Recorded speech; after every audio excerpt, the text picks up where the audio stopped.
Chapter 1 Weird. Tang Xiaonan wore it. Weird into a book. It was a period novel she had just read. She had just given it 1 star.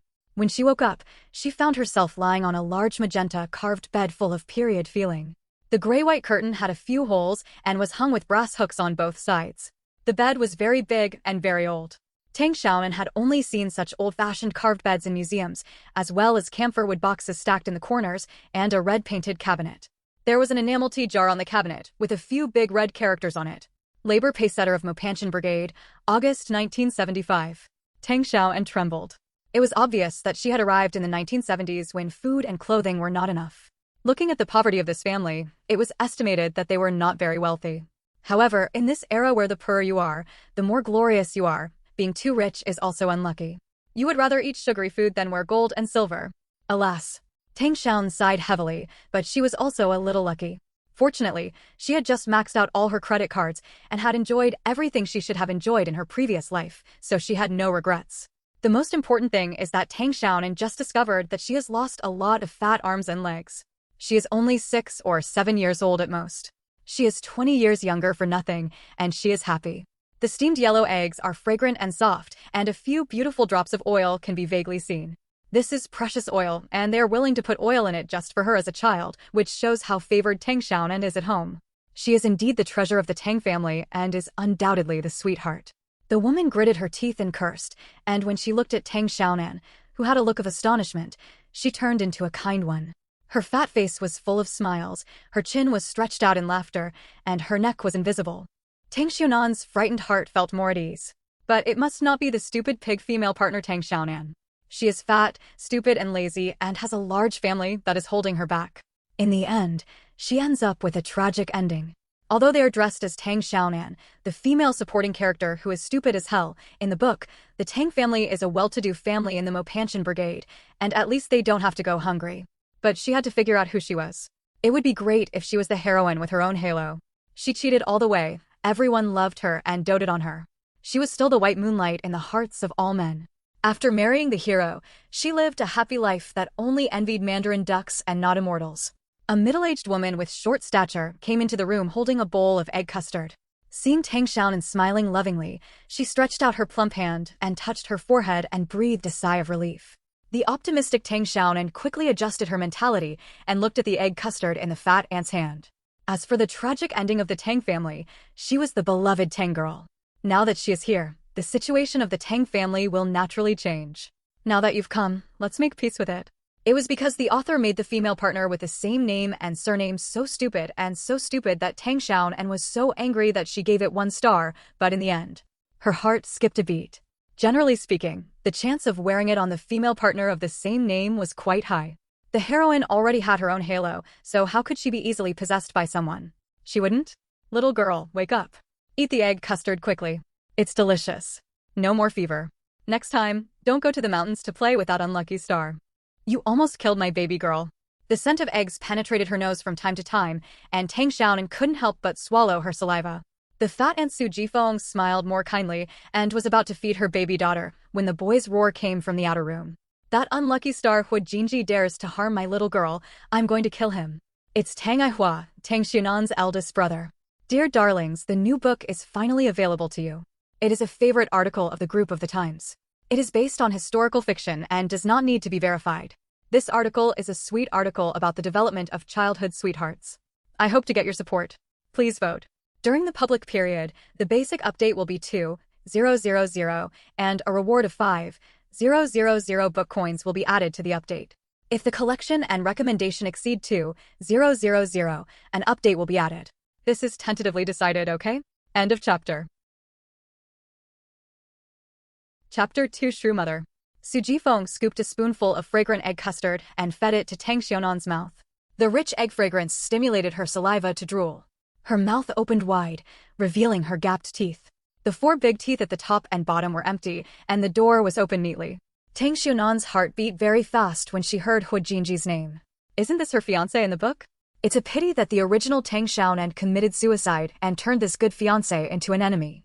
Although the original Tang Xiaonan did not deserve sympathy, Hu Jinji was not a good person either. The author describes his character as follows.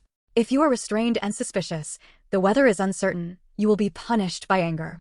The living fourth master. What's more, because Hu Jinji suffered huge changes one after another and suffered a head injury, his temperament became more and more neurotic and his mind became smaller and smaller. He would become ruthless at the slightest displeasure. Even if he didn't seek death, he probably wouldn't be able to stay long. Accompanying you is like accompanying a tiger. Look at the women around fourth master. How many of them died well? I've wanted to beat that bastard Hu Jinji for a long time. Who are you showing off to with such a bad face all day long? Tang Igua, the second eldest son of the Tang family, said angrily. Second brother, wait. Tang Ijuan, the third child, had 2 extra poles in his hand, handed one to the second brother, and took one himself. The little girl's white and tender arms were bleeding from the fall, and she also had a high fever. This time, he had to teach the disaster star a lesson and avenge the little girl. Tang Xiaonan's heart beat faster. She remembered what was going on now. It must have been not long after the Lantern Festival in 1978. She was still a 6-year-old little meatbag. She followed Hu Jinji up the mountain to chop firewood in the cold weather and even snatched the eggs he took out. During the chase, she accidentally fell down the hillside. It was Hu Jinji who carried her back. The original person was really seeking death, and he actually flirted with this unpredictable villain countless times. Then, Hu Jinji, the wolf calf, resisted and pushed Su Jifeng. After Su Jifeng reacted, Hu Jinji ran home. Su Jifeng was domineering and arrogant, and ranked first in the team in terms of swearing skills. Hu Jinji was scolded to the point of being stubborn, but he did not explain it. Probably no one would believe him if he explained it, and allowed Su Jifeng to beat him and scold him. Su Jifeng, who was eager to protect her daughter, thought it was Hu Jinji who had harmed her daughter, so she slapped the child and cursed her with many fragrant words. Mom, where are the eggs I brought back? But this also planted a thorn in Hu Jinji's heart. Although it was very small, Tang Xiaonan and the Tang family were so good at seeking death that they turned the little kindness the Tang family had towards Hu Jinji into a negative value. The thorn in Hu Jinji's heart became more and more. When Tang Xiaonan's accident happened, he chose to stand by and watch. How could Tang Xiaonan be in the mood to eat? She had to pull out the thorn in Hu Jinji's heart. Before his death, this guy was the villain of the whole book, and even the male protagonist had to step aside. But Su Jinfengqian should not insult Hu Jinji's mother. This is Hu Jinji's bottom line. Little girl, eat it quickly. It won't taste good if it's cold. Su Jinfeng urged. The Tang family manipulated the original body without any principles and destroyed their good backers time and time again. She must stop it. The eggs are all broken and the new clothes are a mess. Don't put the eggs in your pocket again. Su Jifeng said angrily. Tang Xiaonan felt a chill in her heart. Oh my god, it's over. Hu Jinji finally found these 3 eggs and wanted to take them back to supplement his grandfather's nutrition, but she was in trouble. Why is this damn kid so annoying? He deserves a bad death in the book. Tang Xiaonan was so angry that she slapped herself on the head hard, threw off the quilt, and ran out without wearing any shoes. She shouted as she ran, "Big brother, second brother, and third brother, come back." End of chapter. Chapter 3 Bully Brothers. Little girl, please get dressed. Oh, you little ancestor, come back and lie down quickly. Su Jifeng put down the egg custard, grabbed the little flowered jacket, and chased him out. The 3 brothers from the Tang family in the outer room were carrying poles and had already reached the yard. They were so high-spirited that they stopped when they heard the cry of their precious sister and turned around in unison. The 3 brothers were as if they were printed from the same mold. They were tall, powerful, and as fat as a big man from Guangdong. They all closely resembled their father, Tang Laifu. The eldest brother Tang Aihua is 17 years old, the second brother Tang Aigua is 14 years old, and the third brother Tang Aijuan is 11 years old. They stand from tall to short, like a copper wall or an iron wall. Moreover, the 3 brothers also have the same bad tempers. They are the famous overlords of the Mopanchen Brigade. Who is not afraid of the Isha Shen and the 4 overlords of the Tang family? The evil god is Tang Laifu, and the other overlord is Tang Xiaonan's uncle Tang Laijin, a second-rate boy in the village. None of the family in the book had a good outcome. They died, were stupid, went crazy, and ended up in a white land. I threw it myself, it's none of Hu Jinji's business. Tang Xiaonan shouted at the top of her lungs, we must not let these 3 unsatisfactory brothers go to the Hu family to cause trouble.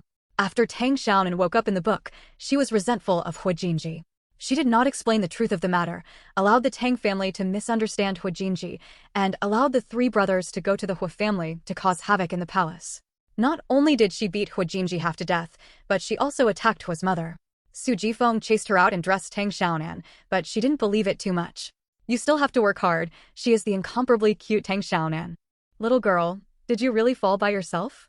Tang Xiaonan, the third child, looked at his sister suspiciously. His sister was still so pretty, but something had changed. He couldn't tell, it was just his intuition. Hu Jinji was deep-minded and stoic, burying all his hatred in his heart, waiting to settle the accounts one by one in the future. He would be ruthless in his actions, killing people without blood. Her baby girl is very quiet. How could she go to the mountains to play? The unlucky star must have taken her there on purpose. Really, I went up the mountain to play by myself and then accidentally fell. Did brother was save me? Tang Xiaonan's eyes widened, watery and fluttering. Tang Xiaonan did not dare to look directly at Tang Xiaonan. She nodded vigorously and swore, if I lie, then, my big teeth will never grow back. Tang Xiaonan trembled excitedly. Is it too late to repair the relationship now? Why didn't that kid tell me clearly? Seriously. Su Jifeng muttered dissatisfied. Little girl, did you really fall by yourself? Tang Xiaonan lowered her eyelids and cursed secretly. You always hit people indiscriminately. How can they explain it? Sigh. There is really no limit to the ways a family can commit suicide. She said no matter what, she had to straighten out this dark branch line. She didn't want to compete with the heroine for the spotlight. She just wanted the family to live in peace. Moreover, even if Hu Jinji explains it, Su Jifeng, who is eager to protect the calf, will probably not believe it. Because Tang Xiaonan willfully seeks death, Hu Jinji has been wronged countless times. The future boss is still only a 12-year-old child now, so he must be heartbroken. The innocent little face made Su Jifeng and the three brothers dispel their suspicions. Su Jifeng looked a little embarrassed. She mistakenly blamed the disaster star. Poof. The three brothers all laughed. The big teeth are the biggest pain for the little girl. The first thing she does when she wakes up every day is to look in the mirror to see if the big teeth have grown. They all took Daya's guarantee, and it seemed that they had indeed wronged Hu Jinji. Since it's not Hu Jinji, let him be spared. Tang Aihua returned to the house and the other two followed him in and put back the pole. End of chapter. Chapter 4: The Evil Father. The three brothers all looked indifferent. They didn't think it was a big deal that they had wronged Hu Jinji. He was just an illegitimate child that no one wanted and he was an outsider. A 3-year-old boy in the village could ride on Hu Jinji's head and shit. So, what if they were wronged? Tang Xiaonan said calmly, Mom, I beat Hu Jinji, do you want? If you hit me, hit me. The disaster star even pushed me, and I didn't say anything when I asked him. He deserves to be beaten by me. Su Jifeng interrupted with a curse, and his expression was even more indifferent. The whole village had the same attitude towards Hu Jinji, and the Tang family was not the only one. Tang Xiaonan jumped up again and picked up the pole. I'll kill him. Even my mother dares to push him. I'm tired of living. Tang Xiaonan's head felt swollen. Her cheap third brother was too hot, several times hotter than her eldest and second brother. Tang Xiaonan also had the worst ending in the book. But Tang Xiaonan had the best relationship with his original self. He always defended his sister in everything, regardless of right or wrong or reason. As long as what Tang Xiaonan said was right, Hu Jinji was beaten by Tang Xiaonan the most. The tempers of the three brothers are all like that of cheap daddy Tang Laifu. Tang Laifu is the most skilled pig butcher in 100 miles. He is always busy during festivals and weddings. He can get 10 kilograms of meat and a pair of pig meat from killing a pig, and he can also get 2 yuan. After a new year, the Tang family's meat piled up into a mountain, all of which was salted into bacon. They could eat it from the beginning of the year to the end of the year. It's no wonder that the original body was so fat. Who are you and who do you want to kill? A majestic voice came in. The tall Tang Laifu came in with a dark face and actually called me I in front of him, which made his skin itch. Whenever a child cries and makes noise, just say, here comes the butcher, and the child will immediately become obedient. Hu Jinji's face was swollen and bleeding from her slap. Tang Laifu looked at his pale daughter again. His dark face immediately cleared up and his cannibalistic eyes softened. He squeezed out a scary smile and asked in a rough voice, What's wrong, little girl? Is someone bullying you? I hit him first, let's forget it. Su Jifeng didn't want to worry about it. Of course, it wasn't that she was more tolerant, but that she hit him harder. Tang Xiaonan hummed and crawled on Tang Laifu. Tang Laifu picked her up with one hand. His eyes became more kind. He was a well-known butcher, everyone was afraid of him, and he was called the evil god. No, I threw it myself. Dad, I broke Brother Hu's egg, and he saved me. Mom even beat him. Tang Laifu looked at Su Jifeng with questioning eyes. Tang Xiaonan immediately lost his temper and said flatteringly, Dad, the disaster star pushed my mother. I'm going to teach him a lesson. All of Tang Laifu's patience and tenderness were given to his precious daughter Tang Xiaonan. Tang Laifu was fair and impartial in other matters, but if he got involved with his daughter, he would only be able to protect her. Tang Xiaonan hugged Tang Laifu with her chubby little hands, not afraid of him at all. In the book, Tang Laifu was a loving father. Her parents in the previous life were selfish, forcing her to cut off the relationship. She made a wish to God countless times that in the next life she would be given a good parent who would protect her baby and a few good brothers who would protect her younger sister. It finally happened. Smelling the fragrance of milk on his daughter's body, the smile on Tang Laifu's face deepened. His daughter, who was only born at the age of 35, was considered an old woman at this time. Moreover, after Tang Xiaonan was born, the nightmares that often troubled him were reduced, and he slept much more peacefully. End of chapter. Chapter 5: The Future Boss Who Doesn't Have Enough to Eat. Tang Laifu felt that his daughter was a blessing package sent by God to save him. The evil he committed was too serious, so he asked the old man for advice, and he said that only a person with great blessings could resolve it, and then he got Tang Xiaonan. The nightmares miraculously decreased a lot. Tang Laifu believed that his daughter was his blessing, and he loved Tang Xiaonan in every possible way. He wished he could carry her in his pocket every day to feel at ease, because he was afraid that his precious daughter would fall. You never called him brother before. Tang Laifu looked surprised. In the past, Tang Xiaonan was called Calamity Star. He corrected her several times and ignored her. She was just an outsider. There was no need to make her unhappy. Why did she change her gender today? Tang Xiaonan's heart skipped a beat. Oops, she almost forgot how much she used to seek death. She never called Hu Jinji by his name. Hello was always polite. Other times, she basically called him bad star or unlucky guy. Lowering her head and helplessly holding her forehead, Tang Xiaonan sighed silently. Fortunately, it was worn until the age of 6, so the little kid could explain it by being naughty and correct it in time. Looking at the appearance of the fat girl, Tang Laifu couldn't help laughing and gently pinched Tang Xiaonan's flat nose. This was his favorite game, euphemistically called giving his daughter a nose job. But after the original body grew up, his nose was still flat and flat, his appearance was not amazing, and he was still fat and round. No wonder Hu Jinji could not show sympathy for the original body. My little girl can be called whatever she wants, as long as she is happy. Tang Laifu told Su Jifeng that there were many happy events after the Lantern Festival. Although he still earned work points in 1978, the policy was much looser and life became more prosperous. It was natural to kill a pig to celebrate the wedding. Tang Laifu was able to bring back a lot of things every day, and the house was full of meat. Tang Laifu carried Tang Xiaonan to the yard. Su Jifeng was scrubbing pig intestines. Tang Xiaonan swallowed again. Stir-fried pork intestines with sauerkraut, fried pork intestines in a dry pot, fried pork intestines with peppers, braised pork intestines, stewed pork intestines with tofu. When Tang Xiaonan heard about meat stewed with eggs, Tang Xiaonan couldn't help but swallow her saliva. She also likes to eat it. She likes to eat any meat. The pork at this time is pure household pig, and it is absolutely delicious. Tang Xiaonan slapped Tang Laifu's big hand away, rubbed her itchy nose, and twisted her fat body to act coquettishly. Brother Hu saved me. He is a good person. It was just a title, so Tang Laifu didn't take it seriously. After teasing with his daughter for a while, he felt comfortable all over. He took out a candy from his pocket, peeled off the wrapper, and fed it to Tang Xiaonan. It was really difficult for Hu Jinji to endure a pile of meat for so many years. Go and clean up the large intestines outside. There is still some meat. Let's eat meat and eggs in the evening. My little girl likes it. It is a very ordinary fruit candy, orange flavor. You can buy 2 for 1 cent, and the taste is very pure. Tang Xiaonan thinks it is more delicious than Su Fuji's lollipop, and she licks it with relish. Immediately, I thought of a dozen dishes made with fat intestines, all of which were delicious. Tang Xiaonan's eyes lit up, and she had no regrets about reading the book. In her previous life, she maxed out her credit cards, owed a lot of debt, and couldn't even afford vegetables. Suddenly she could live a good life with plenty of food and fish, and she was 20 years younger. Oh, God is so good. Tang Xiaonan looked around at her new home. The yard was huge and clean. It was hung with delicious bacon, and there was a drain. It was a big family. Tang Xiaonan was very satisfied with the new home. The old meat was enough for half a year. My heart moved, and I suddenly thought of Hu Jinji. The book said that this future villain boss was living a pitiful life now. He couldn't even eat enough, let alone meat. End of chapter. Chapter 6: Giving Meat to Gain Favor. Hu Jinji's mother, Su Wanrua, was weak and could be bullied. She could only cry and shed tears when things happened. She could not earn even half of her work points.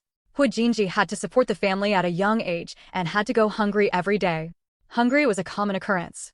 In the book, Hu Jinji has serious stomach problems, probably because he is often hungry. My biological mother is a weakling, my biological father's whereabouts are unknown, and he is still being discriminated against. He has to support himself at a young age. This guy is quite evil. The author is really a stepmother. Tang Xiaonan silently complained about the author, feeling quite sympathetic to Hu Jinji. Moreover, it was the original person who had caused Hu Jinji this time, causing him to get beaten in vain and breaking other people's eggs, which made this guy's life of hunger and cold even worse. Dad. Tang Xiaonan leaned close to Tang Laifu's ear and shouted softly. She wanted to help Hu Jinji. Tang Laifu enjoyed his daughter's coquettishness very much and continued to pinch her nose. Tang Xiaonan resisted and did not fall out. If you ask for help, just pinch her, she can bear it. Dad. I broke Brother Hu's eggs. Will he and Aunt Su be hungry? Tang Xiaonan blinked, and her big eyes suddenly became misty and slightly red. This is her unique skill. Her eyes are like artificial faucets. She can cry when she wants to, and stop when she wants. All equally annoying. Tang Ijuan avoided it in shame and poked Tang Xiaonan's fat belly. Yours is not too small either. Tang Xiaonan kissed him on the face, drooling all over his face. Dad is a good man. He will definitely live for 200 years. Tang Xiaonan snorted heavily, rolled her eyes, and turned to look for her elder brother Tang Aihua. Tang Ijuan followed him with a smile, pulling Tang Xiaonan's hair from time to time. Like Tang Laifu, he especially loved to tease his sister. One liked to pinch his nose, and the other liked to pull her hair. Brother, I'll go with you. Tang Ijuan shouted unhappily, why should I give meat to that disaster star? I don't even have enough to eat. In the book, Tang Laifu is most worried about his lifespan, because he is worried that he will suffer retribution if he kills too much. In fact, Tang Laifu will not be able to survive after 50. He is seriously ill and will die before his daughter. He lowered his head and said softly to Tang Xiaonan, if you have meat, you won't be hungry. Tang Xiaonan climbed down from Tang Laifu, walked to Tang Ijuan, and poked his fat belly with her fat fingers. Third brother, your belly is bigger than Dad. Tang Laifu's heart softened immediately, and he shouted to Tang Aihua, take a knife of meat and send it to the Hu family. Tang Aihua packed a knife of meat, about 5 or 6 kilograms, and Tang Xiaonan filled her pockets with candies. Tang Laifu brought back a paper bag of candies, a towel, a pack of biscuits, and a few rice dumplings, all with red paper on them, as gifts in return from the host. Don't you know that women hate being called fat? Tang Laifu glared, and Tang Ijuan's voice became softer, but he was still reluctant, muttering to himself that he had grown dissatisfied with Hu Jinji. Tang Xiaonan's body froze for a moment, her mood was mixed, and she really wanted to give this stupid third brother a blow. Tang Laifu was so coaxed that he beamed. The baby girl was indeed his blessing. She was so lovable when she talked and felt comfortable from head to toe. Tang Xiaonan pestered Tang Aihua. She wanted to say thank you to the future boss and gain a good impression by the way. What are you going to do? The heat has just subsided. Just stay at home and I'll make you meat and eggs. Su Jinfeng disagreed. No, I'm going to thank Brother Hua. Tang Xiaonan kept twisting and enjoying herself. In her previous life, she had not been coquettish and willful in her childhood, and now she finally got what she wanted. End of chapter. Chapter 7 Weak and bullyable. Let her go, Aihua. You carry the little girl on your back. Tang Laifu said. Su Jifeng fell silent and continued to wash the fat intestines. I'll carry my little girl on my back. The second eldest brother, Tang Aigua, carried Tang Xiaonan on his back, and the 3 brothers simply went out together and headed towards the Hu family. The Hu family lives in a broken house near the foot of the mountain. There are no other residents around. It used to be lived by a lonely old man in the village. After the old man died, the house became empty and became the residence of Hu Jinji and his wife. Hu's mother, Su Wanru, cleaned her son's wounds with tears in her eyes. The hardships in life did not diminish her beauty. Even the poor clothes and poor food could not cover up her beauty. However, this was also her biggest disaster. Even in broad daylight, there would be second-rate men to harass Su Wanru. If Hu Jinji hadn't been fierce and able to fight, Su Wanru's innocence would have been long gone. It doesn't hurt. Half of Hu Jinji's face was swollen, but he still had an indifferent expression, as if the collapse of the sky and the earth could not move him. The other half of the intact face was unbelievably handsome, but also so gloomy that it made people feel chilling. Hu Jinji, who was only 12 years old, had such fierce eyes that even adults were scared. This was why Tang Laifu didn't like this child. His anger is too strong, even worse than that of a pig butcher. The emotional Su Wanru touched the wound. Hu Jinji took a breath and quickly calmed down again. The collapsed Su Wanru covered her face and cried bitterly. The more she cried, the sadder she became.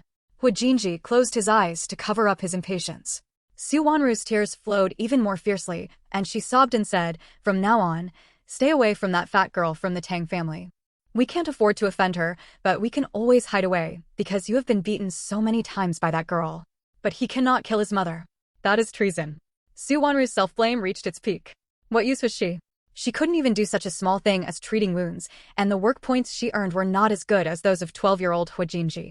Su Wanru believes that her husband will not break the contract, but when will he come? If Su Wanru was not his biological mother, he would definitely throw the crying woman up the mountain to feed the wolves. I'm so useless, Jinji. It's me who has caused you trouble. She really couldn't hold on anymore. That plump girl from the Tang family was as delicate as carved jade, really likable appearance, but that arrogant temperament was truly annoying. Even the son's deliberate avoidance was useless. That chubby girl always comes to bully Jinji, always stirs up trouble, causing Jinji to be beaten up by the 3 Tang brothers. She is a burden to her son. Maybe her son's life would be easier if she died. The beatings left her with bruises every time and made her heart ache, but she was too useless to help, so she could only watch her son being bullied. She also blamed herself for being incompetent and cowardly, not only unable to protect her son, but also causing Hu Jinji a lot of trouble. She was really a useless mother. When talking about the fat girl, Su Wanru gritted her teeth and looked resentful. But her husband made an agreement with her that she must live strong, and he would definitely come to pick them up. That 500 yuan is for feeding the dogs. Su Wanru felt a pang in her heart. She hated the Tang family for their arrogance and betrayal. Her husband paid 500 yuan back then to ask Mr. Tang to take care of the couple, but now it was the Tang family who bullied Jinji the most. And he promised his father that he would protect his mother until his father came to pick them up. But my father has been gone for 4 years, and there is no news at all. I don't know if he is alive or dead. Maybe he is dead. Hu Jinji's heart was unmoved, and he was about to pour the water in the basin. His ears suddenly twitched a few times, his eyes became fierce, and he rushed to the door like a wild wolf and grabbed the hatchet placed at the door. But soon he relaxed and put down the hatchet. Su Wanru was still lying on the table crying without knowing anything. End of chapter. Chapter 8, Rectifying Brother. Hu Jinji frowned slightly. He heard the footsteps of the 3 brothers of the Tang family. It seemed that another fight was about to begin. These 3 brothers must have come to avenge Tang Xiaonan. Hu Jinji was a little tired. He really didn't want to waste time and energy fighting with the 3 stupid bears. When they were approaching Hu's house, Tang Xiaonan asked her second brother to let her down and leave on her own, which would be more sincere. Eldest brother, second brother, third brother, Brother Hu saved me today. If it hadn't been for him, you would have almost lost your precious sister. Tang Xiaonan first brainwashed the 3 brothers. From now on, we must correct the 3 cheap brothers. None of the 3 brothers in the book are promising, and all of them have become second-rate, idle, and lazy. It is true that Tang Laifu and Su Jifeng love their children, but it is also true that they do not know how to educate their children. None of the 4 children were educated. Alas, this arduous task can only be done by her. Tang Ijuan snorted and said sourly. Brother Hu screamed so affectionately, "Little girl, you have moved on." But he's not afraid. Tang Xiaonan put her hands on her small waist, and her milky voice made her lose all momentum. The 3 brothers looked at their baby sister with smiles. She was so cute, they really wanted to pinch her. As for what Tang Xiaonan said, they didn't take it to heart. The fat girl forgot what she said as quickly as she said it. She might forget it in a few days and start teasing the disaster star again. The one who bullies that disaster star the most is you, classmate Tang Xiaonan. Tang Ijuan deliberately joked. You've said this 100 times. When you were a kid, you said you wanted to marry Hu Jinji as your wife. 3 hands stretched out, one pinched the left cheek, one pinched the right cheek, and the remaining one pulled the hair. Tang Xiaonan glanced at the Hu family and shouted so loudly. The boss should have heard it, right? With her throat itching, Tang Xiaonan coughed a few times and was quite satisfied with her wit, but none of the 3 brothers believed Tang Xiaonan's guarantee. After saying this, she felt it was not enough, and shouted at the top of her lungs, "I will definitely treat Brother Hu well in the future." Tang Ijuan looked at the green and white Tang Xiaonan jokingly. The more he looked at it, the happier he became. His little girl's thoughts were racing faster than a thunderstorm. One second she said she wanted to get along well with Hu Jinji, but the next second she started making trouble. Tang Xiaonan's eyelids twitched. Brother Zotza didn't even know how to use idioms, and the exams were always in single digits. After slapping off the 2 annoying paws, and then the even more annoying one on the head, Tang Xiaonan was so angry that she turned a deaf ear to her words, right? When she got back, she complained to Tang Laifu and slapped their butts. When the 3 brothers saw that their sister was really angry, they stopped teasing her. But the original person is not much better, barely 10 figures. They are really brothers and sisters who love each other. Including Hu Jinji in the room, he could clearly hear the conversation outside, and his first reaction was that the smelly girl was planning another conspiracy. Tang Xiaonan's face stiffened for a moment, then turned red. She stared at Tang Xiaonan in shame and shouted like an oath, "I used to be ignorant when I was young, but now that I have grown up, I will definitely not bully Brother Hua anymore. Anyway, I want to repay Brother Hua. If you bully Brother Hua again in the future, I will ignore you again. Don't pinch my face again. Just a stupid fat girl." Tang Xiaonan looked at the three smiling brothers with frustration, and her heart was filled with chills. She forgot about her original fickleness. This damn girl. Oh, the road to please the big boss is long. End of chapter. Chapter 9. Slap yourself in the face. Tang Xiaonan was only discouraged for a minute, but soon she was full of energy. She was the invincible and lovely Tang Xiaonan, not that dead girl. Even if Hu Jinji was an iceberg, she would definitely melt it. Jumping ahead, Tang Xiaonan knocked on the door a few times and shouted, "Aunt Su, Brother Hua, I am Tang Xiaonan, open the door quickly." Hu Jinji, who was leaning against the door, raised his eyebrows. With such a sweet mouth, this stinky girl must be trying to cause trouble again. Every time this girl calls someone sweetly, it means that she is going to make trouble. The past few times, Hu Jinji didn't know what to do and always fell for this stinky girl. After all, this stinky girl is quite cute when she calls her brother. But how cute she is when she calls her brother, and how hateful she is when she gets into trouble. This girl is a little devil. Suwanru also heard it, and her tears were frightened away, and she said in fear, "What is this girl doing here again? Hasn't she done enough harm to you?" Hu Jinji opened the door and saw three stupid bears.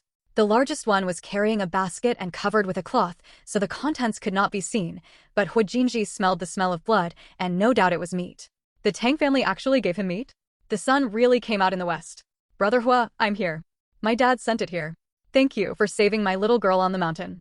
Finally getting the future boss to notice her, Tang Xiaonan swallowed nervously. How was she going to gain favor in front of Hu Jinji? Acting cute or pretending to be cute? She didn't hesitate for too long, because she saw the bruised right half of Hu Jinji's face, and the corners of his mouth were cracked. The intact half of his face was handsome and cold, and the sharp contrast between the two sides of his face also hurt Tang Xiaonan's heart. Tang Xiaonan, who was ignored, stood up on tiptoes and waved her hands vigorously. She was clearly standing in the front, so why didn't she look at her? He won't be fooled again. Although his stomach protested, his pride wouldn't allow it. Su Jifeng not only slapped the future boss in the face, but also insulted the future boss's mother. No wonder Hu Jinji would always have that thorn in his heart. When something happened to the Tang family, although he didn't add insult to injury, he didn't help either. Take it back. Hu Jinji didn't want to accept this piece of meat. The corner of Hu Jinji's mouth twitched. This stinky girl is short and round. In fact, she is quite cute when she is not making trouble. Unfortunately, her temper is too arrogant. Tang Laifu is a rough man who only loves children but does not know how to educate them. Tang Ijuan's temper suddenly rose, and he opened his mouth to scold. Tang Xiaonan quickly said, "Brother Hua, it's all my fault. My mother is angry because she is worried about me. Why don't you slap me, as hard as you want?" Tang Ihua opened the cloth on the basket, revealing the oily and fatty pork. The meat was very fresh, obviously killed today, and the amount was quite large, at least 5 kilograms. It was a great gift no matter where it was. Tang Ihua didn't want to talk to Hu Jinji, so he put the basket on the ground. This is the masterpiece of her cheap mother. There was a sneer above the head, and Hu Jinji mocked, "If I hit you, you will go home and complain." His voice was colder than his person, dripping with ice. "What are you doing here?" Hu Jinji asked coldly. She closed her eyes, looked at death and put her face close to Hu Jinji. As long as the boss could calm down, she was willing to give him 10 slaps. "I don't slap people in the face when I hit them. I don't greet my mother when I scold people. No, Brother Hua, if you don't believe it, I'll fight it myself." In desperation, Tang Xiaonan slapped herself hard. The crisp sound made Hu Jinji startled. There were a few red fingerprints on the fat girl's white and tender face, which immediately became swollen. It can be seen that a lot of effort was put into it. Is this girl's head broken? End of chapter. Chapter 10. $500 buys a sentence. Little girl. Tang Ijuan was so anxious that he grabbed Tang Xiaonan's hand. Seeing that her fair and tender face was swollen, he glared at Hu Jinji angrily, believing that it was this disaster star that caused her. Every time his daughter was with this disaster star, something would happen to her. She would bump into him or bump into him. However, the daughter said she hated Hu Jinji, but in fact she always went to play with this disaster star, which made him angry to death. "Hu Jinji, are you satisfied?" Tang Ijuan clenched his fists like a cannibal. He was 1 year younger than Hu Jinji, but he was still half a head taller and stronger. Hu Jinji, the future boss, was now a thin little man, skinny and skinny. But his momentum was much stronger than the arrogant Tang Xiaonan. He stood motionless and looked at Tang Xiaonan indifferently, just like an adult looking at an ignorant naughty child. Hu Jinji's heart was tightly packed. He really didn't want to make trouble with these 3 stupid bears. He didn't have that free time, and he didn't want to offend the Tang family. The Tang family was the local leader of the Mopanchen Brigade, and even the production team leader had to pay 3 points of respect. Although the Tang family did not fulfill their obligation of 500 yuan in the eyes of outsiders, he and his mother were protected by the Tang family. They had to give 3 points of respect and did not dare to make too much trouble. The reason why his father came to the Tang family was to take advantage of the family's influence. His father had already considered the current situation. 500 yuan could not last a lifetime, but what he and his father wanted was just a word from the Tang family. After collecting 500 yuan, Mr. Tang Baishan claimed that he and his mother were distant relatives of the Tang family, asking the villagers to be more considerate. The baby sister's face was swollen. It was related to Hu Jinji, the disaster star. He had to avenge his sister. Did you hear that? I didn't let Tang Xiaonan hit myself. It was with this sentence that he and his mother were able to find a place to live in the Mopanchen Brigade. The captain also allowed him and his mother to work. Although the work points were not much, they could barely fill their stomachs. But now, this fat trouble in front of him made Hu Jinji depressed. He really doesn't want to mess around with a naive and stupid kid. Tang Xiaonan pulled Tang Xiaonan, who was furious, with all her strength. Her face turned red and her farts were about to burst. She couldn't let this stupid third brother fight with Hu Jinji anymore. Tang Xiaonan nodded vigorously, but Tang Xiaonan was like a little lion, not listening at all. He only believed what he saw. Third brother, it has nothing to do with Brother Hua, I did it myself. Hu Jinji is very satisfied with the current situation and is grateful to the Tang family. However, this gratitude is fading little by little. Maybe it will be exhausted one day, right? But judging from the sentiment of that sentence, as long as the Tang family does not seek death, he will definitely repay the favor in the future. Compared to the chaos outside, Mopan Mountain can be considered a paradise. He Hu Jin has a clear sense of grievances and grievances. He will repay kindness if he is kind and double repay any hatred. That's it, I did it myself. Hu Jinji calmly looked at the gap in Tang Xiaonan's mouth. This stinky girl lost her teeth more weirdly than others. All 4 big teeth fell out neatly. No wonder her words were leaking. As for Mopan Mountain, he will not stay long. Sooner or later, he will go out. My little girl apologized to you. Why didn't you say anything? Otherwise, why would I have slapped myself? You are the one who hurt me, I will kill you. If Tang Xiaonan hadn't been holding his arm, Tang Xiaonan would have rushed over and beat her up. He didn't dare to throw away his sister and yelled, Tang Xiaonan, you are stupid, I am avenging you, let go. There is nothing wrong with my sister today. When he and Hu Jinji fought before, Tang Xiaonan was happier than watching a movie. She clapped her hands and acted as a cheerleader. Sometimes when he didn't want to fight, Tang Xiaonan would even encourage him to do it. The book is open, and I've started asking for votes every day again. The more recommendation votes the better, and there are also 5-star review check-ins, which all old sheep need. As long as the data is good, there will be no problem updating, okay? End of chapter. Chapter 11, Repaying the Favor. Tang Xiaonan feels so tired. This cheap third brother is more explosive than gunpowder. Such a temper will cause trouble sooner or later. In the book, Tang Xiaonan got into a group fight and accidentally injured 3 people. 1 died and 2 were seriously injured. Tang Xiaonan was only 21 years old at that time, in his prime, but his life was over. Hu Jinji had already returned to the city by that time, but in the book the Hu family stood by and watched the matter. The book did not describe this plot in detail, but Tang Xiaonan guessed that the original person must have gone to Hu Jinji to ask for love. She had the deepest relationship with Tang Xiaonan and could not ignore it, but Tang Xiaonan still died in the end. In fact, Tang Xiaonan was not a bad person, but he was raised crookedly and made some unscrupulous friends, which made him embark on a path of no return. After Tang Xiaoyan's death, Tang Laifu's health deteriorated even more, and he passed away within a few years. After that, the Tang family was completely in decline. Tang Xiaoyan's death was the source of the Tang family's downfall.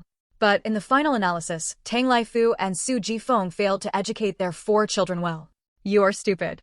Brother Hua saved me and he is my benefactor. Who asked you to take revenge? We must repay the favor, do you understand? Repay the favor, broken sound. Tang Xiaonan's throat was burning and her stomach was hungry. The bowl of fragrant egg custard must have been cold because she didn't even eat a bite. Hu Jinji raised his eyebrows. This stinky girl didn't look like she was going to cause trouble. He could still distinguish between sincerity and fakeness after suffering so many losses. Although Hu Jinji must retaliate against others, he also has clear grudges. There's no need to repay the favor, I'm just following along. Tang Xiaonan didn't want to say some words of assurance. No matter how much she said, it was better to take practical actions. She would definitely let Hu Jinji see her sincerity, including his own sister. Hu Jinji finally responded, and Tang Xiaonan breathed a sigh of relief. As long as he was still willing to talk to her, he would slowly repair the relationship in the future. There were still 5 years before Hu Jinji left Mo Pansion, so he had plenty of time.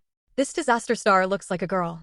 If there's anything good about him, a man must be as strong as him. That's called manliness. But the girls in the village all said that Hu Jinji was prettier than him. They were so angry with him that they all went blind. The stinky girl became sensible after a fall? Hu Jinji is still skeptical, but since Tang Xiaonan has already gotten into this trouble, he will believe it for now and see how long this stinky girl can act. Treat people with sincerity, and you will definitely receive sincerity. 5 years later in the book, Hu Jinji's father came to pick them up. Since then, Hu Jinji's life has reached its peak. Brother Hua, it was my fault in the past, and I will change it. Tang Ihua grabbed his third brother and glared at him. Tang Ijuan snorted angrily and glared at Tang Xiaonan. His sister betrayed him and yelled at him for Hu Jinji. Humph, Xiaonan must have been deceived by beauty again. Brother Hua, eat candy. Tang Xiaonan took out the candy from her pocket, stood on tiptoes and tried to stuff it into Hu Jinji's pocket, but she was still a little short, so she had no choice but to jump a few times, but she still couldn't reach it. Heartbroken, Tang Xiaonan lowered her head and glanced at her chubby legs, secretly determined to exercise more, and she must exceed her original height of 156 centimeters.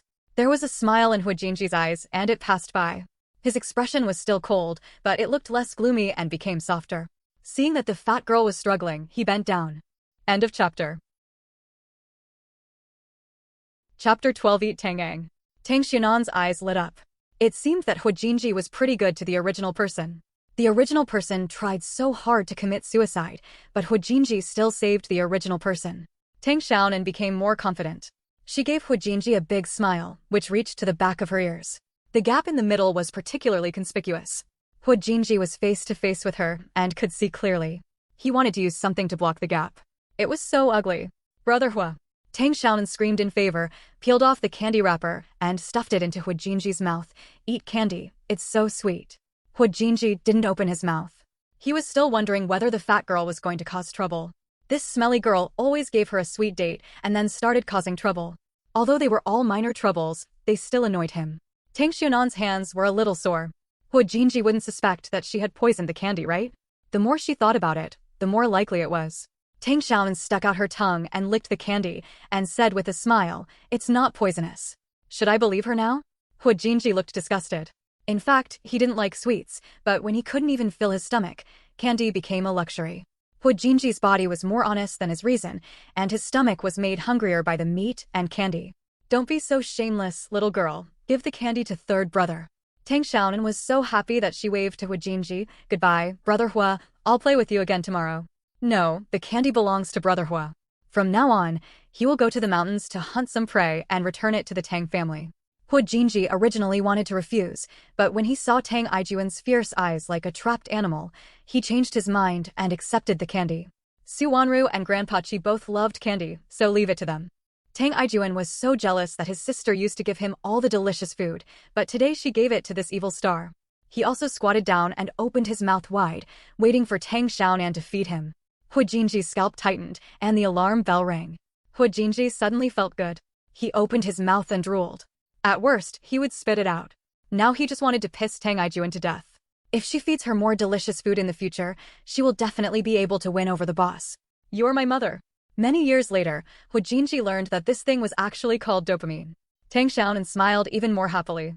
Sure enough, even children can't resist candy. No matter how good Hu Jinji is, he is only a 12-year-old kid now. Tang Xiaonan took out all the candies in her pocket and stuffed them into Hu Jinji's hands. Tang Ijuan felt even more sour.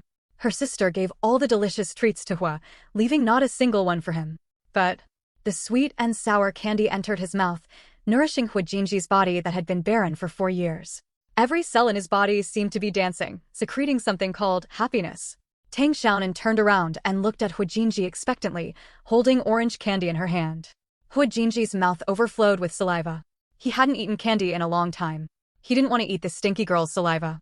Tang Xiaonan, who was disliked, looked at Tang Xiaonan in disbelief, his eyes a little aggrieved and more angry, and he glared at Hua Jinji fiercely. Now he only felt happy, very, very happy, and it was more pleasing to his eyes to see Tang Xiaonan and those 3 stupid bears. I knew this fat girl was going to cause trouble. He would have to be more alert tomorrow. Tang Xiaonan didn't know that her sincere words made the other party think so much. She took the initiative to hold Tang Ijuan's hand. Tang Ijuan glared angrily and twisted his hand away, but after a while he reached over again and rubbed Tang Xiaonan's head vigorously. His hair was all scattered and disheveled. The contract has been sent out. It should be possible to change the contract next week. You still need to vote. The reward will be 5,000 coins plus more. The recommended vote is tentatively 2,000 coins. End of chapter. Chapter 13 Educating Naughty Children. Tang Xiaonan couldn't bear the pain and endured the torture of Tang Ijuan's claws. She just let the cheap third brother calm down the anger and went back to let Su Jifeng tie another one. However, Tang Ijuan, who was holding back his anger, went too far and couldn't control his claws. All of Tang Xiaonan's hair fell apart. Her hair was disheveled like a ghost, and her hair got stuck in her eyes. Tang Xiaonan couldn't bear it anymore and wanted to beat this naughty kid to death, but she endured it. She is a sensible and mature adult and cannot care about like a brat, but she cannot indulge Tang Ijuan either.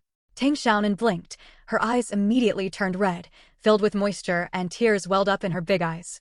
My eyes hurt. Third brother is bad. Woo-woo. Tang Xiaonan silently despised herself for 3 seconds, pretending to be tender without any burden. She had not been able to act coquettishly in her previous life, and she wanted to act as coquettishly as she could in this life. Tang Ijuan was stunned for a moment, and his hand paused in the air. Tang Ihua swatted his paws away angrily and brushed Tang Xiaonan's hair away.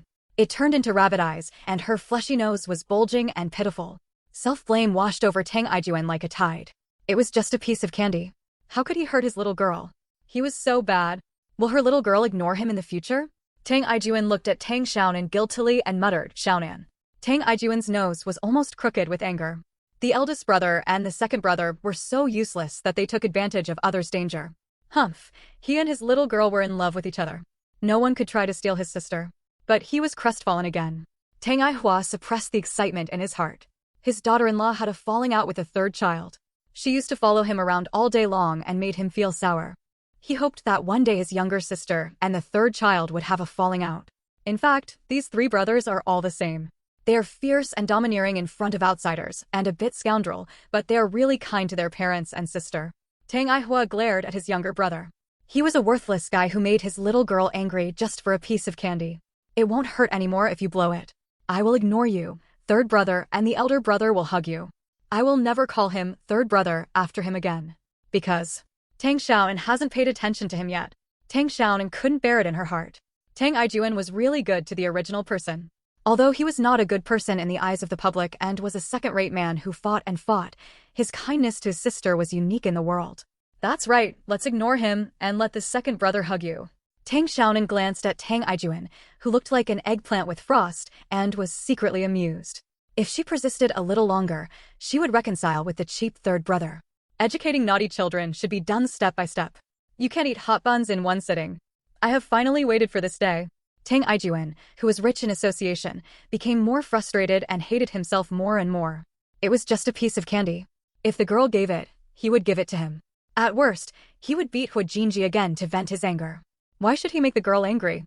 Tang Ihua also came to join in the fun, and he was even happier. He wished that his sister and his third son would fall out every day. Alas, Tang Xiaonan pursed her lips and turned her head away from him. She wanted to be more reserved and tell Tang Ijuan not to pull her hair again. It was really annoying. Tang Ijuan's heart was tingling, and his face suddenly collapsed. His sister didn't like him anymore, and she would definitely ignore him.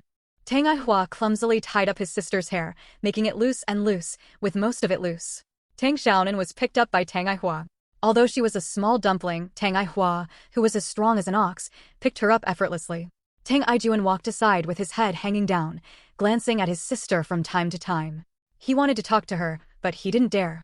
He was afraid that his sister was still angry. But his sister ignored him, and he felt very uncomfortable. End of chapter. Chapter 14 The 3 Jealous Brothers. Third brother, Tang Tang. A chubby hand stretched out, and in his hand was candy with the wrapper peeled off. Tang Ijuan's eyes lit up, and he looked up to see Tang Xiaonan looking at him with a smile. Although her hair was messy like a chicken coop, she was still the most handsome sister in the village. Little girl, third brother is not good. You should be third brother to vent your anger. Tang Ijuan put his face close to her. As long as her sister was happy, it didn't matter if she slapped her in the face a few times. It wasn't like she had never been slapped before. There was a soft touch on Tang Xiaonan's face. She patted her face a few times and rubbed her little fleshy face fiercely. If you pull my hair again in the future, I will let Dad spank your ass. Tang Ijuan hesitated. It was absolutely impossible not to pull his hair.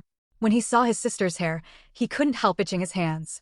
He would feel uncomfortable if he didn't pull it a few times, but it wouldn't do to make his sister angry. Just give it a few tugs. I try to control it as much as possible. Who makes you so beautiful, little girl? It's not uncommon for other people to pull me. Tang Xiaonan's tail suddenly lifted up, and she pinched her face, feeling a little suspicious. The description of the original person in the book was, so much meat. Is she really good-looking? Then take more control. Tang Ijuan went to Tang Igua's side angrily. He was not as knowledgeable as his eldest brother, and his eldest brother was not always petty. The elated Tang Ijuan decided to spare Hu Jinji and not settle the score with him. The little girl didn't blame him, and even gave him candy. Su Wanru was very surprised. Why did the Tang family suddenly become generous? Stew half of it tonight. Hu Jinji watched the brothers and sisters arguing from a distance, raised the corners of his mouth, and closed the door. Su Wanru couldn't help but swallowed her saliva. Her favorite food was sweets. When her husband was here, she always had snacks at home, but she hasn't eaten them in the past 4 years. She couldn't even fill her stomach, and she was so hungry every day that stars appeared in her eyes. Go on, why are you squeezing over here? And the disliked candy in his mouth has been kept in it. It has gradually become thinner and the sweetness has become stronger and stronger. He has long forgotten the idea of spitting it out. Tang Ihua kicked his foot. He was so disgusted with the third child that he just ate a piece of candy and licked it so hard that he deliberately showed off. Tang Ijuan, who was disliked, was not angry at all. He walked happily behind him, and the sound of banging his tongue became louder, intending to anger the 2 brothers in front of him. Tang Xiaonan pouted, and her shortcomings were slowly corrected. It would be good if she was pinched a few times a day. Tang Laifu and her eldest and second brothers also had to change their bad habit of pinching their noses and cheeks. Maybe they were the ones who made them ugly. He is also my daughter's favorite third brother. Hu Jinji took out a dozen candies from his pocket and gave half of them to Su Wanru. He wanted to leave the other half to Grandpa Chi. Humph, my little girl loves him the most. My eldest and second brothers must be jealous of him. Lying in Tang Iwa's arms, Tang Xiaonan's eyes were so happy that she was bubbling with happiness. She was determined to break up her 3 cheap brothers into promising cubs so that she could continue to pamper her infinitely. Why are you squeezing around me? You can't walk on such a big road. Tang Igua also gave him a kick. He was annoyed by this kid. Clumsy, fat, and slow. Tang Ijuan nodded vigorously and licked the sweets happily. In fact, he didn't like sweets at all, but the ones his sister fed were very delicious, and he felt very sweet. If Hu Jinji hadn't gone to the mountains every now and then to hunt or pick some wild vegetables, mother and son would have starved to death. Will anything happen if you eat it? Su Wanru was worried that the meat would cause trouble.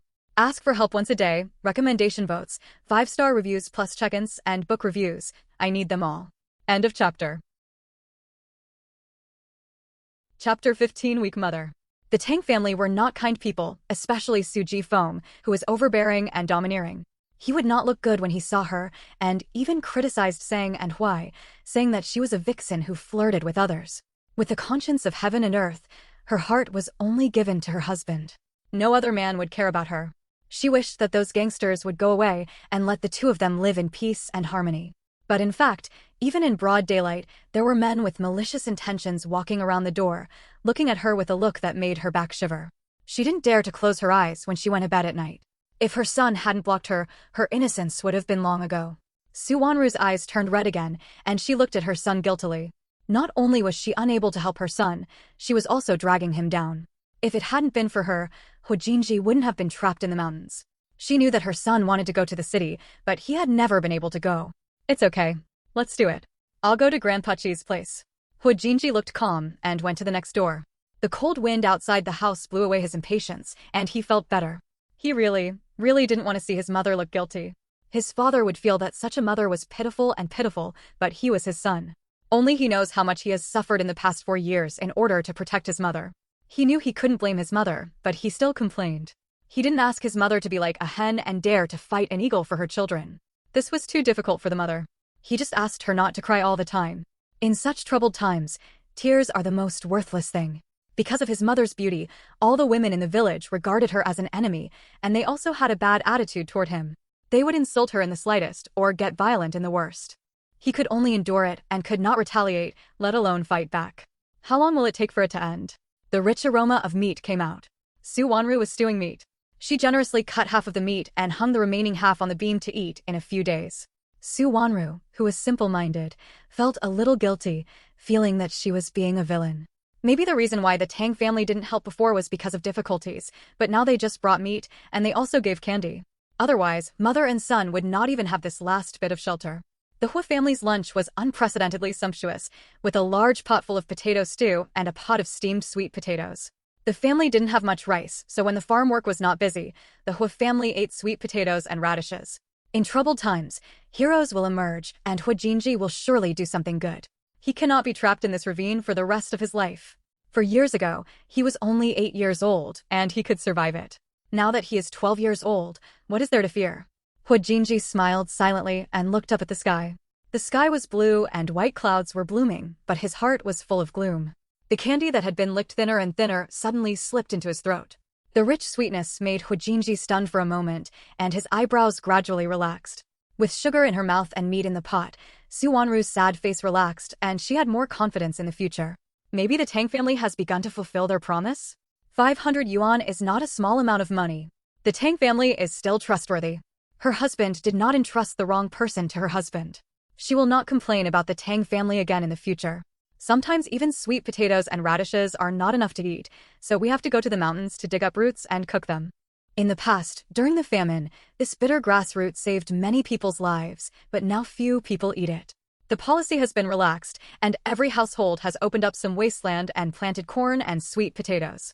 Together with the grain distributed by the brigade, they can basically get enough water and even eat meat occasionally. Life is much better than a few years ago. Who still has to endure the torture? P.S. Langji is a local dialect. The author checked and found out that it should be the old root of bracken, which is rich in starch. Farmers used to use this as rations during famines, but it is very bitter. Nowadays, the fern root powder is highly processed and loses a lot of bitterness. I heard my mother say that when she was a child, she gnawed on wild roots, which were extremely bitter. Only people with better conditions would wash out the starch. Usually, people just gnaw on it directly and pile it up like firewood. When they are hungry, they just pull out a stick and gnaw on it. End of chapter. Chapter 16 Big Fat Movie. I can smell the smell of meat from afar. There's so much meat. The speaker was a thin old gentleman, with a pale face, sunken eye sockets, many bloody cuts on his lips and the corners of his mouth. His sparse hair was more white than black, and he was skinny, like a skeleton. Wearing a whitewashed Chinese tunic suit with many patches, but clean and tidy, with shallow creases still visible, the old gentleman sat upright. His eyes were as bright as light, and his whole body exuded a unique temperament. The meat sent by the Tang family weighs 5 or 6 kilograms. Mr. Chi, please eat more. Su Wanru said cheerfully and took the serving chopsticks to pick up a large piece of fat meat for the old gentleman. People nowadays like to eat lean meat, but at this time, the most popular thing is the fat meat. After living a hard life of lack of oil and food for several years, everyone's eyes will light up when they see a movie with fat meat. Su Wanru didn't like to eat fat meat before, and she disliked even the slightest bit of fat.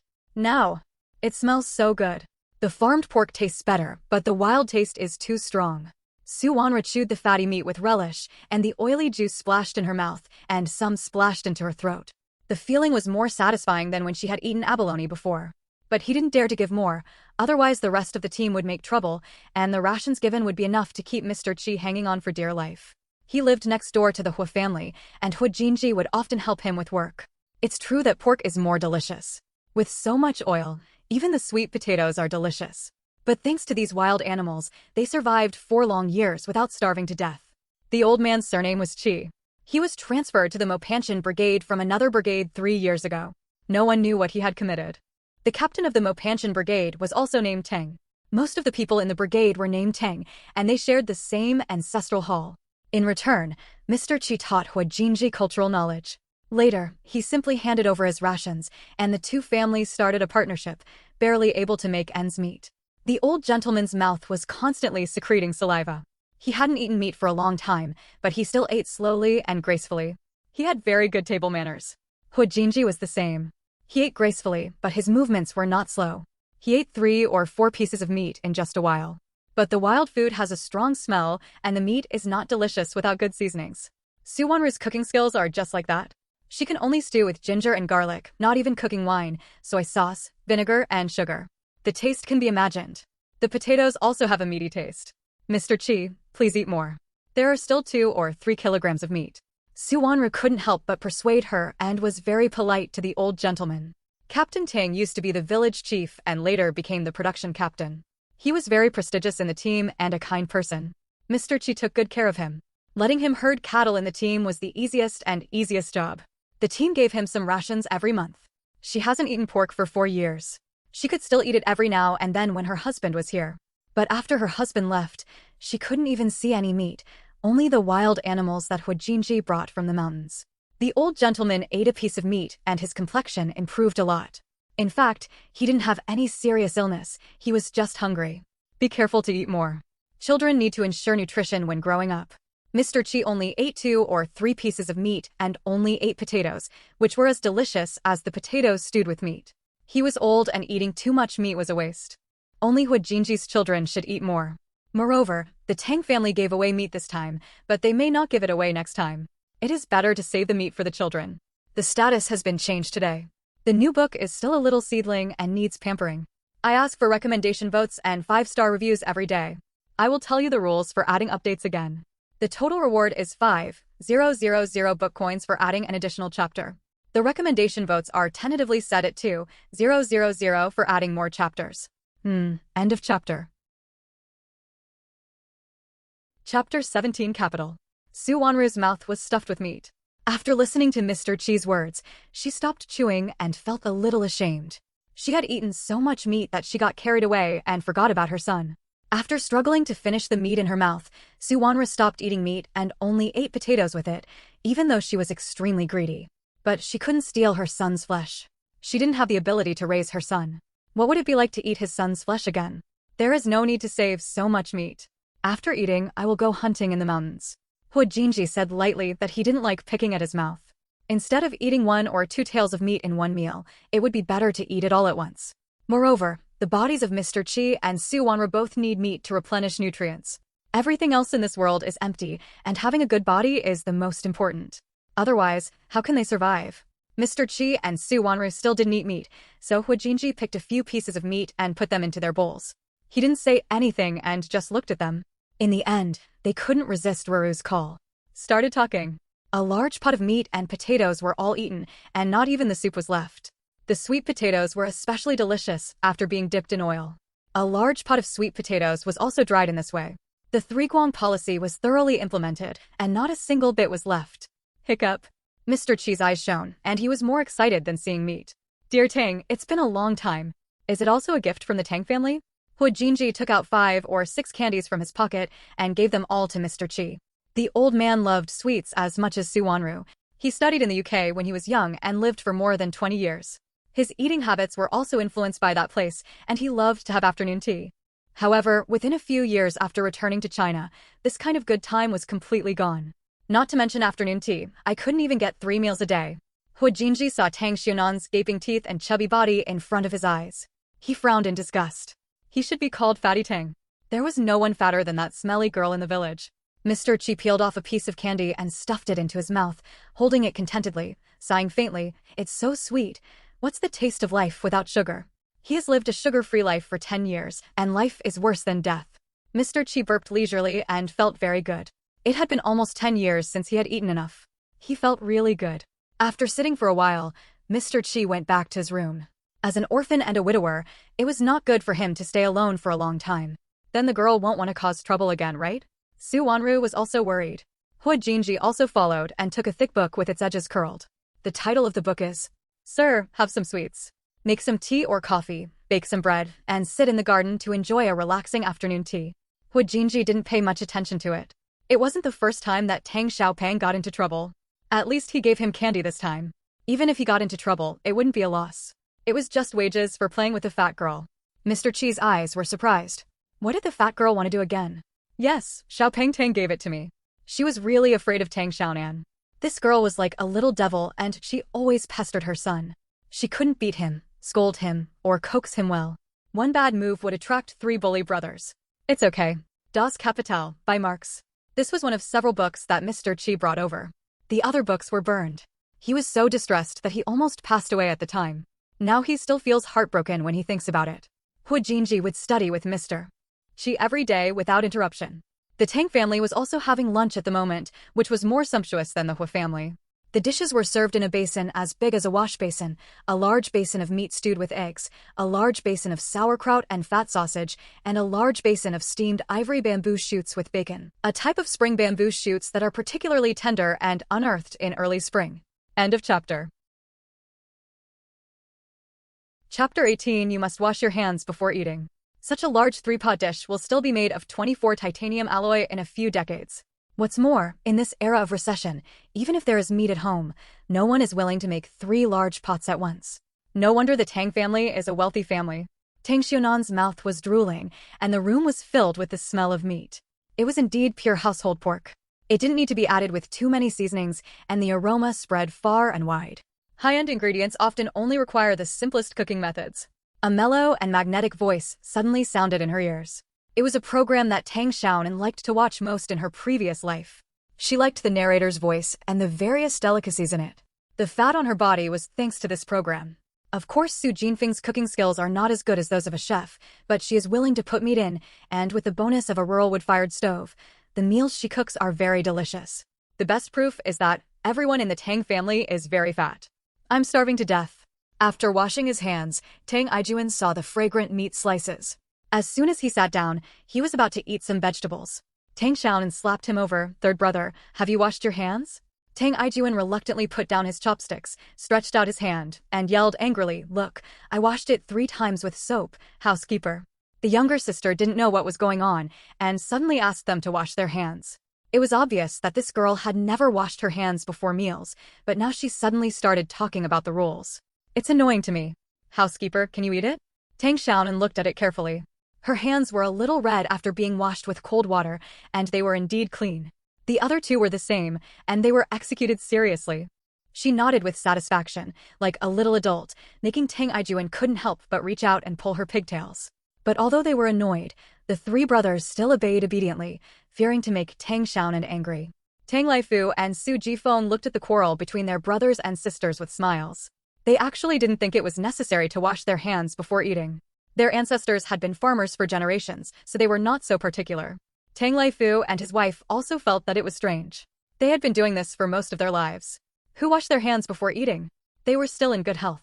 But now that Tang Xiaonan said this, their decades-old confidence was shaken. What should I do if there are really bugs? Can people still live? When farming is busy, everyone eats in the fields. Where can I wash my hands? The teacher said there are a lot of bugs in your fingernails, crawling and crawling. Third brother, if you don't wash your hands, the bugs will crawl into your stomach and grow so big. Tang Xiaonan opened her hands, and her exaggerated expressions and words made the 3 brothers touch their stomachs involuntarily, feeling that something was not right in their stomachs. Tang Ijuan was almost hungry. In the past, when the Tang family served dinner, he would be the first to eat. But today, because of this girl, he was delayed for so long, and his stomach was growling with hunger.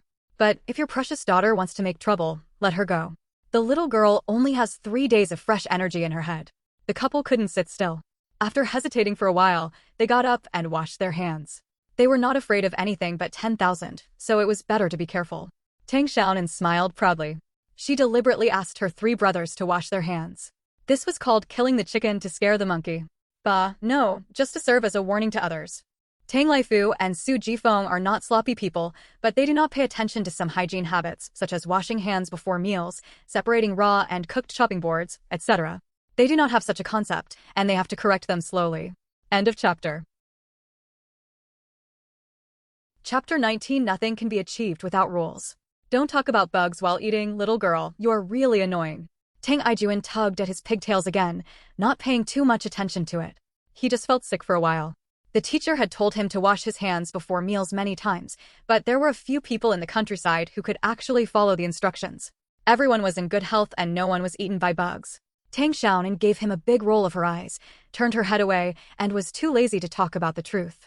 Habits are not developed overnight, and naturally they cannot be corrected in one go. She asked her family members to wash their hands before eating every day. Over time, it naturally became a habit. Although everyone in the Tang family is fat and strong, their health is not very good. Although they usually don't get sick, they linger on the bed when they are sick. This is the case for Tang Laifu and the same for Su Jinfeng. She has to take precautions. To have a good body, start by washing your hands before eating. Furthermore, the impression of the three brothers in the village was too bad. They were all bullies that everyone feared. In fact, the three brothers did not do any unscrupulous evil, but because they were fierce-looking, not very well behaved, and did not know how to respect the elderly and care for the young, the impression was lost bit by bit. Don't underestimate these impressions. After Tang Ijuan's accident in the book, the police came to the village to investigate. As a result, everyone shook their heads when they mentioned it, saying that Tang Ijuan had been a rogue since he was a child. This was the last straw that broke down the Tang family. After returning from Hua's house, Tang Xiaonan made preliminary plans for the future while taking a nap. Also, she has to lose weight. She wants to slap the author in the face, let Madoka Doi go to hell. Without the biggest threat, the male protagonist is like a fish in water, cheating all the way and becoming the boss of the business empire. Hua Jinji has become a thing of the past. Tang Xiaonan didn't remember the specific time of Hua Jinji's accident, but she remembered it was 14 years later, and she wrote it all down in her notebook. No wonder my brothers are not liked by others, they are so unruly. His whereabouts are unknown, and his life and death are unknown. He has not come back after several years, so he is probably really dead. The future boss must gain favor, starting with feeding. After Tang Ijuan finished teasing his sister, he stretched out his chopsticks to pick up the slices of meat. Tang Xiaonan saw it from the corner of her eye and slapped her again, feeling a little tired. It's a pity that she always read books at a glance, only reading a general outline, forgetting many details, and for some reason, her memory of the book became blurry after wearing it. The three elder brothers must be educated strictly to make them good. Whether it was the Tang family or Hua Jinji, they actually didn't appear too much in the book, and they died in the early stages. The Tang family fell into decline, and Hua Jinji suffered a mental illness not long after, and had to go to Africa to develop business, and then, nothing happened. As for the male and female protagonists, Tang Xiaonan didn't intend to deliberately please them. The two of them had little to do with what happened to the Tang family, at least she didn't see it when she read the book, and they didn't have much to do with Hua Jinji. Tang Xiaonan doesn't read very carefully, please explain in advance. What happened again? Tang Ai shouted from the ground. Tang Xiaonan took a piece of paper and wrote down some of the plots she still remembered and hid them secretly. She would write down whatever she remembered later. She never thought about returning to the real world. There were parents and brother who loved her here, and she couldn't bear to go back. Therefore, she must correct the tragic ending of the Tang family.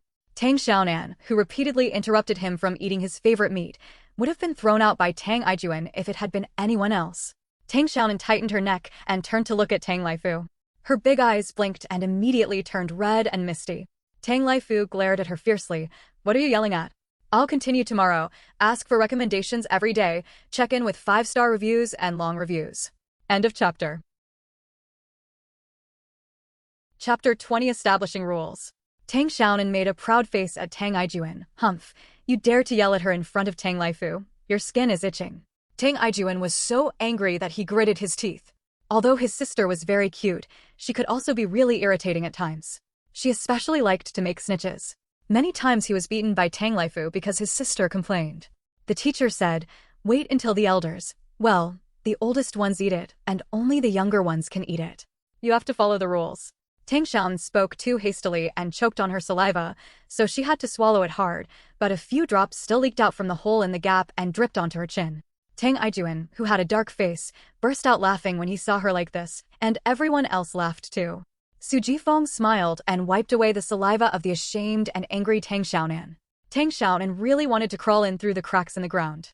The fat face was red. It was really not her fault. It was just that the facial muscles of this 6-year-old body were not fully developed, and there was such a big hole. It was normal for some saliva to leak. Thinking of this, Tang Xiaonan felt calm again. She was 6 years old now. Drooling was normal, there was nothing to be ashamed of. Tang Ijuan snorted heavily at Tang Ijuan, who was falling forward and backward with laughter. Tang Xiaonan looked at Tang Laifu again and asked very seriously, Dad, am I right? Yes, what I said is definitely right, I didn't even eat it, you bastard will eat your shit. Tang Laifu couldn't close his mouth, but his daughter was considerate. The three brats always only thought about eating first, never thought about the rules. There is a big hole in his mouth and his words are always leaking. It is not smooth, but this is okay. A 6-year-old baby's speech is not that coherent, so it is normal to speak like this. Su Jifeng felt more satisfied than having eaten ginseng for 18 people. As much as he was satisfied with his daughter, he disliked his son. Naturally, Tang Laifu was the same, and he didn't look good on his 3 sons. In fact, he didn't care about this. Rural people were not that particular, but Tang Xiaonan pointed it out solemnly, and Tang Laifu felt that it was good to follow the rules. He still had to maintain his dignity as an old man. Of course, the main reason is that Tang Laifu is used to doting on his daughter. He will agree to whatever Tang Xiaonan says with a smile. If Tang Xiaonan says that the rule is that the younger generation eats first, Tang Laifu will definitely agree to it. My little girl is very sensible. She already knows the rules in the last year of school. Humph, the 3 of you have gone to school to learn the rules. The 3 brothers were smiling and didn't care about their parents' different treatment. It's the right thing to dote on your sister. Rules are not important in the Tang family. The important thing is that Tang Xiaonan is happy. My father and mother eat first, then my brother eats, and lastly I eat. It will always be like this from now on. After Tang Xiaonan made such a fuss, the 3 brothers stopped eating meat in a hurry. Tang Laifu took a piece of meat and ate it, and said in a deep voice, "Eat it." Only then did the 3 brothers use their chopsticks. They were like hungry tigers descending from the mountain, scrambling to pick up the meat to eat. A half-grown boy could eat a poor man.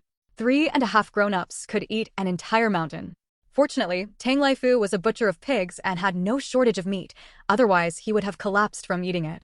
Tang Laifu saw his 3 sons eating in a different style than usual. They moved their chopsticks neatly. They didn't fight with donkeys like they usually did. They started eating right after the table was served. They were messy. Naturally, he felt something in his heart. Only through comparison can we know the good or bad. Compared with the chaos before, it is much better now. Tang Laifu's heart moved. Originally, he didn't pay much attention to these so-called rules, but now he has some ideas. End of chapter. Chapter 21: The Villagers Who Made Matters Worse. No wonder people from wealthy families in the past paid special attention to rules and were particular about everything they did. He would have to learn a little more in the future so that he could at least look at it comfortably. At this moment, Tang Laifu did not realize the importance of rules. He only felt that the 3 sons were not as annoying as before, so he was willing to cooperate with Tang Xiaonan. Tang Laifu, who was in a very good mood, gave Tang Xiaonan a piece of soft meat. Tang Xiaonan chewed it with satisfaction. It took many chews to chew a piece of meat. It was so painful to have no teeth. But this also has an advantage. Chewing slowly is the best way to lose weight, and it also looks more elegant. She will be a lady in the future, just like the heroine. Eating slowly and speaking softly will make people like her more. It's so delicious. Tang Xiaonan swallowed a piece of meat with satisfaction. It was so delicious. The original pork, even the shark fins were not replaced. Su Jifeng gave her another piece, her face full of kindness. Eat more. I've saved a bowl of each dish for dinner. Tang Laifu's parents are still alive, but they don't live with the eldest son's family because her grandparents and eldest daughter-in-law Su Jifeng don't deal with it, so the 2 elders simply live with the second couple and their unmarried younger son. All we eat now is brown rice, which is really not as delicious as sweet potatoes. In fact, there is not much of a contradiction. The main thing is that our living habits are different. Tang Laifu's parents lived very frugally and pervertedly, only slightly better than Yan Jiansheng, who was reluctant to part with 2 lamp wicks before his death. Su Jifeng was extravagant, and their completely different life philosophy led to a sharp deterioration in the relationship between mother-in-law and daughter-in-law. In the end, it was the old man Tang Baishan who made the decision to let the eldest son and his family live separately. Tang Xiaonan chewed the meat slowly, and suddenly her heart skipped a beat and she remembered something. When farming is busy, it is pure dry rice, and when farming is slack, it is sweet potato rice. Like today, it is sweet potato rice. The sweet potatoes are mixed in the rice and taste very good. Tang Xiaonan specially chooses sweet potatoes to eat, but does not like the hard rice. Out of sight, out of mind, things have become much more peaceful since then.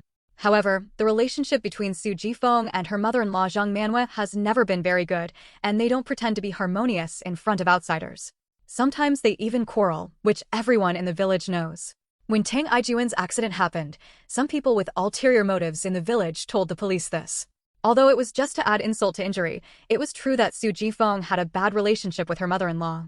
Other families drink very little in the morning and evening during the off-season, and only the head of the family can eat some dry food. However, the Tang family eats dry food every day, 365 days a year. The Tang family is the most unruly. They look like they're old. especially the mother-in-law Su Jifeng. She even dares to scold her parents-in-law. She won't give them delicious food to her parents-in-law. She scolded all the neighbors. How can such a mother raise a good son? But in fact, Su Jifeng just had a sick face. Although she had a bad relationship with her parents-in-law, Su Jifeng did her best to take care of her parents-in-law when they were sick. Like Tang Laifu, she gave all her patience and tenderness to her daughter Tang Xiaonan. She speaks in an evil voice when talking to others and has a not-so-kind face, which leads to her bad reputation. In the book, after Tang Ijuan was shot, Su Jifeng learned that someone had told the police this. Her spirit suddenly collapsed, and she lived in deep self-blame, feeling that she had harmed her son. Soon she became seriously ill, and everything went wrong at home. After Tang Laifu died, he left a few years later. Yan Jianqing is from the scholars. He breathed a sigh of relief before he died and refused to close his eyes. He only closed his eyes because the oil lamp used 2 wicks. After 1 wick was lost, he closed his eyes. Because there are not many updates during the public period. I will update more after the arrangement is recommended. Continue tomorrow. End of chapter. Chapter 22 Striving to be a Civilized Family. Tang Xiaonan looked at Su Jifeng, whose face was full of love. This cheap mother was not good to others, but she was the best mother to her children. In her previous life, her parents were the most sensible in the eyes of outsiders, and they were willing to help. Everyone praised them, but they were very harsh on her biological daughter. She likes parents like Tang Laifu and Su Jifeng, so she wants to repair Su Jinfeng's reputation. But you have to think of a good excuse, and just saying it directly will definitely not work. She is a cheap mother who is willing to work obediently only after being coaxed. Mom's cooking is so delicious. Omitted 200 words, Tang Xiaonan racked her brains and blew a rainbow fart, which made Su Jifeng smile so brightly that she laughed out loud. Tang Xiaonan swallowed her saliva and said, "Aunt Lady is wrong." Aunt Lady's surname was Lady. She lived next door to the Tang family. She was also a shrewd woman. Her hands and feet were not very clean, and she liked to take advantage. Su Jifeng planted 2 loofahs in the yard 1 year. It was enough once or twice, but Lady was not greedy enough and even stretched out her clothing stretcher to hook the melons in the Tang family's yard, which happened to be seen by Su Jifeng. So, a bloody battle broke out over a loofah. Su Jifeng and Lady fought for 300 rounds. Both of their faces were scratched and their hair was pulled a lot. In the end, the battle ended with Su Jinfeng's victory, but the two also became enemies from then on and rolled their eyes when they met. Sending meat to Grandma. I won't talk about it, Aunt Lady. Su Jifeng stood up in excitement, rolled up her sleeves, and was about to go to the next door to fight, cursing, "My cousin raised a slut. I'll tear her mouth open." And she didn't lie. Lady did say bad things about Su Jifeng in front of the old lady Zhang Manhwa.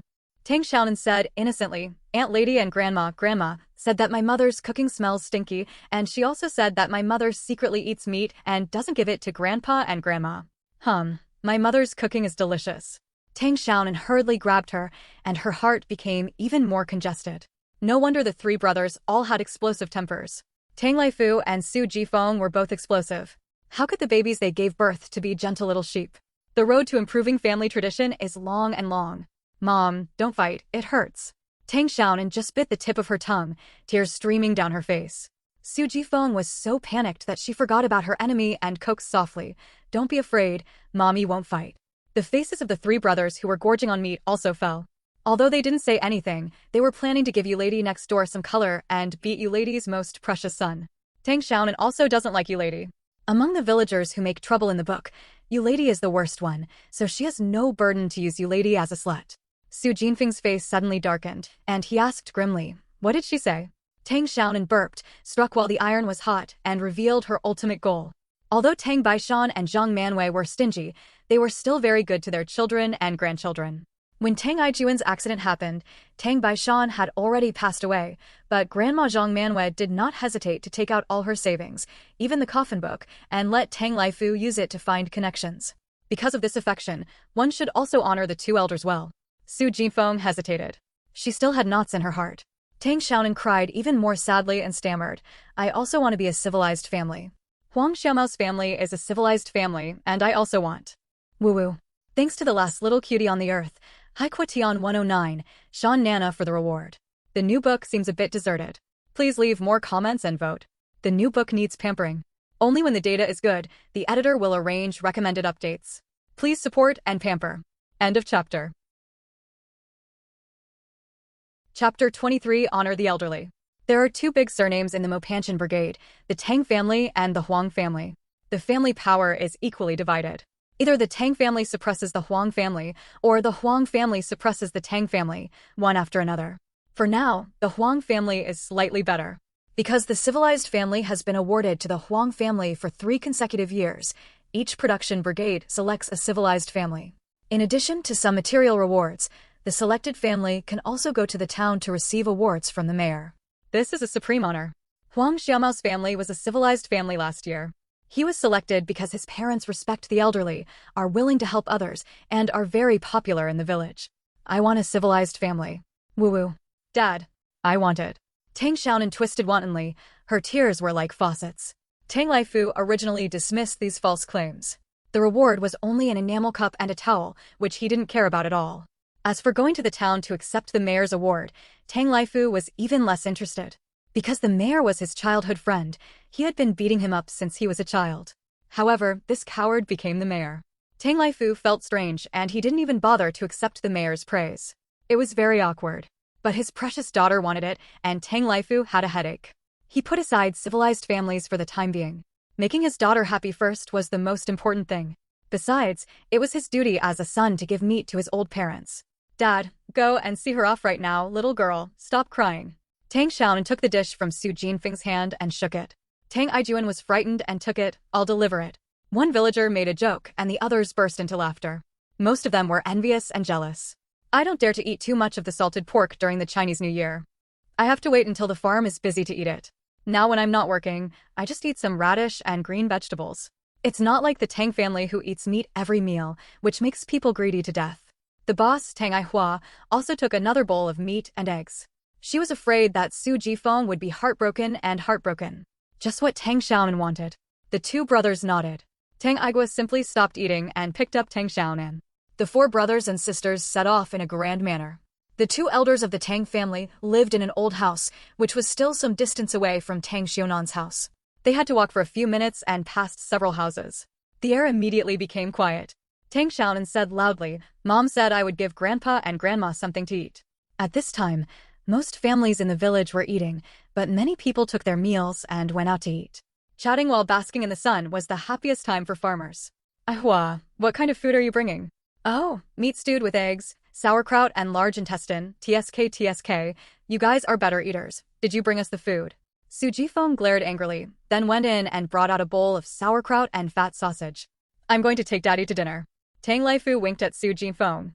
Although Su Jifeng was reluctant, her husband had already spoken, so she had to go to the kitchen and bring out a large bowl of meat and eggs. Tang Xiaonan sniffed and said, there are also large intestines. Now is the off-season, and the brigade has not started work yet. The villagers are very leisurely. They all gather on the roadside. When they see Tang Xiaonan and the others from a distance, everyone is startled. When they see them holding vegetables in their hands, their hearts are burning with gossip. I won't take the steamed bamboo shoots with bacon. You send it to Grandma and eat it when you come back, Tang Laifu said. Everyone's expressions were strange, as if they had swallowed chicken shit, and they didn't believe what Tang Xiaonan said.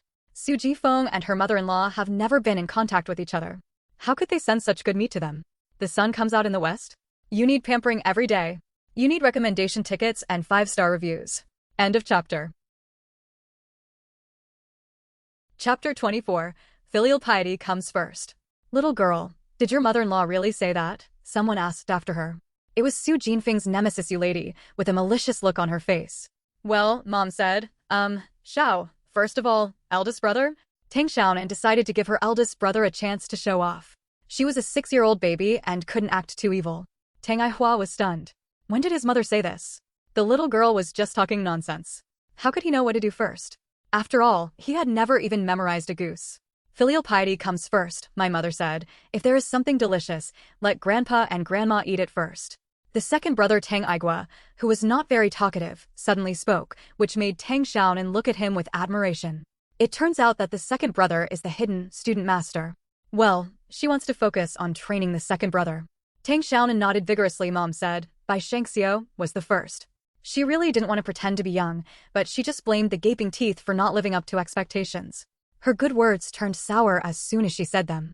Tang Xiaonan had no choice but to shut her mouth, and she stopped talking. The Baishan fairy with a small mouth? Haha, your grandpa's mouth is quite small. The person who scolded him was an old man with a handsome face, neat clothes, and a distinctive temperament. He was about 50 years old, with black hair and a mouse suit. He stood out among a group of villagers. But the boss died in the battle not long after, and the new boss despised intellectuals the most. Tang Xiaoxing's good days were also over. Only then did Tang Xiaonan remember that her old man's name was Tang Baishan. Baishan. The local dialect sounded really similar. What nonsense are you talking about? They are all illiterate. They are not as educated as my little girl. They say that filial piety comes first, which means that honoring the elderly is the most important thing. What are you talking about? Tang Baishan's little mouth is nonsense. He is Tang Xiaozheng, the most educated man in the village. He is the same generation as Tang Baishan, but a few years younger than Tang Baishan. This Tang Xiaozheng is quite legendary. Although the author did not describe it in a vivid way, he appeared many times, and Tang Xiaonan was deeply impressed. But bad luck, Tang Xiaonan encountered troubled times, and the school could not continue. He did not want to return to the village to farm, so he gave up his pen and joined the army. Of course, it was the National Army. Because he was literate and could write well, he was highly appreciated by his superiors and was assigned to do logistics work. Someone suddenly said something, and suddenly everyone burst into laughter, falling forward and backward, and some even burst into tears. It is said that Tang Xiaonan was very smart when he was young, and his family also had some money. They sent him to a private school, and then he was admitted to the county middle school with excellent grades. If it hadn't been for the war, it would have been inevitable for this old man to go to university. Grandpa 6. This old man was just passing by and happened to hear Tang Xiaonan's words. He also became curious about Su Jinfeng's rare performance, so he stopped to listen. The three brothers shouted respectfully, and Tang Xiaonan's heart moved. She knew who this old man was. He was arranged to go to the front line, and he could die at any time. Tang Xiaonan was timid and afraid of death. It is said that he was scared to death on the first day he went to the front line. There is no way of knowing whether it was true or not. Anyway, Tang Xiaozheng himself would never admit it. Tang Xiaonan simply quit. Fortunately, he escaped early, otherwise he would have been in bad luck in the past few years. After leaving the army, Tang Xiaozheng found a way to teach in a girls' school in Hangzhou. This old man was quite handsome. The author said that when he was young, he was one of the top handsome men in the village. End of chapter. Chapter 25. Brushing Impression Points. After teaching for a few days, the old man fell in love with the most beautiful female student in the class. He stopped teaching and took the beautiful female student back to his hometown to get married. In the conscience of heaven and earth, her sixth grandma was only 16 years old at the time, and her good years were ruined by this scumbag old man. After Tang Xiaonan returned to his hometown in Wecheng, it was impossible to farm, not even in this life. He was a lively thinker, good-looking, eloquent, and good at writing articles, so he quickly applied for a job in the secretary office of the county government. Tang Xiaonan really admires this old man. Although he is a bit scumbag, he is really capable and can do well no matter where he goes. However, this old man is really unlucky. Every time he gets a little better, he encounters bad luck again. But the old man also had a very long-term vision. One day, he made some calculations and looked at the general trend of the world. He immediately submitted his resignation, dismissed his concubine, and took only his wife, the beautiful female student, back to Mopanshan village. Not 2 years after Tang Xiaonan returned to Mopan Mountain, Yu City was liberated, and the county magistrate returned to the west. The old man's former colleagues died, escaped, and were imprisoned. They were all caught. He escaped by chance and lived a carefree pastoral life in Mopan Mountain. Even in those years of turmoil, Tang Xiaonan was not unlucky. With his experience in joining the National Army and working as a secretary to the county magistrate, his life might have been in danger. However, this old man had a clever mouth and was very tactful in his dealings. He was the accountant for weddings and weddings in the village, and he had a high prestige. In addition, the top administrator of the village is the Tang family and is a cousin of Tang Xiaozheng. Naturally, he protected Tang Xiaozheng and reported a poor and lower-middle peasant to Tang Xiaozheng. He held several symbolic meetings, but nothing happened after that. The villagers did not have the time to care about such nonsense, and they were too late to work. Therefore, although Tang Xiaonan did not become rich, he could still enjoy a peaceful life. As long as Tang Xiaonan corrects his impression of the Tang family, with his prestige in the village, who will dare to say that the Tang family is crooked? Hello, Grandpa 6. Tang Xiaonan smiled with satisfaction, touched Tang Xiaonan's head gently, and asked gently, "Did Mom ask you to deliver meat?" "Well, Mom and Dad are waiting for us at home. Let Grandpa and Grandma eat first." Tang Xiaonan answered seriously. "This is a good time to improve your impression points. It's just that this old man has nothing to say to outsiders, but he is very mean to his wife, not to mention romantic, and sometimes he will get violent when he is anxious. Unfortunately, Grandma Six's mother's family is not in Yuecheng, and she doesn't even have anyone who can stand out, so her life is very pitiful. Tang Xiao has a lot of roles in the early stage, so I will focus on describing it. When Tang Xiaonan was reading, she didn't have much of a good impression of this old man, but now this old man appeared too timely. Send it quickly, don't let it get cold. Tang Xiaonan called out obediently. The smile on Tang Xiaozheng's face deepened. He and Tang Baishan were cousins. He had been worried about the unhealthy family tradition of Tang Laifu's family in the past, and tried to persuade him several times to no avail. Unexpectedly, this family suddenly changed their gender. Tang Xiaonan touched Tang Xiaonan's head again. His loving eyes made her feel a little guilty. Tang Xiaonan in the book was the most annoying Tang Xiaonan, who was unruly and unruly. He never had such loving eyes once. Tang Xiaonan was proud again. As expected, she was loved by everyone. She was liked by everyone no matter where she went, except for her biological parents in her previous life. I beg you for your love and support for this new book. If it is recommended, I will definitely update it more. But the prerequisite for being recommended is that the data must be beautiful. I beg for your support, darlings, okay? End of chapter. Chapter 26 Pig's Feet and Soybeans. Goodbye, Grandpa Six. Tang Xiaonan waved her hand obediently and left with her 3 brothers. The first wave of impressions was a success. Take your time. Sooner or later, the Tang family will change. Using a civilized family is just a cover. Tang Xiaonan is not very confident, but it is a good excuse. As long as the Tang family does not have a bad reputation, she will be satisfied. Tang Xiaolan smiled slightly and was more happy for Tang Xiaonan. He used to think that this grandniece was too unruly. He was only 3 years old, so he had no confidence in Tang Xiaonan's future. But now it seems that his vision was wrong. This grandniece is good-looking, smart, cute, generous, and her future should not be bad. As for the 3 Tang Aihua brothers, the old man really lacks confidence. They are already teenagers, and their personalities and habits have been finalized. If nothing happens, they will stay like this for the rest of their lives. It would be okay if they just farmed honestly, but what the old man was worried about was that these 3 brothers had bad tempers and no brains. They could easily catch others on fire, which would lead to big trouble. But since he is not his own grandson, Tang Xiaonan doesn't want to take too much care of him. He is just secretly worried. After all, they both have the surname Tang, and they haven't even released the 5th server yet. Everyone will be prosperous and everyone will suffer. The old man still has a very strong family concept. Tang Xiaonan and the others arrived at the house where the 2 elders of the Tang family lived. It was an old wooden attic house. More than a dozen families were surrounded by a ring, with a huge yard in the middle. They could enjoy the cool air in summer, dry grain in autumn, dry quilts and clothes in winter and spring, and play with children. At this moment, there were many people eating in the yard, sitting or standing, chatting enthusiastically. When they saw Tang Xiaonan and the others, their expressions were the same as those of the previous villagers, surprised and shocked. Grandpa, Grandma, Mommy asked me to bring some food. The sound of Tang's patriotism was loud, and the expressions of the people eating in the courtyard were even weirder.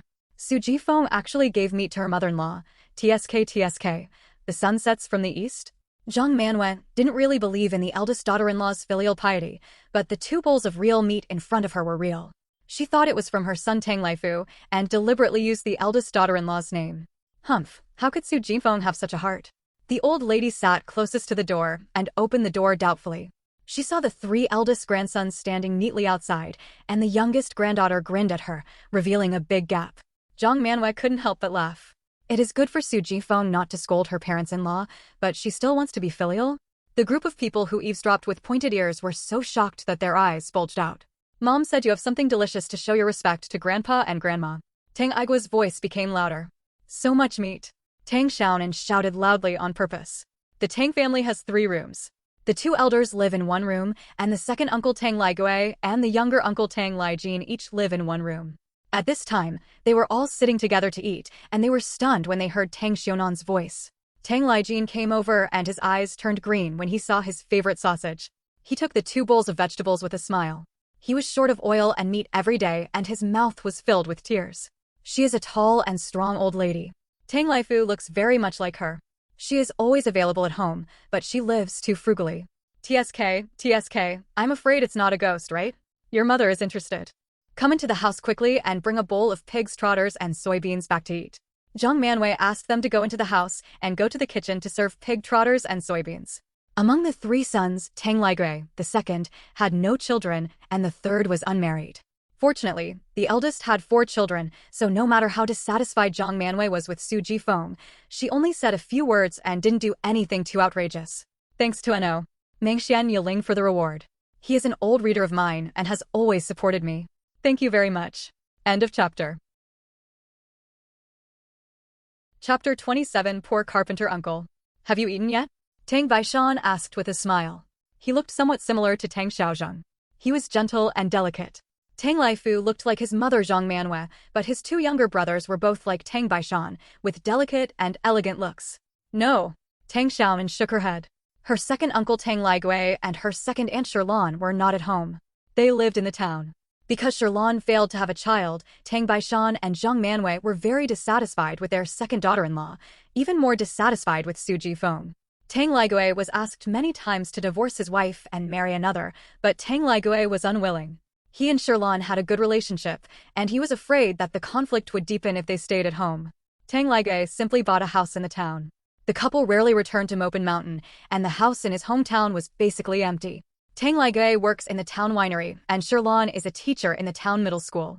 The couple both work and earn a good income, but they have no children, which is their biggest regret. Uncle Tang Lijin did not have a serious job, so Tang Baishan sent him to learn carpentry and served as an apprentice for 3 years. After he was apprenticed, he made a chair for Tang Baishan.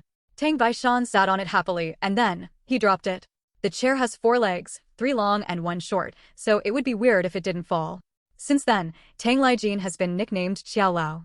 Xiao Lao is the local dialect and means lame. Eat and then go back. Zhang Manwei said with a smile. 3 years were wasted as a carpenter. After Tang Lijin, he learned other crafts one after another, but they were neither good nor low. Now he is 25 and there is no serious profession. Naturally, no girl is willing to marry him. Tang Baishan has a love-hate relationship with his younger son. Tang Xiaonan and the 3 brothers shook their heads together. They didn't want to eat green vegetables and soybeans. Moreover, Tang Lijin also had a very flexible mind. He was just unwilling to farm and failed to catch up with a good opportunity, so he became an idle second-rate man, and the ending in the book was not good. There were only 2 bowls of vegetables on the table, 1 bowl of stir-fried vegetables and 1 bowl of pig's trotters and soybeans, but only the soybeans were seen, not the shadow of the pig's trotters. Tang Lijin only ate meat and fat intestines, leaving the vegetables and soybeans untouched. But there is one more thing that needs to be added to the transformation plan. Tang Lijin has to be rehabilitated and find a powerful tigress wife for him. Hey, he won't be able to cure her. Zhang Manwei brought out a large bowl of pig's trotters and soybeans, but Tang Xiaonan was not looking forward to it. With Zhang Manue's frugality, the bowl of pig's trotters and soybeans had to be filled with soybeans countless times. Not to mention the pig's trotters, even the pig hair would have melted in the stew. Tang Lijin ate several pieces of sausage in succession, and the bird's mouth felt comfortable. He ate the vegetables more slowly, and now had the time to tease his little niece, and kept rubbing Tang Xiaonan's head. Zhang Manue's smile became more loving, and she didn't force them to stay, so she let them go home. Tang Aihua actually didn't want to take the pig's trotters and soybeans. They didn't taste good at first sight. Tang Xiaonan held them up first, and Tang Aihua had no choice but to catch them.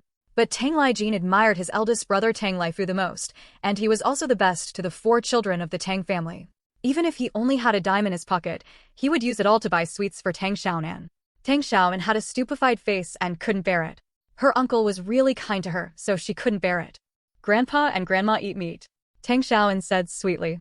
Goodbye, Grandpa, Grandma, and Uncle. When she walked to the door, Tang Xiaonan deliberately said loudly that refreshing her impression would start with being polite. It's weird that my little girl is so polite today. Tang Lijin muttered, and Tang Baishan knocked a chopstick on his hand.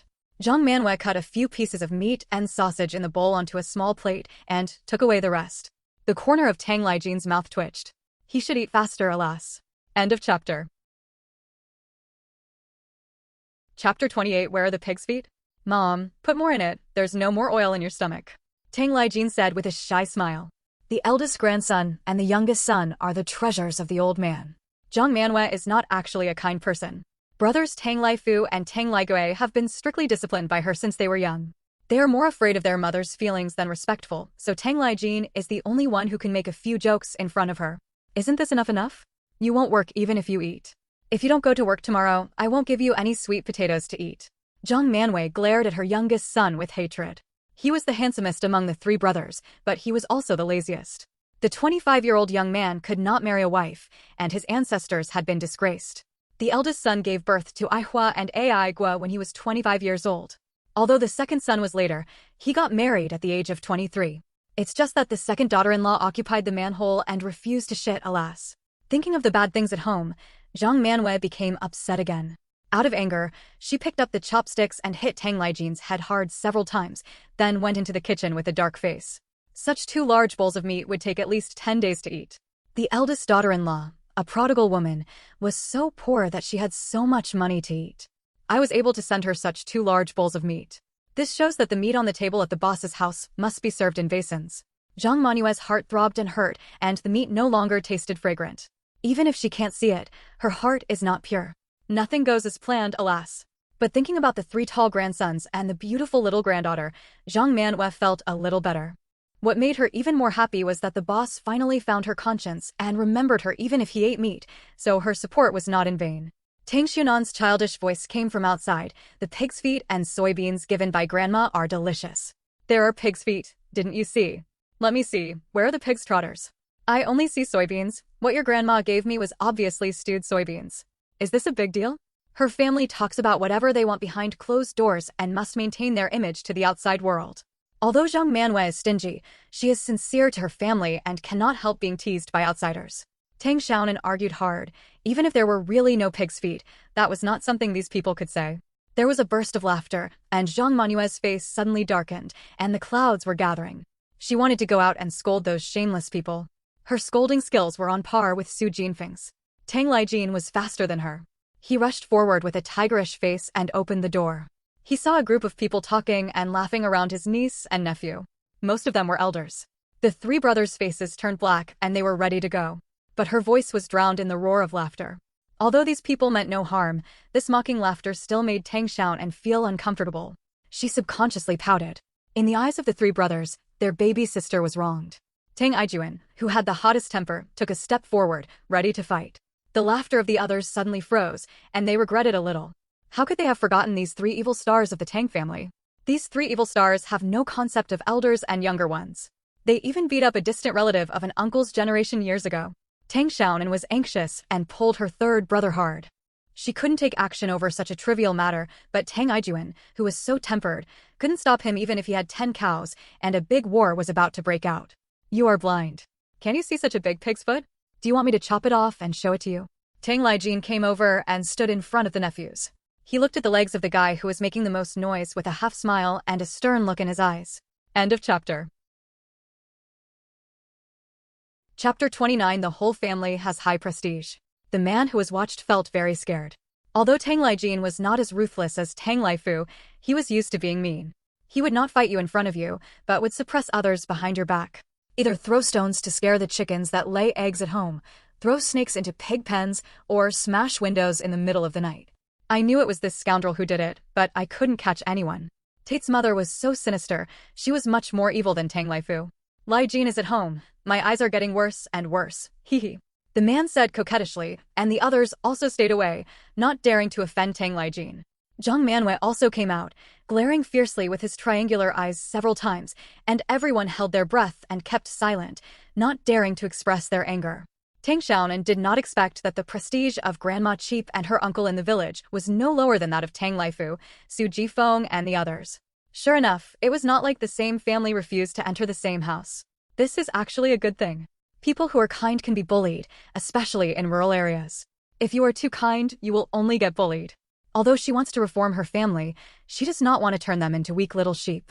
Huh, you are like a little sheep. I'm afraid everyone will sit on your head and shit. Are I stewing pig's feet or soybeans? Look carefully. Zhang Manwei looked at the person who was the most hesitant before. The yard was full of old neighbors who had lived there for at least 10 years. They could hear their voices and even their footsteps. Zhang Manwei naturally knew who was making the loudest noises. Zhang Manwei felt unhappy. She was ready to fight and was ready to go, but her fists could not be punched out. She was hung up and down. Zhang Manwei was getting more and more angry.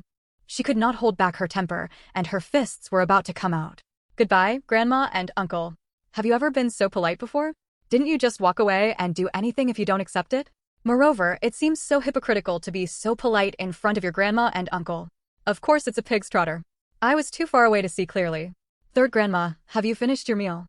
The woman immediately changed her smile, and there was no trace of the anger in her heart. Tang Xiaonan waved her hand. Her mouth was as sweet as honey. The three Tang Xiaonan brothers also waved their hands in a strange way. When they realized the reaction, they felt strange. You haven't come back to clean up yet. It was someone with whom her family didn't usually get along. A few days ago, there was some friction between the two families because of the quilt. Zhang Manue's anger hadn't subsided yet, and now it was being raised again. She rolled up her sleeves and was about to get started. The woman being stared at didn't dare to fight Zhang Manwei. Firstly, she couldn't beat him, and secondly, she was a generation lower. No matter whether she won or lost, she couldn't make a profit. This woman was the most shrewd, and she would naturally not do business at a loss. Tang Baishan ranked third, and many people followed the younger generation and called Zhang Manwei third grandma. The word pig's feet was specially emphasized. Tang Xiaonan was secretly amused. This grandma is quite protective of calves. She likes it. Tang Baishan's screams came from the room, and Zhang Manwei immediately retracted his fist that was about to be thrown out. He glared viciously, turned his head and said to the four brothers and sisters of Tang Xiaonan, "Go back to eat quickly and hold the pig's feet tightly." The three brothers all looked at Tang Xiaonan and complained silently in their hearts. They didn't know what was going on with the little girl today. She was babbling. When the four brothers and sisters walked away, someone smiled and said, "Third grandma, your manhwa is becoming more and more sensible. Look how well you take care of your younger brothers and sisters." Today's four brothers and sisters of the Tang family are not completely different, but they're refreshing. Everyone is quite surprised, thinking that Tang Manhwa has the demeanor of an eldest brother and has set a good example for his younger siblings. Today's fourth update, I must ask for a 5-star review to check in. After reading the book, just check in and give a good review so that the author will be more motivated. End of chapter. Chapter 30. The eyes of the masses are sharp. Zhang Manwei actually didn't get used to her overly polite grandson and always felt it was awkward. But when she heard other people's compliments, she immediately puffed up her chest and was so proud. "My manhwa has been sensible since she was a child, and you still have to say it." "Yes, Grandma 3, you are so lucky." Others said compliments politely, but they were extremely disdainful in their hearts. "Have you been sensible since you were a child?" "Humph, he is not afraid of thunder." A few days ago, it was Tang Manhwa who was the first to beat him up. The person who was beaten was his uncle. Tang Manhwa, a little bully, had been doing these immoral things since he was a child. Zhang Manwei was in a good mood after being complimented, and happily went back to the house to eat, and the storm subsided just like that. Tang Xiaonan and her three brothers returned the same way and met the villagers gathering for dinner. She was like a repeater, saying to everyone she saw, "The pig's feet and soybeans my grandma gave me are delicious." Although the villagers doubted the harmonious relationship between the Tang family's mother-in-law and daughter-in-law, these bowls of food were real, and they couldn't help but disbelieve them. By the time Tang Xiaonan's four siblings returned home, the village had already begun to spread the news about her family. "Have you heard? Today at noon, Su Jifeng asked her children to give away such a large bowl of meat stewed with eggs, and such a large bowl of fried large intestines with pickled vegetables for her parents-in-law to eat. It's absolutely true. I saw it with my own eyes." Zhang Manwei returned a bowl of pig's feet and soybeans. Women have undergone a transformation, and so have men. They will become sensible when they reach a certain age. Let's see how they behave in the future. If this continues, Lai Fu and Jinfeng will be blessed. The leftover meat and sausages from lunch were stewed in a pot with some potatoes and radishes. Some bamboo shoots were added to the bacon and steamed again. I also fried a vegetable roll separately. The vegetables were grown in my yard, and the rolls were made by Su Jifeng during the Chinese New Year. I heard Zhang Manwei talking bad things about Su Jifeng a few days ago. How are you feeling better today? The Tang family's dinner was still sumptuous, but the meat was a bit less. The Tang family did not have the conditions for a big meal of fish and meat. Although there was still a lot of meat left, it would last for a year. Su Jifeng was just a bit extravagant, but he was not a prodigal. This is definitely not what Su Jifeng said. She can't even recite Mao Zedong's quotations. How could she know this? She really didn't notice that these three children of the Tang family have changed their gender. The masses are very discerning, and even the slightest change cannot be hidden from their sharp eyes. Tang Xiaonan's hard work on the first day of business was quite effective. The whole village was silently watching the three Tang Manhwa brothers, wanting to see whether they had really changed for the better or just on a whim. After all, we are a family, so we can't be lifelong enemies. Besides, I think Manhwa and the three brothers have become much more sensible. They even know that filial piety comes first. TSK. After all, they have studied and spoken well. Green vegetable skin rolls are a representative dish of Huecheng. Every household makes some during the Chinese New Year. They roll the meat stuffing with tofu skin into a long cylinder, fry it in oil, then cut it into sections and keep it, which can last all winter. This leather roll also has a nice name, called xiangling, but people in Huecheng call it the leather roll, and it has a more earthly smell. Where's my mother's stewed pig's trotters and soybeans? Tang Laifu glanced at the dishes on the table, but didn't see his mother's pig's trotters and soybeans. Su Jifeng choked angrily. I looked through it for a long time, and there wasn't even a single pig hair. It was all soybeans, and there were no starch seeds. It was cooked together with the pig food. End of chapter. Chapter 31, Must Sleep Alone. I don't know how many times Zhang Manhwa had stewed this bowl of soybeans. It might have been the bowl of pig's feet soybeans on New Year's Eve. It had been stewed for more than half a month. It was stained with so much saliva that Su Jifeng starved to death and didn't want to eat it, so he simply gave the pig extra food. Tang Laifu was a little unhappy. Even if there were no pig hairs, it was his mother's wish, but it was eaten by the pig. Doesn't this clearly show his disdain for his mother? Tang Xiaonan secretly complained that it was not good and hurriedly shouted, "Dad, I want to eat vegetables, but I can't get them." The clouds on Tang Laifu's face immediately dissipated. He picked up a large chopstick roll with only a few slices of green vegetables and put it into Tang Xiaonan's bowl. Tang Xiaonan's heart was filled with worry. She finally knew where the fat on her body came from.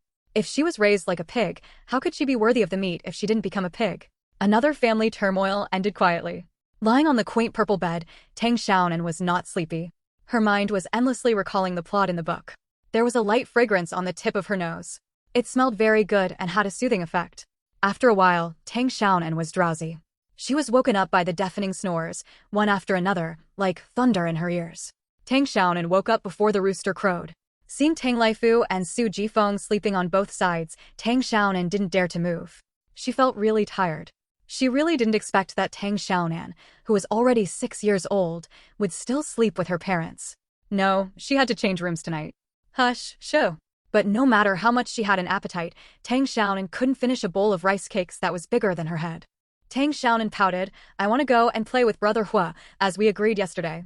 "Why do you eat so much?" Su Jifeng reached out and touched Tang Xiaonan's forehead. The temperature was normal, but she was not in good spirits. She thought it was because she had not recovered from her fall yesterday, so she said, "Stay at home today, and you are not allowed to go anywhere."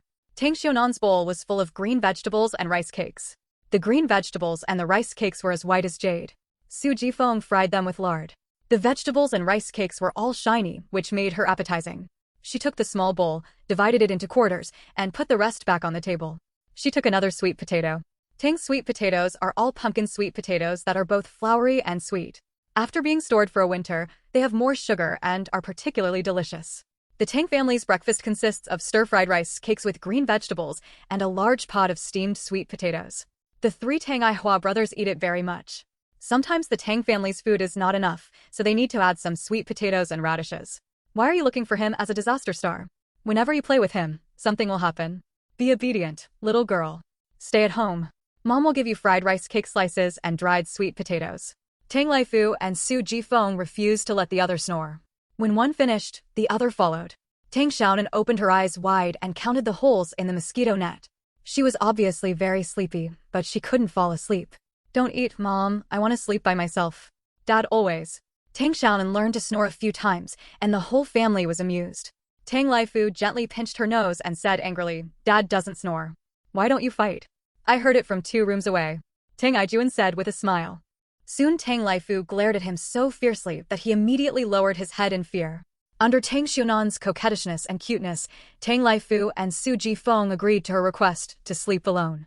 In fact, at Tang Xiaonan's age, she should have slept by herself a long time ago, but they couldn't let go of their daughter, so they kept sleeping with their daughter. Now that Tang Xiaonan is 6 years old, they have no choice but to separate. End of chapter. Chapter 32, Fried Rice Cake Slices. After breakfast, Tang Laifu went out to work, and the 3 brothers all went to help. He had to rush to 3 jobs today, because after the wake of hibernation, the farmers would start planting and had no time to hold happy events, so they all rushed to do it now. At this time, it was common for Tang Laifu to rush to 2 or 3 jobs a day. He can kill a pig by himself. He needs his son's help for 2 or 3 times, but Tang Laifu will never let his son take over his job. He can do this kind of heavy killing business by himself, and he can't harm his son anymore. Su Jifeng and Tang Xiaonan were the only ones left at home. Su Jifeng started frying rice cake slices. All the fried rice cakes were eaten during the Chinese New Year. Su Jifeng had always been extravagant when it came to food and never scrimped. Fried rice cake slices are very simple. Cut the rice cake into thin slices, drain the water and fry it in the oil pan. The white rice cake slices are fried until they are crispy and have the fragrance of rice.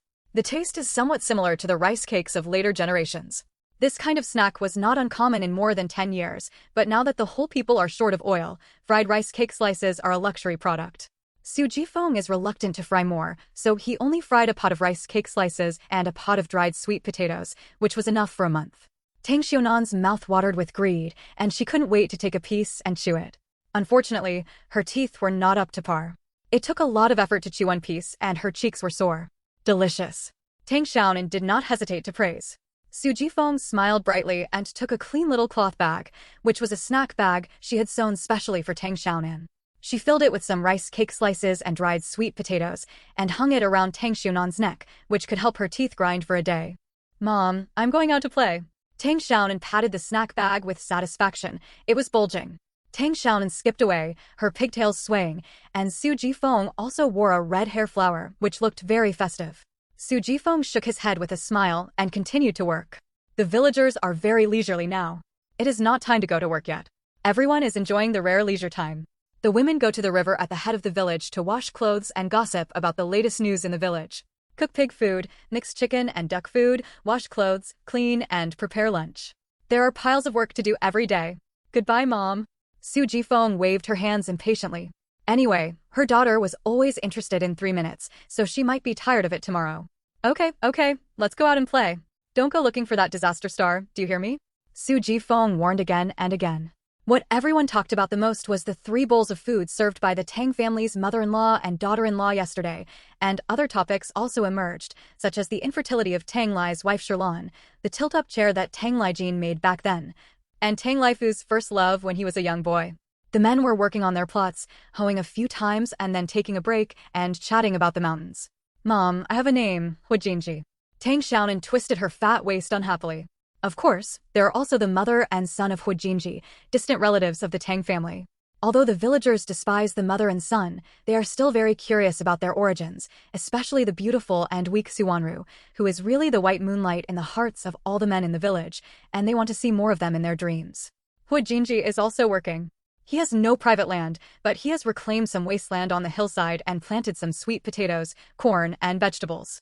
However, the future boss is smart in everything, except that he is not good at farm work, and the crops he grows are all skinny. Mr. Chi is also helping.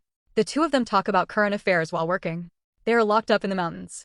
The only way to understand the current affairs outside is the village radio. I haven't reported news on the radio for a long time, and I don't know what's going on outside. Mr. Chi frowned slightly, feeling a little uneasy. End of chapter. Chapter 33: Inducing Events of Neurosis. Mr. Chi is worried that the situation will become more tense. If he is moved to another place, he doesn't know whether he can survive it. He was only in his early 60s, and he had not yet served the country. If he died like this, he would really not be able to rest in peace. He also couldn't bear to leave his wife and children abroad, but the old man was also glad that his wife and children did not come back with them, so it was enough for him to endure the hardship alone. Hujinji's handsome face was covered with sweat, and his hoe was taller than his.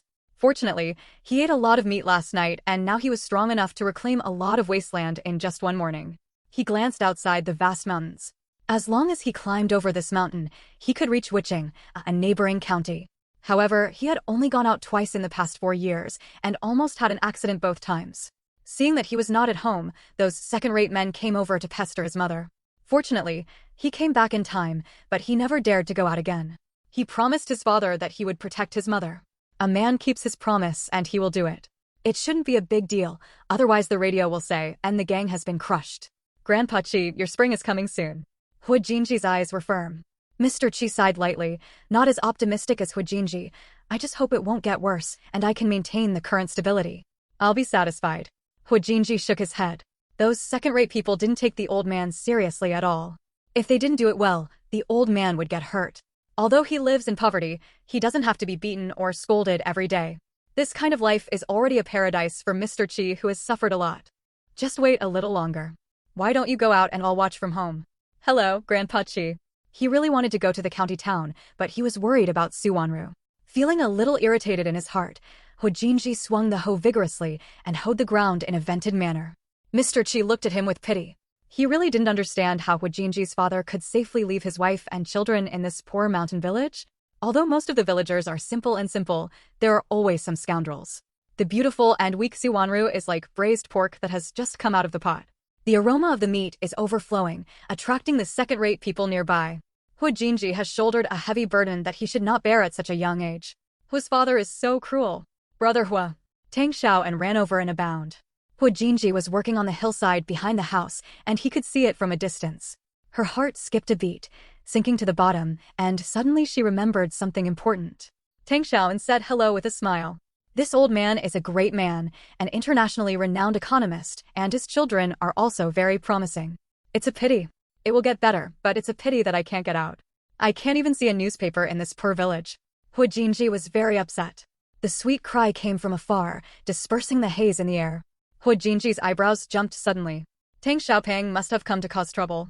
The reason why Hojinji became insane was that Mr. Chi was a very important trigger. About a year or two later, Mr. Chi was held down and beaten by some so-called progressive youths. Hojinji was not at home at the time. When he came back, the old man was already half dead and died not long after. Because the old man was a communist, the Mopanshin Brigade reported the matter, and they only sent a staff member down to investigate casually, and the matter was settled. But Hojinji was stimulated. The description of him in the book at that time. Today is the 4th update. The data is a bit deserted. Please vote and collect it and click on the 5-star review to check in. The new book needs pampering so much. End of chapter.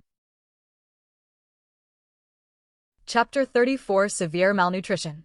Hojinji, with red eyes, gritted his teeth, clenched his fists tightly, veins popped out on his forehead, and red tears shed from the corners of his eyes. No one dared to look directly at this teenage boy. Only when you are extremely sad will you shed blood and tears. This shows that Hojinji was deeply stimulated, and it is really normal for him to become mentally ill. The book also said that not long after, the 3 angry young men who bullied Mr. Chi all had accidents one after another. One fell into the water and drowned, one was bitten beyond recognition by a mad dog, and the other was frightened to the point of mental disorder. She said every day that someone was trying to harm her, took off her clothes when meeting people, and was finally married to an old bachelor. Tang Xiaonan also remembered that the 3 angry youths were all classmates of Tang Aihua. One was from Mopanshin village, and the other 2 were from the next village. They had a good relationship with Tang Aihua. They came to visit Tang Aihua that day and heard that there was a communist in the village, so these 3 angry youths started trouble. Tang Aihua did not participate, but he did not stop him either. With Hojinji's vengeful character, he let Tang Aihua go, which shows that he was not completely disillusioned with the Tang family at that time. Tang Xiaonan silently made a note that she must stop this matter. The Tang family had to pick out all the bad things, and she didn't want Hojinji to get crazy again. This future boss was really pitiful. The relatives who depended on each other had accidents one after another. Even adults couldn't bear such a blow, not to mention that he was only a teenager. What are you doing here? Hojinji looked unhappy. He has to work and has no time to play with this fat girl. Brother Hua, do you want to plant sweet potatoes? Plant pumpkins and sweet potatoes. That one is delicious. White sweet potatoes are dry and not delicious. Grow potatoes. Mr. Chi explained with a smile. Hojinji was impatient. Sweet potatoes had to be planted in the second half of the year, and potatoes were planted in the first half of the year. This fat girl was stupid as hell. Sincerely. Little girl can eat by herself. Grandpa is not hungry. Tang Xiaonan was speechless and chattering like a little sparrow. Mr. Chi smiled slightly and had a much better impression of Tang Xiaonan. Such a little girl is so cute. What I plant is none of your business. Tang Xiaonan blinked and blushed a little. She couldn't tell the difference between sweet potato and potato seasons. She grew up in the city and couldn't even tell the difference between leeks and garlic sprouts. Mr. Chi swallowed hard and held back. He couldn't eat children's snacks. And if she gave it directly to Hojinji, this guy would definitely not accept it. This was called a roundabout tactic. However, Hojinji's eyes were straight, staring at Tang Xiaonan's hand. Like a wolf, Tang Xiaonan was a little panicked, thinking that the boss was angry and wanted to settle old scores with her, so she hid timidly behind Mr. Chi. This old man is too thin and severely malnourished, so he needs to take supplements. The unique aroma of fried food spread out and penetrated the noses of Hojinji and Mr. Chi, making their stomachs growl. After being deprived for too long, just one meal of meat is not enough to nourish the stomachs.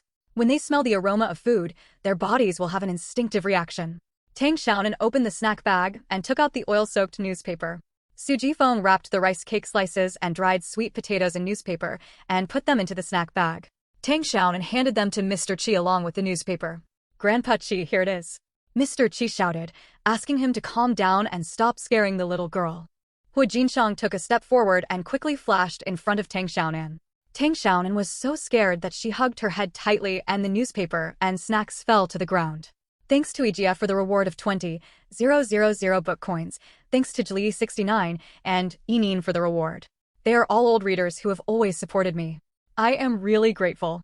I will update more today. I love you all. P.S. Pumpkin sweet potatoes are very noodles, very sweet, and very delicious. I don't know what they're called in other places. I call them pumpkin sweet potatoes here. There is also a white sweet potato that is relatively dry and tastes like chestnuts. End of chapter.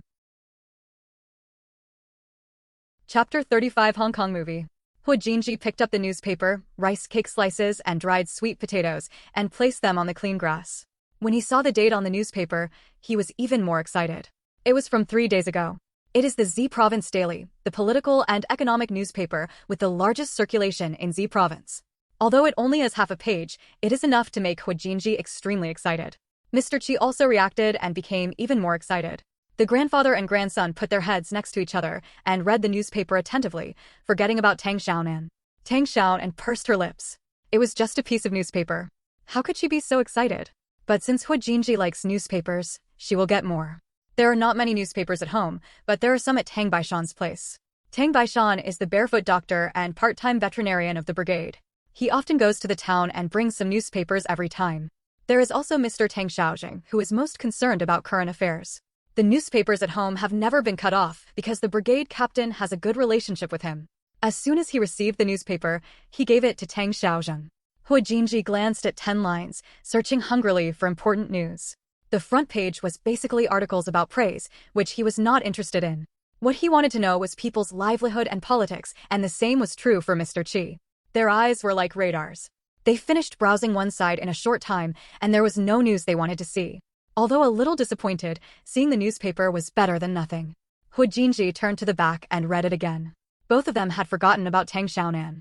"Look here," Hu Jinji shouted excitedly, pointing to a report in the corner of the newspaper, his eyes shining. Mr. Qi leaned over to read it, and he almost jumped with excitement. Now is a good time for gold mining. As long as you seize the opportunity, it is not difficult to become a rich man. Should she work hard? Tang Xiaonan couldn't calm down anymore and decided to add another goal to herself. Tang Xiaonan's heart skipped a beat. It's now 1978, and last year was 1977. Did you introduce movies from Hong Kong so early? Didn't you say that everything over there is poisonous weeds? I don't know if these small details have been described in the book. Tang Xiaonan is too rough in reading books. Even if they were described, she probably wouldn't remember them. However, since there are reports in the newspapers, they are true. At least the world in this book actually happened. Work hard to make progress and strive to become a rich generation. The old man's voice was trembling, and there were tears in the corners of his eyes. He had waited for too long, and finally waited while he was alive. Tang Xiaonan understood why the old and the young were so excited. Since the introduction of Xiangjiang movies, it meant that the policy was gradually relaxed.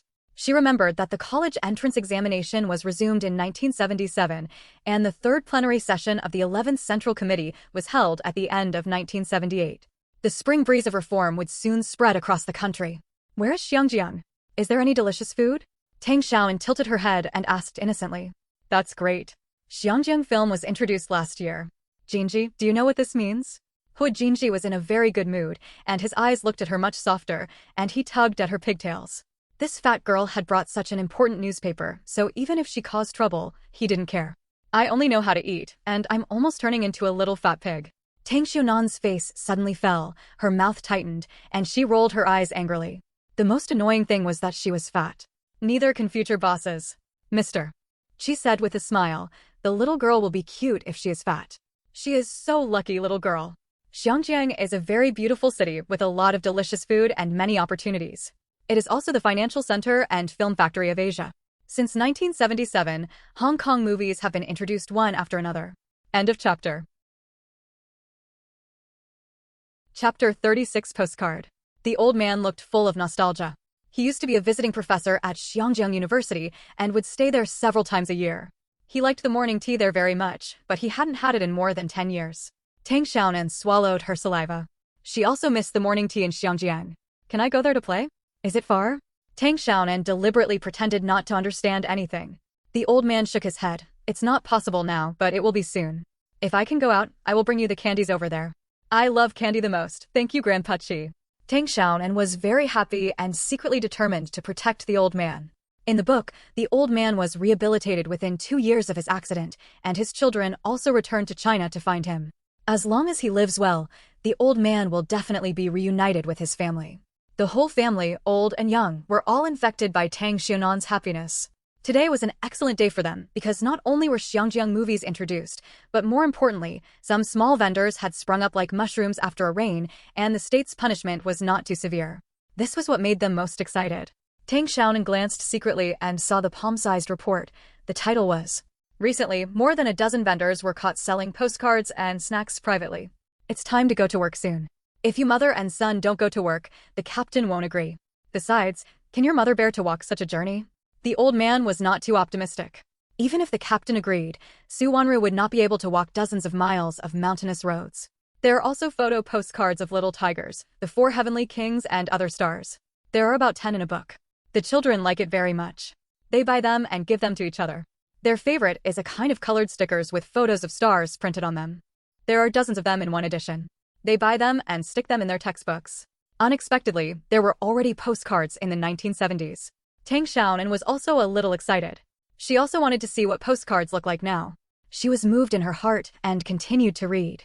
Wucheng in neighboring counties, Wucheng in this city, and other cities had introduced Xiangjiang movies, so there were many vendors selling melon seeds, peanuts, and other snacks in front of the cinema, and some were selling postcards. Postcards are the earliest peripheral derivatives of movies. They were popular when Tang Xiaonan was a child. In the 1990s, Xiangjiang film and television was particularly prosperous, and a large number of inland imports were introduced. TV series there were played in the streets and alleys. Martial arts dramas such as The Legend of Chu Liuxiang, Lu Xiaofeng, Etienne's Sword of the Dragon, and The 8 Parts of the Dragon are the most popular. Tang Xiaonan felt his strong desire and didn't understand that it was just a matter of going to the city. She could go at any time. Why was it so grand? The old man said, "I'll keep watch at home. Don't worry, I will protect your mother even if I risk my life. Just go to the city and talk to me when you come back." Every book is covered with colorful stickers, as well as the homework books. The teacher has a headache when he sees it, but severe criticism cannot stop the students' enthusiasm for chasing stars. Hu Jinji hesitated for a moment, then finally shook his head and sighed softly. "Let's find another opportunity in the future. Grandpa Chi, I want to take my mother to the city." Hu Jinji discussed with the old man. Hu Jinji frowned and punched the ground in frustration. He didn't dare try. He didn't want anything to happen to either the old man or his mother. Tang Xiaonan understood that she was worried about Su Wanru. Her heart skipped a beat, and then she thought of the last straw that broke Hu Jinji's nerves. Something happened to Su Wanru, and she was related to the Tang family. After this incident, Hu Jinji really went crazy, and he really felt cold towards the Tang family. End of chapter. Chapter 37. I really want to go to the city. EGA reward plus.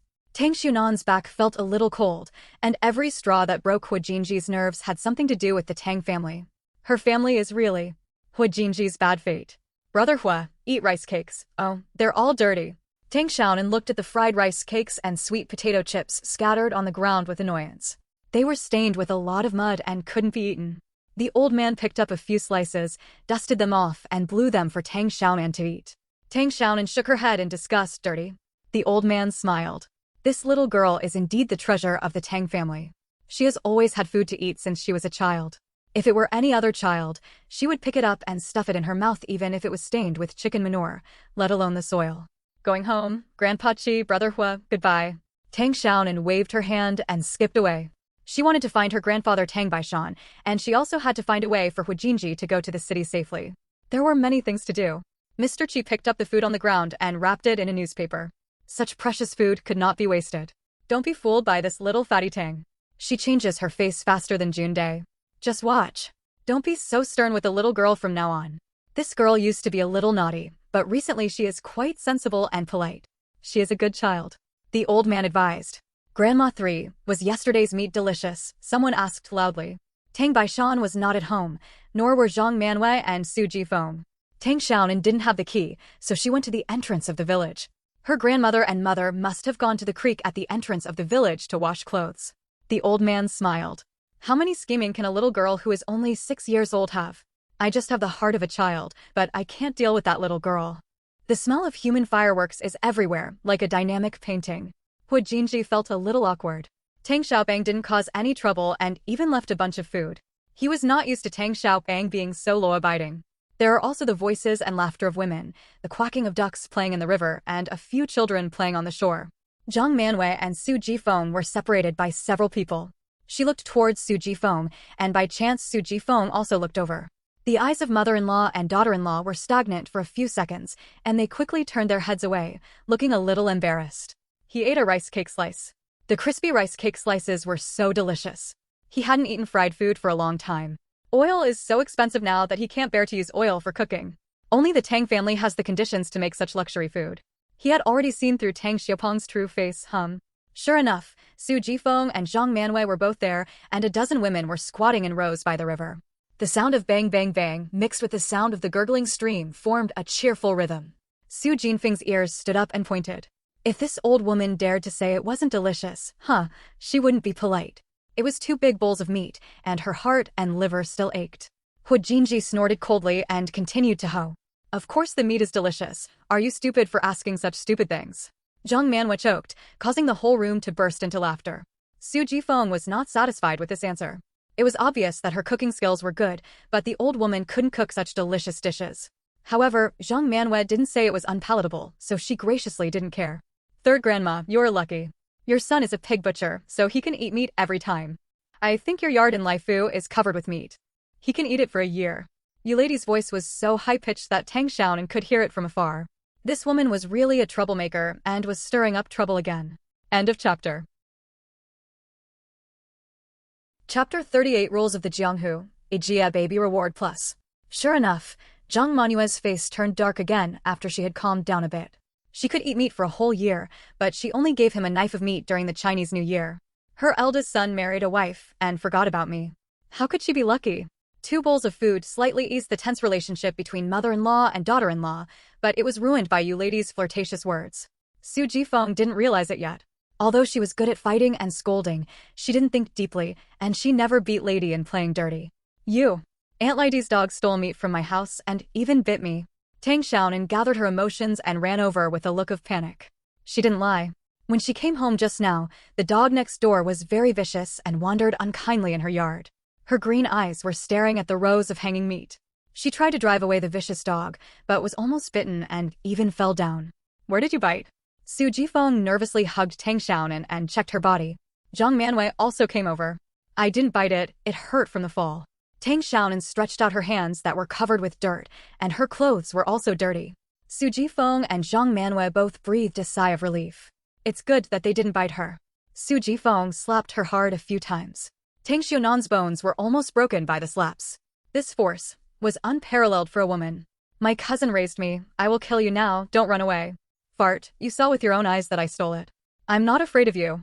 Lady lacked confidence and looked guilty. Everyone else could see clearly that she definitely stole it. This woman's hands and feet have never been clean.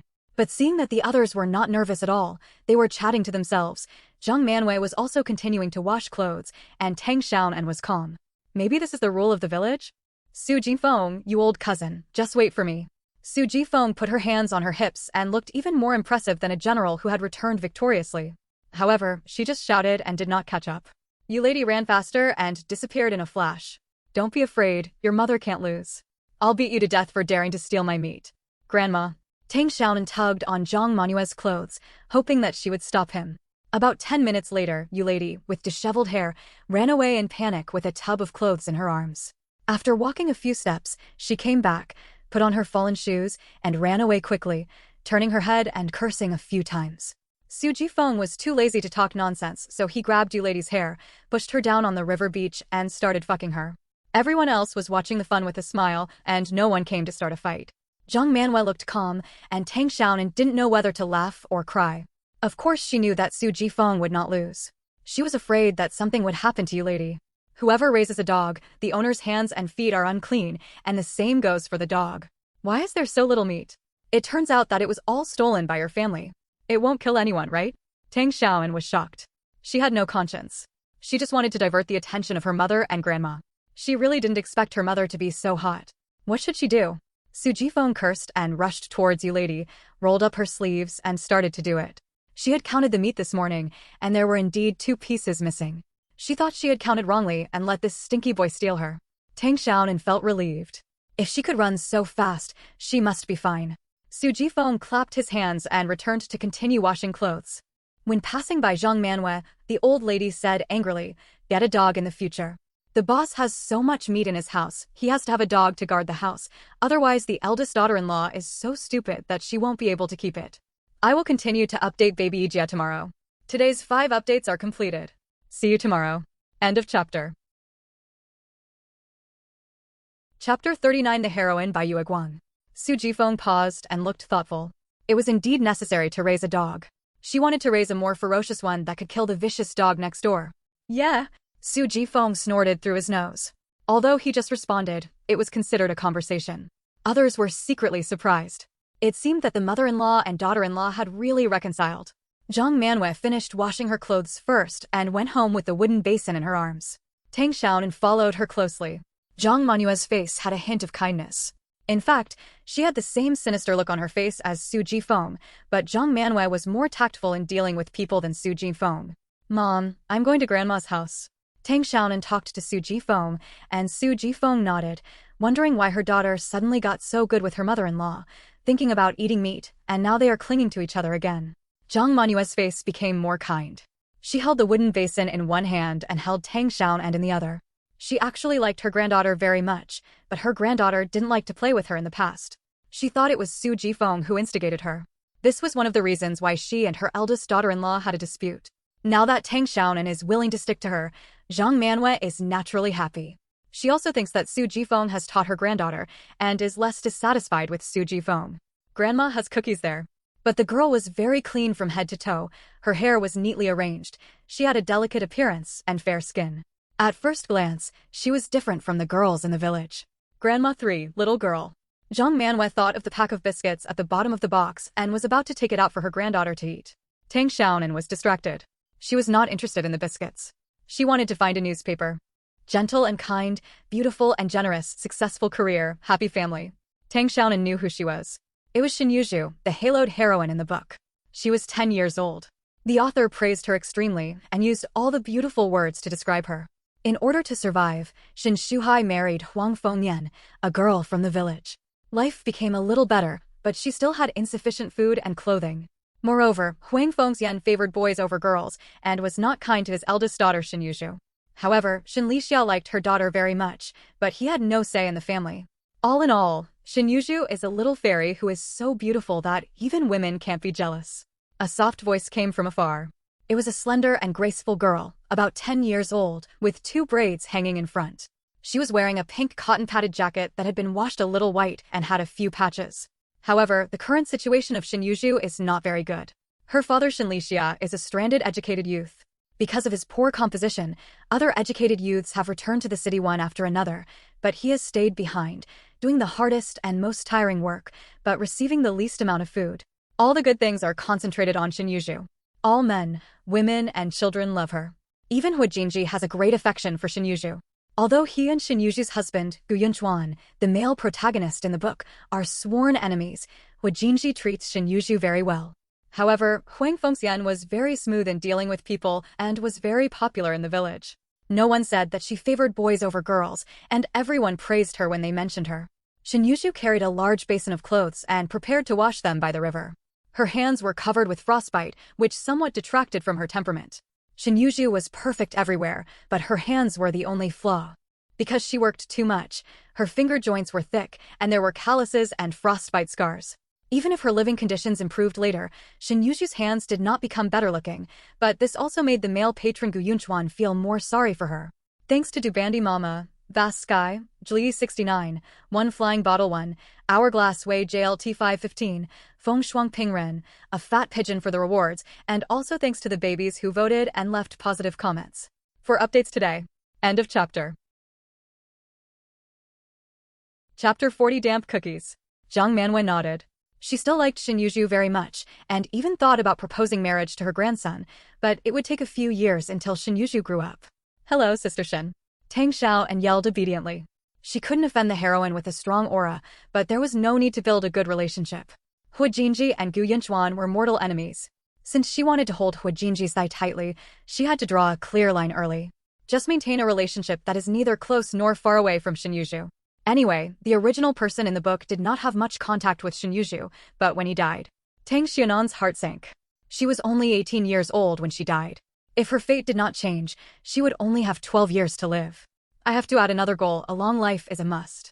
Shin Yuzhu looked at Tang Xiaonan in surprise. She had also heard about the meat delivery yesterday. She was sure that Tang Xiaonan had changed and was completely different from before. This change made her feel a little bit uneasy. Shin Yuzhu smiled slightly and didn't say much, but he kept Tang Xiaonan and the Tang family in mind and would pay more attention to them in the future. Tang Xiaonan was a little strange. Shin Yuzhu's scrutinizing look just now made her feel uncomfortable. She didn't like others looking at her like that, but she didn't plan to interact with Shin Yuzhu, so she didn't take it to heart. After returning home, Zhang Manhwa dried her clothes and went upstairs to rummage through the biscuits at the bottom of the box.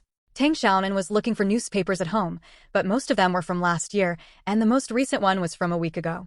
She piled together newspapers from within a month, which was only about 10 copies. The smile on Zhang Manhua's face disappeared, and she reluctantly gave some words of encouragement. She had already run out of ideas for her 3 grandsons. The eldest grandson, Tang Aihua, didn't even pass the high school entrance examination. He only went to school because of his good grades, so he didn't even think about going to university. The biscuits are already moist, fluffy, and soft, just like eating batter. Tang Xiaonan felt like vomiting after just one bite. She was very picky about what she ate. She wouldn't eat this kind of biscuit even if it was given to her for free. She didn't know how long Zhang Manhwa had been hiding it. What are you doing with the newspaper? I'm going to start a fire. Zhang Manhwa went downstairs. Not only her, but her 3 brothers also have to study hard. Even if they don't go to college, it is good to learn more about culture. Books can make people wise and rational. The reason why the 3 brothers have a hot temper is because they read too few books. Tang Xiaonan puffed up her chest and solemnly promised, Grandma, my brother, and I will take the #1 exam together. None of her 3 grandsons are good at studying. Now she is placing her hopes on her granddaughter. If only she could get into college, she would definitely give a feast. Tang Xiaonan had a very good reason, so Zhang Manhwa smiled, Xiaonan, study hard and get the top prize in the exam. Grandma will serve you wine. Let my brother teach me how to read. Zhang Manhwa opened the biscuit. It was a rectangular biscuit with the characteristics of the era, densely packed with small holes and dipped in a lot of sugar, but eat cookies. It's delicious, even Grandma eats it. Tang Xiaonan reluctantly swallowed it and stuffed the biscuit she had bitten into Zhang Manhua's mouth, forcing her to take a big bite. Zhang Manhwa didn't know her granddaughter's little thoughts, so she felt very happy. How filial her granddaughter was, and she didn't forget to honor her after eating a biscuit. It's a little damp. It's okay. I'll dry it out in a while. Zhang Manhwa put the biscuits in taluo and let them dry in the yard. She planned to give her granddaughter 1 piece a day, which would last for a month. Tang Xiaonan went home with the newspaper in her arms. She didn't throw away the remaining biscuits. After returning home, she gave the chicken a snack. End of chapter. Chapter 41 Nice Fragrance, Reward from Ijia Baby Plus. After working for a long time, she ran from the end of the village to the end of the village and also went to the mountains. Tang Xiaonan's 6-year-old body was almost exhausted. She was really exhausted now.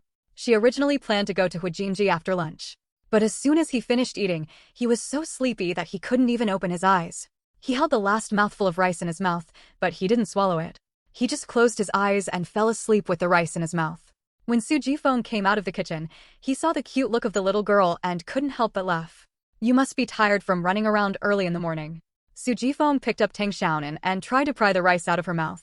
As soon as she touched someone, Tang Xiaonan woke up, opened her eyes in a daze, smacked her lips a few times, and swallowed the rice. I also didn't forget to tell you, Mom, don't make the newspaper irritating. Grandma could do something like igniting a fire with a newspaper, and her mother would definitely do the same thing. Tang Xiaonan's brain was as sluggish as a master's machine. After saying that, she closed her eyes again. She just squinted for a while, half an hour at most, and she had to go to the future boss to gain favor. I know, you little housekeeper. Su Jifeng actually wanted to use those newspapers to start a fire. Since her daughter refused, she stopped. Pine needles were just as useful. A faint fragrance came from the tip of her nose, which smelled particularly good. Tang Xiaonan quickly fell into a deep sleep. When she woke up, it was already dark, and there were the voices of Tang Laifu and his 3 brothers in the outer room. The fragrance at the tip of the nose was still there, and it was getting stronger and stronger. The room was very dark. Tang Xiaonan stretched out her hand and shook it a few times, then pulled the light cord. With a strong tug, the light turned on. The orange light illuminated the room, and it was still the big carved bed. Tang Xiaonan gradually woke up. She slept for an entire afternoon. There was still the sound of pattering outside. It was raining. In spring and Weching, there was always lingering spring rain. The sun was still shining in the morning, and it was likely to start to rain in the afternoon. It often rained for 10.5 days in a row, but it was rare for it to be sunny for 10 or more days. She used to think it was the smell of the sun, but when she grew up, she realized that scientists had verified that the smell was the smell of burning mite corpses, and the sun had no smell. This kind of ancient incandescent lamp was used by Tang Xiaonan when she was a child. A rope is connected to the switch of the light, and the switch can be controlled by pulling it. The lamp cord in the bedroom is usually tied to the head of the bed, and it can be reached by reaching out from the bed. Tang Xiaonan's rare romantic feelings were instantly shattered by scientists. After that, she still liked to cover herself with a sun-baked quilt, but she no longer liked the smell. Therefore, in winter and spring, whenever the sun is sufficient, every household will dry their quilts. Winter is incomplete without drying quilts. Tang Xiaonan especially likes the pants that have been dried. They are soft, very warm when covered, and have a good smell. She was afraid of breathing in the dead mites.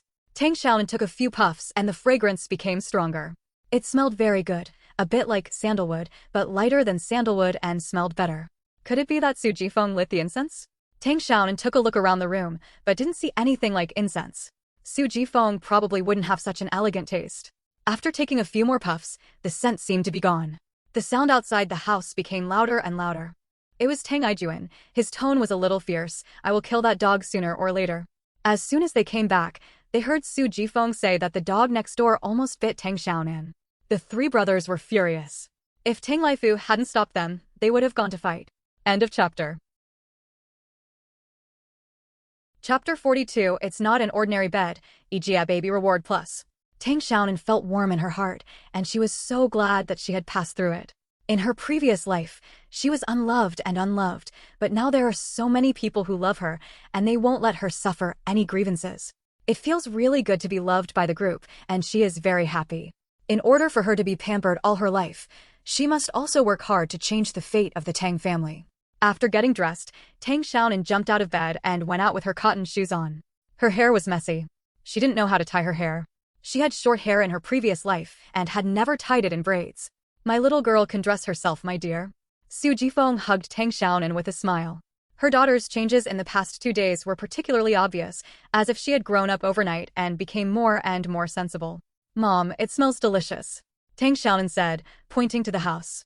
Su Jifeng was stunned for a moment and soon understood what Tang Xiaonan meant and said with a smile, it's the scent of the bed.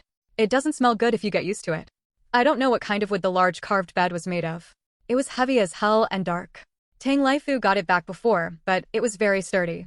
She and Tang Laifu weighed almost 400 pounds together. After sleeping for more than 10 years, the bed didn't even shake. In the first few years, she often smelled the fragrance, but now she doesn't feel anything at all. But 18 generations of the Tang family have been farmers, so where did the bed come from? Back then, I just thought this bed smelled weird, so I thought about getting it back. It took 7 or 8 people to lift it, and it took me a whole day to move it. Tang Laifu was a little proud. Su Jifeng also realized that he had made a mistake. With a sly look on his face, he went to the kitchen muttering, the gang is gone. What's there to be afraid of? They're less courageous than chickens. Tang Xiaonan's heart skipped a beat. The scent of the bed? That should be the fragrance of the wood itself. Wood that can emit fragrance. Isn't this bed made of precious wood? Tang Xiaonan was ecstatic in her heart. The carved bed did not look like an ordinary bed. Although it was dark, the patterns were dense and complicated, and many of them were empty. It was unlikely that ordinary people could afford to put so much thought into a bed. You might as well go shout into the loudspeaker and let the whole village listen. Tang Laifu scolded angrily. Tang Laifu hurriedly interrupted and shouted, you are impatient. Hurry up and cook. Su Jifeng snorted and said mockingly, I also treated your friends to 2 meals. I spent 4 to 5 kilograms of meat and more than 10 kilograms of rice to get such a broken bed that I couldn't even cut firewood. How smart are the others? They got back golden necklaces and rings and yuan da to you. Only then did Su Jifeng shut up. The sound of ping pong pong pong was soon heard in the room. Tang Laifu snorted, turned around and saw Tang Xiaonan with a blank expression and immediately smiled. Tang Xiaonan was thinking about something, and her heart was in turmoil. This bed was obviously not from the ancestors of the Tang family. It should have been brought by Tang Laifu from a wealthy family during the destruction of the Four Olds. Su Jifeng said that other people had brought gold items and yuan datu, and there were quite a lot of them, which meant that the family was very rich, so this bed should not be ordinary. However, she was not sure. It would be a joke if she made a mistake. However, the bed still had to be carefully guarded, and Su Jifeng must not chop it down and use it as firewood. The author didn't mention this bed in the book, not even a word. Tang Xiaonan suddenly realized that maybe her arrival had changed the world in the book, right? Then, the fate of the Tang family and Huajinji should also change, right? The reward edition is completed. Other rewards will be added when the total amount reaches 5,000 book coins. There are also recommendation tickets and 5-star reviews. All old sheep need it. Please love and support me. End of chapter. Chapter 43. The second brother is the real boss. The dinner was still sumptuous. Tang Laifu went to 3 restaurants today and earned 6 yuan. He also had 3 packs of peony cigarettes, which cost 50 cents a pack, and he had to show his cigarette ticket to buy them. Normally, villagers usually smoke economy, which costs 8 cents a pack, or warriors, which cost 10 cents a pack. These are free of charge, cheap, and popular with many people. They would only buy peonies when they are having wedding banquets. Tang Laifu himself doesn't like to smoke, but he likes to drink some wine. The cigarettes he brings back are basically given away to others, and the one who gives them the most is his brother Tang Laijin. There were also 3 bags of sugar, 3 towels, and a pile of lean and alternate meat. There were also 3 sets of large intestines and 3 urine bubbles in the yard. Tang Laifu liked to eat large intestines, but others generally didn't like to do this. It was too troublesome to put away, and he wished Tang Laifu could take them away. The urine bubble was brought to Tang Baishan. The pig urine bubble can be used as medicine, and it can be used as a bag after drying. It is waterproof and durable. Tang Baishan often uses this to store precious medicinal materials. That night, Su Jifeng didn't need Tang Xiaonan to remind her. She took the initiative to chop a piece of meat, about 2 kilograms. Didn't you ladies say that she doesn't give filial meat to her parents-in-law? Well, let this stinky cousin take a good look at how filial Su Jifeng is. Aihua, give this meat to your grandma, hold it carefully, don't let the kitchen dog get it. Su Jifeng stood in the yard and roared at the top of his lungs. The whole village could almost hear it. The door next door creaked. Su Jifeng sneered and yelled, Aihua, tell your grandma not to be reluctant to eat. You can give it away after eating. You can still afford meat at home, and it's not like some families who are so poor that 1 pound of meat will take a month. Bang! Tang Xiaonan was dumbfounded. Only then did she realize that the second brother was the dog that couldn't bark. 1 bite was a piece of meat. How cruel. Moreover, the second brother's academic performance is also the best. Although he studies in a careless manner, he can still maintain an above-average level and his IQ is definitely not low. Tang Aihua was also quite good at things, and he shouted even louder, if any dog dares to grab meat, I'll kill it and stew it. He walked to the courtyard wall and stood for a while, smiled mockingly, shoveled a pile of chicken manure, and threw it over. Tang Aihua clapped his hands, raised his head, and returned to the house calmly, looking like a big boss. You must die a happy death. You lady, who was squatting under the courtyard wall and eavesdropping, was so angry that her face turned green. She had been unlucky for 18 lifetimes to be neighbors with this family of robbers. What's so great about being a pig butcher? She has committed so many crimes, and there will definitely be retribution. Tang Aihua came out silently. He didn't like to talk much, and although he was the second eldest, he was the backbone of the 3 brothers. When Tang Aihua came back, he brought back a pack of biscuits. Grandma said I would give them to my little girl. That's right, if you dare to bite my little girl, I will chop off the dog's head. Tang Aijuan also came out and yelled at the next door. Your mother is very generous. Something seemed to have been smashed in the yard next door.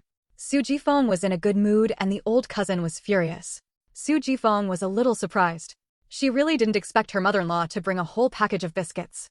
She had been married for nearly 20 years, and this was the first time she had seen her mother-in-law be so generous. Zhang manhwa had been exposed to the sun for a day, and the biscuits were crispy again, with a milky smell, and the taste was much better than during the day. Yulady was listening intently when she was drenched in chicken feces, and some of it went into her mouth. The smell was so bad that she was disgusted. She cursed a few times and hurried into the house to wash up. Tang Laifu snorted, You have never been generous to my mother before. Su Jifeng choked and couldn't refute. She used to have no time to argue with her mother-in-law, so she never thought of giving anything away. Thanks to No, Meixian Yiling for the reward, and thank you to the last cutie on earth for the reward. Today, the reward accumulation and recommendation votes can be added for updates. End of chapter. Chapter 44. A love that is both happy and heavy. Su Jifeng looked thoughtful. She didn't give it, and neither did her mother-in-law. As soon as she gave it, her mother-in-law returned the gift. Maybe she thought her mother-in-law was too bad before, but now she doesn't think she is so bad. That's all. Give me more meat in the future. She is the eldest daughter-in-law, and she has to take care of her parents-in-law to prevent people in the village from gossiping. Su Jifeng didn't care about this before, but since it can make her daughter happy, she is willing to do it. And she is actually not disgusted with the current situation. She still feels good. Another day passed, and Tang Xiaonan didn't get up until 8 or 9 o'clock. She slept by herself last night, and it was so comfortable. She could roll around on the bed, horizontally or vertically. She no longer had to be pinched by her parents like before, like a sandwich biscuit.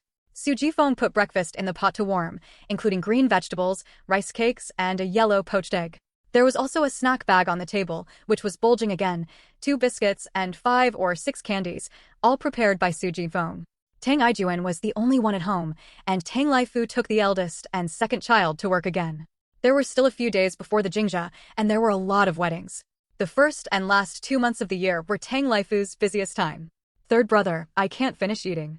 Tang Xiaonan was holding a big bowl of rice cakes with a very big head. Su Jinfeng's love was both happy and heavy. She probably had such a big stomach. You still can't finish eating so much? Are you sick, little girl? I have to tell Su Jifeng not to make rice cakes anymore. She would rather eat sweet potato porridge. Little girl, third brother will let you play if you don't look for trouble. Tang Ijuan was devastated. 3 days have passed. Why hasn't the little girl fallen out?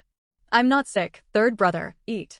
After finally finishing a bowl of rice cakes, Tang Xiaonan rinsed her mouth, and then she was ready to go out with a dozen newspapers in her arms. Tang Ijuan followed immediately.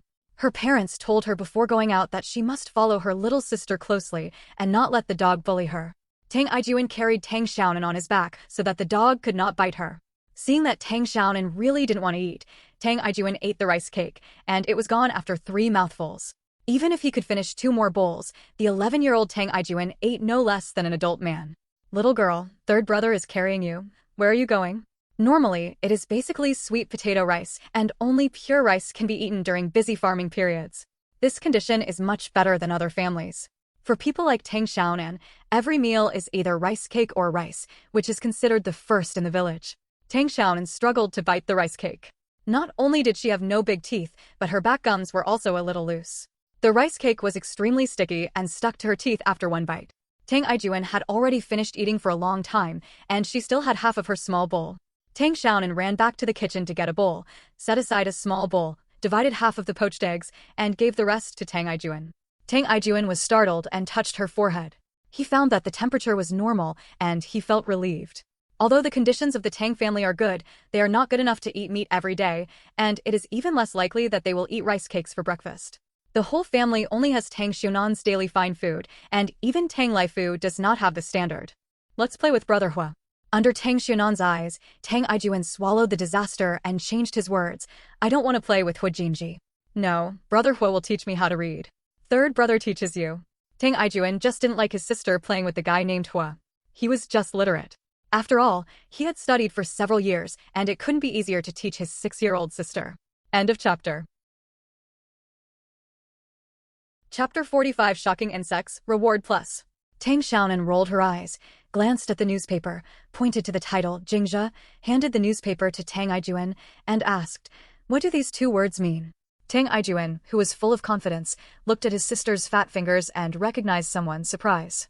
He was shocked for a long time, but he couldn't read the second part. He was wondering whether he should read the upper half or the lower half. Tang Ijuan has a good solution for any words he doesn't recognize. Read half of them. 9 times out of 10, you will be right. Unless he can't read half of it, then he can only rely on blindness. Why are you surprised? Tang Xiaonan urged. Jingzhong, just recite this. Tang Ijuan decisively chose the second half. It would be easier to pronounce it more smoothly, and since the little girl is illiterate, he would not know if he pronounced it wrong.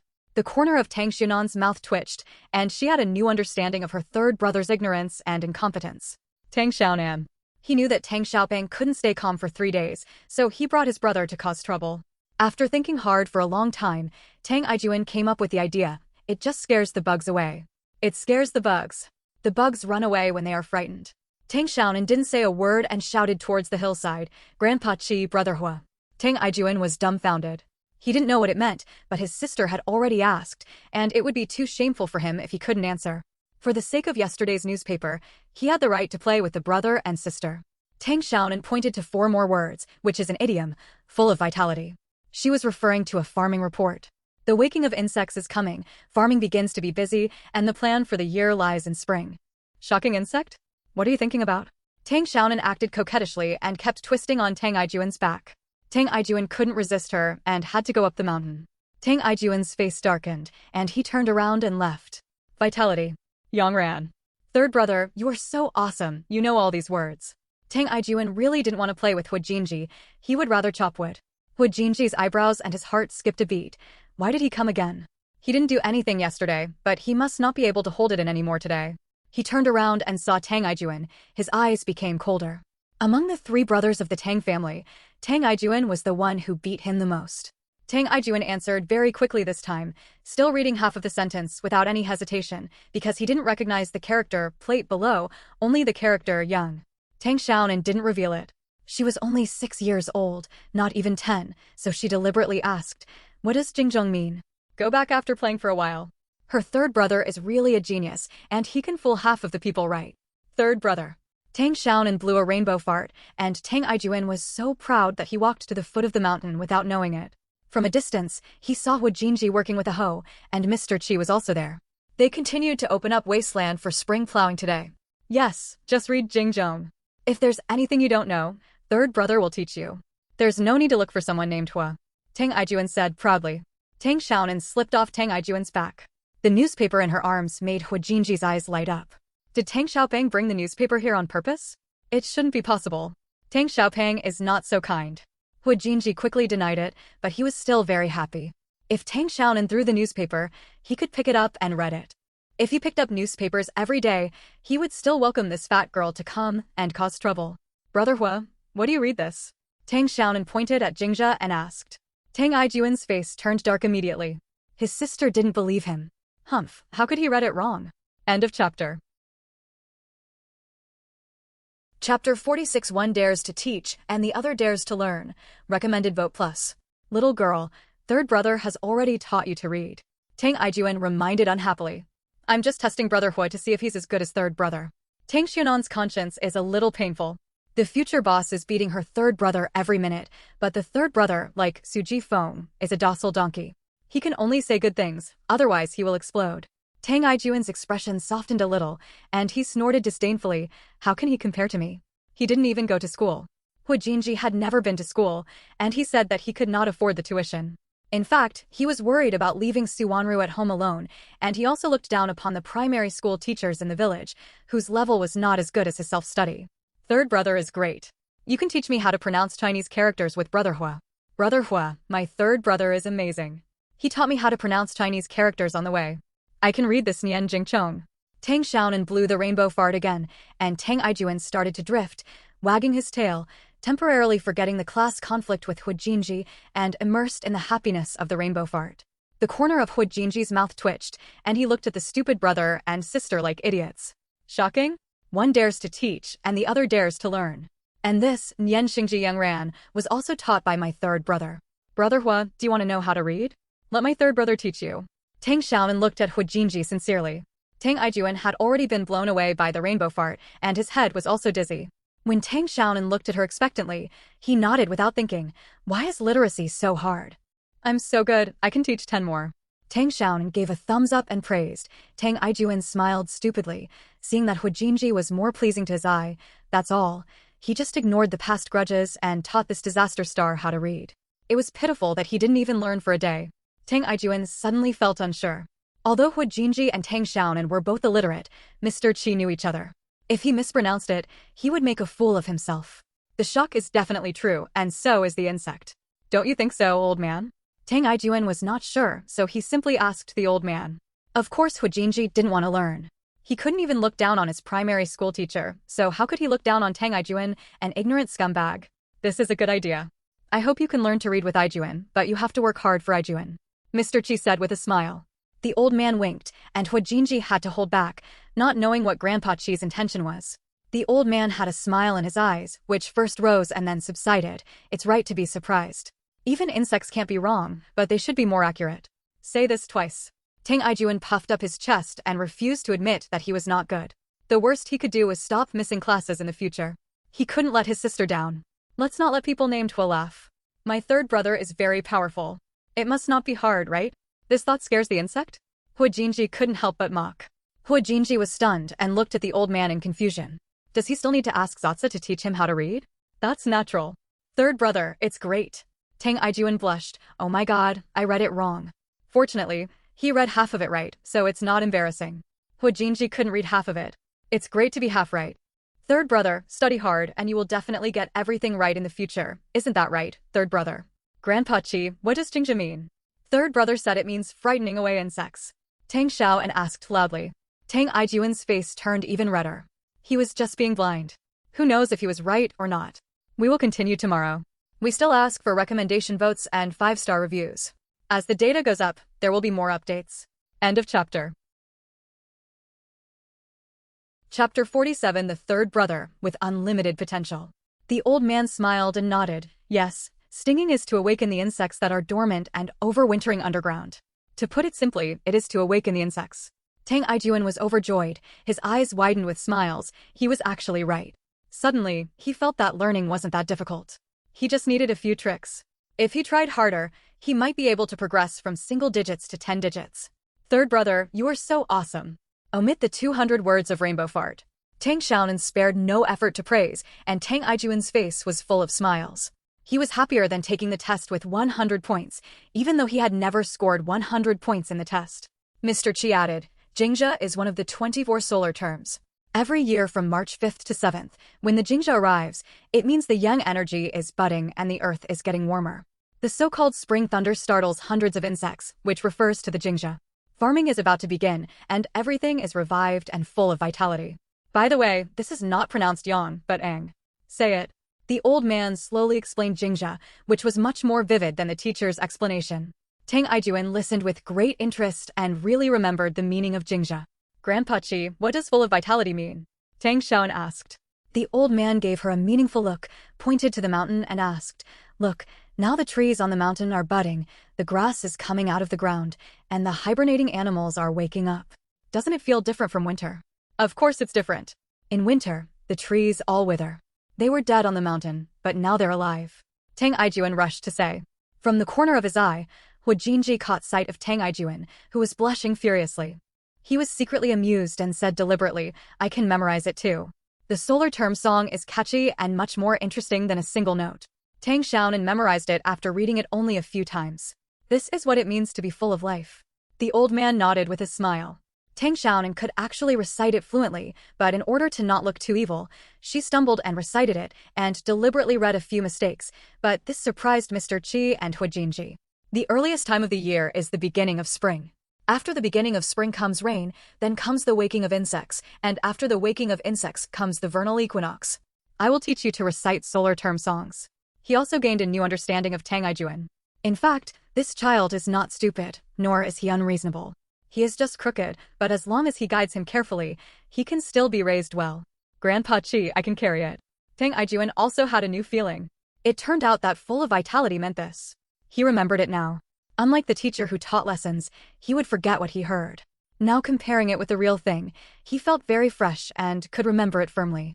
Mr. Chi also taught a few idioms from the newspaper that fit the occasion, such as spring returning to the earth, all things reviving, ice and snow melting, etc., as well as several solar terms of spring.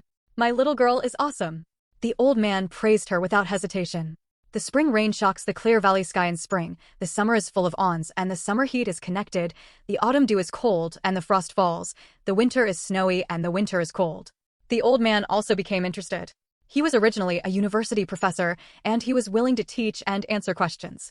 If he couldn't teach college students, it would be good to teach elementary school students. At least he had something to do. Tang Xiaonan recited the solar term song very fluently, and Tang Xiaonan became even more anxious. It was okay to lose to his sister, but he must not lose to the person named Hua. In desperation, Tang Xiaonan unleashed his unlimited potential and actually recited it. Although I stuttered a bit, I got everything right, and I was already fluent the second time. Third brother, great, eat the cookies. Tang Xiaonan took out a biscuit, broke off half of it and fed it to Tang Ijuan, and gave the remaining half to Hujinji. Brother Hua is great too. End of chapter. Chapter 48 The Dignity of the Old Man.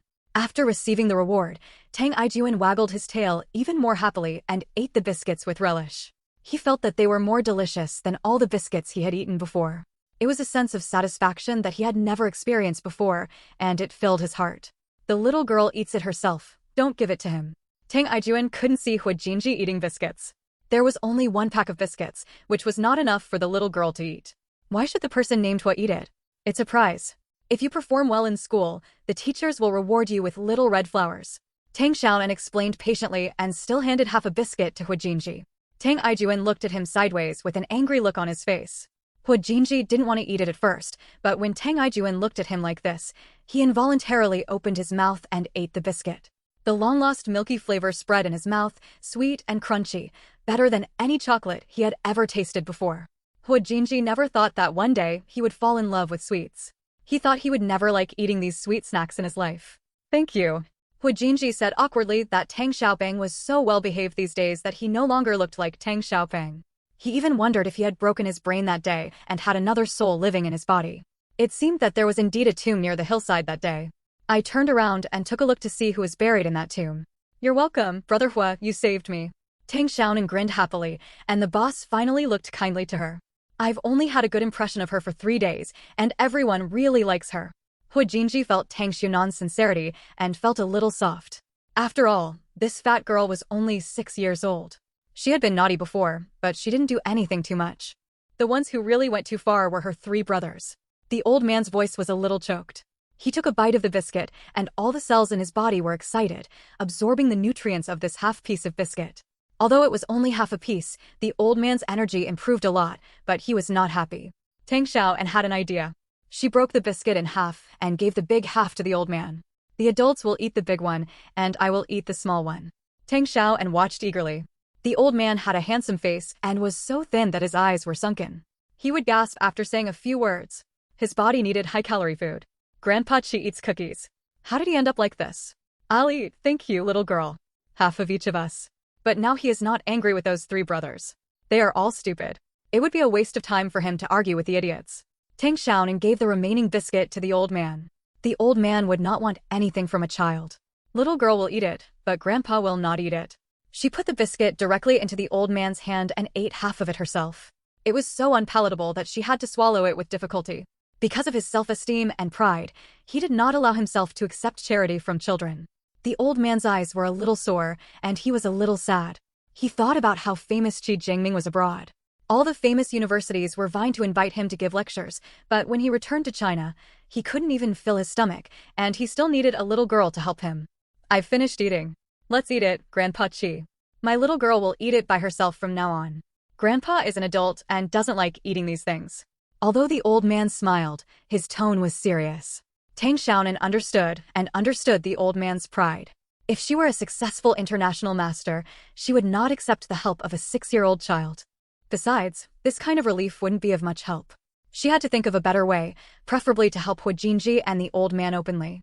That's it for today, we'll continue tomorrow. End of chapter. Chapter 49 The Method of Stimulating Generals. You grow potatoes here? After receiving the praise, Tang Ijuan saw that Hujinji was no longer so annoying, so he did not urge his sister to go home. He walked around on the hillside and saw the wasteland reclaimed by Hujinji. He couldn't help but ask, with a bit of ridicule on his face. Third brother is so smart, he just grows potatoes. Tang Xiaonan took the opportunity to praise. Tang Ijuan puffed up his chest and waggled his tail happily. Today, his little girl said more obedient words than before. She really liked him the most. Brother Hua is also very good, he can grow potatoes. You can't favor one thing over another. The third brother wants to be praised, and the future boss needs it more, so he can't be left behind. Tang Xiaonan licked her lips, a little thirsty, she just talked too much. Mr. Qi had a smile in his eyes, it was really hard for this little girl. Although Hujinji still had a dull face, he was obviously much softer, and he was less wary of Tang Xiaonan. His eyes would glance at the pile of newspapers on the ground from time to time, really wanting to read the news on them, but he couldn't bear to ask. Tang Aijuan was not happy. His sister praised him as he should. Why did she always bring someone with the surname Hua? He didn't want to hear it. What's so great about growing potatoes? I've learned how to grow them a long time ago. Moreover, if the land is not chosen well, the potatoes grown will definitely be thin and small.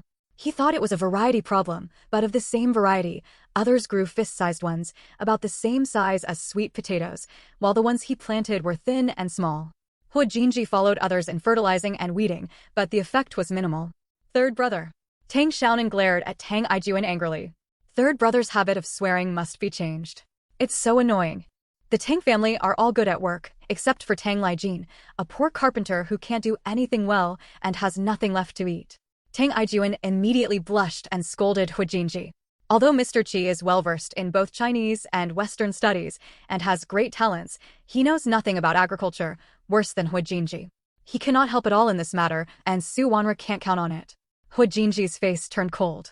What he hated most was greeting his mother. Tang Aijuan snorted angrily, pointed at Hua Jinji and said harshly, "He said I was bragging, little girl, why didn't you say that to him?" Hua Jinji was very angry at first, but after hearing Tang Aijuan say that they were thin and small, he stopped being angry. In fact, the potatoes he grew were malnourished and were only as big as chicken eggs at most, and some were as big as pigeon eggs. Tang Xiaonan felt very upset. She was obviously talking about growing potatoes, so why did she start working again? Tang Xiaonan had no choice but to turn around and look at Hua Jinji with a gentle tone. "Brother Hua, third brother is not bragging. He is really good at farming." Tang Aijuan started to find fault and stared at Hua Jinji provocatively. Hua Jinji listened to Tang Aijuan's tone as if he was proficient in farm work. He rolled his eyes, had an idea, and deliberately stabbed. "Do I need to brag? When I was farming, you were still sucking milk." Tang Aijuan raised his tail again, feeling comfortable all over. He looked at Hua Jinji sideways, looking like he was the best in the world. Tang Xiaonan's thoughts changed. Hua Jinji's farming in the book was indeed not very good otherwise. Third brother Hua doesn't believe it. Show it to him. Let him take a good look at your ability. Thanks to Jli69 for the reward. Thanks to the babies who support me. There will be 3 updates today. End of chapter. Chapter 50 Holding Hands. Tang Aijuan raised his tail higher, but he was still a little reluctant. He didn't want to farm for Hua Jinji. He didn't know how to use it on his own land if he had the strength. "You still said I wasn't bragging, huh? I've already blown my bullshit." Hua Jinji said another irritated sentence. Tang Aijuan jumped 3 feet high. "I will plant it for you right now. Take a good look." He picked up a hoe on the ground and picked out a few bamboo whips from the wasteland that Hua Jinji had reclaimed. He chuckled and said sarcastically, "It's hard for you to plow such a large hillside. You want to find a place with a lot of bamboo. What good crops can you grow?" When he couldn't scold him enough, he muttered again, "A dog has chewed your brain. You're so stupid." Hua Jinji's face turned darker, but in the future, the boss could bend and stretch, and he could still face his shortcomings. From Tang Aijuan's tone, he made the wrong choice here. Since there are problems, he would tolerate it. Let's see what flowers this guy can name. Third brother, why is it bad to have too much bamboo? Tang Xiaonan didn't understand either. Tang Aijuan picked out bamboo whips one by one. After a while, they were piled high. There were quite a lot of them. Moreover, this was just a random selection. There must be many more in the field. Bamboo is the most overbearing. As long as there is a bamboo whip, it can grow into a large area. Land like this must be treated before crops can be grown. Otherwise, nothing can be grown. Tang Aijuan was a little surprised. It was the first time he saw Hua Jinji being so good-tempered. He had never been unruly before. It made him angry, as if this guy was naturally noble, so he always beat Hua Jinji. Third brother is great. He knows so many words and is also good at farming. Mr. Qi said with a smile, "Jinji, you can study with Aijuan. I will wait for you here. No need to deal with it. There are too many bamboo whips here. Just change it to another piece of land. There is a lot of wasteland in the mountains. Why stick to thin land? A living person cannot die of urination." Tang Aijuan was quite serious when it came to serious matters. While he was talking, he picked out a pile of bamboo whips. Hua Jinji looked thoughtful, so it's no wonder that the crops he grew before were not doing well. Hua Jinji didn't want to refuse. If there was really fertile land, he, his mother, and Grandpa Qi wouldn't have to go hungry. Tang Xiaonan gave 2 thumbs up and blew again. Tang Aijuan was in a good mood. He threw the hoe on his shoulder and shouted at Hua Jinji, "Let me show you what a fertile land is." "How to deal with it?" Tang Xiaonan asked again. Ever since he could walk, his brother-in-law and his 2 older brothers had taken him around the mountains. Tang Aijuan knew exactly where the land on the mountains was fertile, where there were wild fruits, and where there was plenty of firewood. Okay. Tang Aijuan rolled his eyes again. Hu Jinji felt a little blocked, but not angry. He had no say in the farming, and he still knew himself. But now that Hu Jinji suddenly changed his attitude, Tang Aijuan couldn't stand up anymore, and he was even a little happy, because he had conquered all the most difficult evil stars in the village. Isn't he the most powerful? Thinking of this, Tang Aijuan became even more proud. He carried his hoe like a gun and walked arrogantly in front, followed by Hu Jinji and Tang Xiaonan. Brother Hua. Tang Xiaonan stretched out her hand. The balance of her 6-year-old body was too poor. She almost fell just now, so it was better to let the future boss hold her. Hu Jinji glanced at the chubby fleshy paw, hesitated, silently stretched out his hand, and grabbed the fleshy claw. End of chapter. Chapter 51. Different style of painting. It was fleshy and soft. Hu Jinji didn't dare to use too much force for fear of breaking the fat girl's bones. Moreover, he had a very strange feeling in his heart. It wasn't that he disliked it, but it probably wasn't that he liked it. He didn't know what it was. Anyway, he didn't hate Tang Xiaobang as much as before. Aijuan, are you going to open up wasteland in the mountains? A man was carrying a large bundle of firewood down the mountain. He was very surprised to see Tang Aijuan carrying a hoe. The Tang family had the largest private land in the village, so why did they still open up wasteland? The man was even more surprised when he saw Hu Jinji and Tang Xiaonan following behind, holding hands affectionately. He couldn't adapt to the sudden change of painting style. When did the children of the Tang family and the child of the Hua family get along so well? I have never seen a fight before. It was either Tang Aijuan, Tang Aihua, or Tang Aigua, or the three brothers were fighting together, with the fat girl shouting and cheering on the side. The Hua family children were beaten until their noses and faces were swollen every time. It was really evil. Tang Aijuan called Uncle Chitong. Hello, Uncle Chitong. Tang Xiaonan called after him.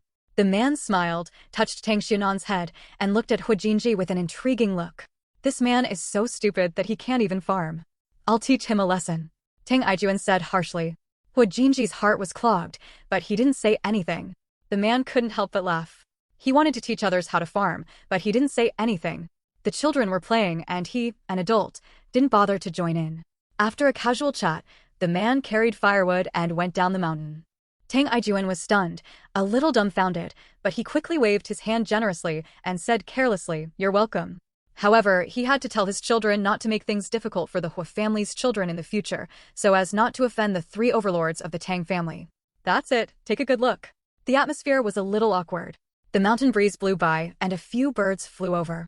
The two of them stood there in a daze, and no one said a word. Tang Aijuan spit on his hands a few times and hoed a few times. He was very strong and turned up a large piece of soil every time he hoed. Tang Aijuan stopped on a flat hillside. This hillside was relatively gentle and large in area. One side was close to the sun, and the other side was close to the mountain. Thank you. If it weren't for his sister's sake, he wouldn't bother to teach her. Although the wasteland can be reclaimed at will, it is only limited to the villagers of Mopin Mountain. Hu Jinji is an outsider, so he is afraid that there will be some trouble. Third brother, potatoes are grown here, will anyone tell me? Tang Xiaonan broke the silence. He was also quite awkward. Every time he was fighting with someone named Hua, or on the way to a fight, it was the first time he spoke so politely. It felt weird. If you grow potatoes and sweet potatoes on this land, you will be able to eat it for a whole year. If you use bamboo whips on the previous land, you can grow corn and sorghum, and you won't starve to death. Although Hu Jinji was not good at farm work, he had been farming for several years. Looking at the soil dug up by Tang Aijuan, he knew that the land was indeed fertile, and he felt grateful to Tang Aijuan. Tang Aijuan threw the hoe, looking arrogant. After hesitating, Hu Jinji thanked him. Tang Aijuan's eyes widened. Whoever dares to say that, I will beat him to death. Even the King of Heaven dare not say anything about the wasteland he created, huh? Tang Xiaonan felt relieved now and smiled sweetly at Hu Jinji. My third brother is very powerful. Brother Hua, you can do whatever you want. Tang Aijuan straightened his back and said in a rough voice, just keep going. If any bastard dares to say anything, I will smash his door. Continue tomorrow. End of chapter. Chapter 52. Newspapers are causing fire. Hu Jinji felt very complicated in his heart. The Tang family's attitude changed so suddenly these days, it felt like a dream, but he was still very happy. No matter whether Tang Aijuan was sincere or not, as long as he didn't come to trouble him, it would be fine. He really isn't afraid of other people. If he can't do it clearly, he will do it in a negative way. Tang Aijuan looked at the sun and picked up Tang Xiaonan. Let's go home for dinner. Su Wanru's thin cry also came from the bottom of the hillside. The three of them went down the mountain together, and Hu Jinji was ready to eat before clearing up wasteland. Su Wanru was talking to Mr. Qi. When she saw Tang Xiaonan's brother and sister, she smiled tenderly. Her beautiful face made Tang Xiaonan dazzled for a moment, and she secretly recited Amitabha. She finally knew what it meant to be a queen. Even simple coarse clothes and no hairpins could not cover up Su Wanru's beauty. Such a beauty in a poor mountain valley far away from the emperor was like a piece of meat entering a wolf's den. Every day, countless men secretly coveted Su Wanru. No wonder Hu Jinji didn't dare to leave even an inch. But in the book, something happened to Su Wanru in the end, and she was related to the Tang family. Tang Xiaonan clenched her fists. She had to stop this tragedy, not only to save Su Wanru and her son, but also to save the Tang family. But Tang Xiaonan couldn't figure out what big thing Hu Jinji's father was going to do. Why did he dare to leave his 8-year-old son and his weak and beautiful wife in this remote mountainous area? Grandpa Qi, Aunt Su, Brother Hua, goodbye. Tang Xiaonan's voice came back, and soon the brother and sister went down the mountain. Tang Ijuan ran faster. Tang Xiaonan giggled, and the clear laughter spread to the mountain, sounding like wind chimes. Tang Xiaonan grinned with joy, revealing the big gap in front. Hu Jinji looked at it with disgust. He was fat, round, and still had gaping teeth. He couldn't see how beautiful it was? No, let's set fire to Aunt Su. When she was reading, Su Wanru would make her almost mad every time. She wanted to rush into the book and scold this woman to wake her up. If Su Wanru hadn't dragged her down, with Hu Jinji's ability, there would be no need for him to be bound to Mopin Mountain. Tang Xiaonan called out obediently. In fact, she didn't like the Dawi Su Wanru too much. They said that a mother is strong, but this could not be seen in Su Wanru. Hu Jinji always stood up for her mother. Apart from her personality, Su Wanru is really a stunning beauty that makes men unable to stop. Hu Jinji's eyes lit up. There were so many newspapers that he could read for several days. Isn't he afraid that something will happen to his wife and children? So cruel. Su Wanru would only cry at any time. Aunt Su. There was smoke from the cooking pots at the bottom of the mountain. It was time for lunch. Su Wanru had already prepared the meal and came up the mountain to ask Hu Jinji and the others to eat. My little girl is getting more and more beautiful. Su Wanru's voice was also very pleasant, thin and soft, like a feather brushing against the ears, making people's hearts itch. Little girl, your newspaper. Mr. Qi shouted. Tang Xiaonan raised her hand, and Tang Ijuan turned his back and walked very fast, like a gust of wind, but very steady. Tang Xiaonan was not afraid at all, and even patted Tang Ijuan on the head a few times to urge him to hurry up. Su Wanru put away the newspaper and wanted to take it back to start a fire, but Hu Jinji snatched it away. His mother was as stupid as the fat girl. It was a waste of money to use such a good newspaper to start a fire. Go back and eat quickly, it's getting cold. Su Wanru said softly that since her son refused, she didn't want it anymore, and she didn't want to ask her son what he wanted these old newspapers for. Su Wanru grew up in a very traditional family, where her husband was the first priority, and if her husband was no longer subordinate to her son, women could not have their own opinions. This was a deep-rooted thought in her since she was a child. Her grandmother and mother both came here like this, so naturally she is like this too. End of chapter. Chapter 53. Things are going to change. The Hua family's lunch was quite sumptuous, with meat, vegetables, and steamed sweet potatoes. Hu Jinji and Mr. Qi ate in a hurry, then went to the old man's house next door to read the newspaper. After looking carefully, Hu Jinji was even more surprised. They were all newspapers from this month, as well as those from the previous 2 days, and there were actually 2 people's daily newspapers. This is the most authoritative newspaper in the country, and the others were all daily newspapers from Z province. Grandpa Qi, the city must have changed a lot now. Hu Jinji's eyes were bright. Newspapers are a shrinking window of the world. These dozen or so newspapers conveyed to him extremely important information. Things are going to change. And it's a big change. Change is opportunity. As long as he can seize the opportunity, he will definitely become a hero. The old man nodded. Yes, the situation is indeed going to change. Just wait and see. In less than a year, the higher-ups will issue policies. Now these little fights are actually testing. It's a pity, now is also the best time to make money. I'd like to ask, why don't you go to the city? Hu Jinji was hesitant. He also wanted to go to the city, but his mother. The old man sighed, his eyes dim. Well, we don't know which direction the wind is blowing now, so let's stay put for the time being. It may be good, but it may also be bad. At least we will be safe in Mopin Mountain, leaving the green hills without worrying about running out of firewood. Be careful and stay calm. You don't want Fatty Tang to tell you, do you? Hu Jinji was not happy. Don't think that Fatty Tang has been at peace these days, just because she has really changed her gender, and she might cause trouble tomorrow. Tang Baishan was an old fox who only got in but couldn't get out. He took 500 yuan but refused to do anything and even allowed his grandson to bully him. Hu Jinji really didn't like this old guy very much. Now, it's the worst of times and the best of times. I have a way to ask Tang Baishan for help. As long as the Tang family comes forward, no one will dare to mess around. And he has other ideas. He doesn't know whether his father's plan has succeeded. If his father fails, he must plan for his future. Even without the Hu family, he, Hu Jinji, can still build a kingdom on his own. He pondered for a while and came up with an idea. Hu Jinji frowned slightly. The Tang family isn't so kind. Tang Baishan didn't say a word so many times before. The old man looked outside. Su Wanru was washing clothes. Her weak body could be blown away by a gust of wind. He shook his head. Su Wanru must not be able to bear the hardship of traveling over mountains and ridges. Hu Jinji's father had protected her so well before, just like the flowers in the greenhouse, she couldn't withstand any wind or rain. Hu Jin made up his mind. He really wanted to go outside and have a look. He didn't want to lose such a rare opportunity. He was really afraid of another exercise and his old bones couldn't bear it. The old man smiled and said, "This time, that time, I will take care of it." I think the trend is good. Comrade Deng is now in charge of the work, and he has also denied the two things.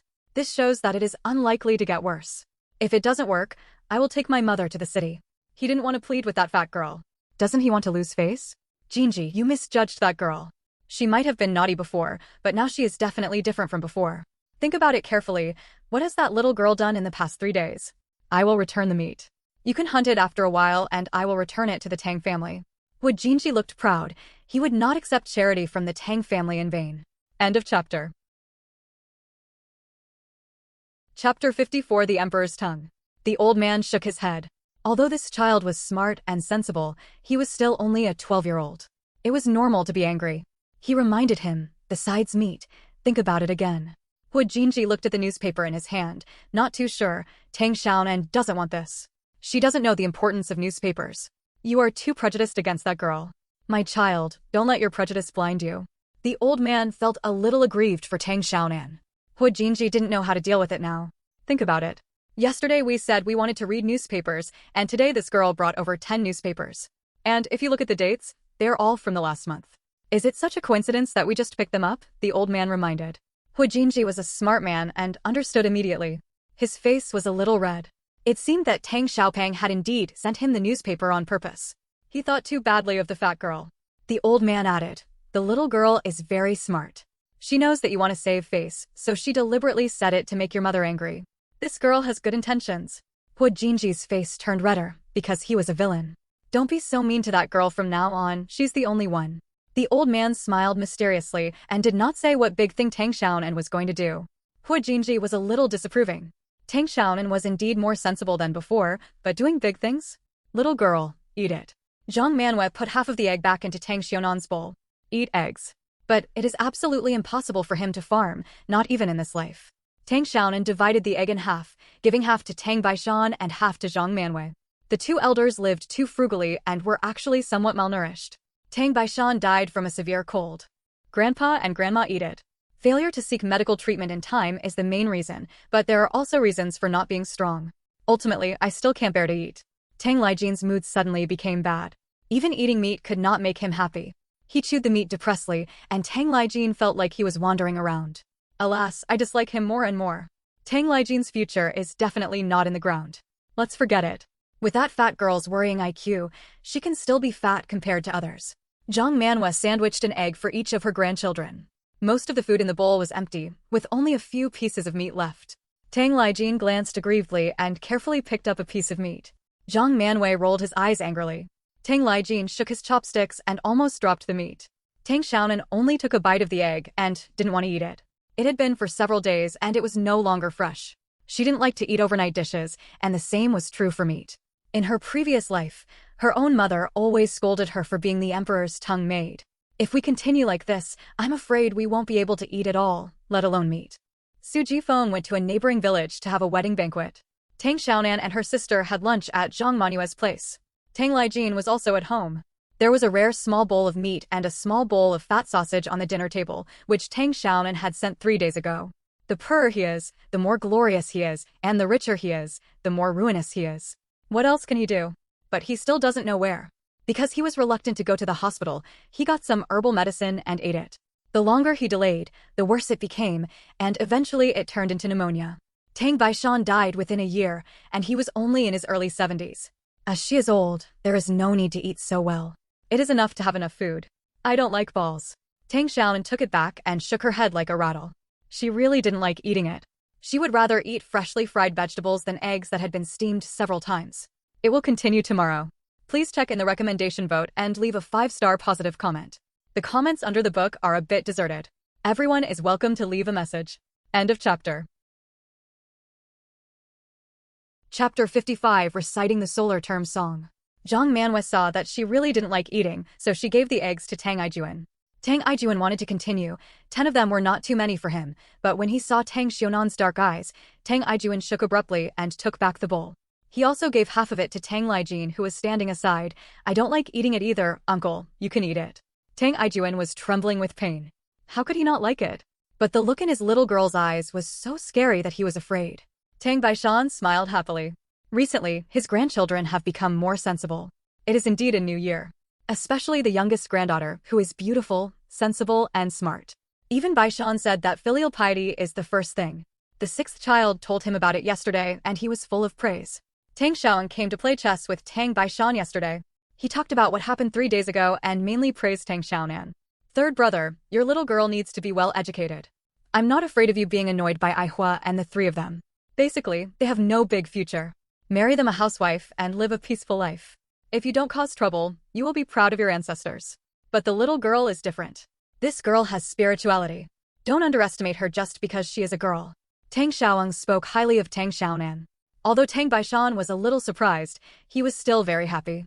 He did not favor boys over girls. Both boys and girls were the flesh and blood of his Tang family. It was good to be successful. Moreover, Tang Baishan was extremely convinced of Tang Xiao. His 6th brother traveled all over the country and had broad knowledge and extraordinary insights. Several major events that he had predicted before were all correct. Your brother-in-law doesn't work, so why are you eating eggs? Aijuan will eat them himself. Zhang Manwei gouged out her youngest son's eyes fiercely.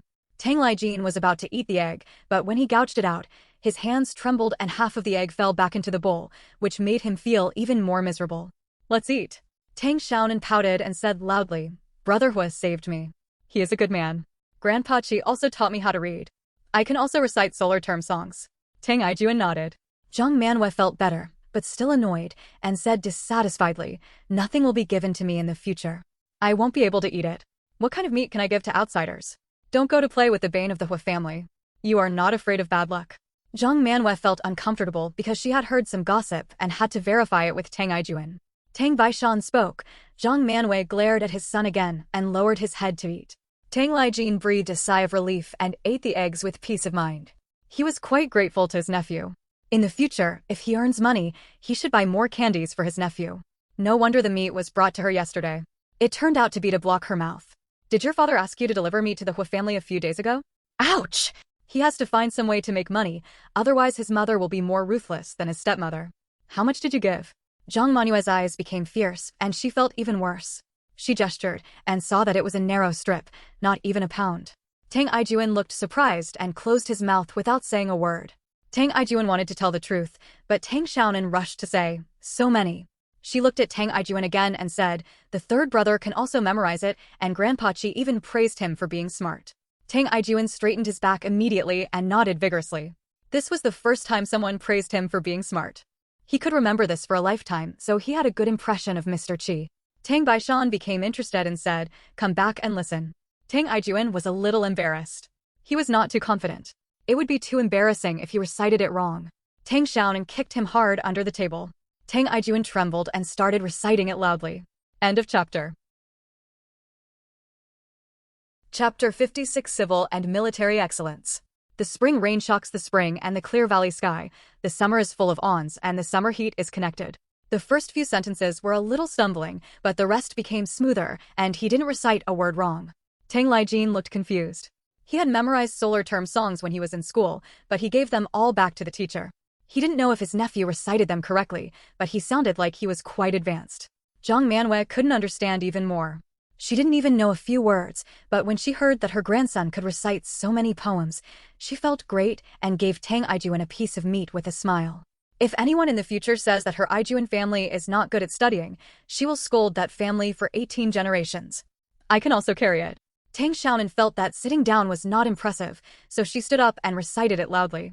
In fact, she could recite it fluently, but in order to set off Tang Aijuan, she recited it very slowly and made a few mistakes. This already surprised Tang Baishan. Not bad, really good. Xiaonan and Aijuan are both very good. Tang Baishan was in a good mood. He suddenly suspected that Tang Xiaowang was wrong. What Lao Lu said might not be right. Why did he think that his grandson might be promising in the future? Tang Aijuan is only 11 years old now. If he studies well, it is not impossible to get into university. If the Tang family could produce a college student, he would definitely hold a big banquet and burn mountains of gold and silver for his ancestors. Third brother is amazing. Brotherhood doesn't know how to farm. Third brother taught him how to farm. Grandpa Chi praised that third brother is good at both civil and military skills and will be promising in the future. Tang Baishan and Zhang Manwei were so happy that they couldn't close their mouths together. They didn't doubt the authenticity of Tang Xiaonan's words at all. If they were so educated, they must have been said by an educated person. The liberal surnamed Chi still had quite good vision. Tang Xiaonan said loudly, "Third brother is so smart. He will definitely be able to take the first prize. Grandma, right?" Tang Aijuan nodded. The old man is more interesting in class than the teacher. He remembers it well, but the teacher forgets it after a while. Tang Aijuan blinked. Did old man Chi say this? Mr. Chi taught these? Tang Baishan asked. Why didn't he hear it? Maybe he didn't hear what he said, otherwise the little girl wouldn't be able to say such noble idioms as civil and military perfect, and he wouldn't even be able to say it. Tang Xiaonan cursed in her heart. She is an international master. How can a teacher from a small mountain village compare? Tang Baishan looked thoughtful and had some ideas in his mind, but he hadn't made a decision yet. After all, Mr. Chi's identity was too sensitive. Although he was more relaxed now, the timid Tang Baishan still didn't dare to do anything outrageous. Tang Aijuan held his head high, prouder than a rooster who had married a concubine for 18 years, and was grinning. However, thinking that it was not very solemn, he quickly shut his mouth and kept a serious look on his face, trying hard to maintain the demeanor of a civilian and military man. Yes, my grandma, who is the top candidate in the examination, kills pigs and prepares wine. Zhang Manwei was very forthright and changed from her usual hesitation. Tang Baishan's thoughts became more active, and he was going to discuss it with Tang Xiaozhang, sir. Moreover, he had received 500 yuan from Hu Xiu, Wu Jinji's father, but he had not taken care of his mother and son in these years. He felt a little regretful. As long as this matter was settled, the Hu family's mother and son could also be taken care of. Tang Xiaonan observed the words and was overjoyed to know that Tang Baishan was loose. As long as Tang Baishan spoke, Tang Laifu would definitely not object, so that she could help Hu Jinji and Mr. Qi openly. Tang Laijin was not interested in these things. He was thinking about something. After eating, he said to Tang Baishan, "Dad, I want to go to the city." End of chapter. Chapter 57, Entering the City. Puh. Zhang Manwei, who was cleaning up the dishes, slapped Tang Laijin hard on the back. "I'm going to the city again to live life and party. Every time I leave for work, you have to go to the city and don't do any work. You're almost 30 now. You can't even get a wife. You've completely disgraced me." Tang Laijin grimaced in pain and jumped away nimbly, just in time to avoid Zhang Manuel's next slap. His movements were very funny, which made Tang Xiaonan very happy. This cheap uncle was so funny. Ouch! I'm going to kill someone. I'm going to the city to do some serious business. Where's the fun? Tang Laijin shouted that he was wronged. He wanted to live and drink, but he was penniless. Which woman would like him? Even the immortal dance would not find him a pauper. Tang Laijin suddenly felt sour in his heart, thinking that he was as beautiful as a tree, brave and resourceful, talented and beautiful, but why could he not even smoke a cigarette and had to be supported by his two brothers? Those who grew up together used to follow him, but now, they all look down on him. Because he is the only one who is still a bachelor. Those dolls are all capable of making soy sauce. After becoming a father, the tone of his speech was completely different. He was so old-fashioned, but he actually wanted to teach him a lesson. He, Tang Laijin, was a talented man, so how could he spend his whole life huddled in a small mopen mountain? Those mediocre people didn't understand his ambition at all, and neither could his mother. What serious thing do you want to do? Tell me. Tang Baishan asked slowly. Tang Laijin looked at Tang Baishan pleadingly, not expecting his mother to let go. Zhang Manwen didn't believe her youngest son's lies at all. He was just idle all day long. How could he do anything serious? Hoeing the ground for her was the serious thing. He had to grow more potatoes this year. Potatoes are a good thing. They can be used as vegetables and can also fill the stomach. Tang Laijin felt sad in his heart. He had wasted all his strength and ambition, but there was no place to display it. Farming was absolutely impossible. He had to go to the city to look for opportunities. I heard that the city had changed a lot. The last time he went to the city was half a year ago. Uncle, take me to the city to play, okay? Tang Xiaonan suddenly shouted. Tang Lijin, you choked. He didn't dare to go to the city to make a living. Last year, he wholesaled some electronic watches and resold them in the city. The wholesale price of electronic watches was less than 1 yuan. He could sell them for more than 10 yuan in the city and earned more than 200 yuan. Tang Xiaonan saw through his youngest son's thoughts at a glance, and he must have wanted to do something evil again. What happened last year made him afraid to go out in the village for a while. The gossip outside made him worried. He would rather his youngest son idle around than do anything that violates the policy. He originally wanted to buy more goods, but due to bad luck, he was caught by the pickets and sent to a labor camp for a few days. His mother confiscated the money and didn't leave him a penny. He was also beaten severely by his eldest brother. Since then, his parents have strictly prohibited him from entering the city. What serious business can you do? You are not allowed to go. The land at the foot of the mountain will be hoed this afternoon. I want to plant potatoes. It's really serious, Dad. Tang Lijin was secretly happy that his niece would cause trouble. He deliberately said with a sad face, my uncle can't get in because your grandpa and grandma don't agree. Tang Xiaonan ran to Tang Xiaonan, hugged his arm and acted coquettishly, Master, I want to go to the city. Huang Xiaomao has already gone to the city to play, but I didn't go. Master. Tang Xiaonan, who was getting more and more accustomed to pretending to be tender, would turn into a diamond after being so coquettish. Tang Xiaonan couldn't resist it and looked at his granddaughter helplessly. We will continue tomorrow. We're about to enter the city. End of chapter. Chapter 58 Acting Cute. Let your dad take you to the city from now on. Tang Xiaonan was still worried about his youngest son, fearing that he would make another mistake and his old face could no longer be lost. Dad is very busy every day, so I asked my uncle to take me there, master. Second to fourth tone. Tang Xiaonan was twisting like a twisted candy. When she saw Tang Xiaonan, she still refused to let go. She simply climbed onto his lap, hugged his neck, and acted coquettishly. In order to get into the city, she had no limit to her cuteness and was willing to do whatever it took. Okay. Let your uncle take him into the city. Tang Xiaonan finally let go. Grandpa is so kind. Tang Xiaonan happily chirped on Tang Xiaonan's face. Tang Xiaonan looked at her with a smile. She was such a coquettish girl. When she looked at Tang Lijin, her eyes became stern and she shouted, Be at ease when you enter the city. If you catch me again, I'll break your legs. Don't worry, even if I want to mess around, I have to have money. My mother took all the money away and didn't even leave me a steel jumper. Tang Lijin looked sad. Tang Xiaonan was even more relieved. It was just fine if he had no money and he couldn't do bad things. It's not that easy to get the money out of her pocket. Would you like to eat this shit? You are so beautiful. I asked you to give me some money. I don't have a penny on me. It's not a good look to go into the city. Tang Lijin smiled playfully. Zhang Manhwa immediately darkened her face. If you don't think it looks good, don't go. Work at home. Tang Lijin responded feebly and led Tang Xiaonan away slowly.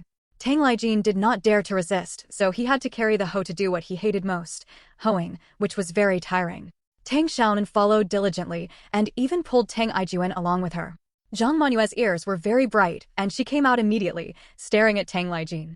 Zhang Manhui glared fiercely, turned around and went back to the house, not forgetting to yell, Be careful with your hoeing, or I'll expose you if you don't do it right. Uncle, third brother, and I will help you with the work. Tang Ijuan said with a smile, I want to eat meat buns and cakes. Tang Lijin rolled his eyes. He still wanted to eat Western food. When rich men in movies talk about girlfriends, they would go to a Western restaurant. There was a rectangular table covered with a checkered tablecloth. There was also a small vase on the table with red roses. Elegant music was playing. The waiters all wore suits and ties and bowed when they entered the door. The atmosphere looked romantic. Tang Lijin held her hand with a smile and whispered, My uncle will buy you sweets when I go to town tomorrow. Thanks to my little niece just now. Uncle, where did you get your money? Didn't grandma confiscate it all? Tang Ijuan felt strange and asked loudly. Tang Lijin was so anxious that he winked hard. He had managed to save a small amount of money. If his mother heard about it, he would definitely confiscate it again. This stupid nephew really has no eyesight and is not as sensible as his little girl. After leaving the yard, Tang Lijin glared at Tang Ijuan. What are you talking about? I managed to save some money, but your grandma will take it away and you'll be devastated. What a buy. Do you still have money? Zhang Manhwa put the hoe into Tang Lijin's hand and said, The ground will be hoed this afternoon. That's what we call falling in love. It seems that there is a Western restaurant in Songqing called Fiancée Western Restaurant, which offers steak and coffee, as well as high-end Western food such as borscht, ice cream, and cream cakes. However, it is also expensive, and a meal costs dozens of yuan. The middle-aged men in the village work every day and earn full work points, which is only 20 or 30 yuan a month, which is not enough to go to a Western restaurant for a meal. Tang Lijin sighed quietly, with longing eyes. He hadn't been to Songqing yet. Girls from big cities must be very beautiful, right? Thanks to Flying Bottle, Jli69, and Shu Jiming for the reward. Thanks to the babies who support me. I will update 3 times today. End of chapter. Chapter 59 Incentives. Tang Xiaonan looked up at Tang Lijin and happened to see his chin tilted up at a 45-degree angle, showing a touch of sadness and a bit of a poet's melancholy. She felt that she must have been deceived. How could a second-rate guy like Tang Lijin have the temperament of a poet? If you don't buy me meat buns and cakes, I will tell my grandma that you save your personal money. Tang Ijuan threatened flatly. Tang Lijin immediately became furious and wanted to slap him. I'll treat you to 5-finger cakes first. I can't beat it. Hehe. You don't have to buy the meat buns. You have to buy the cake. My little girl likes it. Tang Ijuan took a step back. Tang Xiaonan curled her lips. It was obvious that the third brother wanted to eat it himself, but it was still up to her. You need food stamps to buy meat buns. You can only buy cakes. You can help me hoe the ground later, otherwise I won't even get to eat them. Tang Lijin chased after Tang Ijuan and patted him a few times. The uncle and nephew were just like the 2 brothers, and the villagers on the road were used to it. The Tang family had always been the most unruly.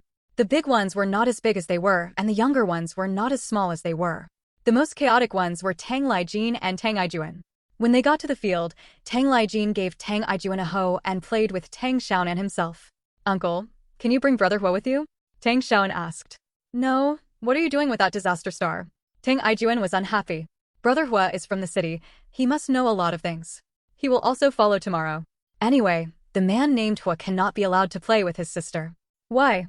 I want to go to the city too. Tang Ijuan was furious. Why should he be a bodyguard for Hua Jinji's mother?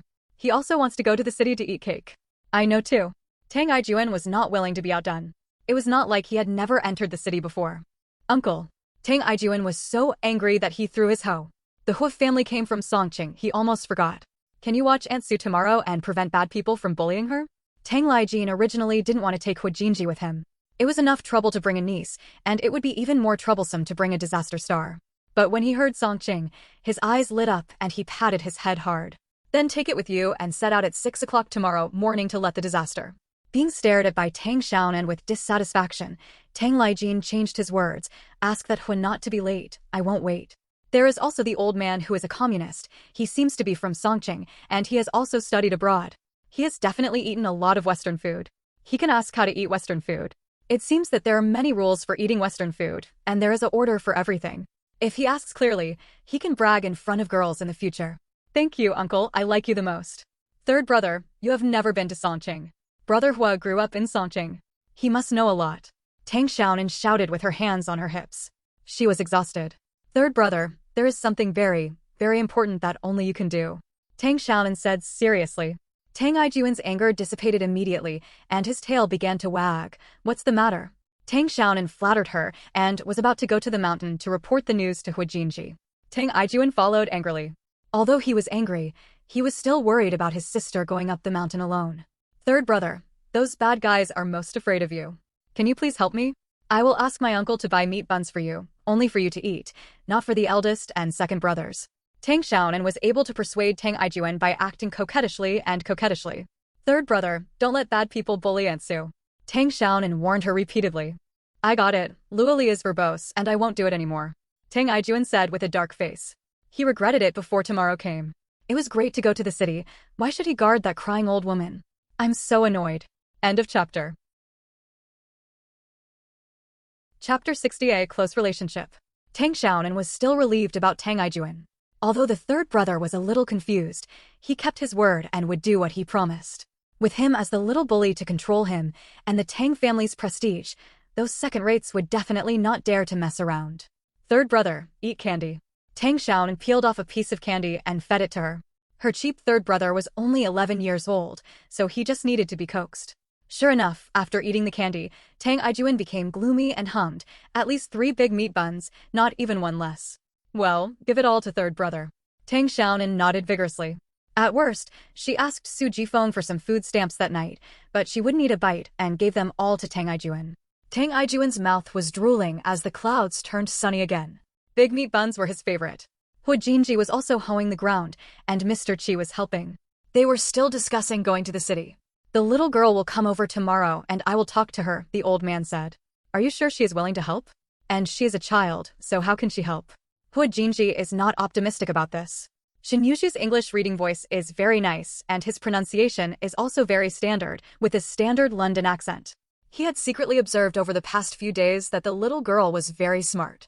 She could recite the solar term song word for word, but she deliberately made a few mistakes. He had been teaching for decades, how could he not notice this? Moreover, in order to take care of Hu Jinji's self-esteem, the girl tried her best to make things difficult for the child. The old man also smiled. He still liked Shin Yushu. He was smart and reserved and learned everything quickly. Unfortunately, his father was weak and his mother was patriarchal. She had to do all the housework at a young age, so the time for studying was very limited. Tang Xiaonan saw Shin Yushu from a distance. She was standing in front of Mr. Qi with a very respectful expression, while Hu Jinji was standing on the side. The three of them looked very harmonious. Somehow, this picture made Tang Xiaonan a little dazzling. Hu Jinji's expression softened a little and he nodded slightly. The old man smiled and said confidently, just watch it tomorrow. Grandpa Qi. Shin Yushu came down from the mountain, carrying a basket. She picked some fresh and tender shepherd's purse and prepared to make shepherd's purse wontons. Everyone in the family loved to eat them. She smiled at Hu Jinji. Pick to grab a teacher good morning. She didn't know why. Grandpa Qi, I already know the English words you taught me last time. Let me read them to you and see if there are any mistakes. Shin Yushu said with a smile. The old man nodded, still feeling regretful. He taught Shin Yushu 10 English words a week ago. They were all simple daily expressions. With Shin Yushu's intelligence, he should have memorized them in one day, but it took him a week. There is no mention in the book that Shin Yushu and Hu Jinji had any past contact. At most, they just met on the road. But now it seems that Shin Yushu and Hu Jinji are definitely close to each other. As I got closer, I heard Shin Yushu reading English. Although they were simple words, it was very rare to read a pure London accent in this era. Obviously Shin Yushu learned it from Mr. Qi. Unexpectedly, Shin Yushu was actually the old man's student, Hu Jinji's junior sister. No wonder Hu Jinji looked at Shin Yushu differently in the book. Tang Xiaonan felt even more uncomfortable. She felt very strange. She was obviously not a narrow-minded person, so why did she feel this way? But there was one more thing that Tang Xiaonan couldn't figure out. Continue tomorrow. End of chapter. Chapter 61 Suspicion. Since the old man is Shin Yushu's teacher, he is also his father. In ancient times, the teacher was ranked ahead of his father. Although he is not so particular now, his status is still very high. But when something happened to the old man, Shin Yushu did not stand up. At that time, the whole village stood by and looked on, as indifferent as robots. Others were just fine, because they had nothing to do with the old man. But since Shin Yushu is a student, why doesn't she stand up? As long as someone comes out and says something, those 3 damn angry youths won't beat the old man to death. Tang Xiaonan frowned. The author did not describe the scene in detail. Shin Yushu didn't even mention it. He didn't know what she was doing at that time. Or maybe she wasn't in the village. We still don't know the truth. Tang Xiaonan doesn't think bad things about people, but she has doubts in her heart. Also, the conditions of Shin Yushu's family are considered average in the village. Although they are not as good as those of the Tang family, Shin Yushu's mother Huang Fengxian is a public primary school teacher and gets paid every month. In addition, her father Shin Lixia works every day, so she has no worries about food and drink. Hu Jinji and Mr. Qi were living so hard, but Shin Yushu didn't even see him helping them. Anyway, it wasn't mentioned in the book. Even if they could provide some rice for tuition, they could still help. If future generations want to find a master like the old man as a teacher, no matter how much money they have, they will not be able to do so. The more Tang Xiaonan thought about it, the more doubts she felt in her heart, but these were just guesses. She could not judge a person's character based on doubts. The author described Shin Yushu so beautifully, everyone praised her, and almost no one said anything bad about her. Shin Yushu must be a very good person, but maybe she guessed wrong. It's been a long time to see people's hearts, and after being in contact with Shin Yushu for a long time, she will know what kind of person Shin Yushu is. Thank you, Grandpa Qi. Shin Yushu took the initiative to ask to learn, and the old man was very happy. No matter how tired he was willing to teach. Grandpa Qi, I also want to learn some new words. Shin Yushu asked shyly. Not bad, but the pronunciation of these words is not very standard. Read it after me. Shin Yushu bowed in thanks, took out a pen and paper from the basket, and prepared to take notes. The old man read it a few times. Although his voice was hoarse, his pronunciation was obviously much more standard. Shin Yushu also read it and soon corrected it. Tang Xiaonan's voice came over. Hu Jinji was already used to the sudden screams of this fat girl. He had just come here in the morning, why did he come again in the afternoon? Jumping over, Tang Xiaonan shouted with a smile, Grandpa Chi, Sister Shin, what were you reading just now? It's like singing, it's so nice. Brother Hua. Okay, I'll teach you 20 more. Shin Yushu frowned slightly, put away the pen and paper, and smiled at Tang Xiaonan. Nothing, just chatting for a while. She only believes in her own eyes and heart. It is up to her to judge whether she is a good person or a bad person. The old man readily agreed. Strong young people make the country strong, and children are the hope. The school has become a mess in recent years, and the good youth is not spent on studying, but on messing around. The old man is more heartbroken than being beaten. Why don't I understand? Third brother, do you understand? I didn't listen, so I quickly told him to go home. Tang Ijuan still had a dark face and glared at Hu Jinji a few times. What's the matter with little girl? The old man asked. Grandpa Chi, my uncle will take me to the city tomorrow. Do you want to go? Tang Xiaonan said in a childish voice. End of chapter. Chapter 62 Sour. Hu Jinji's heart skipped a beat. Going to the city? Just when I was worried about going to the city, this fat girl came over to report the news. Could it be that this fat girl had a good ear? Shin Yushu also felt strange. He was just entering a city, so he had to come over and say something? In the past few days, Tang Xiaonan and the old man have become too close, and Hu Jinji is not as serious as before when he saw Tang Xiaonan. Shin Yushu frowned unnoticeably. She didn't like Tang Xiaonan too much now. Recently, people in the village have been praising Tang Xiaonan, praising her for being cute, sensible, and filial. It is said that Tang Xiaonan was the first to say this, praising Tang Xiaonan for being smart and promising in the future. Tang Xiaozheng is the equivalent of a national teacher in the village. His words are very important and his judgment of people is very accurate. He has never made any mistakes so far. When he said this, the whole village turned against him. They all praised Tang Xiaonan and praised her to the best of everything. In the past, these compliments were all from Shin Yushu. Everyone praised her for being beautiful, capable, gentle, and generous, and she would definitely be successful in the future. But Tang Xiaonan had never praised Shin Yushu, and for some reason, Tang Xiaonan didn't seem to like her very much. Every time he looked at her, his eyes were particularly intriguing, which made Shin Yushu feel unsure. Shin Yushu would inevitably feel sour when treated so favorably. She felt that she was much better than Tang Xiaonan. Tang Xiaonan was lazy and domineering. She had done so many evil things in the past, but now she just brought some food to her elders. If she was sweeter, Tang Xiaonan would praise her like a flower. Shin Yushu was naturally unconvinced and couldn't help but want to compete with Tang Xiaonan. Little girl, Grandpa Chi can't bear to walk on the mountain road. Shin Yushu reminded. When people from Mopanchen enter the city, they usually go to Wucheng next door and rarely go to Yuecheng. Although Mopanchen belongs to the jurisdiction of Yuecheng, it is too far to go to Yuecheng, 40 or 50 miles away. To Wucheng, you only need to climb a mountain to get there, which is much closer. But now she has only learned a little bit, which is far from the level of college entrance examination. She still has to do so much work every day. Her study time is squeezed out of her sleeping time. If she takes a break to study while busy, the efficiency is low. She feels bad for wasting a day. Have you asked me a question? Dogs fart more when they pick up mice. In the book, Shin Yushu is loved by everyone, but there are also those who don't, namely the three brothers Tang Ijuan and Su Jifeng. Shin Yushu nodded, feeling a little dissatisfied with Tang Xiaonan because she couldn't learn English. Her father said that English is the most useful and she must learn English well so that she can be admitted to a good university in the future. You go home first. The old man said to Shin Yushu.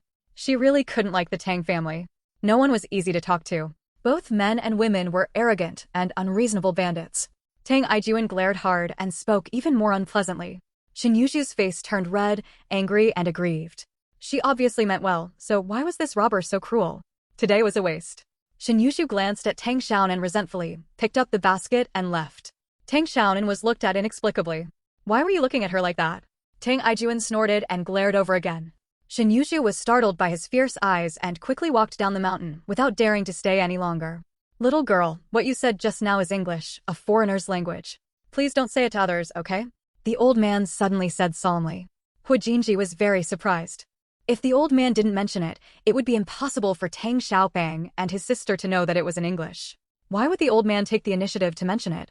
End of chapter. Chapter 63 Language Genius. Foreigner? Does he have blue eyes, a tall nose, and a blonde head? Tang Xiaonan said while gesticulating. This is how Zhang Manhwa described foreigners, which is very vivid.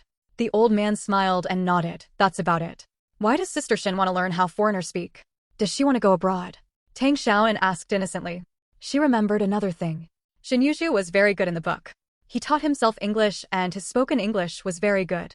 He was finally admitted to the best imperial university in the country. But she said that her father, Shin Lixia, taught her English and she later became self-taught. She also taught herself other subjects such as mathematics and Chinese, without mentioning anything about Mr. Qi. Shin Yuzhu obviously lied about this matter. Not to mention other subjects, English was obviously taught by the old man. Although Shin Lixia is an educated youth, how can he be a junior high school student? Tang Xiaonan's impression of Shin Yuzhu was a little worse. She had no evidence for other things, but the English thing was solid. Shin Yuzhu completely denied the old man's kindness as a professor and even refused to acknowledge the kindness. No matter what the purpose was, it seems that this woman is not as beautiful as the author described her. Learning English well is very important, not only for going abroad. Of course, it is also important to go out and see the world. Reading thousands of books is not as good as traveling thousands of miles. If Xiaonan and Aijuan have the opportunity, they should also go out more, not only to see the great rivers and mountains of our motherland, but also to see the scenery abroad. The old man kept talking and described some foreign customs for them. Tang Xiaonan listened with interest. Although she had been to many countries in her previous life, she felt completely different when she heard the old man talk about it.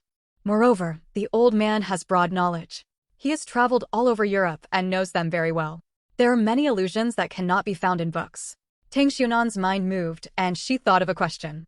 After just a few teachings, Tang Xiaonan memorized all 26 letters. She suddenly didn't want to keep a low profile anymore. 6-year-old geniuses are allowed to exist. Why can't Tang Xiaonan be a genius? Especially in language, she has to show extraordinary talent. Shin Yuzhu helped her and almost forgot about it. Tang Xiaonan hugged the old man's legs and looked at him helplessly. How could the old man have the heart to refuse? Moreover, he never thought about refusing. He wished he could teach more students. Okay, let me teach you. My little girl is so smart, she must learn quickly. Grandpa Qi, I also want to learn English. Can you teach me? I'm very smart. A, B, C, D, F, G. The old man smiled and taught 26 letters first. He wrote on the ground with a branch and read each letter. Tang Aijuan also became interested.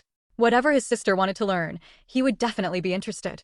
Fiancée is Su Jinfeng's special name for Shin Yuzhu's mother, Huang Fengyan. Su Jifeng and Huang Fengyan are incompatible with each other, which is deeper than the class conflict with you lady, so the three brothers don't have a good attitude towards the Shin family. In her previous life, her career was in foreign trade, specializing in dealing with foreign orders. English was a must.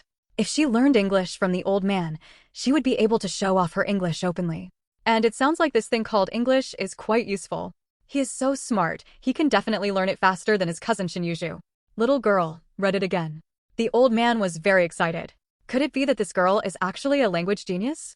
We will continue tomorrow. We still ask for recommendation votes and 5-star reviews. Please. End of chapter. Chapter 64 Tang Aijuan is in charge. The happiest thing for a good teacher is to meet a talented student. Tang Xiaonan's talent is so strong, her articulation is clear, and her pronunciation is also very standard. She is much better than Shin Yuzhu. Mr. Qi feels particularly accomplished when teaching him. Hu Jinji was also surprised. When he first learned English, it was not as easy as Tang Xiaobang. This fat girl was quite good. Although Tang Aijuan couldn't recite it yet, he was still very happy. Such a powerful sister belonged to his family and was 100 times stronger than Shin Yuzhu. When he went back and told his mother, she would definitely be happy. The people in the village are all blind. It is clear that the smartest one in the village is his little girl. How can Shin Yuzhu compare to her little girl? Not as smart as the little girl, not as good-looking as the little girl, not as cute as the little girl. In short, nothing compares to her. Tang Xiaonan read it again fluently, and every word was correct. The old man danced with joy, hugged Tang Xiaonan, and said excitedly, Xiaonan, you will learn languages from me in the future, English, French, German, and Japanese. I will teach you everything I know, don't waste your talent. He is a master of 8 languages. Tang Xiaonan's head is getting bigger. Oh my god, she just wants to find a reason to learn English. She doesn't want to learn so much. Can she go back now? In her previous life, she didn't have the love of her parents, so she worked hard to study and work. Now she is a little princess with 3 brothers, so she doesn't have to work so hard. Grandpa Chi, will you go to the city to play tomorrow? Tang Xiaonan changed the topic. Maybe the old man will forget about it tomorrow. Tang Ijuan's eyes widened. When did he say he wanted to study? Tang Xiaonan is also in a good mood. She has finally completed this big thing. Now Wu Jinji no longer stares and frowns when he looks at her, which shows that her favor has been quite good. If she continues to work hard, she will definitely be close to the future boss. Brother Hua, do you want to go? My uncle said he can take you there. Tang Xiaonan looked at Wu Jinji. But he still likes his sister very much. Just when he opened his mouth, Tang Xiaonan kicked her foot hard and glared at him. Tang Ijuan had to shut up, feeling extremely depressed. Wu Jinji made a move. He really wanted to go, but Su Wanru couldn't let go. I won't go. I can't bear to walk on the mountain road. The old man said with a smile, feeling better than ever. My uncle said it would be 6 o'clock. My uncle and I will come to see you tomorrow morning. This time Wu Jinji understood Tang Xiaonan's intention without the old man reminding her. With Tang Ijuan in charge of the house, those second-rates really didn't dare to mess around. He didn't know how she could convince Tang Ijuan to be so generous. He really wanted to go to the city. It was a rare opportunity, and he didn't want to miss it. Okay, what time will we leave tomorrow? Wu Jinji agreed. There was a smile in Wu Jinji's eyes. This fat girl was really lazy. She wanted to be lazy when she heard about studying. Brother Hua, 3rd brother, said he would come over tomorrow to study with Grandpa Chi. Well, would you like Ansu to cook for him? My sister is getting more and more fierce. After the brother and sister left, the old man said to Wu Jinji, go to the city tomorrow and have a good look. Bring more money and food stamps and buy some snacks. Okay. Wu Jinji was so excited that he could finally enter the city, and he couldn't wait. He felt that the light was slowly approaching him, and he would soon be able to show off his talents. Thanks to my little girl this time, it's hard for this little girl to think so carefully and think of everything. Don't glare at other girls all the time in the future. The old man warned. End of chapter. Chapter 65. Don't persuade others to be kind without their suffering. Wu Jinji's face was a little hot. He had been waiting for Tang Xiaonan to cause trouble these days, but the storm did not come, but surprises came again and again. He was not hard-hearted, so he was naturally influenced. He would always remember Tang Xiaopeng's good deeds and would definitely repay him in the future.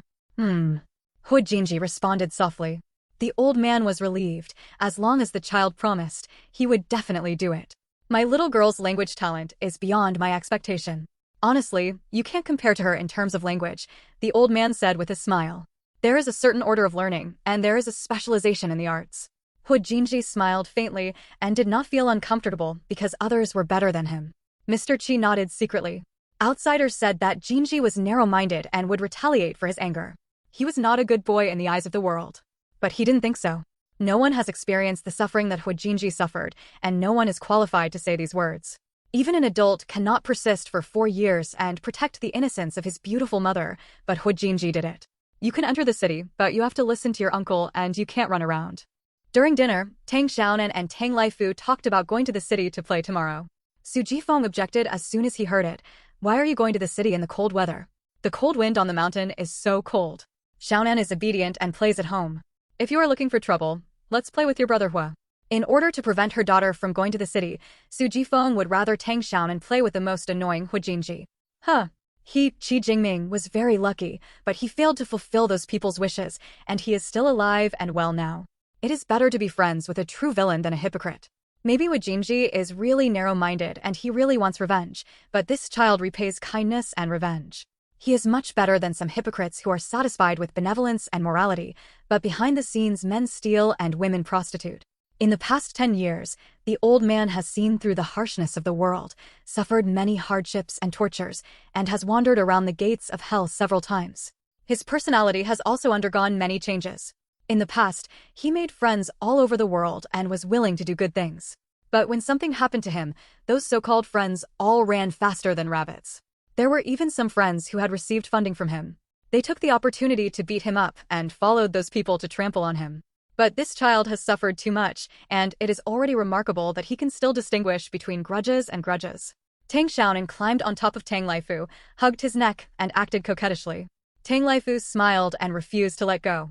Only when he had enjoyed enough of his daughter's coquettishness and cuteness did he let go. This turmoil also taught the old man a lesson. No, we are about to enter the city. I made an agreement with my uncle, Dad. Moreover, in troubled times, gentlemen often do not live well. Hua Jinji is definitely not a gentleman. He has suffered so much and cannot be a magnanimous gentleman. The old man does not want him to become a gentleman with noble character. It is too tiring. I'm sure you won't run around. Tang Xiaonan nodded like a chicken pecking at rice. She is an adult, how could she be so ignorant? Su Jifeng looked dissatisfied and said angrily, she talks nicer than anyone else. She turns her back and forgets about it. She almost lost it last time. Lai Jin knows her well. 2 years ago, during the Chinese New Year, Su Jifeng went to the city to buy New Year's goods. Su Jifeng took her daughter and ran around. There were so many people in the city that year that she was almost abducted by a kidnapper. Su Jifeng was so scared that she didn't dare to take Tang Xiaonan into the city again. End of chapter. Chapter 66. The third brother who is a little blind. Don't run around. Mom, you definitely won't run around. Tie it up with a rope. Tang Xiaonan's witty words made Su Jifeng laugh, and he tapped her on the head. There was really nothing he could do about this little grinder.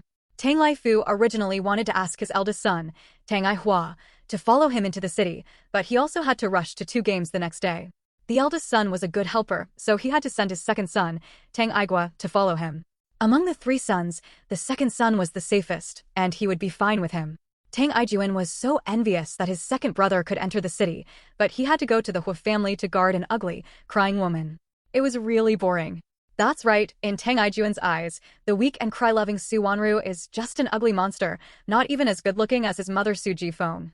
Before going to bed at night, Tang Xiaonan went to find Tang Aijuan and gave her some instructions, just like Monk Tang recited sutras. I know, I'll remember it. You're not allowed to go anywhere when you stay at Hua's house.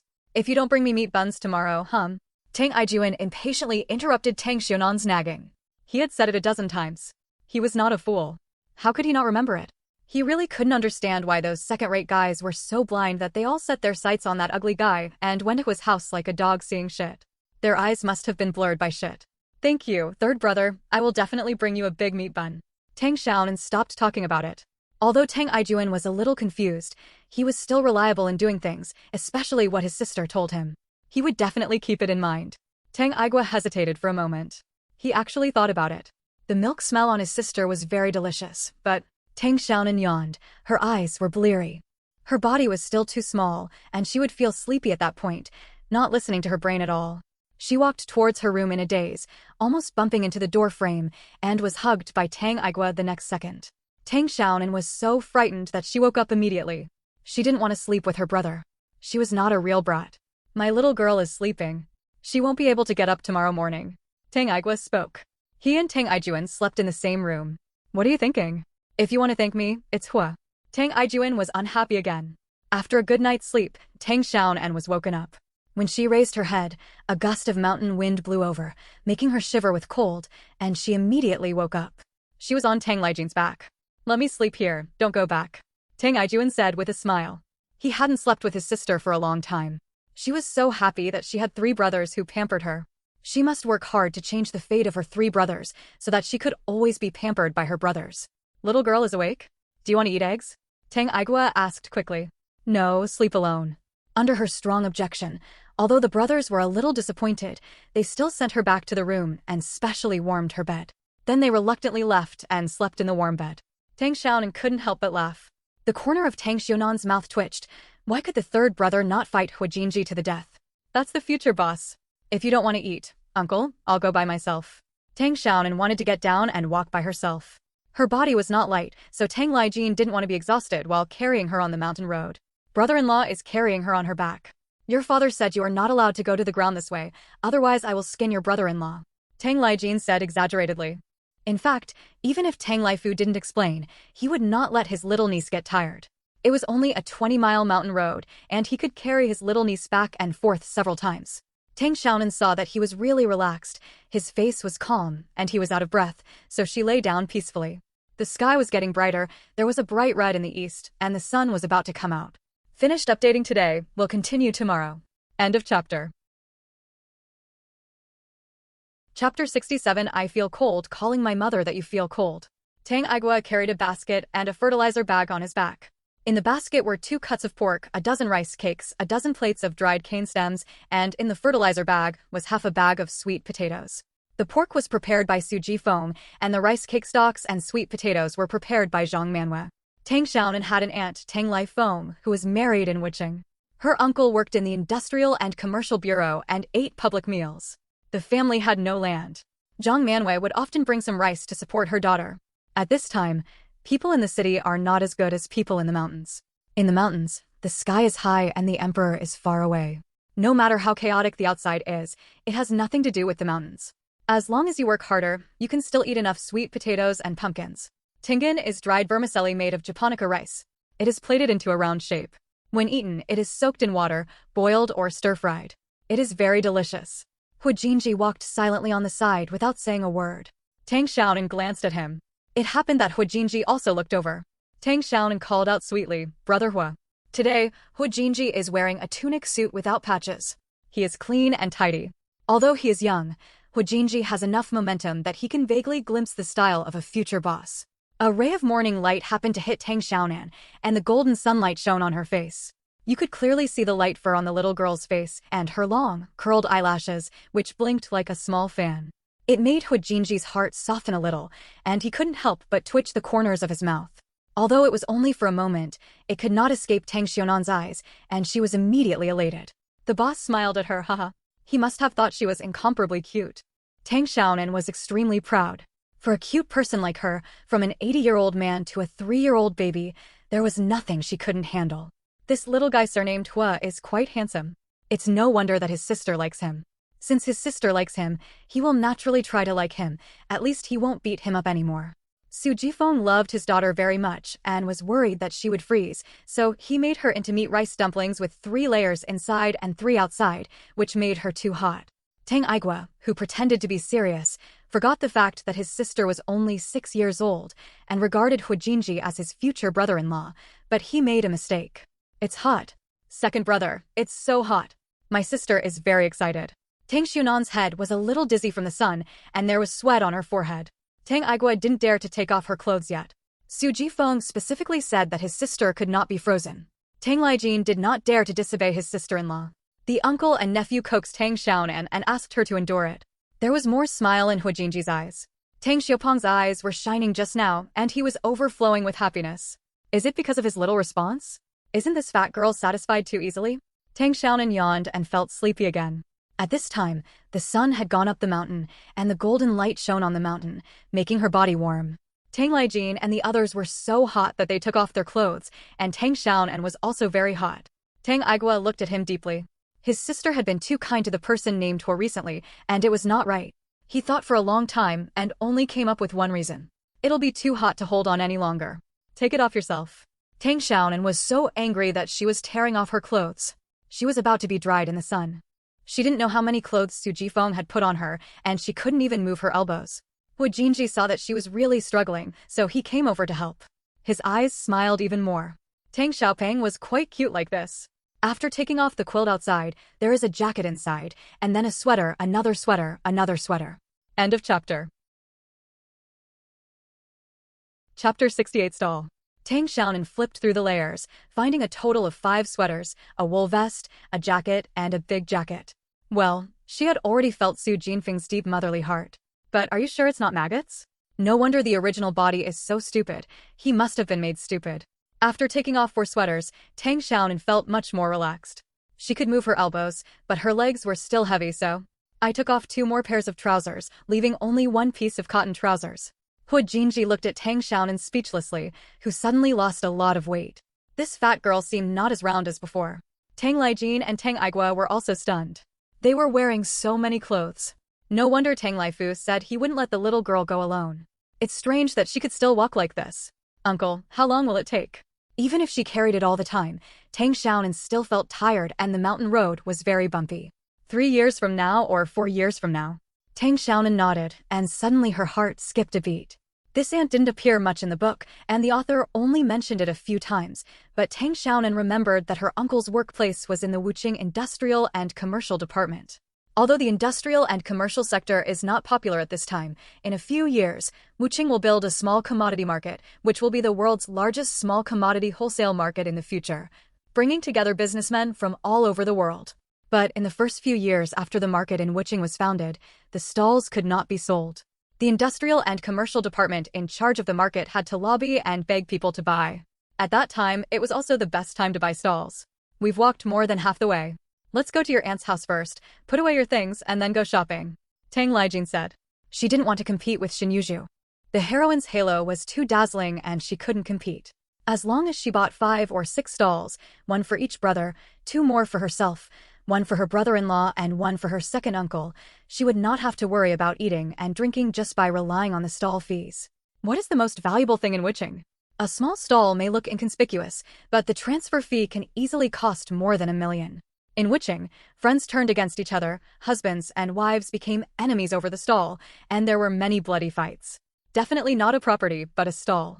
She couldn't remember it, but she was certain that it was in the past few years that Xinyuju relied on witching to buy a stall, and then she gradually grew into a generation of female entrepreneurs.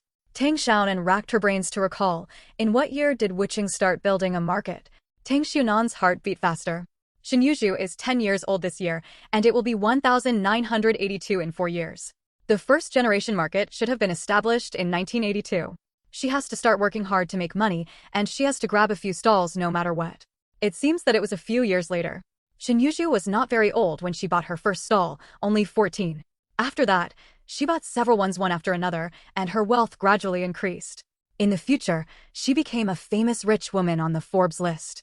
Her husband Gu Yinchuan was also on the list. If the combined assets of the couple were combined, they would definitely rank among the top 10 in the country. She had to interact more with her Aunt Tang Lifeng.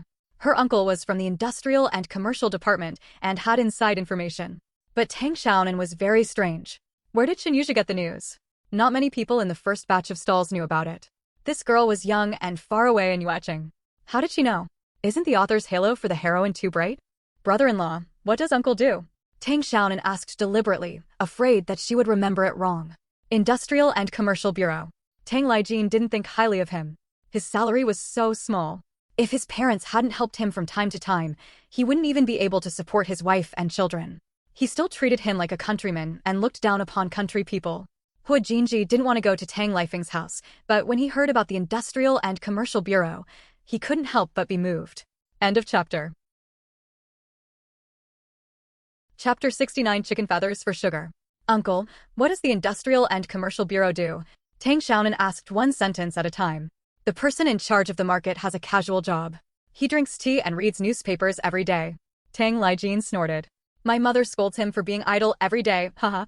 His brother-in-law is the one who really has nothing to do. He goes to work in the morning to read the newspaper and drink tea, then goes to the toilet a few times, takes a nap, and continues to read the newspaper and drink tea in the afternoon.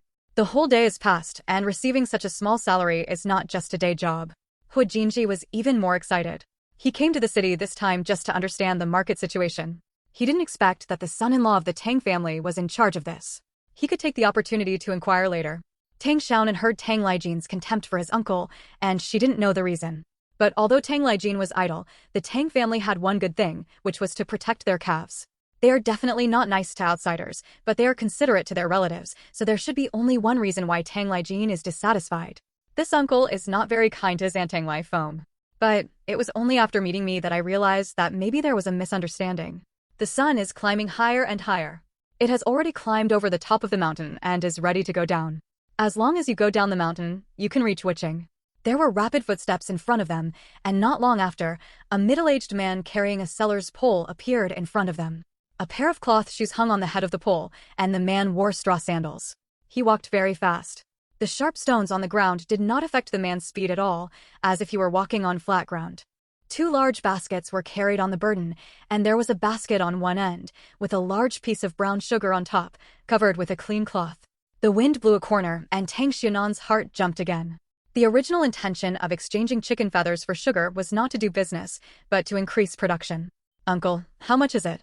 I have money.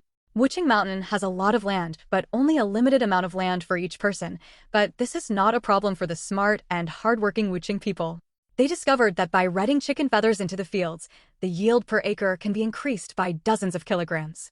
This is how the story of chicken feathers for sugar is known to the world.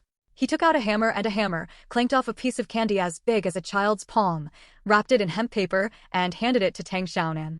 Although it was originally intended to increase production, exchanging chicken feathers for sugar was the prototype of Wuching people's business plan, because many people would also help others carry goods while exchanging sugar. Gradually, the business began to flow, creating a unique business experience for witching people. Could this be the famous chicken feathers for sugar? Uncle, I want some candy. Tang Xiaonan acted coquettishly. Tang Xiaonan shook her head vigorously. Life in witching is very difficult now. Otherwise, they would not have to travel over mountains and ridges in exchange for chicken feathers in order to increase the yield of dozens of kilograms of grain per acre of land. The middle-aged man stopped immediately and looked at Tang Xiaonan with a smile. He traveled all over the country and developed a sharp eye. He could tell at a glance that Tang Xiaonan's family was in a good family, so he smiled and said, "You are so handsome, uncle. I'll give you some sweets. No need for money, uncle will treat you to food." The middle-aged man smiled. This little girl is handsome and sweet-tongued, making people like her just by looking at her. Tang Xiaonan dug in her pocket. She had a small treasury. Yesterday, Tang Baishan secretly gave her a dime, and Tang Laifu also secretly gave her a dime. The fact that witching has become the world's largest small commodity trading center is not an accident, but a choice of the market. Tang Laijin took out some change from his pocket and was about to give the money. The middle-aged man noticed the eggs in Tang Laijin's pocket and said, "Don't give me the money. Why don't you give me 2 eggs for breakfast?" Yiwu people are really hardworking. I heard from the elders that people in Yiwu who came to exchange for sugar did not wear shoes on the road for fear of wearing out their shoes. They did not put on shoes until they reached the village. A pair of shoes can last a long time. Continue tomorrow. End of chapter. Chapter 70. The heroine who worries about the country, the people, and the world. Those 2 eggs were Tang Xiaonan's breakfast. She was not hungry and was too lazy to eat. She didn't expect that this uncle had not had breakfast at this hour and was walking very fast on the mountain road. I have long heard that witching people are very hardworking. When the road conditions are bad when picking up goods, they will take off their shoes and either go barefoot or wear straw sandals for fear of damaging their shoes. Tang Xiaonan glanced at the old and new cloth shoes hanging on the burden and then looked at the straw sandals on the men's feet. They were no different from bare feet. There were a lot of bloody holes on the feet. She couldn't help but feel a little sad because she didn't even wear socks on such a cold day. People were really suffering at this time. Tang Laijin hesitated. The eggs belonged to his niece, and he would rather give them money. "Give it to uncle, I'll eat candy," Tang Xiaonan said. Tang Laijin gave the egg to the man. The man smiled happily and said, "Eggs are good things. I'll give the little girl some candy." "No, I can't finish it." Tang Xiaonan refused. The maltose was delicious, but it stuck to her teeth. She was missing 4 big teeth, and some of them were in bad condition. It was really hard to eat, and she couldn't even eat them. "Don't give it to me. My little girl just wants to eat something fresh." "Why are you here so late today? The sun has already climbed up the mountain," Tang Laijin asked curiously. It was definitely not early at this time. The salesman I met in the past always went out before dawn, and the sun had just risen when we arrived at Yueching. As soon as Tang Xiaonan heard this, she was sure that this annoying little girl must be Xin Yuzhu. Tang Xiaonan thought about it. A teenage girl took the initiative to inquire about things. Could it be? As expected of a heroine, she was worried about the country, the people, and the world at the age of 10, but for her own selfish reasons, she delayed her uncle from selling candy, and in the end did not buy a penny. "This is 2. Uncle, is that sister asking for directions? What can a girl ask? Could it be that you saw that this girl is good-looking and deliberately spent time with her?" Tang Laijin joked. He thought the man was talking about a big girl. The man's tone was a bit complaining. If the other person was an adult, he would definitely curse, but he couldn't curse a child, so he had to admit that he was unlucky. "That girl is only 10 years old, younger than my daughter. How can I have such evil thoughts about children? Please stop saying this." The man kept waving his hands. "I got up a little late, and I met a girl on the road who wanted to buy candy. She asked me for a long time, but in the end she didn't buy candy. She said she forgot to bring money. Alas." The man looked a little annoyed. "I said I was asking for directions, but I kept asking here and there. One moment I asked if anyone was setting up a stall, and the next moment I asked what they were selling. It was really funny. The control is so strict now. I have to sell some sweets secretly. No one dares to set up a stall. This little girl is so pestering that she won't buy anything even after asking for a long time. The other person is a child, and he can't care about it even as an adult, but he is really annoyed that it is delaying him from making money." Tang Xiaonan couldn't tell what was wrong, but she always felt that Xin Yuzhu's behavior was not good. The young boy who followed the little girl was pretty good. I was so embarrassed. He even said he wanted to buy some candies, but the little girl took him away. Alas, the little girl is very spermy now. The man sighed. Seeing that the sun was getting higher, he left in a hurry, picked up the burden and continued on his way. He only planned to eat one of the 2 eggs and save the other for lunch. He did not plan to go home until he sold out all the candy. He had lived out for many days, so he could save whatever he could. Uncle. Tang Xiaonan slipped off her uncle's back, stopped the man, gave him a dime, smiled at him, and trotted away. End of chapter. Chapter 71. Be wary. Hey, I'll give you some more candy, little girl, don't leave. The middle-aged man called from behind, and Tang Xiaonan waved to him without stopping.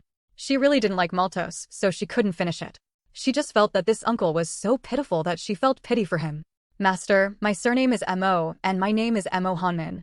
I am from Majia Village, Bailey Township. If you have the opportunity to come to my house for a drink in the future, the middle-aged man shouted loudly.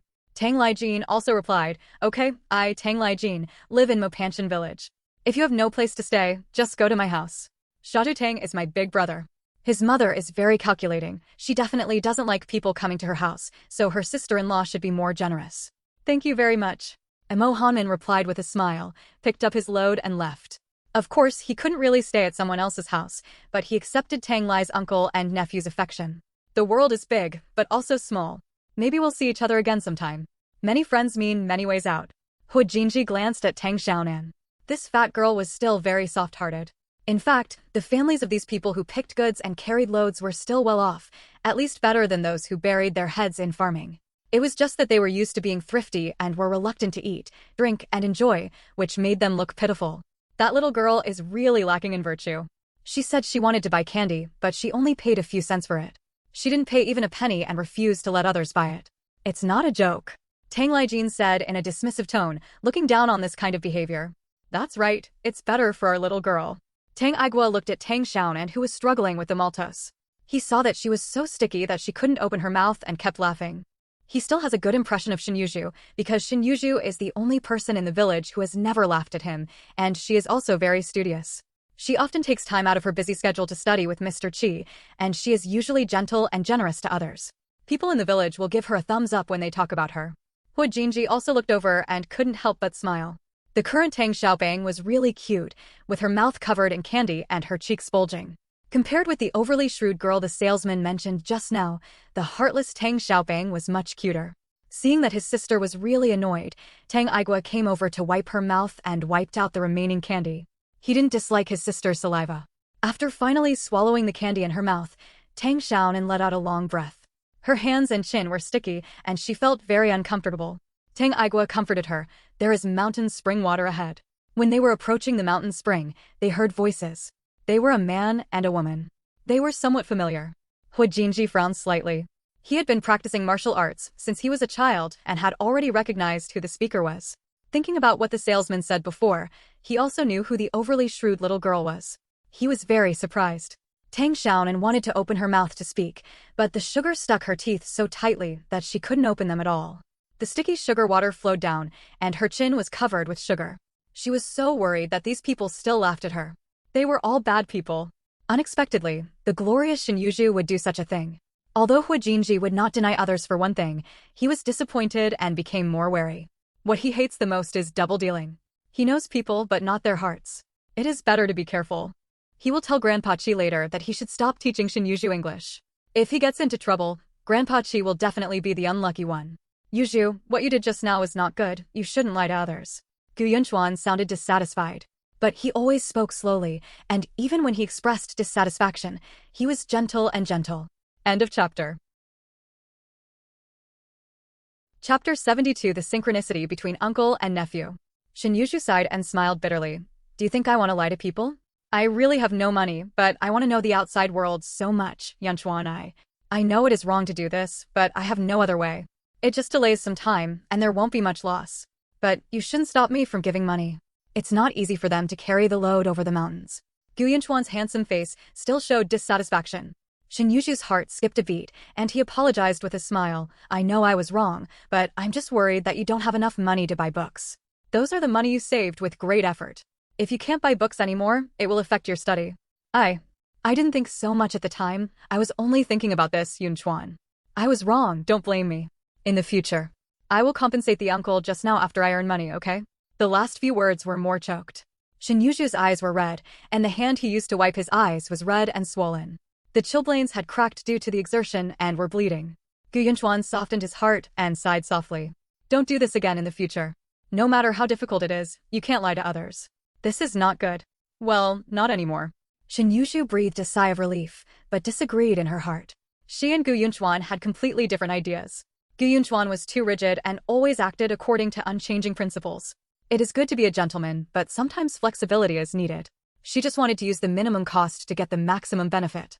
The salesman did not lose anything if he was delayed for half an hour, but she was able to learn a lot of information about Wuching. She didn't spend a penny, but she knew that small businesses were still not allowed in Wuching. The news was very tight and she didn't know where to purchase postcards.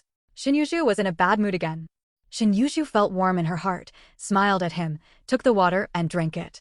Don't touch the cold water. Be careful about the wound opening. Gu Yunchuan stopped Shin Yushu, who wanted to drink from the water. He picked a few leaves, washed them and made them into a small bowl, and took the water to her. Yesterday, Shin Yushu was tempted when she heard that Tang Xiaonan said that she wanted to go to the city. She had to go to the city to find out if there was any way to make money, so she roped in her childhood sweetheart Gu Yunchuan and went to the city. The conversation between the two was overheard by Tang Xiaonan and the others. Tang Xiaonan sneered. It turns out to be her. No wonder she coaxed people into running around. She is nothing like her mother. She wants to make money so much. As long as she has money, she can change her current predicament, continue to go to school, and get out of this impoverished mountain village. She also saw the news in the newspaper before Hujinji, because her mother Huang Fengxian was a teacher and would bring back some newspapers. Shin Yushu often learned about the outside world from newspapers. The news about being caught selling postcards opened the door to a new world for Shin Yushu and also smelled business opportunities. The uncle and nephew mocked Shin Yushu and her daughter in their tone. Tang Xiaonan was a little confused. Huang Fengxian had a good reputation in the village. How could she be related to sexy? What kind of good thing could a coquettish cousin give birth to? Tang Lijin also looked disdainful. Hu Jinji's face was expressionless. He only had a slight affection for Shin Yushu, but now his affection was not much. How Uncle Jin and his nephew Tang Lai evaluated Shin Yushu and his daughter had nothing to do with him. Shin Yushu heard the footsteps and was not surprised to see them. He smiled and said hello. Tang Lijin and Tang Xiaonan snorted at the same time and had no intention of paying attention to her. Shin Yushu smiled awkwardly and smiled at Hu Jinji, but they were very confused in their hearts. How come the relationship between the Tang family and Hu Jinji suddenly improved, and they were willing to take her with them even into the city? End of chapter. Chapter 73. The author's biological son, thanks to No. Mei Xianyuling. Tang Xiaonan looked curiously at the boy next to Shin Yushu. He was about 14 or 15 years old and about the same height as Tang Xiaonan, but this boy was much more handsome than Tang Xiaonan. Hu Jinji is also good-looking, but he is too gloomy and his eyes are cruel. He is not a good person at first glance, and he is not easy to get close to others. The villagers in Mopanshan village do not like Hu Jinji precisely because of the unpleasant appearance of this child. But the face of the boy with Shin Yushu made people feel very comfortable, as if he was facing the spring breeze. Tang Xiaonan recognized it at a glance, because this boy completely matched the author's description. Gentle and elegant, the jade trees are facing the wind, making people feel like they are bathed in the spring breeze. He is Gu Yunchuan, the male protagonist in the book, Shin Yushu's husband, and Hu Jinji's competitor. If Hu Jinji is a tycoon, Gu Yunchuan is a Confucian businessman. This is how outsiders evaluate them. Moreover, Hu Jinji is ruthless in his work and his reputation is not very good. Gu Yunchuan is just the opposite. Even his opponents will praise him for being upright and above board. If they lose, they are not as good as others. Unlike when Hu Jinji was mentioned, everyone hated him with itch, but there was nothing they could do about him. If Hu Jinji hadn't suddenly gone crazy and gone to Africa to expand business, it's not certain who would win between him and Gu Yunchuan. Gu Yunchuan noticed Tang Xiaonan's big eyes staring at him. She was a chubby little girl with 2 hairpins. She looked so cute and couldn't help but smile. Tang Xiaonan also grinned, and a drop of saliva leaked out from the gap. She hurriedly reached out to cover it and lowered her head in shame. It was embarrassing for such an adult to drool. But Gu Yunchuan is the author's biological son. Like Shin Yushu, he has his own aura and unparalleled good fortune, which is incomparable. Unlike Hu Jinji, who suffered so much since he was a child, and even suffered from mental illness, and did not enjoy much happiness after returning home with his biological father. He basically worked hard with his own hands, and he started from scratch. In this way, he could even compete with Gu Yunchuan. In terms of ability, Hu Jinji is better. He could abandon the pavilion and stop playing, but he couldn't take it away from others. Hu Jinji had such a domineering temperament, but now he felt comfortable again, because Tang Xiaonan just smiled at him, which meant that the fat girl had not yet been tempted by Gu Yunchuan. Tang Xiaonan turned her head, looked at Hu Jinji sympathetically, and squeezed out a comforting smile. Hu Jinji was a little sour because Tang Xiaonan suddenly paid attention to Gu Yunchuan. In the past, Tang Xiaonan always bothered him, and he found it annoying, but now Tang Xiaonan stared at Gu Yunchuan in a daze, and he felt uncomfortable again. It's like a toy has been snatched away. There was a pleasant chuckle in her ears, and Tang Xiaonan couldn't help but raise her head again, looking a little dumbfounded. Sure enough, he was the author's biological son. Isn't this Gu Yunchuan so good-looking? He also has a nice voice, is a top student, and has a grandfather who is a landlord living abroad. The reason why Gu Yunchuan made his fortune is that he got the support from the grandfather and married a capable wife like Shen Yuzhu. The business empire was established smoothly. Shen Yuzhu was also uncomfortable. She didn't like Gu Yunchuan smiling at Tang Xiaonan.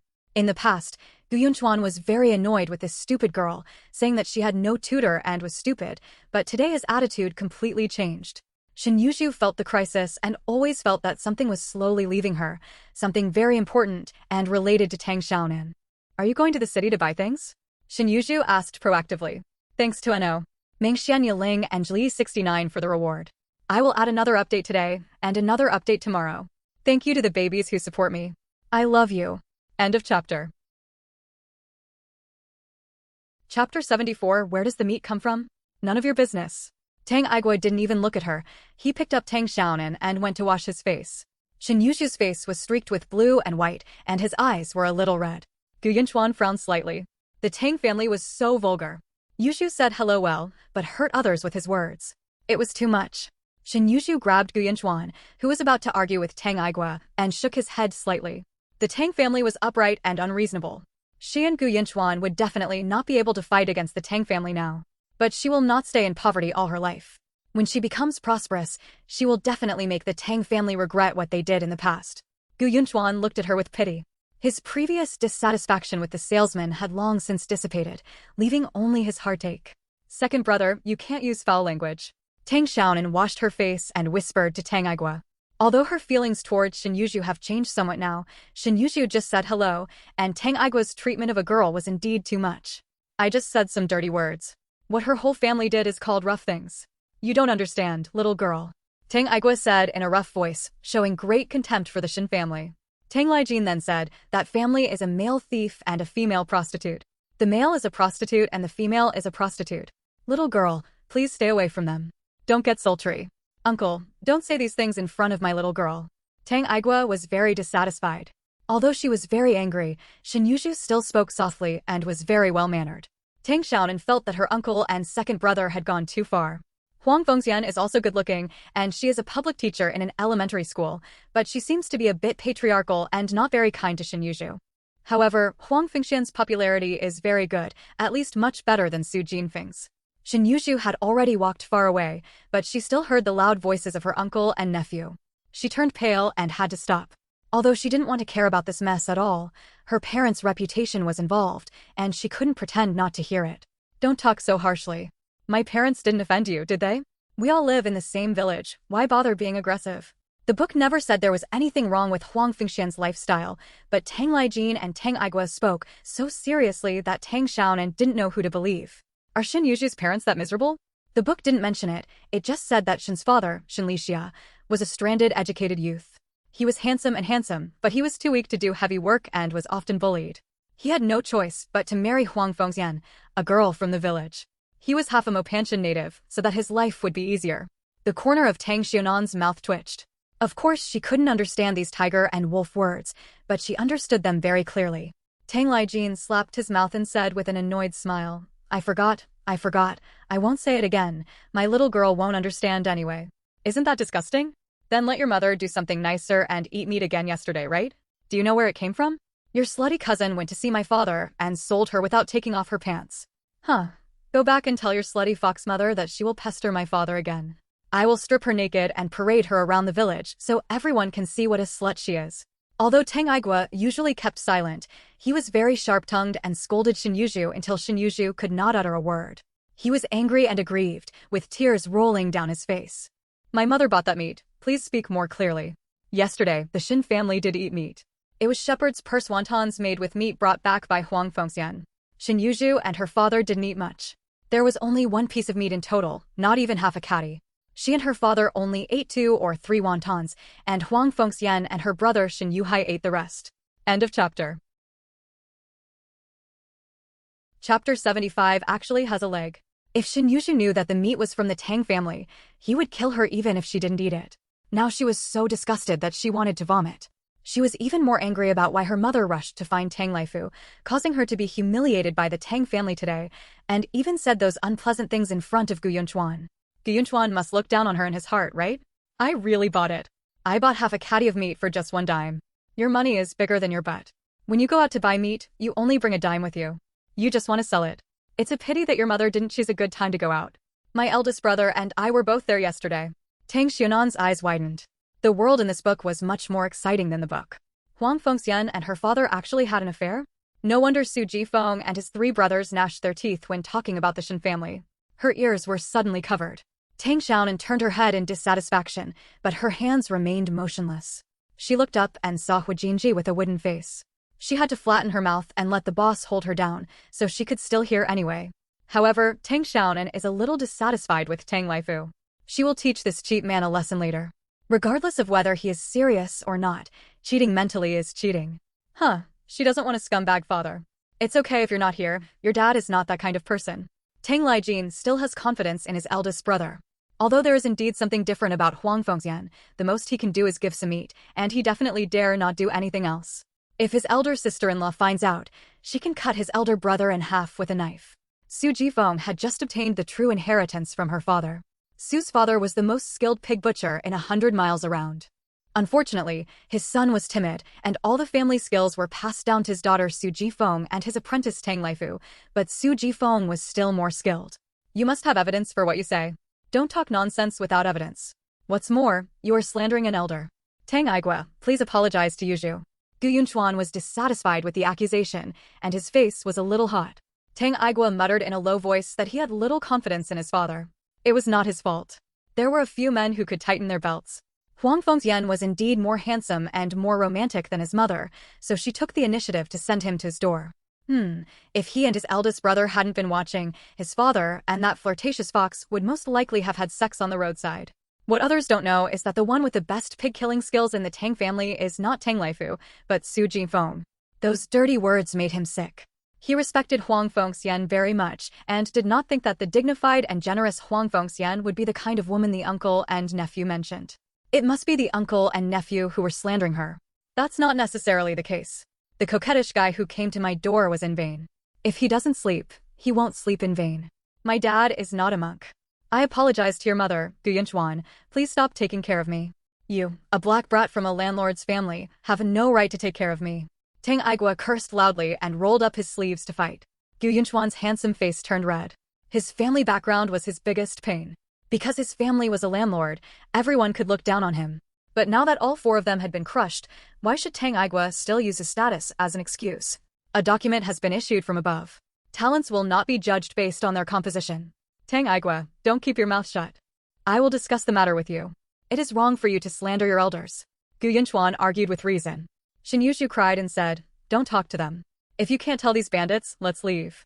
Tang Xiaonan originally didn't intend to meddle in other people's business, but she became unhappy after hearing Xin Yuzhu's words. Why did she call her brother a bandit? My second brother is not a bandit. Your mother just wants to take advantage of my family. She can't even buy a tail of meat for a dime. Second brother, how much meat did dad give you? Tang Xiaonan yelled. End of chapter. Chapter 76 out again. Originally, I cut off 2 kilograms, but I got back most of it, leaving half a kilogram left. Tang Aigua picked up Tang Xiaonan, making her taller than Xin Yuzhu and more powerful. You heard it, your mother is a dime, ahem. Tang Xiaonan spoke too hastily, choked on her saliva, coughed a few times, and her momentum suddenly disappeared. Gu Yunchuan was quite angry at first, but seeing Tang Xiaonan's look like this, he couldn't get angry anymore, and instead found it a bit funny. There is some truth in what this little girl said. It is true that Huang Fengxian only spent a dime to buy meat. Even if it was only half a catty, it was Huang Fengxian who took advantage. Her purpose of going to Tang Laifu was indeed not simple. Gu Yunchuan didn't think about it because he was angry before, but now that he calmed down and thought about it, he started to have some doubts about Huang Fengxian. When he thought about his mother's objection to his being with Shen Yuzhu and expressed her dissatisfaction with Huang Fengxian in her words, Gu Yunchuan's doubts became even heavier. Maybe Huang Fengxian is not really as dignified as she appears? Tang Xiaonan coughed so hard that her face turned red. Tang Aigua was so anxious that he slapped her back hard, making a loud banging sound. Tang Lijin also joined in the fun, and the uncle and nephew filmed together. Poor Tang Xiaonan couldn't even speak. If these two idiots kept filming, she didn't have to go to the city and could just dig a hole on the spot. Hu Jinji saw something was wrong and rescued Tang Xiaonan from the uncle and nephew. Tang Xiaonan, who had regained her composure, hugged Hu Jinji's neck tightly and gasped for air. It took a long time to recover, and she subconsciously said, "Oh, Mom." Moreover, the fat girl had a very good milky smell, a bit like malted milk. It smelled so good that Hu Jinji couldn't help but take a few sips and suddenly had an inexplicable urge to take a bite of the fat girl. He himself was startled and quickly suppressed this crazy idea, but he forgot that the more he suppressed it, the more intense it became. Maybe one day he could no longer suppress it and it would explode. There was a smile in Gu Yunchuan's eyes. Shen Yuzhu next to him saw it and secretly gritted his teeth. Even Tang Xiaonan complained in her heart. Although she knew that these things had nothing to do with Tang Xiaonan, she didn't like this fat girl before, and she doesn't like it even more now. Tang Xiaonan hadn't forgotten this matter, and as soon as she calmed down, she started to reason again. Although she had never met Huang Fengxian, and she didn't know this woman, but based on this incident, Huang Fengxian was a bitch enough, and she also coveted her father. She was definitely not a good person. Second brother. Your mother has taken advantage of my family a lot. All the meat your family has eaten these years has not been sold by your mother. Tang Aigua became so angry that he started to roll up his sleeves again. He had a good habit of not hitting women. The corner of Hu Jinji's mouth twitched. This fat girl talked like an adult, which was very interesting. Shen Yuzhu gritted his teeth and said, "Is it true that your brother said it was a dime? My mother will not take advantage of your family. If you pay half a pound of meat for a dime, is that an advantage?" Tang Xiaonan glared, and Tang Aigua stopped angrily, waiting to beat this little cousin again when his sister is not around. My second brother won't lie. He said a dime is a dime. Sister Shin, please go home and ask your mother. I will ask, and I also believe that my mother will not take advantage. Shen Yuzhu's face was as frosty as she didn't want to pay attention to these bandits anymore. What made her even more uncomfortable was that Hu Jinji didn't speak for her from the beginning to the end. She thought that she and Hu Jinji could be regarded as a friendship of learning together, She was just being sentimental. End of chapter. Chapter 77 Transforming My Brother starts with being civilized, thanks to No. Ming. Everyone in your family likes to take advantage. I don't know who just wanted to buy candy intentionally to take advantage of the uncle who worked so hard to sell the candy. If you don't have money, don't buy it. It's a waste of half an hour for the uncle. This is such a huge advantage. What kind of mother raises what kind of daughter? The whole litter is nothing. Tang Aigua was sarcastic and sarcastic. He just couldn't understand Shen Yuzhu's pure appearance. What's so great about it? Who is pretending to be a little cousin born from a coquettish cousin? Shen Yuzhu's face suddenly turned the color of pig liver. She didn't expect that the salesman uncle would tell Tang Aigua and the others about this. Now it was like she had been stripped naked and paraded through the streets without any privacy. No wonder Hu Jinji was acting weird today. Did he also think she was someone who liked to take advantage? I didn't mean it. I forgot to bring money. Shen Yuzhu stammered in explanation. Gu Yunchuan glanced at her, his eyes a little disappointed. Shen Yuzhu knew that he had no money early in the morning, but now he said that he forgot to bring money. He suddenly felt that he didn't know this girl very well. I used to think that Shen Yuzhu was gentle and kind, very caring for small animals, and diligent and eager to learn. No matter how busy he was, he had to find time to study. There was so much beauty in Shen Yuzhu that attracted Gu Yunchuan to get close to him involuntarily. But today, this beauty has been stained one after another. Even though it was just a small thing, it still pierced a small thorn in Gu Yunchuan's heart. You're fooling a fool with such nonsense. You can't even fool my little girl. Tang Aigua sneered. Tang Xiaonan's eyes widened, and she really wanted to slap this stupid second brother. Why should she be compared to her? She was not a fool. Stop talking, little girl, let me hug you. After about 3 minutes, Tang Xiaonan slipped off Hu Jinji. She was afraid that she would tire out her future boss, so she had better let her 3 brothers do this kind of physical work. Hu Jinji lifted it up again. Although his hands were a little sore, he didn't feel tired. Tang Aigua glanced at Hu Jinji gloomily. He was calmer than Tang Aijuan. Like Tang Lijin, he preferred to come to Yin. Tang Xiaonan turned and hugged Hu Jinji's neck. She decided to be angry for 3 minutes, Tang Xiaonan did so many excessive things in the past, but now she has just become a little bit more well-behaved, and everyone praises her. She usually performs so well, but she just makes a few mistakes, but everyone blames her. Why? Tang Aigua wanted to scold him again, but Tang Xiaonan glared. Second brother. Gu Yunchuan turned around and left first. He didn't want to see Shen Yuzhu quarreling with anyone anymore. In the matter with the salesman uncle, Shen Yuzhu was indeed the first to deal with the mistake, and the argument was meaningless. No. Feeling the little girl's anger, Hu Jinji raised the corners of his mouth even higher and raised his hands to support her. This fat girl was quite heavy.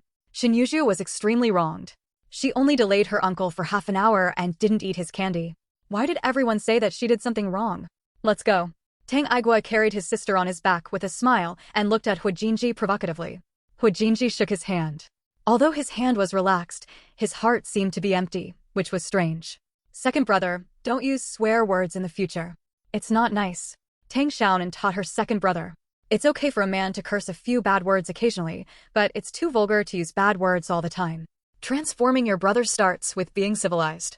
Thanks to 6veen for the reward of 1,000 book coins. Thanks to book friend 160607225447373. Daiming Qingwu for the reward. Thanks to the babies who voted and left messages to support me. There are still 4 updates today, and we will continue tomorrow. End of chapter. Chapter 78. It's not that tolerance means greatness. I'm used to it. Tang Aigua felt a little ashamed, being rejected by his sister. Change slowly. Okay, the brother and sister whispered. In front of his sister, Tang Aigua had no temper and obeyed her words. Hu Jinji smiled. The fat girl was quite lenient, but if the 3 brothers of the Tang family can really improve, they should cause less trouble in the future. They walked fast and soon passed Gu Yunchuan and Shen Yuzhu. Tang Xiaonan waved to Gu Yunchuan and smiled sweetly. This future man is also a big boss. Gu Yunchuan smiled back, and Shen Yuzhu felt sour again. He originally wanted to smile regardless of the past grudges, but when his heart felt sour, Shen Yuzhu's face darkened, and he didn't want to force himself anymore. Before Shen Yuzhu's face fell, Tang Xiaonan had already laughed out loud and raised her hand to face Shen Yuzhu. She just didn't want to get into too much trouble with the future female boss, but she didn't expect Shen Yuzhu to be arrogant first. Her hand froze in midair, and her smile stagnated. Tang Xiaonan took it back sarcastically. In the future, the female boss didn't like her, so she'd better stop being so hot-tempered. However, Shen Yuzhu's mind is not as tolerant as the author said. Even if Tang Aigua's words are not pleasing to the ear, she doesn't. Why are you scorning her? Snort. Gu Yunchuan frowned again, and after Tang Xiaonan and the others walked away, he said, You shouldn't vent your anger on children. Tang Xiaonan is only 6 years old. Shen Yuzhu was even more confused. Gu Yunchuan spoke for Tang Xiaonan everywhere today. He was not like this before. The 2 of them calmed down, but something was not right about the atmosphere.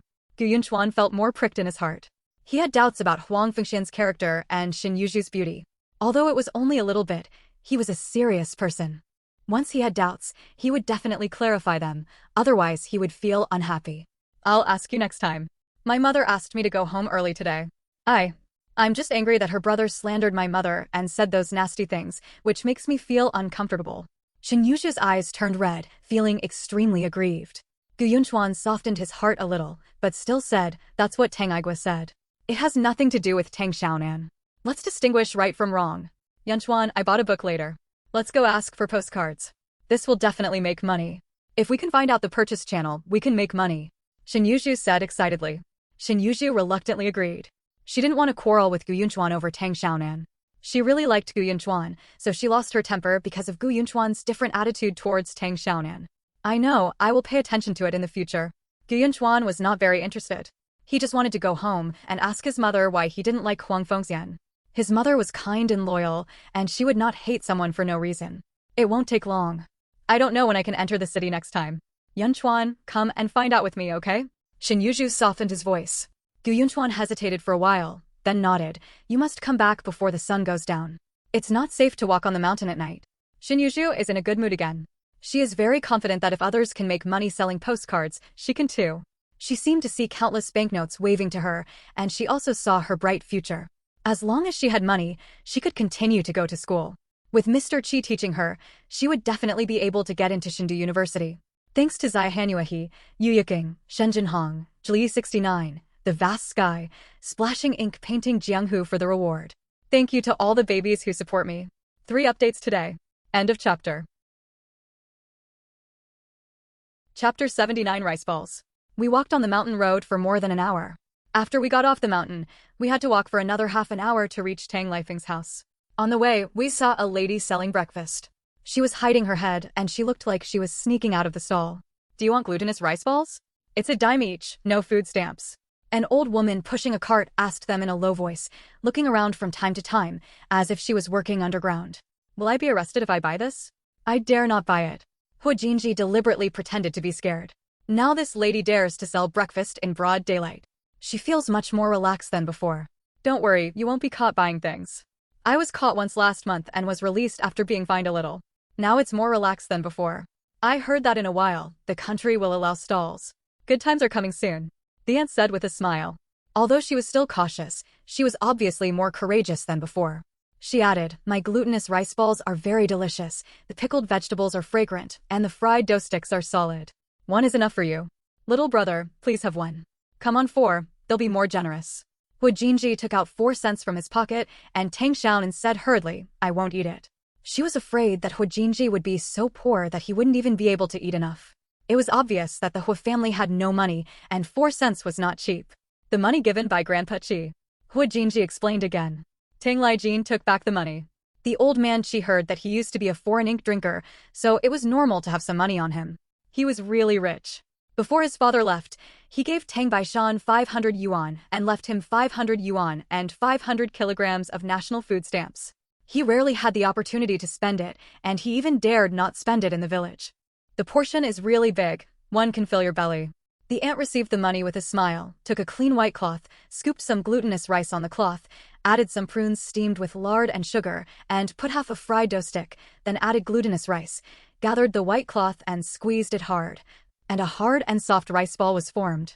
Then she wrapped it in a dried lotus leaf and gave it to Hu Jinji. Tang Lijin was ready to pay. He was not rich enough to ask a poor child to treat him. He still had a few cents. Hu Jinji acted very quickly. He had already paid the money and said to Xiaonan Tang, I have money. Therefore, he would rather starve than spend money. He would starve for a few meals to survive, but if the huge sum of money was exposed, he and his mother might not be able to survive. An orphan and widowed mother with a huge sum of money, but also a great beauty, is like a piece of raw meat dripping with blood, attracting countless ferocious beasts, and he can't resist at all. While the aunt was making rice balls, Hu Jinji chatted with her. It seemed casual, but in fact every sentence had deep meaning. I heard that there are people here who make a lot of money selling postcards in front of the cinema. Is it true? Who knows, but there is a woman selling in the alley of my house. She is very smart. She does not sell by herself, but finds a few children to help her sell.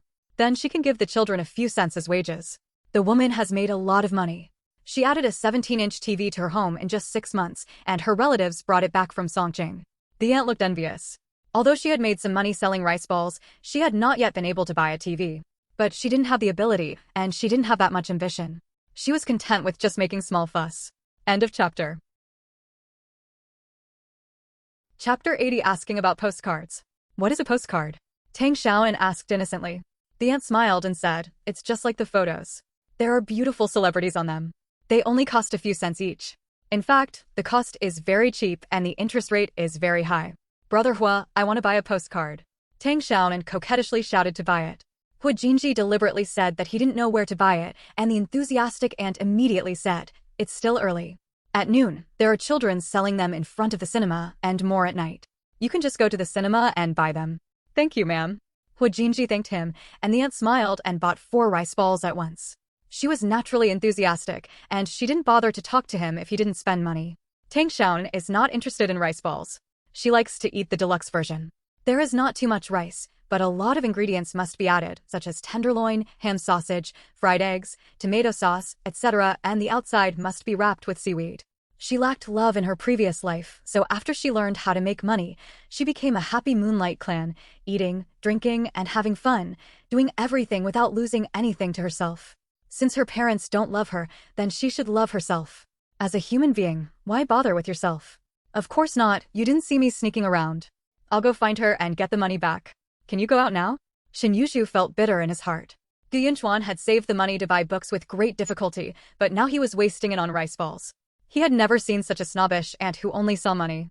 Shen Yuzhu wanted to ask again, but the aunt suddenly changed her expression, stuffed the rice ball into Gu Yunchuan's hand, not forgetting to tear off the dime from his hand, and ran away like the wind while pushing the cart. Aunt. Shen Yuzhu felt angry because she wasted a dime without asking anything. A man wearing a red armband ran over and cursed, but he stopped chasing him. He glanced at Shen Yuzhu and the others and left in a swaggering manner. Don't cry when you're hungry later. Tang Aigua wanted to feed her, but Tang Xiaonan closed her mouth tightly and refused to eat a bite. She didn't want to eat a simple rice ball, and she wouldn't eat it until she died of starvation. The more Shen Yuzhu thought about it, the more unwilling she became. She wanted to go find the aunt, but Gu Yunchuan stopped her. They sold us rice balls. The portions are big. We didn't do anything wrong. Let's go. Go, if you don't buy it, why don't you ask? Don't stop me from doing business. Gu Yunchuan took out a dime, and the aunt put on a smile again. Just ask whatever you want to ask. I'll tell you everything I know. I'll buy rice balls for a dime. Tang Aigua said something fierce, and Tang Xiaonan gave him a big look. He would arrive at his aunt's house soon. There must be delicious food, and she is not stupid. Not long after they left, Shen Yuzhu and Gu Yunchuan also saw the lady selling rice balls. Shen Yuzhu had the same thoughts as Hu Jinji and wanted to ask about the postcard. As soon as I opened my mouth, I was interrupted by the aunt. Want to buy rice balls? It's a dime each, no food stamps. I don't want to buy it, I want to ask. The aunt immediately darkened her face and pushed Shen Yuzhu away in disgust. She wanted to find out something without spending any money. It was a beautiful idea. Shen Yuzhu didn't want to waste a dime and wanted to inquire more.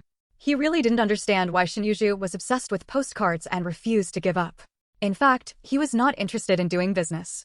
He just wanted to be admitted to Tiandu University.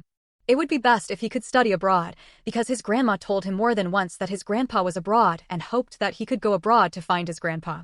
Gu Yunchuan gave half of the rice ball to Shen Yuzhu and quickened his pace. He wanted to buy high school review books because he was not good enough to go to high school and had to review at home. Tang Xiaonan and the others had arrived at her aunt Tang Lifeng's house. Her uncle was not at home, only her aunt and her cousin. Tang Lifeng had a baby in her belly and was very happy to see them. Continue tomorrow. Good night. End of chapter. Chapter 81. Auntie is not doing well. Tang Lifeng was slender and graceful. She looked like Tang Baishan, but her stature and personality were like Zhang Manwei. She was impatient and fast-paced. When Tang Xiaonan and the others arrived, Tang Lifeng was washing clothes in the yard with a big belly. Why are you here? You've even brought your little girl with you. Come sit down in the room. Tang Lifeng was so happy to see her mother's family that she stopped caring about washing clothes. She picked up Tang Xiaonan in one hand and greeted them into the house. Gu, I'll go by myself. Tang Xiaonan was so frightened that she didn't dare to move. Tang Lifeng's belly was pointed and erect. It looked like she must be at least 4 or 5 months old. After a new year, my little girl has become a big girl. Tang Lifeng pinched her niece's face gently and put her down. When she saw the things Tang Lijin and the others brought, Tang Lifeng's eyes turned red. She brought so many things every time. Fortunately, her parents helped her, otherwise her life would be even more difficult. People in the village were envious of her marrying a man who was a public servant, but little did they know that she was regretting it now. Her husband, a public servant, sounded good, but he had to support a large family with only a small salary every month. Her parents-in-law were not well off, so they couldn't help her at all. She had to rely on her inside and outside. Moreover, her husband's family has an urban registered permanent residence and has no farmland or land. Tang Lifeng can't grow anything she wants. She can only wait for the monthly salary to buy rice for cooking. If her parents' family didn't give her something from time to time, she and her children wouldn't even have enough to eat. Don't bring anything with you next time. My family isn't rich either. I'm fine here. Moreover, he was even more annoyed that Chai Buoyang didn't take his sister into consideration. He had no ability to make money, and he didn't know how to show consideration to his wife. He treated his sister like a sow giving birth to cubs. He had already given birth to 2 more, and he didn't even think about whether he could afford to support her with that little salary. It would still be his sister who would have to work hard by then. Her parents and younger brother didn't matter. She was just afraid that her 2 sisters-in-law would have thoughts in their minds. If she put herself in their shoes, she would also feel uncomfortable if her parents-in-law were always helping out married women. You already have a son and a daughter. Why have another baby? Can you afford to raise him after he is born? Sister, don't always listen to him. I didn't let you suffer this injustice when you were at home. If you can't, just go home. It's not like the family can't afford to raise him. Tang Lijin said bitterly. Tang Lifeng pulled his younger brother Tang Lijin aside and whispered. Tang Lifeng felt warm in her heart, but when she married a chicken, she followed the chicken, and when she married a dog, she followed the dog. How could she go back to live with her parents' family again? There was a 6-year age difference between Tang Lijin and Tang Lifeng. Tang Lifeng had taken care of him when he was a child. The two siblings had a good relationship.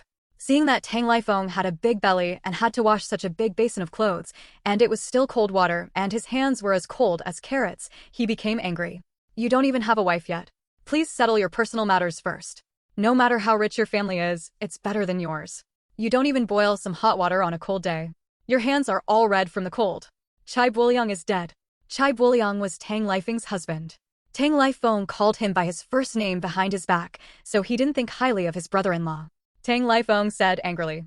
When he heard about marrying a wife, Tang Lifeng's head grew bigger, and he shut up angrily. Sooner or later, he will marry a city girl with both talent and beauty, surprising everyone.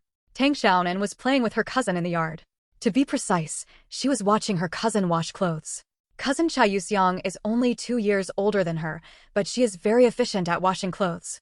She is like a little adult, talking to Tang Xiaonan at random while washing. Thanks to Xu Jiaming for the reward of 1,100 book coins. Thanks to Vivine for the reward. Thanks to the babies who support me. Pen refills. End of chapter. Chapter 82 Calculating Your Life. Cousin, do you know about postcards? Tang Xiaonan asked. What postcard? Chai Yuxiang asked perfunctorily, not focusing on chatting with her little cousin at all. She didn't even have time to do her work. After washing the clothes, he had to sweep the floor and mop the furniture, cook medicine for Grandpa, and go to the market to pick up some vegetable leaves to feed the chickens. Tang Lifeng raised a few chickens in the yard, which saved a lot of egg money every month. Most of the chicken food was picked up by Chai Yuxiang from the market. Her father, Chai Buoliang, works in market management, and the vegetable market is under Chai Buoliang's jurisdiction, so Chai Yuxiang can pick up a lot of vegetable leaves every time, which is enough for the family's chickens.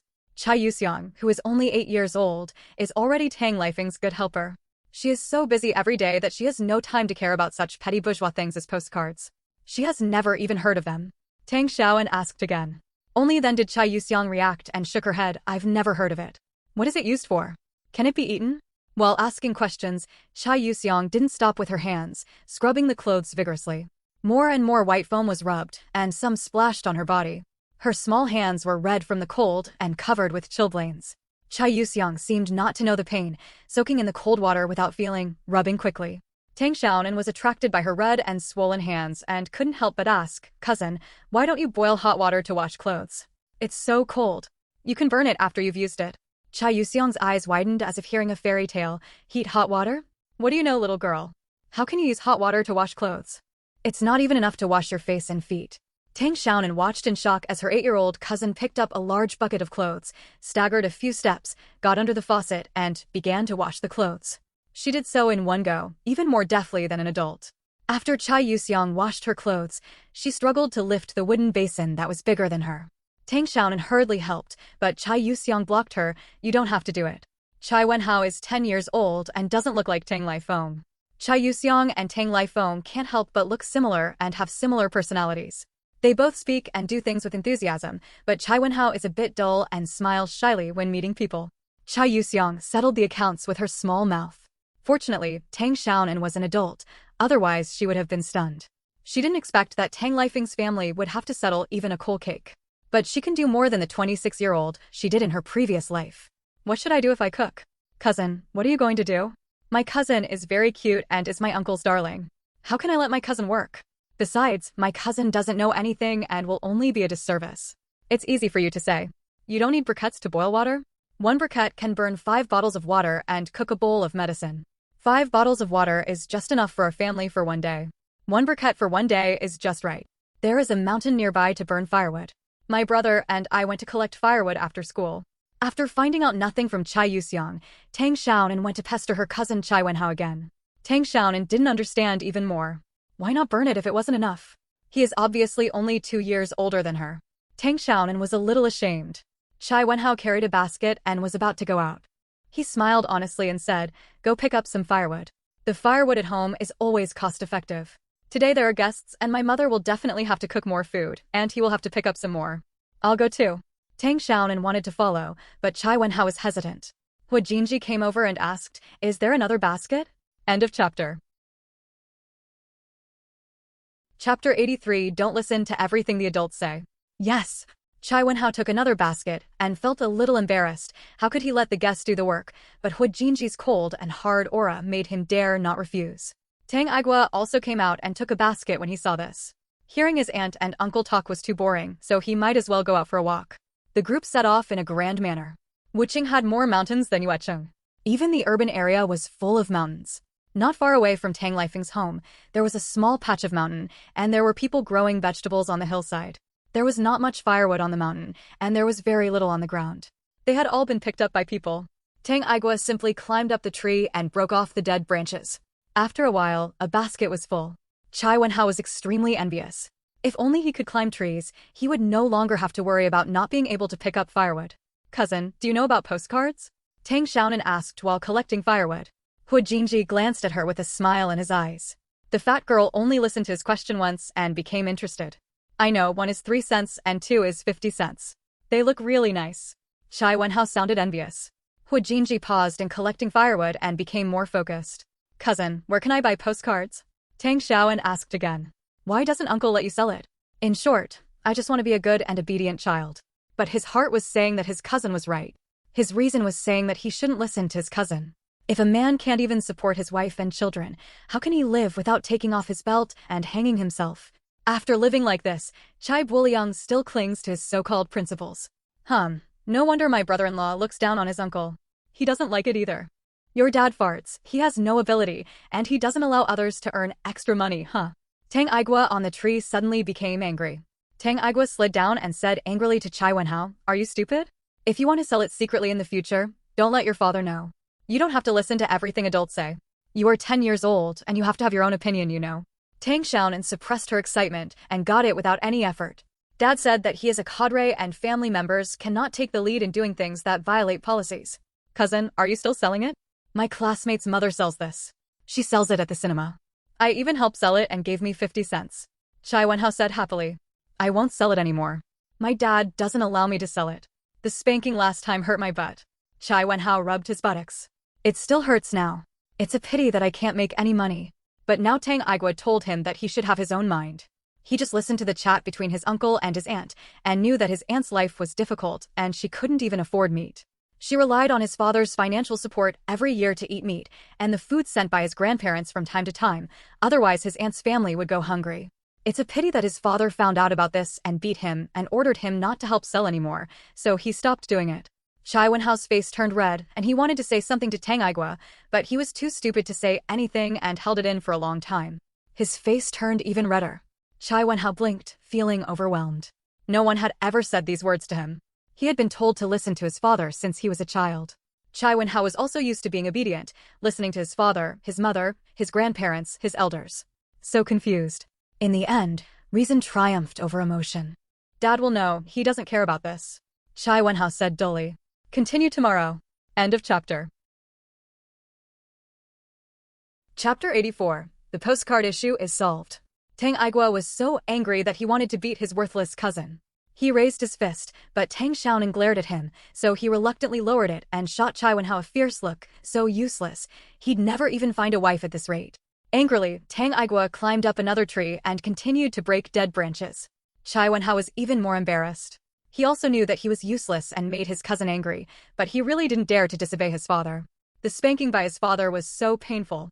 Hu Jinji collected firewood side by side with him and whispered, "Can you do me a favor?"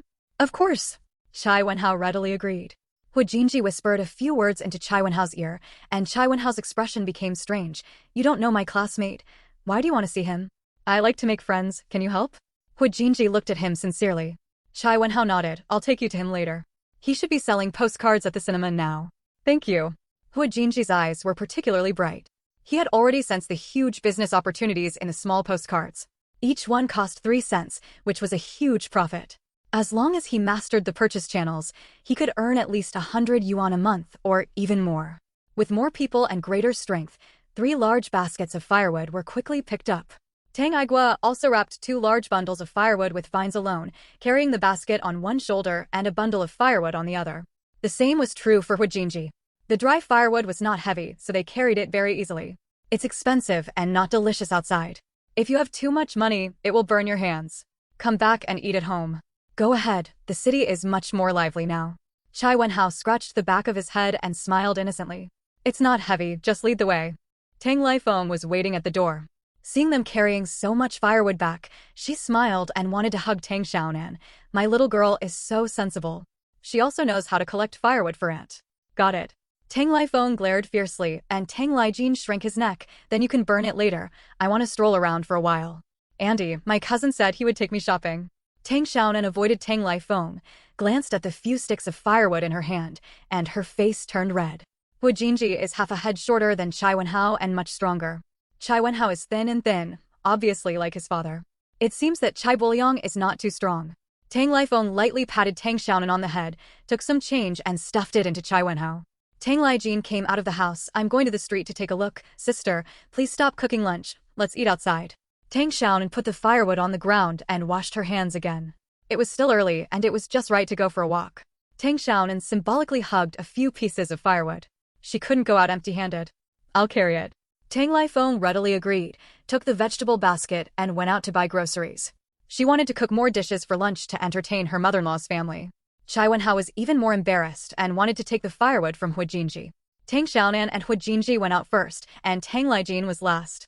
Tang Lifeng grabbed him and asked in a low voice, "Why did you bring that child?" She knew Hu Jinji and knew that he was an illegitimate son who was not very popular in the village.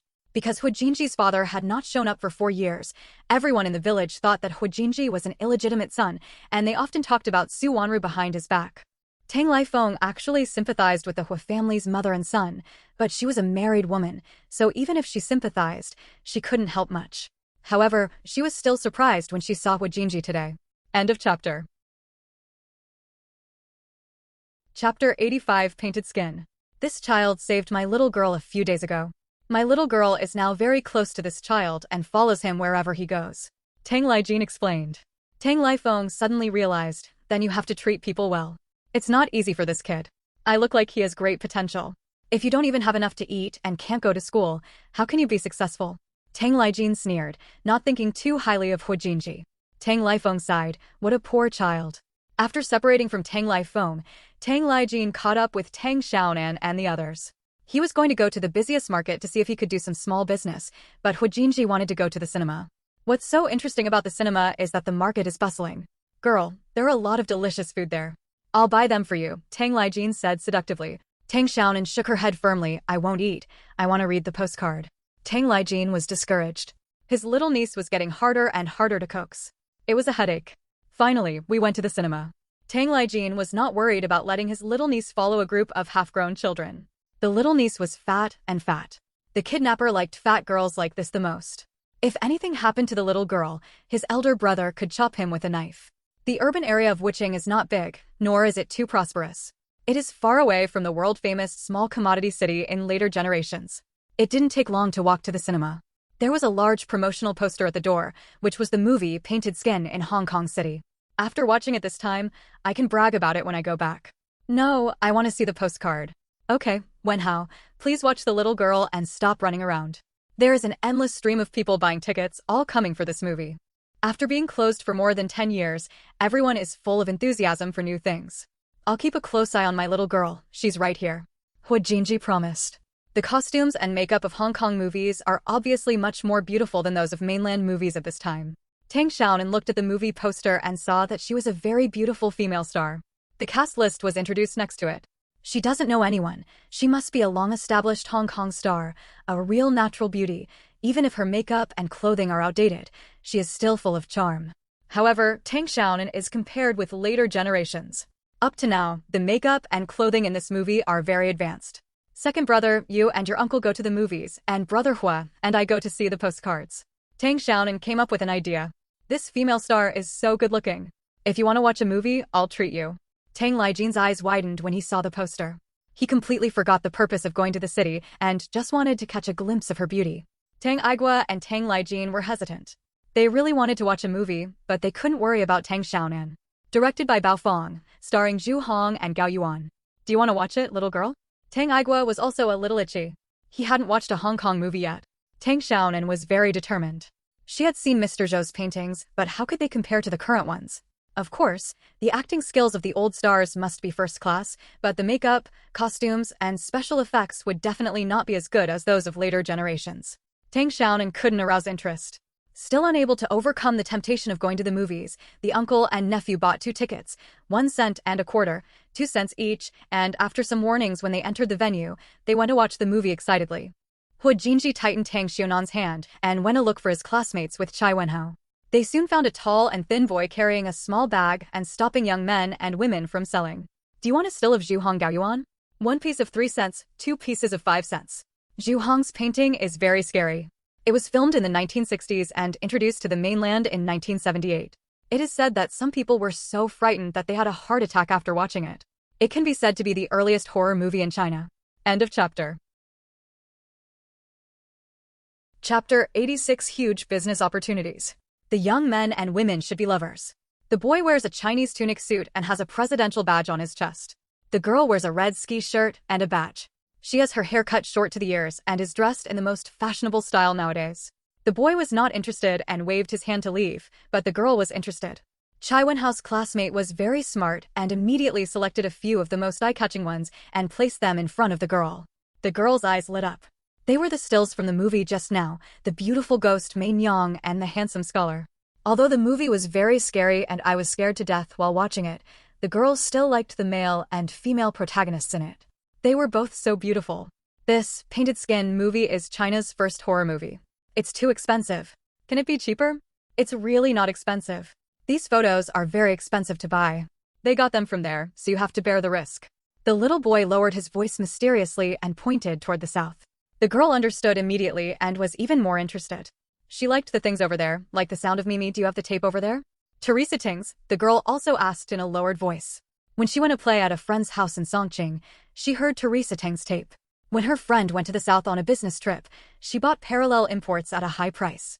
One of the songs included 1,000 words, which made her fascinated. It was a genre she had never heard before. Unfortunately, her friend only had that tape, so she had no choice but to return home. She always remembered this. Who dares to sell that thing? Sister, you'd better buy the stills. This is popular and risk-free. The little boy shook his head and continued to sell the stills.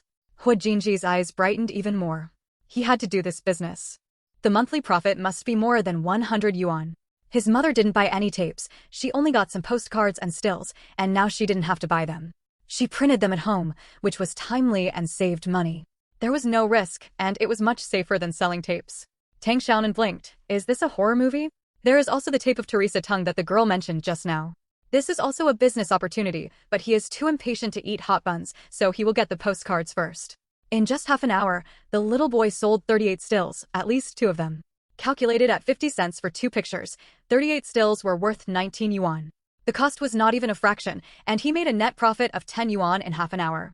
In the end, the girl bought 2 stills, one for the male and female protagonists. In just a few minutes, 5 cents were paid into the account. Hua Jinji, who was observing from the side, had eyes shining and did not let Chai Wenhao call his classmates. The show had just ended, so it was the best time to sell, and he could not disturb other people's business. Tong Yifan. Most of the people leaving the show were gone, and there was no business until the next show. Only then did Hua Jinji ask Chai Wenhao to call someone. The little boy was very happy to see Chai Wenhao and came over. Are you coming to watch a movie? I'm telling you, don't go see this movie. The last time I watched it, I was so scared that I still have nightmares. What about the uncle and second brother who went in? I won't look. My friend has something to do with you. Chai Wenhao introduced Hua Jinji and Tang Xiaonan. Tang Yifan was very interested in Tang Xiaonan because he had no sister, but he especially liked beautiful sisters. He fell in love with Tang Xiaonan when he saw that she was white, fat, and cute. He took out a paper bag from his pocket and found a twist inside, but it was reddish-brown in color and a little sticky. Brown sugar twist, my mother gave it to me. Tang Yifan gave the twist to Tang Xiaonan. The brown sugar twists in Yiwu are amazing and the taste is super authentic. Friends who have the opportunity to go there can try it. We will continue tomorrow. End of chapter. Chapter 87A Little Awkwardness. Tang Xiaonan felt hungry when she smelled the rich aroma of brown sugar. She hesitated whether to accept the children's snacks. Tang Yifan had already stuffed the twist into her hand and looked at her with a smile. Thank you, brother. Tang Xiaonan answered decisively and smiled sweetly. Tang Yifan smiled even more happily. He liked to be called brother, which gave him a sense of accomplishment. However, his mother was not able to live up to her expectations and could not give birth to a sister. She only gave him a noisy little brother, which annoyed her to death. Hu Jinji's eyes flashed, and the familiar feeling of being robbed of a toy came back. Why was little fatty Tang grinning so wide? He was so ugly. It's half an hour before the show ends. I'll treat you to wontons. Hu Jinji still admired Tang Yifan very much. This boy was much smarter than Chai Wenhao. He wanted to make friends, and there happened to be a wonton shop near the cinema. Let me treat you. You are just a guest. Tang Yifan is also very generous. He is not short of money now. But he couldn't resist Hu Jinji. After arriving at the store, Hu Jinji took out the food stamps and money and paid the bill first. When Tang Yifan saw him taking out the national food stamps neatly, his eyes flashed, and he stopped insisting on paying the bill. Being able to treat guests with national food stamps shows that Hu Jinji's family is not bad, and eating a bowl of wontons is nothing. What he wants to know is the purchase channel for postcards, which one looks more advanced and more profitable. Hu Jinji bought a few skewers of fried rice cakes nearby and smeared them with sweet sauce. The golden and white glutinous fried rice cakes were wrapped in sweet sauce. They were burnt on the outside and glutinous on the inside. Tang Xiaonan had loved fried rice cakes since she was a child and never got tired of eating them. Her mouth watered when she saw the fried rice cakes, but she was still awkward and looked away arrogantly. She was an adult and had to be ambitious. Tang Xiaonan was secretly amused. She was obviously frightened, and even though she said something harsh, she didn't expose it. The remaining half of the twist was eaten by Tang Igua. He needed sweets to appease his little heart, and he was frightened to death. Tang Xiaonan's face turned red. She was ashamed and annoyed. She glared fiercely, pursed her lips tightly, and turned away to sulk alone. Hu Jinji touched his nose in a sullen manner. The little girl had quite a temper, and he was right. Tang Yifan was a little surprised. You want to sell this too? Hu Jinji achieved his goal, and the corners of his mouth slightly raised. He was in a good mood and couldn't help but pinch Tang Xiaonan's cheek. Tang Xiaonan was still fighting with the brown sugar twists. She rolled her eyes angrily and continued to chew the twists with difficulty. It was too sticky to the teeth, but it was also so delicious. She also wanted to chew the sticky twists. Tang Xiaonan looked at him doubtfully. Why? Yes, there are also postcards from other celebrities. Is the movie good? Tang Xiaonan asked deliberately. Tang Yifan hesitated and said, You have to ask my mother about this, I don't know very well. Hu Jinji smiled slightly and said straightforwardly, I want to buy from you. Don't worry, I don't sell in Wuching, I sell in Weching, and I won't steal your business. Tang Yifan smiled and narrowed his eyes, feeling even more regretful. His mother was so unlucky, alas. The two of them stood in separate places, and the atmosphere was a bit awkward. In fact, Tang Xiaonan had stopped being angry for a long time. She was an adult, so she couldn't be angry with a child, and she wasn't so petty. You can talk to your mother, and I'll purchase the goods from her. When the show ended, Tang Yifan went to sell stills and postcards. Tang Xiaonan smiled sweetly and waved, Goodbye, brother. The uncle and nephew couldn't help nodding. It was so beautiful, but it was also so scary. Oh my god.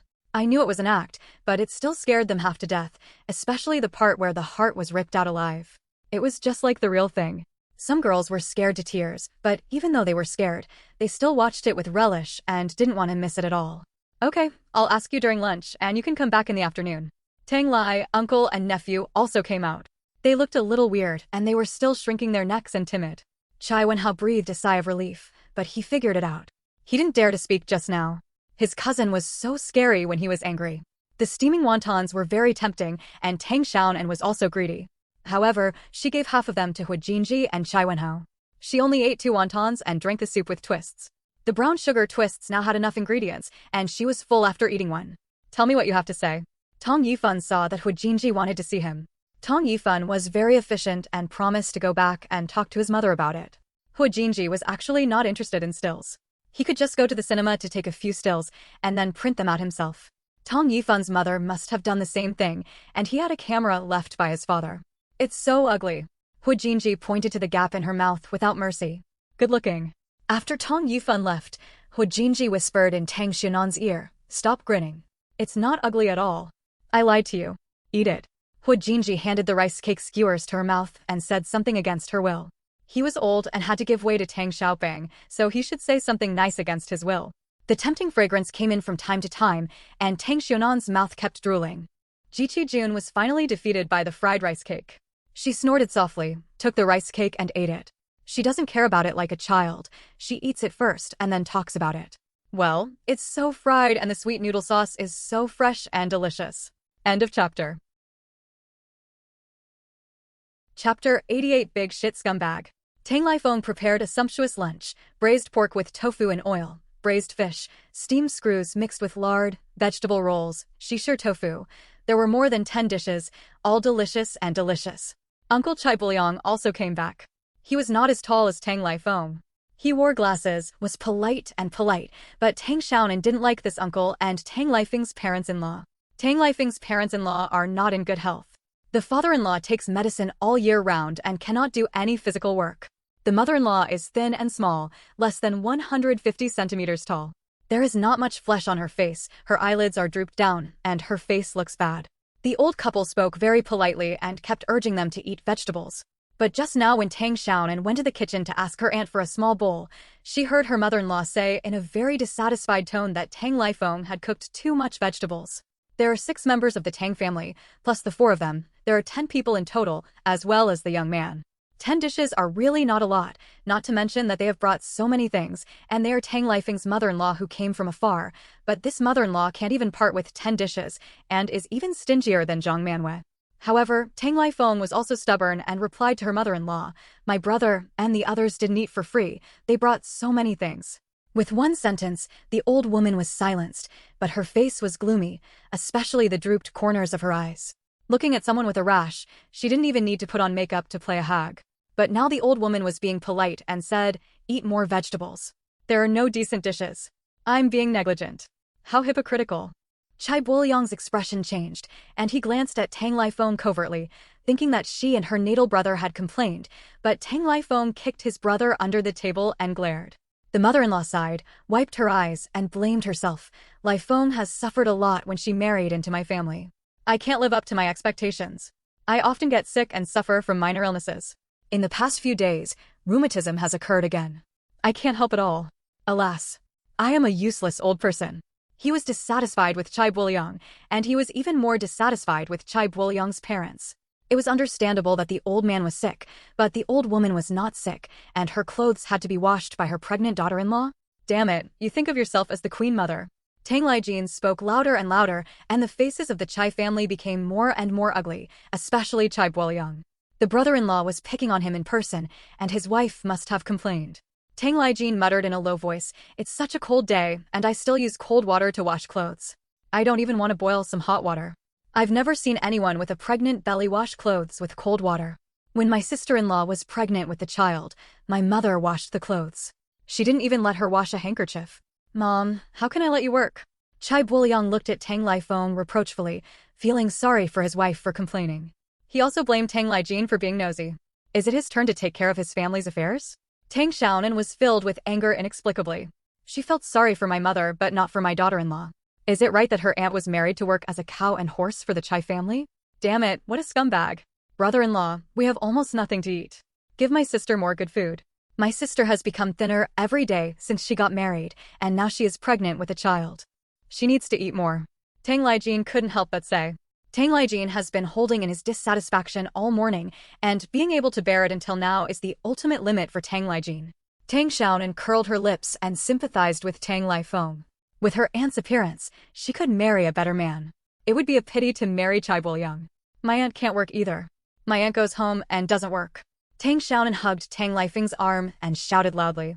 Anyway, she is a child now, so she can say whatever she wants. She doesn't want to serve this family anymore. Yes, go home, sister.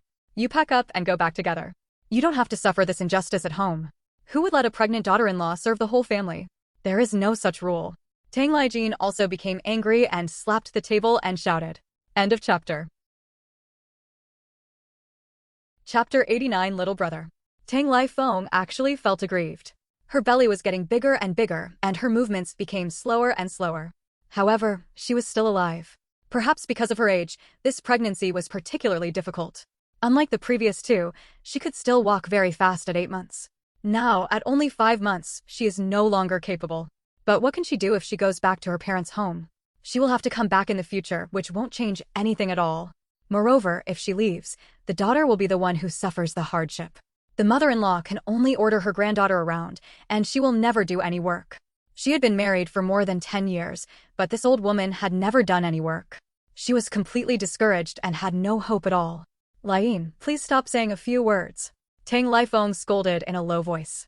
What's the use of making trouble like this? After Tang Lijin leaves, her husband and parents-in-law will only complain about her, which will make her even more upset. Auntie, why don't you go home and stop working? Tang Xiaonan held Tang Lifeng's arm and did not let go, because she suddenly remembered that the author mentioned that Tang Lifeng slipped while washing clothes, resulting in premature birth, and suffered some hardships during the delivery. Although the child was born, Tang Lifeng suffered from heavy bleeding, and his originally healthy body was greatly damaged, and he could not do physical work at all. Moreover, the sexual relationship seemed to be affected. Chai Buoyang had an affair outside. Tang Lifeng told her mother's family. Tang Lifu took his brother and son over the mountain angrily and beat Chai Buoyang well. The little widow who had an affair with Chai Buoyang was also beaten half to death. The incident suddenly became a big deal. At this time, promiscuity in private life was very serious. Chai Buoyang was fired from his work, and his family had no source of income. Tang Lifeng's life was even more difficult, relying entirely on financial support from her parents' family, and her life was stumbling.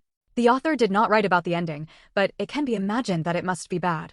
Tang Xiaonan pointed at Tang Lifeng's belly and used the child inside as an excuse. In the book, Tang Lifeng had already given birth to a boy, but his health was so poor that it was a question of whether he could feed him. She hoped that she could change the fate of Tang Lifeng's mother and son. He's just a little brother, not a little sister. Tang Lifeng's complexion changed slightly, and she lowered her head to look at her belly. Her belly was round and her face was smooth. She also loved spicy food. They said she was still a daughter and her parents-in-law were lukewarm because of this. But children are the smartest with their mouths, especially nieces. They are blessed when they are young. She said he is a little brother, right? Little girl, how do you know he's the little brother? Maybe he's the little sister. Tang Lifeng asked with a smile. Tang Xiaonan is very sure. Aunt, go home, stop working, little brother will be in pain. Tang Lifeng gritted her teeth and believed Tang Xiaonan's words. She was a little moved. She really wanted to have a son. It was not that she favored sons over daughters, but that she had suffered the hardship of being a daughter. She didn't want to have another daughter so as not to suffer again in this world. Chai Buoyang was also very happy. He had always thought it was a daughter before, so he was a little disappointed. This was the last child. Big cities like Imperial Capital and Songqing had already begun to carry out family planning. Small cities like Wuching would definitely have their turn soon. After he heard the news, he took the time to give birth to the third child, but the result disappointed him, but now he has some confidence. Let's do this, I'll ask my cousin to come over and help. Chai Buoyang suggested.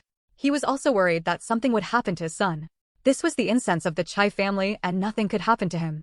Tang Lifeng was almost 6 months old. If anything happened, it would be serious, and Chai Buoyang didn't dare to try. Continue tomorrow. End of chapter. Chapter 90. The best time. Inviting people to the house and having a meal with more than one person, and having to pay wages, forget it, let me do it. Chai's mother said angrily. You are not in good health. If you are tired and have to waste money on medical treatment and medication, it is not cost-effective. It is better to hire someone. Which is more important, the son or the money, brother-in-law? What do you think? Tang Lei Jinpi looked at Chai Buoyang with a smile. Chai's mother was choked back by what she had said. The corners of her eyes drooped even further, and her face looked very ugly. In fact, there was nothing wrong with her. She just didn't want to work. She was already married to her daughter-in-law, so she should be happy. Chai Buoyang nodded. Li Jin is right. Mom, you are not in good health, so let your cousin come. I will call my cousin later. Chai's mother wanted to say more, but Chai's father winked at her and told her to stop talking. The daughter-in-law's parents are not easy to mess with. If the evil stars are brought into the family will never live in peace. In fact, Chai's father also felt that the old woman was going too far. His daughter-in-law had given birth to children for the Chai family and had kept everything in order at home and abroad. Now that she was pregnant again, he argued that the old woman had to help, but the old woman refused to do it, and he couldn't help it. Besides, he still expected the old woman to take care of him, and he didn't dare to say it too harshly. Tang Xiaonan stopped making trouble. Let's see who Chai Buoyang invites. In a few days, he will ask his uncle to come over to check out the situation. If it doesn't improve, he will ask his uncle to take the person back to Mopin Mountain to raise the baby. The second half of the meal was quite harmonious. Tang Lijin was still talking and laughing with Chai Buoyang. Those who didn't know better thought that he and Chai Buoyang were on good terms. Brother-in-law, are there many people setting up stalls recently? He must be at the front.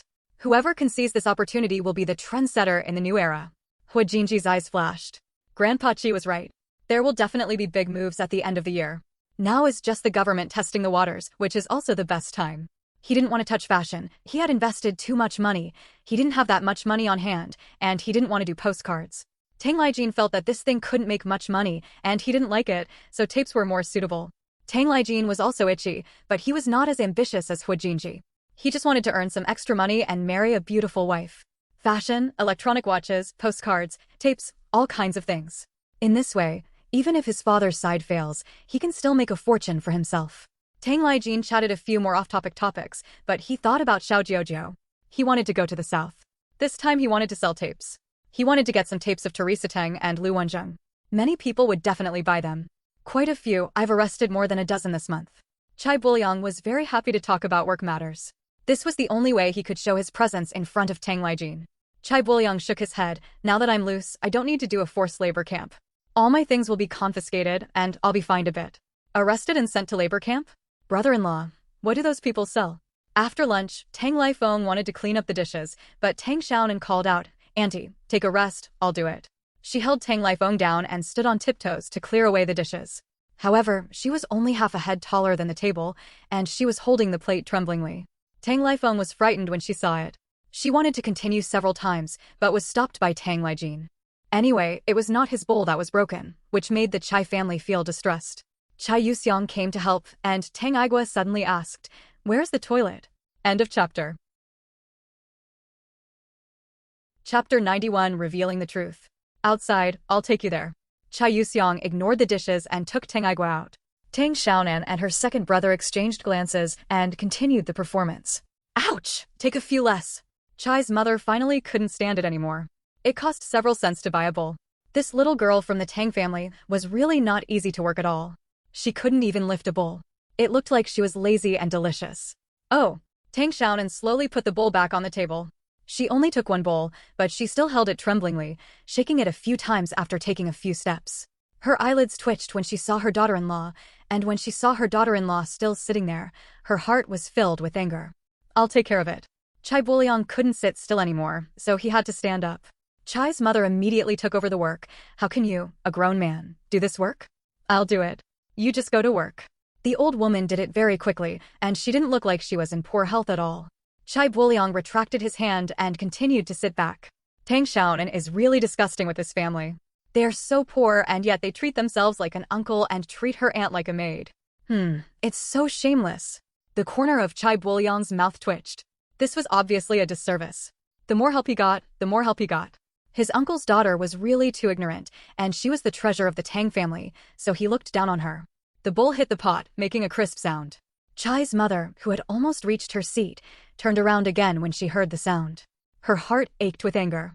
This stupid girl didn't know how to work and was still very active. Wouldn't she have to break a few of her bowls when washing dishes? Auntie, let me clean the table. But he didn't find it annoying, but rather cute. Auntie, let me make tea. But why did Yuxiang take so long to bring a toilet? She didn't come back to work for a long time. Tang Xiaonan took the initiative to work, but every time she worked, she was frightened. She either dropped the cup or bumped into someone.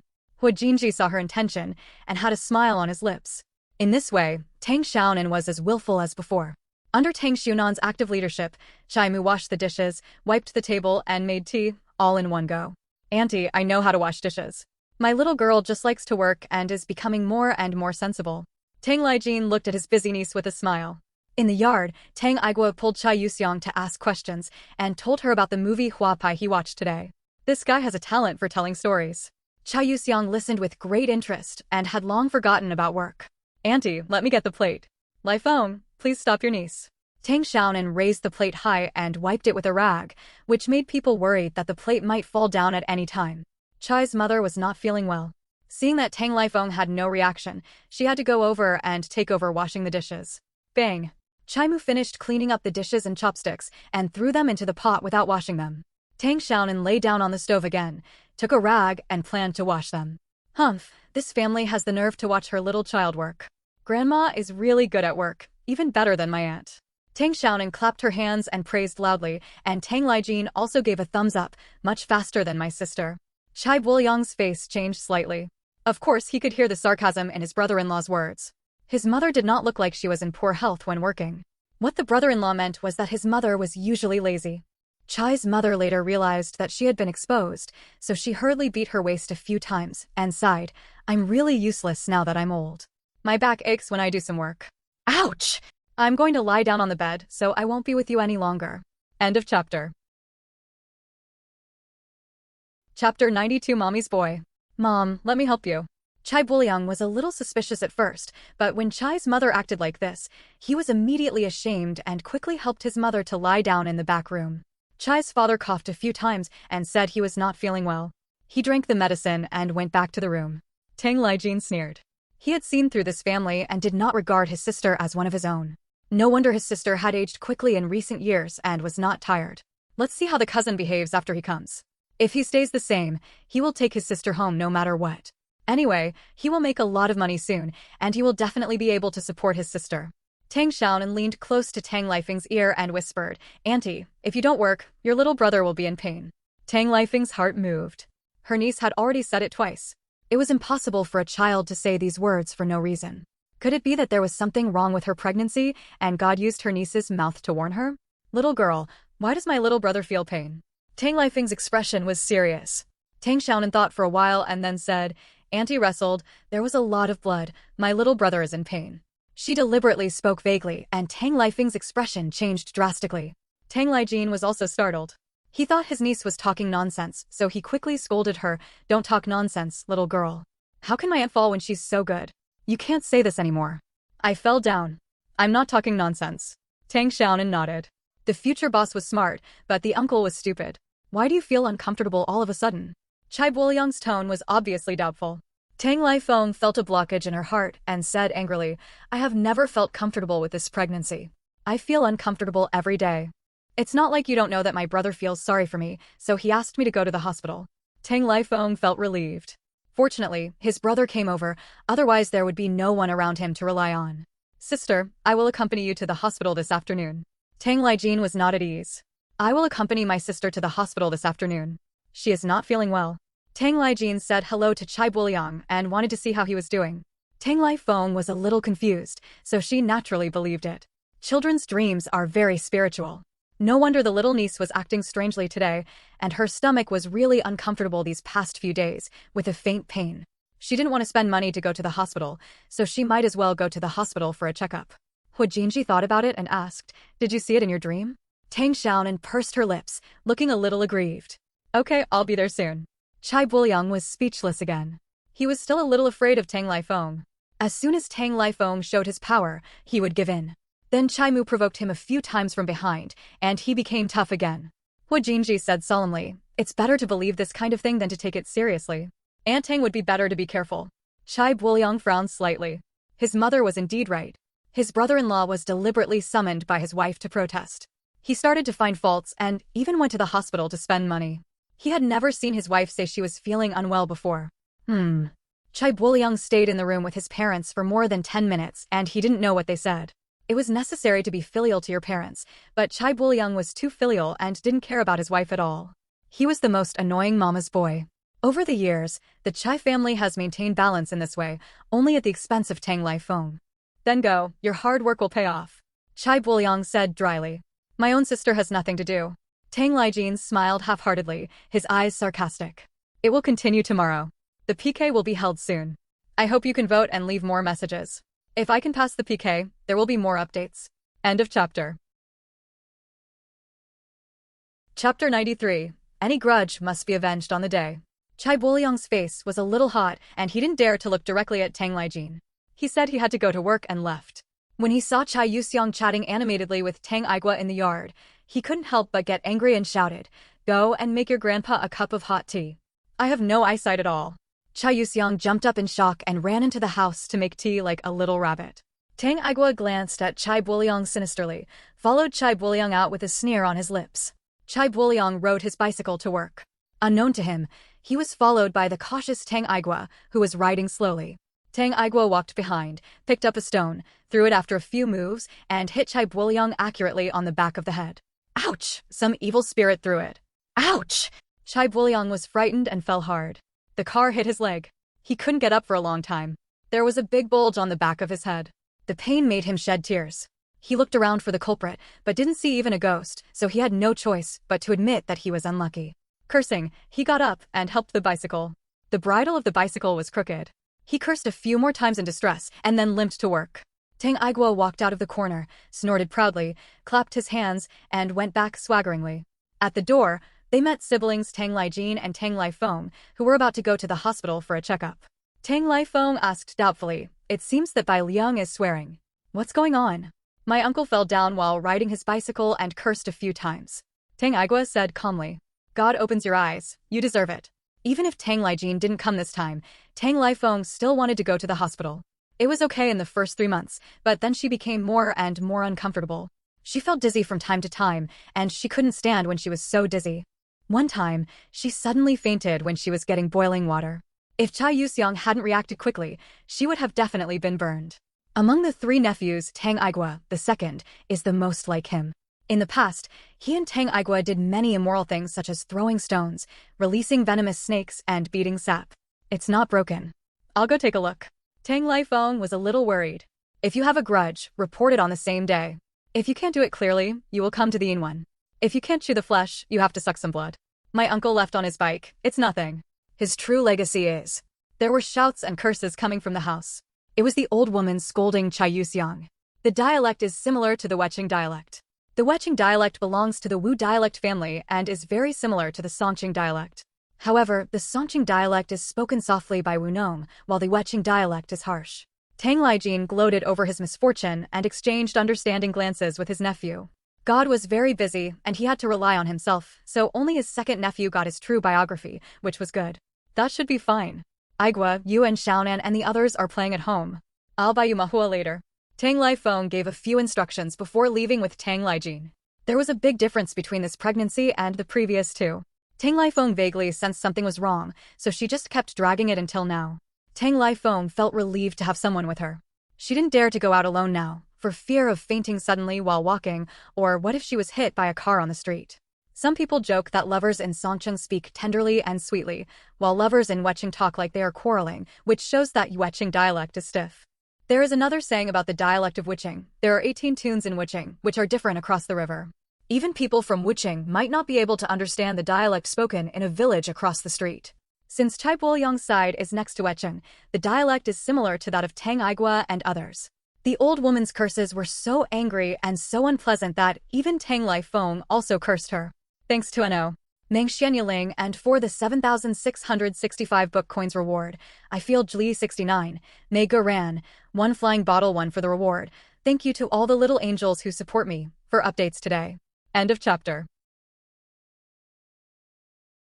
Chapter 94, still the same fatty Tang. Tang Xiaonan, who was standing at the door, turned cold and kicked the door, making a loud noise. The scolding in the back room stopped. Chai Yuxiang came out with red eyes. The old woman in the room shouted, "Sweep the floor."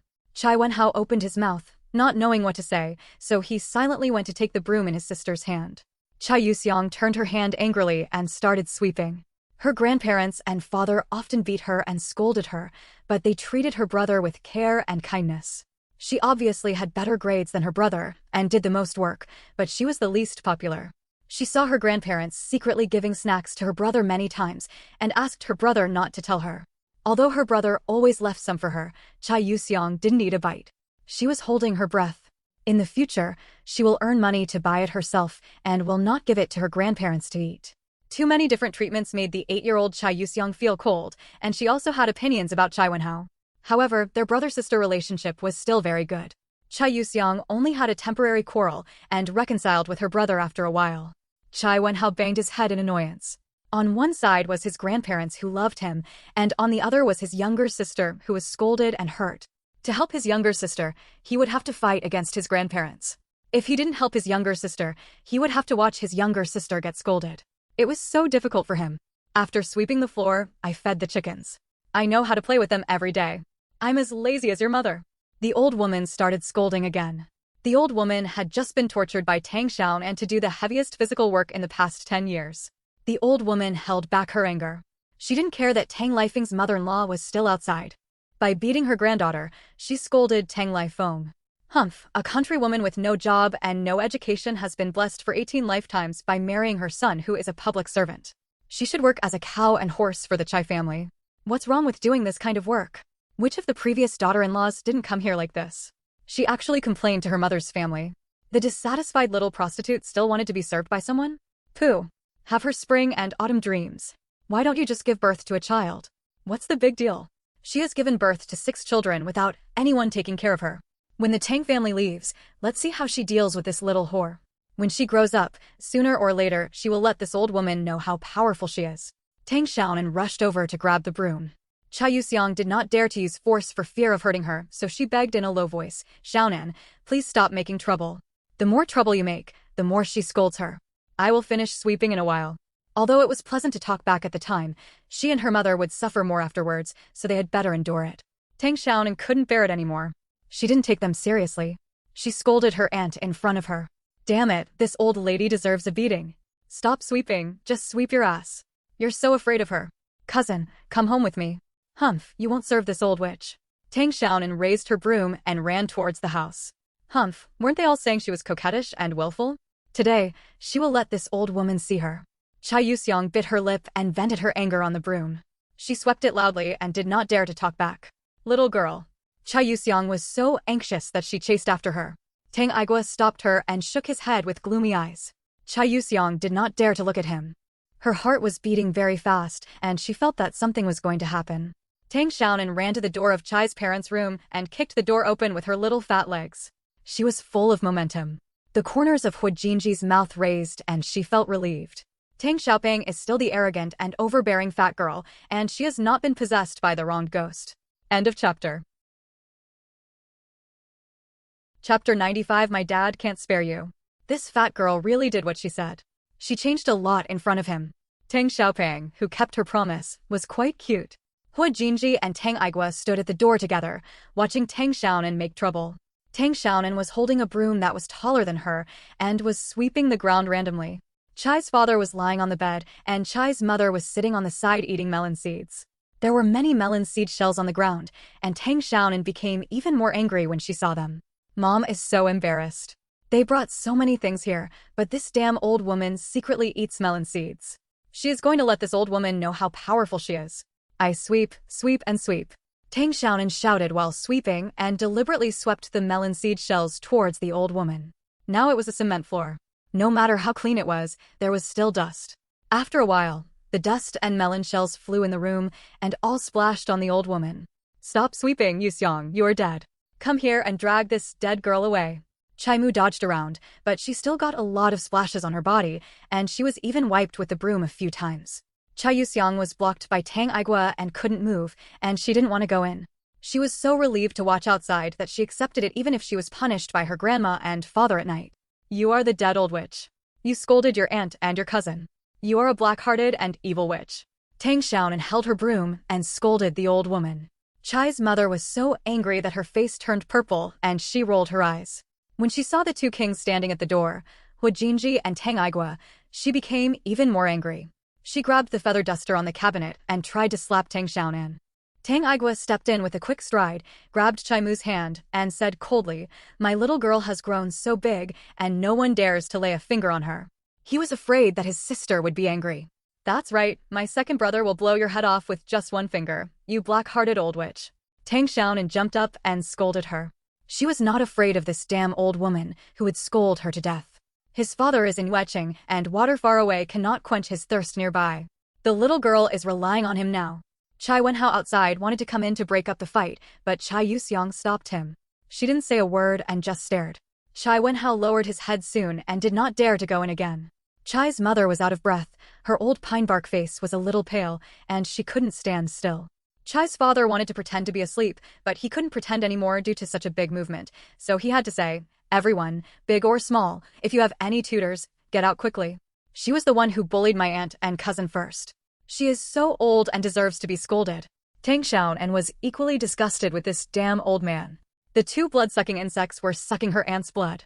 Tang Igua said dissatisfied, "Second brother can't spare her now." Tang Xiaonan hid behind her second brother, stuck her head out and shouted, "If you dare to hit me, my father will never spare you." Hu Jinji observed coldly. Although they had only been in contact with each other for half a day, he had already figured out the characters of the brother and sister. Chai Wenhao was timid and cowardly, and he was a good-natured person. This kind of person was not suitable to be a friend, let alone a partner. He could still do some errands. Chai Yuxiang, on the other hand, is bold and decisive, and has clear grudges. Hu Jinji admires this girl very much. You're the big lazy idiot, and you still call my aunt shameless. Tang Xiaonan pointed at Chai Mu and cursed her. She was obviously in good health and could eat and sleep, but she pretended to be dead and refused to work every day. She also ordered her pregnant daughter-in-law to work with her 8-year-old granddaughter. She couldn't scold this old woman to death. End of chapter. Chapter 96 The Bitter Meat Scheme. Thanks to N.O. Mengxian Yiling and Reward Plus. You are such an arrogant girl in my house. Wenhao, go and tell your dad to come back. Chai's mother shouted outside the door, waiting for her son to come back before dealing with this damn girl. Chai Wenhao subconsciously pulled up his legs. Hu Jinji looked at him coldly. Cold sweat broke out on Chai Wenhao's back. This brother's eyes were so scary, even scarier than his cousin's. He didn't dare to move. Chai's mother called out a few more times, but received no response from Chai Wenhao. She thought he had gone out to play. Her chest hurt with anger, and she glared at Tang Xiaonan's brother and sister hatefully. She did not agree to marry Tang Lifeng to this brood of bandits, but her son coveted Tang Lifeng's youth and beauty. For the first time, he went against her and married this bandit woman into the family. He was not obedient at all and opposed her in everything. What's even more irritating is that this family of bandits, the elder is arrogant and the younger is even more arrogant. They all dare to act wild in her house. Chai's mother couldn't scold her, let alone beat her. She was so angry that she slapped her thighs and howled, "Oh, what am I still alive for? Children dare to run wild on me. I don't live anymore." During lunchtime, most of the neighbors were at home. When they heard the noise from the Chai family, they came over to take a look. As soon as they entered the courtyard, they heard the little girl crying, "Aunt Chai, I didn't mean it. I don't know how to sweep the floor, and I don't eat melon seeds. Don't hit me. Woo-woo. Second brother, let's go home. Aunt Chai is so fierce." When Tang Xiaonan heard the footsteps, she squeezed her eyes, and her eyes immediately turned red. She hugged the broom and cried loudly, her voice drowning out Chai Mu's. The corners of Hu Jinji's mouth twitched. This fat girl was much smarter than before. Tang Aiguo was also surprised, but he quickly reacted and said to the astonished Chai's mother, "Mother Chai, my sister has never done any work at home. Just ask me to work. Don't be harsh on my sister." Tang Xiaonan's eyes were filled with tears. The future boss was definitely avenging his personal revenge. Damn it, it hurt her to death. Second brother. Aunt Chai pinched me, it hurt. Hu Jinji looked at Tang Xiaonan with tears streaming down her face and felt a little guilty. She seemed to have used too much force just now. Hu Jinji rolled up his sleeves, and there was a purple-red pinch mark on the tender and round lotus root. It was as big as a copper coin. The little girl's skin was white and tender, which made the injury even more shocking. Tang Aigua's eyes were red, and he wished he could kill Chai Mu now. Tang Xiaonan gritted her teeth and pinched her arm hard. She couldn't tear off the old woman's ugly face without spending a lot of money. Hu Jinji came over, and when he rolled up Tang Xiaonan's sleeves, he pinched them hard. Since this fat girl wanted a full set, he would help her. It hurts. The old woman was very good at acting in front of outsiders, and she looked like a virtuous mother-in-law.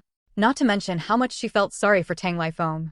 Neighbors said that Tang Lifeng was very lucky, but Tang Lifeng could not tell anyone about his sufferings, so he could only sulk to himself.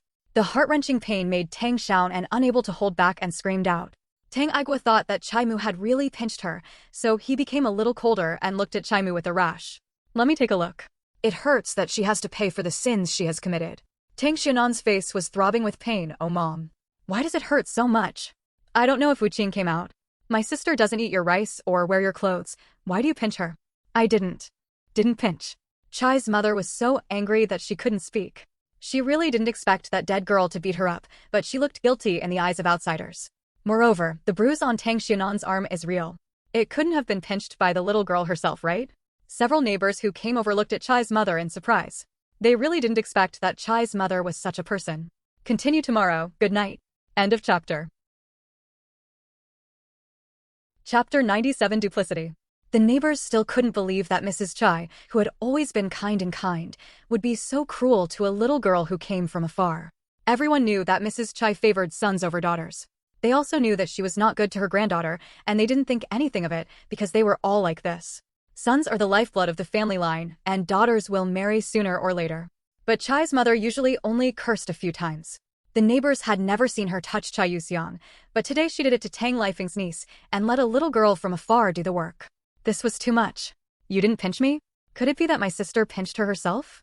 Tang Igua asked coldly. Tang Xiaonan lowered her head with a guilty conscience, but outsiders thought she was crying and felt even more sorry for her. The most attractive fat girl is white, chubby, pretty, the clothes she wears are made of good materials, and her body is neatly tidied. At first glance, she is the apple of the family's eye. I had heard Tang Lifeng say long ago that her mother's niece was the baby of the family. She had been pampered in the palm of her hand since she was a child. The grandma of the Chai family didn't know what was going on. How could she let the guests work? She even touched her, which was really inappropriate. This damn girl pinched herself. You guys, a bunch of bandits and robbers, came to my house and bullied me, an old woman. I don't want to live anymore. Chai's mother was so angry that she lost her mind. She forgot to play the role of a virtuous woman and cursed like a crazy woman. I didn't pinch my second brother, it was Aunt Chai who pinched me. She scolded my aunt for being lazy, and I said her aunt was diligent, so she pinched me. She also called me a dead girl. I'm not.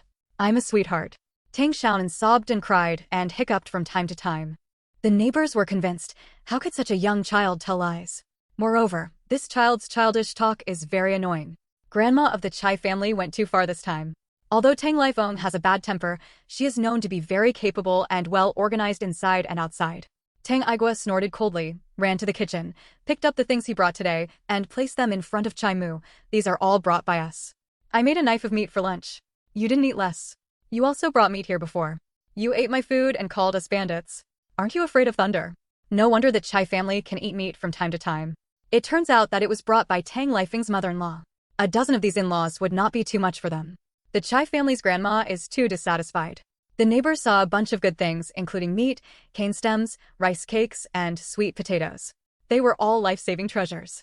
These were more valuable than money. They all knew that Tang Lifeng's family brought things from time to time, but they had never seen them before. Today they finally saw them. Chai's mother was so angry that she didn't even see Chai's father's eyes. She just wanted to drive these bandits away, and she couldn't see them. The grandma of the Chai family often praised her daughter-in-law outside, but she said bad things in front of Tang Lifeng's niece. Isn't this double dealing? I never noticed it before. You damn girl are talking nonsense. You bandits, get out of here and don't come here again. Why did my aunt have a quarrel with the child? Please calm down, the child is not sensible. The neighbors tried to persuade her. Although their tone was as respectful as before, their views on Chai Mu had changed significantly. Yuxiang, where is your mother? My mother is not feeling well, and my uncle is accompanying her to the hospital. Chai Yuxiang replied. The neighbor was startled. Why is your mother feeling uncomfortable? Is she okay? End of chapter. Chapter 98 Sweet Words and Swords. I always feel dizzy. I fainted last time when I put boiling water on it and almost got scalded. Chai Yuxiang didn't hide anything, and she took the risk. She felt sorry for her mother and was angry with her grandparents and father for their selfishness. She had to expose her grandma's true face today. Oh, dizziness is not a trivial matter. Why didn't your mother go to the hospital for a checkup earlier? This could cost someone's life. There was a neighbor who knew a little about medical knowledge, and he knew immediately that Tang Lifeng's problem was serious and that dizziness in pregnant women could really kill someone.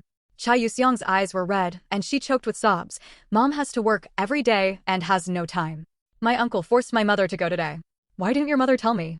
I didn't even know about it. After reacting, Chai's mother was extremely upset. The reputation she had managed to maintain as a virtuous mother-in-law was almost destroyed today. It was all because of that damn girl. She turned around and told her son that she could not let the Tang family come again. Even if they come to deliver something, they are not allowed to stay to eat. They leave as soon as they put down their things. They will get angry when they see this group of bandits. Tang Xiaonan sneered secretly and started acting again. Mom has told you several times that a pregnant woman with a big belly is not that valuable. Chai Yuxiang said her mother's exact words with a hint of hatred in her tone. Chai Yuxiang looked at Tang Xiaonan gratefully, feeling warm in her heart. Although her cousin was a little lazy and clumsy, she had a good heart. Tang Igua picked up Tang Xiaonan, then held Chai Yuxiang's hand, and shouted to Chai's father and Chai's mother, "This matter is not over yet, my father will come to you to argue. Take them all back and stop serving this old witch." A chill ran down Chai's mother's back, and she finally regretted it. Second brother, my aunt is so pitiful, can we take her home? Tang Xiaonan said in tears. Of course I have to take him home. Tang Xiaonan has not forgotten Chai Yuxiang. My cousin just exposed the dead old woman in so many ways. After they leave, They will definitely be beaten and scolded, so it is better to take her away. This is the kind of person described by sweet talk and sword in belly. No wonder Tang Lifeng was busy from morning to night and never took a break. Chai's mother also told outsiders that her daughter-in-law was filial and did not want her to suffer.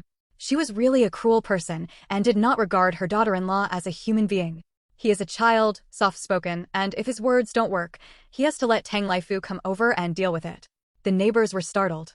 This matter had become a big deal. Tang Lifeng and the others had seen him several times. The ferocious look was even scarier than the door god. I heard he was a pig butcher. He was an evil spirit that even the god of plague did not dare to provoke. The Chai family was in trouble now.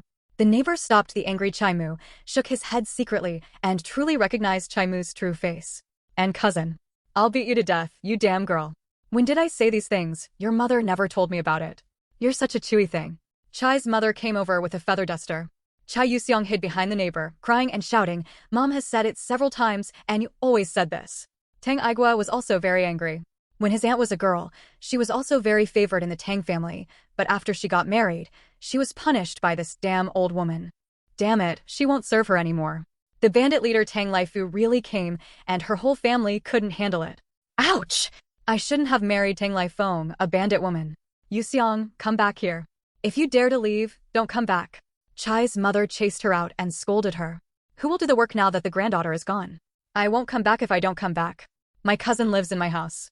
Tang Xiaonan showed no sign of weakness. Chai Yuxiang was hesitant at first, but became firm again after hearing her words. As long as her uncle and aunt are willing to give her a bite to eat, she can do any job. It is better than being rejected at home. End of chapter. Chapter 99 Guilt. Cousin, sister. Chai Wenhao chased after him with a sad face. He didn't know why it happened like this. Tang Aigua patted him hard on the shoulder and cursed impatiently. Why are you crying? You have no future. If only Chai Wenhao had been tougher, his aunt and cousin would not have suffered so much. This cousin was too cowardly. Chai Wenhao didn't dare to cry anymore. He watched with blurred tears as Tang Aigua and the others left and took his sister away. He was the only one left at home. Chai Wenhao suddenly felt empty and lonely. Cousin, wait for me. Chai Wenhao chased him out. He didn't want to stay at home alone. It was too scary. Wenhao is back. Chai's mother shouted, but Chai Wenhao had already run away, following the bandits she hated most. Chai's mother was so angry that she almost vomited blood. Her granddaughter betrayed her and her grandson also defected. They are all heartless debt collectors. The neighbors also dispersed and did not want to interfere with other people's housework. However, Chai's mother's reputation as a virtuous person, which she had carefully maintained for more than 10 years, was almost ruined by today's trouble. Although everyone did not reveal it on their faces, they all knew who she was in their hearts. Hu Jinji turned away guiltily, feeling a little regretful. He should have used less strength just now. Who knew that this fat girl's flesh could not help but be pinched? It was tenderer than tofu. Cousin, do you want to go to the hospital to find my mother? Chai Yuxiang asked. Second brother, just blow it and it won't hurt anymore. She endures it. It hurts. It doesn't hurt anymore. I want to go to the cinema. Tang Xiaonan shouted. The group went to the cinema and Tong Yifan was already selling stills, 1 for 20 cents, 3 for 5 cents. Mainyang stills. Is it still hurting, little girl? Tang Aigua looked at the bruise on his sister's arm distressfully. It was greener and bigger than before, and half of his arm was blue. However, Tang Xiaoping didn't complain to Tang Aigua. It seems that he really doesn't want to cause trouble with him. Then, he won't be cruel to Tang Xiaoping in the future. Tang Xiaonan didn't dare to cry out for pain anymore, for fear that Tang Aigua would really beat Chai's mother. Although this old woman was hateful, beating her was absolutely impossible. After all, she was Tang Lifeng's mother-in-law. It was impossible for Tang Lifeng and Chai Buliang to divorce. Neither Tang Baishan nor her father would agree, and Tang Lifeng herself was not happy, so Chai's mother could not take action and had to leave a way out for Tang Lifeng. She still remembered the agreement between Hu Jinji and Tong Yifan, and they agreed to meet after lunch. Hu Jinji actually planned to go to the appointment alone, but since Tang Xiaonan said it, he would take it with him and buy her something delicious later. I'll peel it for you to eat. Tang Aigua blew a few breaths with fierce eyes. If he hadn't been concerned about Tang Lifeng, he would have beaten that damn old woman with his hands this morning. Tang Xiaonan nodded and glanced aggrievedly at Hu Jinji next to her. Hu Jinji bought a bag of melon seeds and asked Chai Yuxiang and Tang Xiaonan to peel and eat them. Tang Xiaonan was heartbroken. She didn't even have big teeth, so how could she peel them? The future boss must have deliberately teased her. Chai Yuxiang took a melon seed and nibbled it in her mouth. There was a drop of saliva on the tip of the melon seed. Then she peeled it open to reveal the melon seed kernel, which was also stained with saliva. Tang Xiaonan was even more heartbroken and turned her head. She didn't want to eat her cousin's saliva. But Cha Yuxiang ate with gusto. She basically couldn't eat the melon seeds at home. Grandma often ate them secretly. She could only smell the fragrance, and the more she smelled, the more she became greedy. Today, she was able to satisfy her craving. It was so delicious. Tang Yifan sold out a show and came over to say hello. My mother said you can just print the stills yourself. There's no need to buy them. She doesn't have much stock on hand for postcards. She has to go south to buy them. She basically sells stills now and rarely sells postcards. 3 updates today, continuing tomorrow. End of chapter. Chapter 100. The plan failed. Tang Yifan went home and told his mother about it. When his mother heard that he was doing business in Yueqing, she was relieved and asked Tang Yifan to tell Hu Jinji that anyway, she didn't mind revealing the business details. What's more, the other person was just a child, so she didn't take it to heart at all. Developing photos is not that simple. First, you need a camera, and you also need printing solution and photo paper, and then there are the printing techniques. These are all things she figured out slowly. How can a child understand this? Thank you very much. Hu Jinji thanked him with a smile, and Tang Yifan felt a little sorry. His mother had said it, but she hadn't said that the average person could afford a camera. He thought about it, picked a few stills from his bag, and gave them to Hu Jinji. You probably can't afford a camera. Let's get these developed first. I heard that the movie Painted Skin is also being released in Yueqing. I'll buy a camera after I make some money. You have to press the shutter fast, otherwise the stills won't look good. Tang Yifan taught him the trick, and his mother gradually mastered it, destroying a lot of film. Now he is very professional, and he can press every button accurately. Thank you, my name is Hu Jinji, let's make friends. Hu Jinji accepted the photo, stated his name again very seriously, and extended his hand. Tang Yifan was stunned for a moment, then smiled and stretched out his hand, holding it tightly with Hu Jinji. At this moment, they were not just 11 or 12-year-old children, but the intersection of 2 men. Under Tang Yifan's guidance, Hu Jinji went to a hawker to buy film, printing solution, and photo paper, which were 30% cheaper than department stores. This order cost Hu Jinji 70 or 80 yuan, but he believed that he would be able to earn it back soon. What are you doing? Tang Igua didn't understand. He only saw Hu Jinji running out with Tang Yifan, but when he came back, he had a black bag in his hand. I'll talk to you when I get back. He was already familiar with the books at home, so he had to buy some new ones. I want to buy books too. Tang Xiaonan shouted. Only then did everyone realize that Hu Jinji was actually wearing a shiny watch on his wrist, and they couldn't help but be surprised. But it was really strange that Hu Jinji, a child, also wore a watch. Tang Igua and Chai Wenhao both looked at the shiny watch on his wrist with envy. I'm going to buy some books. How about you walk around first, and I'll come find you later? Hu Jinji smiled mysteriously and raised his wrist to see that it was already 1:30 in the afternoon. The 3 big things in the 1970s were watches, bicycles, and sewing machines. If any family could buy these 3 items, they would definitely be from a wealthy family. The entire Mopanchen brigade could only afford 3 or 4 households at most, and the Tang family only accounted for 2 households. There are 2 brothers, Tang Laifu and Tang Laigui, so the Tang family is definitely a big family. So, a group of people went to the bookstore again. Wuching is not big, and it only takes half an hour to go from east to west. The bookstore is not far from the cinema. They also saw acquaintances, Gu Yunchuan and Shen Yuzhu, in the bookstore. Gu Yunchuan was concentrating on reading, but Shen Yuzhu was absent-minded, looking up at the sky from time to time. Today's plans were all messed up. She wanted to ask for the postcard, but it was not going well from the beginning until now.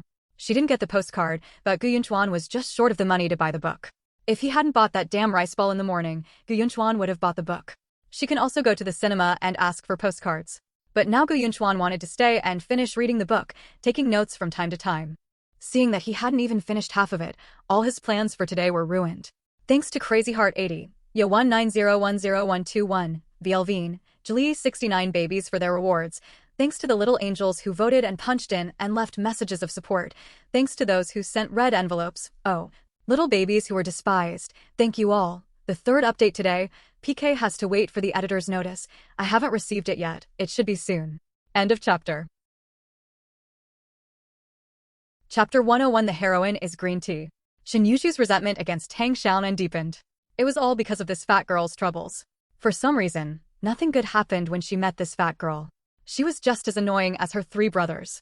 Gu Yinchuan threw himself wholeheartedly into the ocean of knowledge, unaware of Shin Yuzhu sitting on pins and needles, and eagerly absorbed new knowledge. Shin Yuzhu looked at him sadly, feeling a little aggrieved. Why do you have to read it today? You can come and see her next time. Unlike her, Gu Yinchuan can escape at any time. It's not easy for her to go to the city. I didn't find out this time. I don't know when she will have to wait until the next time she goes to the city. Shin Yuzhu's eyes lit up when he saw Huijinji and the others coming in. He walked towards Huijinji and smiled softly. Are you here to buy books too? As if she had completely forgotten the previous unpleasantness, Tang Xiaonan snorted and did not want to pay attention to this hypocritical woman. Only now did she understand that the author had beautified the heroine too much. The real heroine was not that beautiful, and she was a bit bitch. It was Tang Xiaonan's least favorite green tea. Huijinji nodded slightly as a greeting. Chai Wenhao blushed, smiled shyly, and his heart was beating.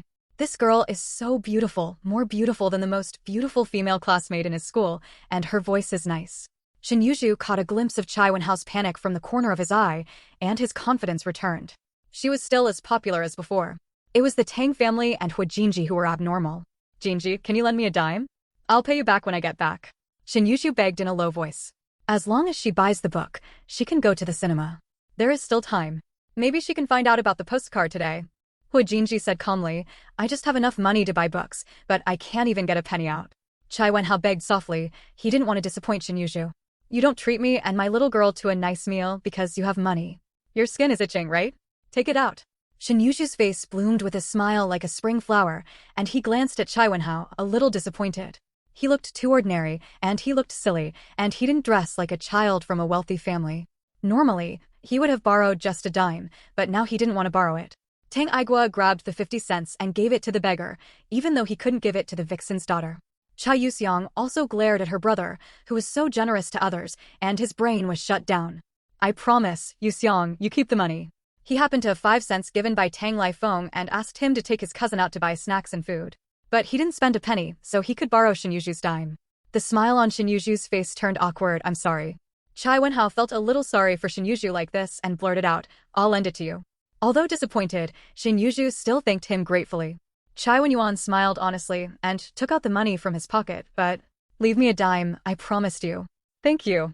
Tang Aigua gave the money to Chai Yuxiang, and his cousin was more reliable. Chai Yuxiang took the money, looked at Shin Yuzhu with disdain, and said loudly, Don't worry, I won't let anyone cheat you.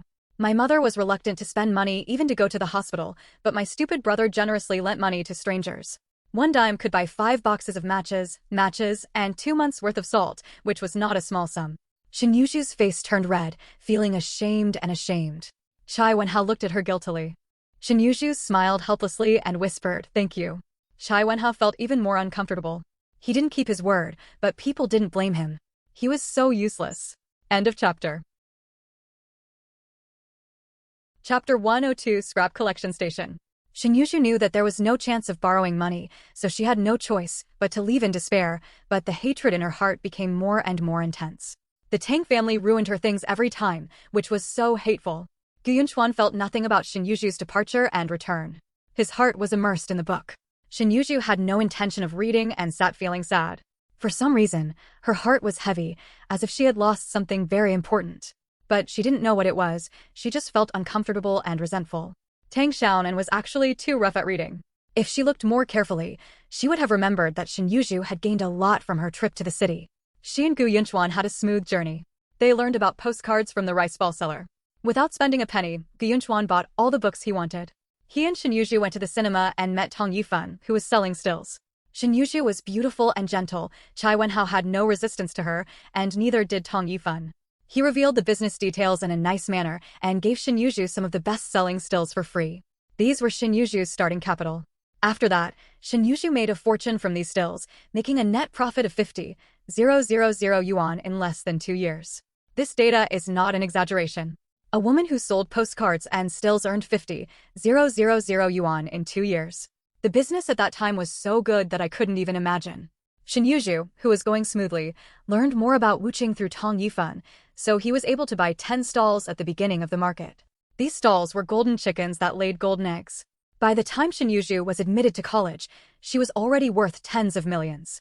The beautiful, capable, and independent Shin Yuzhu soon became known about her entrepreneurial history after entering Imperial University. She immediately became a national celebrity and had countless subordinates, all of whom were the eldest sons of prestigious families in imperial capital. Although Shen Yuji was devoted to Gu Yinchuan, she managed the relationship with these suitors very well and kept them close to each other.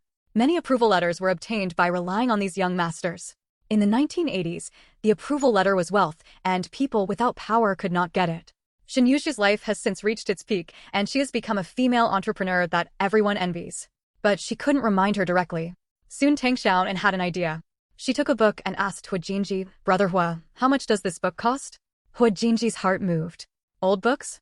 98 cents, you want to buy it?" Then instead of buying new ones, it's not expensive to buy used books.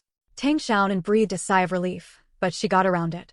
The second brother was smarter, and it would have taken a long time to replace the third brother. "These are new books, so of course they are expensive," Tang Aigua explained. Tang Xiaonan saw that the price of the books was actually not expensive, but Hua Jinji bought more, and the sum of a dozen books was not a small sum. She was worried that she didn't have enough money, and suddenly an idea came to her mind, and she thought of the treasures that were often mentioned in the Chronicle articles before. The starting point is this day. Second brother, last time Grandma sold old newspapers at home, she only sold them for 20 cents. "Why are the books here so expensive?" Tang Xiaonan asked deliberately. But it was accidentally destroyed by Tang Xiaonan. Scrap collection station. Tang Xiaonan shook her head vigorously and said unhappily, "It's so expensive. 98 cents can buy a lot of candy, so I won't buy it." Hua Jinji smiled and didn't insist on buying it. Tang Xiaoping didn't recognize any of the characters in the book, so there was no point in buying it back. What Tang Xiaoping said makes sense. Used books definitely don't cost much, and he can buy more books with the money he has. But where can I find old books? Hua Jinji quickly thought that there must be books at the scrap collection station. Net profit of 50,000 yuan in 2 years is a real incident. A female vendor in Yiwu made her first pot of gold by selling stills and postcards. She made a net profit of 50,000 yuan in 2 years, between 1978 and 1980. Continue tomorrow. End of chapter. Chapter 103 Antiques from the Golden Age in Troubled Times. Go to the scrap collection station and have a look. You can read here and I'll be back soon. Hua Jinji was in a good mood and pinched Tang Xiaonan's face gently. This fat girl was indeed very lucky and could always say witty remarks inadvertently. Tang Xiaonan slapped her paws off impatiently. She hated being pinched in the face the most, even if she was a future boss. She was so annoyed. "I'm going too." Tang Xiaonan also wanted to see if it was possible to find treasures in today's scrap collection depots. In many eras, the heroines in the novels got their first pot of gold at the scrap collection depots. Although Tang Aigua was impatient, he had to go with Hua Jinji for the sake of his sister. Naturally, Chai Wenhao's brother and sister also followed because they didn't like reading. The scrap collection station was a bit far away, and it took about 20 minutes to walk there. Today's scrap collection stations are all public. An aunt in a khaki linen suit was guarding the door. Seeing Hua Jinji and others approaching, she said angrily, "Go, kids, don't make trouble." "Mom, I want to buy some old books to ignite the fire." Hua Jinji said something nice. As soon as the aunt heard that they wanted to buy something, she let them in. People usually come here to shop for furniture and other things. She can earn some extra money along the way, and the boss doesn't care anyway. But the aunt didn't let them all in and only let 2 people in. Hua Jinji took Tang Xiaonan in, while Tang Aigua and the others stayed outside. There were piles here and there in the house, and dust was flying in the air. It was a mess. Tang Xiaonan covered her nose and walked cautiously, for fear of stepping on nails, but she felt disappointed in her heart. The novel is indeed a lie. Hua Jinji took the stool. Although it was not valuable now, in a few years when the world would be peaceful, it would definitely be worth a lot of money. Hua Jinji lifted the stool. It was heavy and it was still a bit difficult with one hand. When he smelled the familiar fragrance, he couldn't help but smile. Tang Xiaoping also brought fortune. "Let's go. You can tell fairy tales to Tang Xiaoping." Grandpa Chi said that little girls love to hear these unrealistic stories. There were quite a few old books. Hua Jinji rummaged through them carefully and found that most of them were extremely damaged, but the harvest was not small. He found several banned books, such as Dream of Red Mansions and The Romance of the Three Kingdoms, as well as some world-famous books. Although some chapters and pages were missing, they were all complete. Mr. Chi had mentioned these books to him, and he was worried that he had no place to buy them. The most gratifying thing is that he also found some economics books and English-Chinese dictionaries, which he wanted to read. Tang Xiaonan was squatting in front of a dark stool in a daze. This stool was missing a leg, but the color and smell were exactly the same as the big carved bed at home. "Brother Hua, this stool smells so good." She really couldn't see any treasures in the old and dirty junkyard. It was either furniture with missing legs or some scrap copper and iron. It was worthless no matter how you looked at it. It was just a crappy antique. The aunt's urging came from outside. Jinji had to sort out the books he found. There were about 30 books. He took out the fertilizer bag from his bag and put all the books in it. Then he put some shabby books on top. When he saw a tattered Grimm's fairy tale, Jinji was moved and put it in the bag too. Antiques in troubled times, golden times, and prosperous times have been this way since ancient times. You can't do it with so many books, and you can't take the stool. You've made a mistake. The aunt was unhappy and took away more than a dozen books in front of her, all of which Jinji used to cover up. Mom, the stool is quite strong. I can take it back and repair it, and it can still be used. Can you be accommodating? Jinji took out $2 and gave it to the aunt. The aunt's face changed slightly, her hand relaxed, and she waved her hand. Hurry up. Thanks to Chung Qianwei for the reward of 1888 book coins. Thank you to Crazy Heart 80 for the reward of 500 book coins. Thank you to One Flying Bottle 1 for the reward. Thank you for your support. There are still 3 updates today. End of chapter. Chapter 104 Pregnancy-Induced Hypertension. Thank you, ma'am. I'll come see you next time. Jinji said with a smile. Next time, don't come with so many people. It's too distracting. The aunt said in a low voice. Okay. Jinji nodded to her and left with the bag and stool. This trip was very fruitful. It cost at least 20 yuan to buy new books. It only cost 2 yuan for so much, plus a red sandalwood stool. It was a great deal. That's right, the stool that Tang Xiaonan was interested in was the precious rosewood.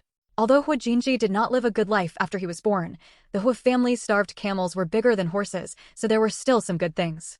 Rosewood furniture was one of them. The crib that Jinji slept in when he was a child was made of rosewood. The scent was so familiar.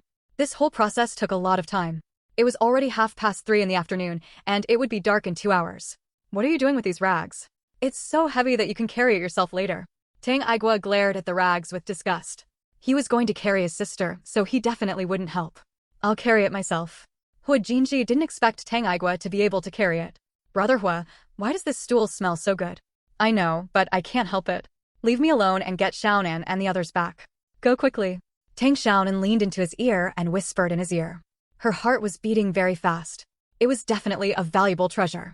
The big bed where her parents slept must also be a treasure. I'll talk to you when I get back. There are so many people now. I will give the stool to Tang Xiaobang when I get back. This fat girl found this stool and he won't want it. Tang Lifeng and Tang Lijin have returned, and the test results are not very good. Tang Lifeng has pregnancy-induced hypertension and must stay in bed and go to the hospital frequently for checkups, otherwise there will be danger. Sister, you can't be angry, otherwise something will happen. After returning home, they heard from neighbors that Chai's mother had beaten Tang Xiaonan and chased away the guests. Tang Lifeng was so angry that her face turned white, she felt dizzy and almost fell down. Fortunately, Tang Lijin held her in his arms. On the way, I bought some snacks, such as biscuits and fruit candies, as well as the local specialty brown sugar twists. I weighed some and took them back to the old man and Suanru. Naturally, I also bought a bag of candies for Tang Xiaonan. Thanks to this fat girl, it was a smooth journey today. Everything went smoothly, and he saved about 20 yuan. Tang Lifeng was so dizzy that she couldn't even open her eyes. She was even more worried that something might happen to a group of children, especially her little niece, who was so cute. If she was abducted by a kidnapper, what shame would she have in returning to her parents' home? Tang Lijin was worried about both his niece and his sister. He was in a dilemma. The neighbors were very enthusiastic and asked him to just find someone to help take care of Tang Lifeng. Seeing Tang Lifeng in such an angry state, the neighbors sympathized with her, and their opinion of Chai's mother became even worse. She knew that her daughter-in-law was in poor health, but she didn't help at all, so the mother-in-law could only open her mouth. Tang Lijin didn't go far when he met Tang Xiaonan and the others. Seeing the bruises on Tang Xiaonan's arms, Tang Lijin's face was gloomy, but he endured it. It is not convenient for Tang Lifeng to walk on the mountain road now. He has to go back and discuss with his parents. He should not fall out with the old witch for the time being and wait for his elder brother to come over and teach the family a lesson. Tang Lifeng wanted them to stay at home for one night and leave tomorrow morning. Tang Lijin didn't agree. He couldn't wait to go back and file a complaint. Tang Lifeng's body must be returned to her parents' home for recuperation. Sooner or later, something would happen if she stayed in the Chai family. End of chapter. Chapter 105 Dark and Windy Night. Auntie, stop working. Before leaving, Tang Xiaonan warned her again and again. Tang Lifeng nodded, feeling uncomfortable in her heart. She blamed her for being useless and letting her niece suffer here. This time she can no longer talk as easily as before. Her brother is right, she has the support of her mother-in-law, so there is nothing to be afraid of. Auntie knows how to take these home to eat. Tang Lifeng bought a basket of brown sugar twists, but she didn't have much else to offer. Chai's mother, who was hiding in the room and peeping, saw the big basket of twists. Her face was livid, and she said bitterly, "Spending my son's money to support my parents' family, huh?" Father Chai coughed a few times and advised, "The Tang family also took a lot of things. To be honest, the Tang family subsidizes more. The old woman always likes to haggle over everything, alas. It is appropriate to take things. Tang Lifeng is a rural person. Being able to marry my son is a blessing he has cultivated for 10 lifetimes. It is also a blessing for the Tang family to marry our Chai family. It is nothing to take this little thing." Chai Mu scolded angrily, thinking that there were too few things. Chai's father didn't dare to persuade him anymore. He couldn't do any work now, couldn't make any money, and had to take medicine every day and let the old woman serve him. He could only obey the old woman, otherwise no one would care about him and he wouldn't survive. He can't control his daughter-in-law. Tang Lifeng escorted Tang Xiaonan and the others out of the courtyard. Tang Lijin was worried and told Chai Yuxiang, "You should work harder these 2 days and don't let your mother work." "Yeah, I know." Chai Yuxiang nodded seriously. She would take good care of her mother. Tang Lijin was carrying Tang Xiaonan on his back, while Tang Igua was carrying a basket of twists and a square stool with one leg missing, hanging with a rope. It was so heavy that Tang Ijuan wanted to throw away the broken chair several times, but Tang Xiaonan glanced over and he carried it honestly again. The mountain wind blew by, making some strange noises, and there were also shadows on the ground that were intertwined and twisted in strange shapes. Tang Xiaonan shrank, hugged Tang Lijin's neck tightly, and said in a trembling voice, "Uncle, there is someone in front of me." When we reached the top of the mountain, it was getting darker, the moon was not bright tonight, and there were not many stars. Tang Lijin turned on the flashlight, but this small column of light could not illuminate much of the place. Tang Lijin looked up at the sky. The sun had already climbed to the west, and the sky was dark. Chai Wenhao ran back to the house and glanced at the clock. He ran out and said, "It's 4:15. Come on, hurry up, it will be dark at 5 o'clock, don't play on the road." Tang Lifeng urged. "It's getting late, you go faster. It's not safe to walk on mountain roads after dark." Tang Lifeng urged. The mountain roads are rugged and pitch black, making it easy to fall down. There are also wild animals and accidents are easy to happen. Hu Jinji carried a sack of books, and the group of people hurried on their way hummingly. It was getting dark very fast, and the sky was dark before they reached the top of the mountain. The mountain wind was cold and cold, so Tang Xiaonan put on layer after layer of sweaters, tied tightly, like a dumpling unable to move. "If there is anything wrong with my mother, she will not be able to stay in this home any longer." Like a graceful girl, standing motionless and thinking about life. Tang Xiaonan was originally a staunch supporter of atheism, but now she has wavered. Even books can pass through, so ghosts and gods naturally exist. In this wilderness, you might encounter fox fairies, tree spirits, and flower fairies. The more Tang Xiaonan thought about it, the more frightened she became. She hugged Tang Lijin's neck tightly and unknowingly increased her strength, suffocating Tang Lijin until he couldn't breathe. However, this guy was even more frightened than Tang Xiaonan at this moment. He was breathing rapidly and dripping with cold sweat. Continue tomorrow, good night. End of chapter. Chapter 106 Shock in the Mountains. Tang Lijin thought of the movie he had just watched in the morning. In it, there was a beautiful female ghost who met a scholar in the wild, followed the scholar back home, and then ripped out the scholar's heart. Tang Lijin would never forget that bloody scene in his life. Tate is so scary. When Tang Xiaonan said this, Tang Lijin, who was already frightened, broke out in cold sweat. He became even more frightened and trembled involuntarily. His voice also trembled. He mustered up the courage to shout, "Hey, is this a human?" "Little uncle, you said she is not human?" Tang Igua's voice also trembled, and his movie sequelae became more serious. His lips trembled. Slowly and uncontrollably, he leaned towards the warm place, Wajinji. The overbearing spirit of the past is completely gone, and he is shrinking. "No, I don't know. Go and take a look, patriot." Tang Lijin's voice became even trembling. The more he looked at it, the less human he felt, but he had such a damn good figure. What else could it be besides that thing? This thing is designed to absorb the yang energy of strong men. Among the four, he is the strongest. Tang Lijin's pupils are dilated, and he can hardly breathe. The hand holding the flashlight is shaking. The beam of light is flickering, making the shadow illuminated more twists and turns. The sound of heavy breathing was particularly clear on the silent mountain top. Tang Xiaonan, who was already scared, was made even more nervous by her uncle and nephew. Her two chubby hands were squeezing Tang Lijin's neck. Go back to my aunt's house. Tang Lijin, who was moved by himself, somehow gained more courage and shouted, Patriot, take the little girl away. My uncle will fight with her. Although he was heartbroken that his youth was short and that he had not yet married his wife in the city, Tang Lijin decided to sacrifice himself to fulfill his nephew and niece. Tang Xiaonan closed her eyes tightly, not daring to look at the tragedy that was about to happen. The expressions of her uncle and nephew were synchronized at this moment. They all had pale faces and gritted teeth. Tang Lijin laughed a few times and said, I was just kidding.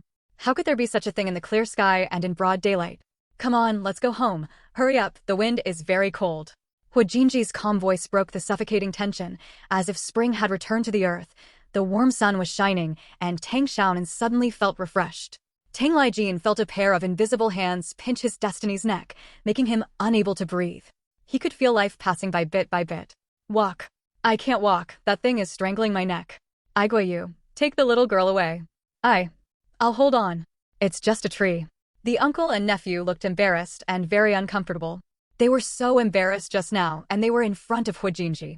The disaster star must be laughing at them in his heart. Tang Aigua also gained some courage. He raised his stool as a weapon and plucked up the courage to move forward, saying that he would protect his sister no matter what, and not let this female ghost capture her. No, let's go together. Tang Aigua realized belatedly that he was hiding behind Hu Jin, who he usually looked down on. His blood immediately poured into his face, and his face was even hotter than the chili oil he had applied on it. He pretended to be reserved and walked away, but he forgot that he was still holding the stool high, and his movements were weird and tight. Hu Jinji twitched the corner of his mouth and said that they were stupid bears who were too arrogant and less courageous than chickens. In order to save face, Tang Lijin strode up to the shadow, which was a small crooked tree. He was so angry that he kicked his feet a few times and grimaced in pain. He cursed harshly, and there was a cry of surprise from behind.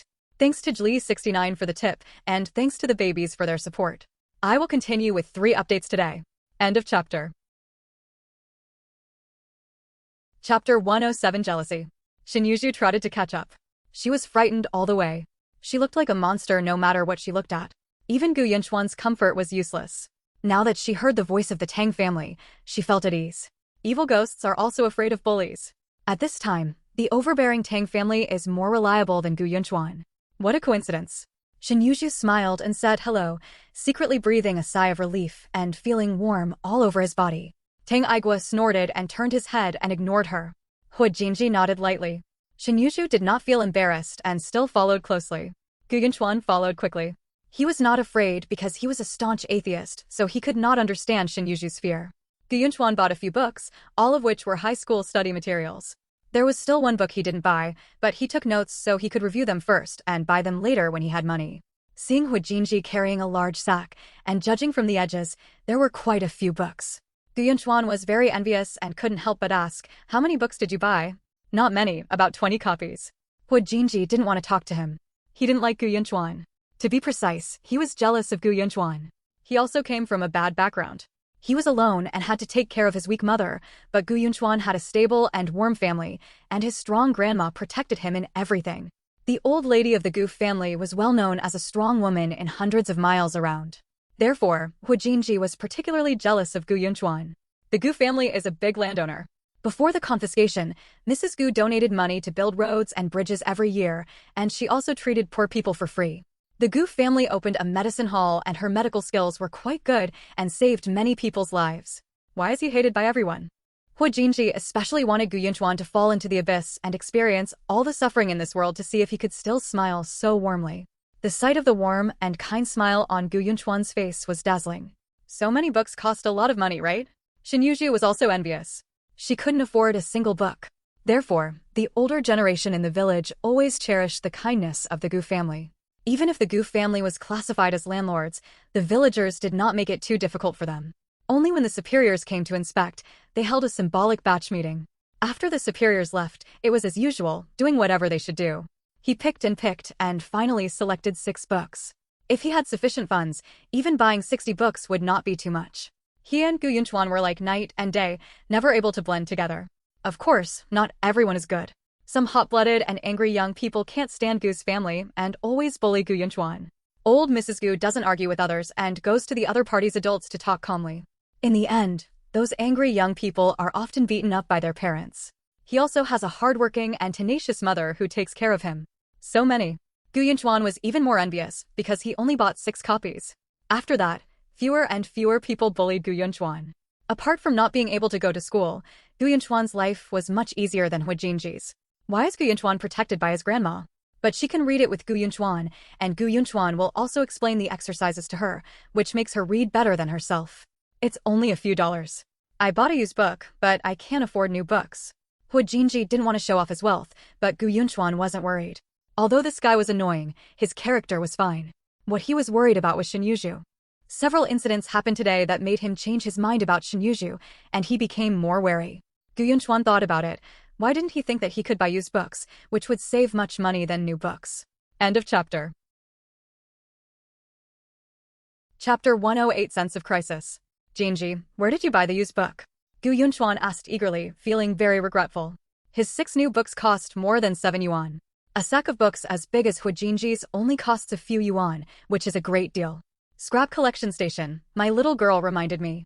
Hu Jinji said generously that there was nothing to hide, everyone could buy it, and he did not forget to mention Tang Xiaonan, who must be remembered for her great contribution. Tang Xiaonan, who was nodding sleepily while lying on Tang Lijin, woke up with a start when she heard someone calling her. She looked over in a daze and asked, "What are you calling her for?"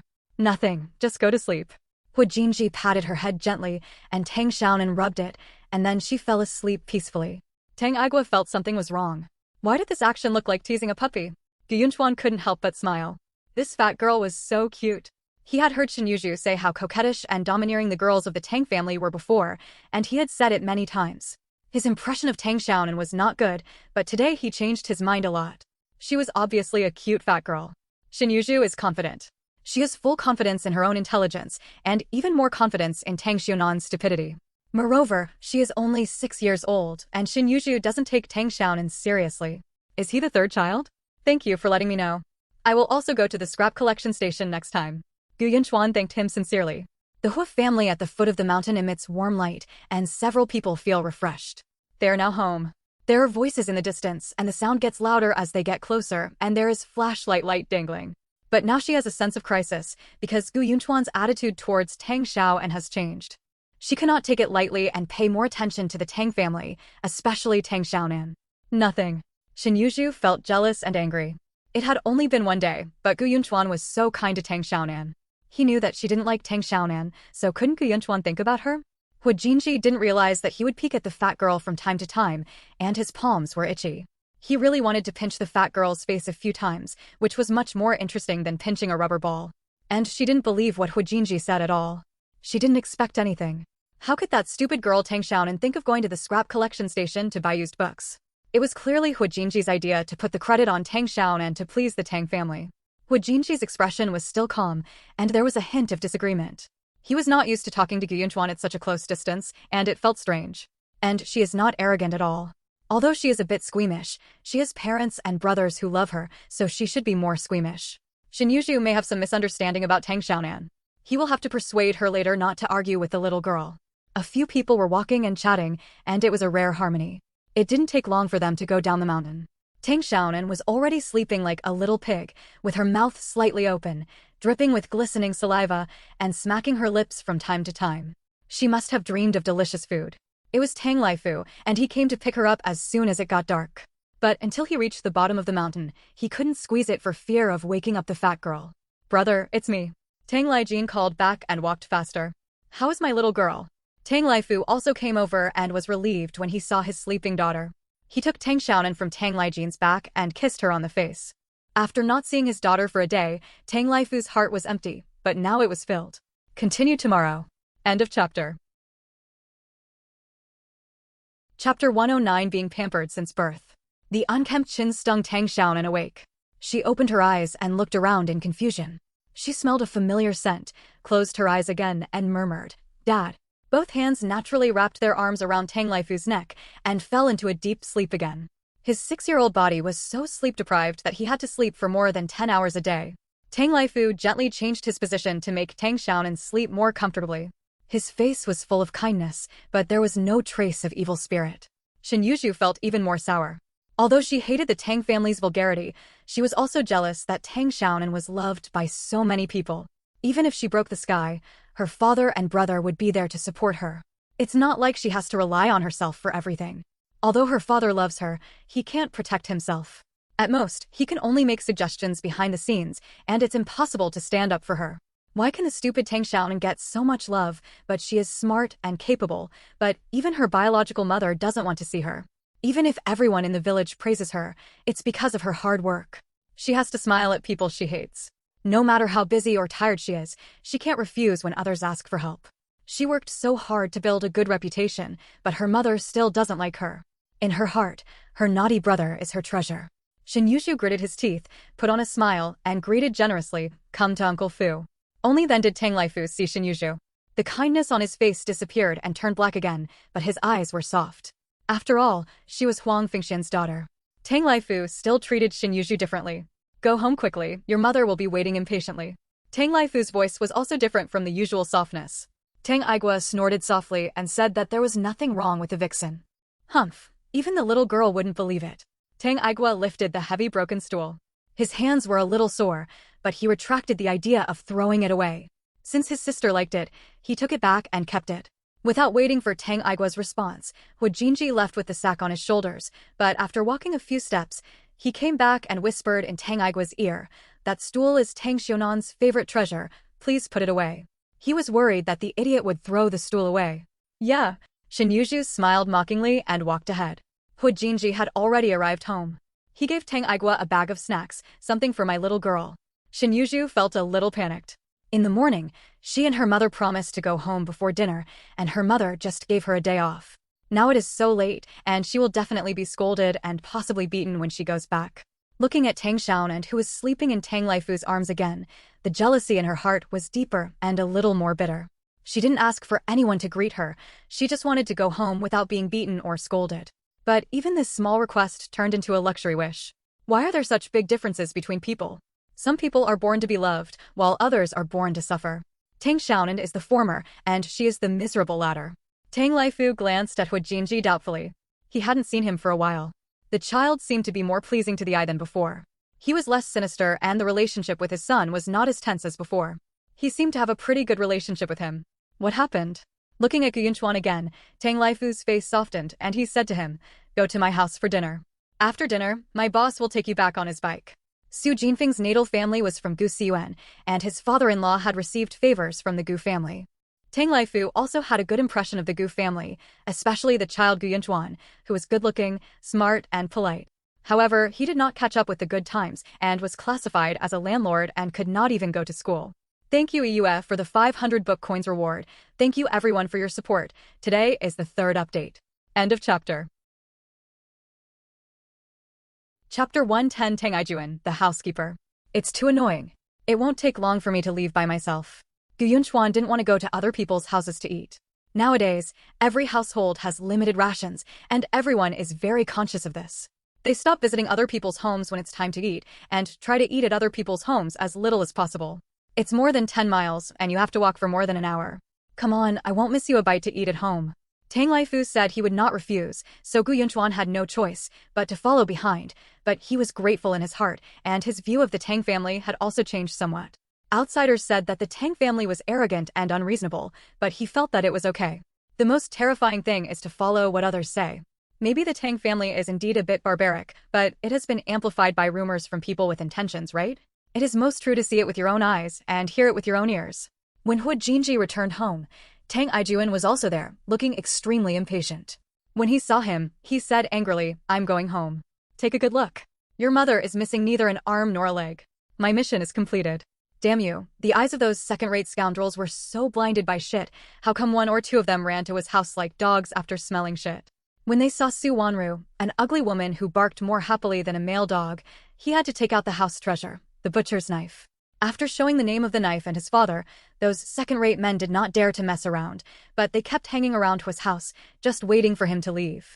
Tang Ijuan did not dare to neglect. He didn't care about Su Wanru, an ugly woman, but his sister was angry. Thanks. Hu Jinji was very grateful and found Tang Ijuan much more pleasing to his eyes. Thank you, if it hadn't been for my little girl's explanation, I would have cared about your mother's life and death. Tang Ijuan raised his chin higher and waved triumphantly, "Go home." Tang Ijuan didn't even look back and went down the mountain proudly. This family was pitiful, so let's leave the little meat to them. Thanks to Ijuan, 3 or 4 second-rate guys came today, and Ijuan single-handedly suppressed them. Mr. Chi gave a thumbs up in praise. After getting along with him for a day, he had already figured out Tang Ijuan's character. Su Wanru picked up half a caddy of meat and shouted, "Don't forget the meat." Hu Jinji raised the corners of his mouth slightly and nodded, "Okay, tell me your name." People who can keep their promises are generally not too bad in character. Mr. Chi has changed his mind a lot about Tang Ijuan. Tang Ijuan's expression became even more awkward, but he felt very relieved in his heart. He said carelessly, "They're just a few bastards. They'll get scared when I show you. If they come back in the future, I'll tell you my name. I won't scare them to death. He is just a docile donkey who likes to listen to good things. His mind is very simple. As long as he follows his wishes, he is actually very easy to get along with. Moreover, the most rare thing about Tang Ijuan is keeping his promise. As long as he takes things seriously, he will definitely get them done. No more. He's going back to eat big meat buns. For example, today. Su Wanru was helpless holding the meat and looked at her son in embarrassment, not knowing what to do. Tang Ijuan looked awkward, not used to the current politeness with Hu Jinji. He still preferred to fight, and he felt uncomfortable being polite. "Let's eat tomorrow." After Hu Jinji spoke, Su Wanru felt relieved. She took the meat into the kitchen and brought out 3 bowls of vegetables. Steamed pork with dried plums and vegetables which had been steamed several times. The dried plums were swollen with lard, black and translucent, and the pork was soft and not greasy. It was especially good with rice. There were also bowls of fried vegetables and stir-fried radishes, all fried with lard, specially for Tang Ijuan. "Eat quickly, are you hungry?" Su Wanru filled a large bowl of sweet potato rice with less sweet potato and more rice and placed it in front of Hu Jinji. End of chapter. Chapter 111. Be wary. Fortunately, you guys eat manhwa. Hu Jinji took out a bag of brown sugar twists, and the rich aroma of brown sugar penetrated his nose. Mr. Chi and Su Wanru's eyes widened, and they swallowed involuntarily. "There's also candy, don't skimp on it, buy it after you've finished eating." Hu Jinji took out another bag of candy and spoke in a confident tone. Mr. Chi's eyes lit up and his expression became excited, but Su Wanru was a little worried. "It's better to save it. Your father doesn't know when he will come to pick us up. Earn money after you have spent it, there is no need to save it." Hu Jinji ate his rice in a determined tone. In the evening, he asked Mr. Chi to teach him how to develop photos and then go to Wecheng to sell them. However, it was 40 or 50 miles from Mopin Mountain to Wecheng, and there was no shuttle bus. He had to walk into the city, which was too time-consuming. But as long as he can make money, no matter how hard he works, it is worth it. With money, he can buy more books and complete primitive accumulation. He is confident that he can create more wealth than the Hu family by himself. Su Wanru didn't worry anymore. She peeled off a piece of candy and ate it. She had blind faith in her husband and son. Even if what they told was fantasy, she believed them without any doubt. After finishing dinner as quickly as possible, Hu Jinji carried today's harvest to Mr. Chi's place and dumped all the tattered and old books on the ground. A musty smell filled the room, but the old man's eyes shone with excitement and he threw himself on the ground, extremely excited. A dream of red mansions. The romance of the 3 kingdoms. There is also the wealth of nations, the original version. Where did you get so many treasures? The old man became even more excited. He had no interest in the red sandalwood stool, but when he saw that Hu Jinji didn't bring it back, he asked casually. The old man smiled and said, "This little girl is quite lucky. She can find a treasure just by looking for it. You tell the Tang family to keep it well. In a few years of peace, that stool will be worth a lot of money." "Well, I'll tell them tomorrow. It won't be convenient at night. The scrap collection depot only costs 2 yuan for so much. I took out a red sandalwood stool, but the book is missing a page and the stool is missing a leg," Hu Jinji said with a smile. "Except for Xin Yuzhu and Gu Yinchuan, the rest are from the Tang family. Xin Yuzhu is naturally a good kid. He has also been in contact with Gu Yinchuan a few times. The old man feels that he is quite good. If he were not afraid of getting into trouble, he would like to accept Gu Yinchuan as his student." Hu Jinji nodded. Xin Yuzhu was here tonight, so he didn't say anything. The old man looked surprised and did not ask, waiting for Hu Jinji to take the initiative to explain. Between the 2 children, he naturally believed Hu Jinji more. "It's just a few pages missing. It doesn't have much impact. 2 yuan is a great deal. What about the stool? There are no outsiders at night, so why is it inconvenient? That kid Gu Yunchuan has a decent character." The old man was puzzled. Little fatty Tang found the stool. She thought it smelled strange, so I asked Tang Igua to take it home. "It's not Gu Yunchuan, it's Xin Yuzhu." Hu Jinji told what Shin Yuzhu had done today, including the ambiguity between Shin Yuzhu's mother Huang Fengxian and Tang Laifu, without hiding anything. The old man frowned more and more. Although it is only a small matter, you have seen it since childhood. Shin Yuzhu can deceive people on small matters of a few cents, and he will definitely cheat on big things in the future. Such unprincipled people are very dangerous, because they never know when they will stab you in the back. The old man has suffered a lot of hidden losses over the years, mostly from friends like this. The Wealth of Nations, whose full name is A Study into the Nature and Causes of National Wealth, is an economics monograph by Scottish economist and philosopher Adam Smith. It is known as the Bible of Western economic circles. It has proposed many famous theories, such as that man is born and always will be a selfish animal, and that man's nature is to pursue personal interests, etc., all come from this book. Its impact on economic development is no less than the impact of Newton's laws in the natural sciences. Continue tomorrow. End of chapter. Chapter 112. Spring is coming. Grandpa Chi, I think it's better not to teach Shin Yuzhu English in the future. The direction of the situation is unclear now, so it's better to be cautious. Hu Jinji suggested. The old man nodded. Even if Hu Jinji didn't say anything, he wouldn't teach him anymore. If he gets into trouble, his old bones can't bear the trouble. What's going on in Witching now? Is it strictly controlled? The old man asked about business. Hu Jinji took out the painted stills from the black bag. Although they were only black and white photos, the exquisite makeup and costumes of the Hong Kong actors gave the stills a different flavor. The old man's eyes lit up and he blurted out, "Where did this photo come from?" Color photos only became popular after the 1980s, and before the 1980s, they were basically black and white photos. Witching introduced the Xiangjiang movie, Painted Skin. These are stills from the movie. They cost 20 cents each and 3 for 50 cents. There were so many people buying them. I counted them and found that it is very easy to make around 20 yuan a day, or even more. The old man rubbed his hands in excitement. Will there be pickets to catch you? Yes, but they are not strictly controlled. They mostly turn a blind eye to the children. They are very safe. Grandpa Chi, spring is here. Hu Jinji couldn't hide his excitement. He had finally looked forward to this day. Even if his father didn't come to pick him and his mother up, he wasn't afraid anymore. The old man was even more excited and thought more. The country began to develop its economy, which meant that the time for him to use his skills was about to come. After 15 years, he finally waited for this day. Fortunately, he is still alive and well, thank God. Speaking of which, we should all be grateful to this girl, Xiaonan. Although this girl was unintentional, she helped a lot. The old man said with emotion. If it weren't for Tang Xiaonan's half-sheet of newspaper wrapped with rice cake slices, how would they have known that the outside world had undergone earth-shaking changes? And if Tang Xiaonan hadn't arranged for her third brother to stay at home, Hu Jinji wouldn't have been able to go to the city without any distractions. This girl had to make the first contribution. Gu Yunchuan jumped out of the driveway to thank him, and Huang Yingchun came over. He was a little surprised to see Tang Aihua, and smiled and invited him to sit at home. Huang Yingchuan's natal family is in Mopen Mountain, and she and Huang Fengxian are cousins who have not yet been born. However, Huang Fengxian is beautiful and eloquent. She has been more outstanding than Huang Yingchun, who has a simple appearance and poor tongue since childhood. Therefore, Huang Fengxian can marry the left-behind educated youth Shin Lixia according to her own wishes, while Huang Yingchun marries into the Gu family, which is not well established. It's too late, and I won't go. Gu Yunchuan had a sumptuous dinner at Tang's house, and Tang Aihua took him home by bicycle.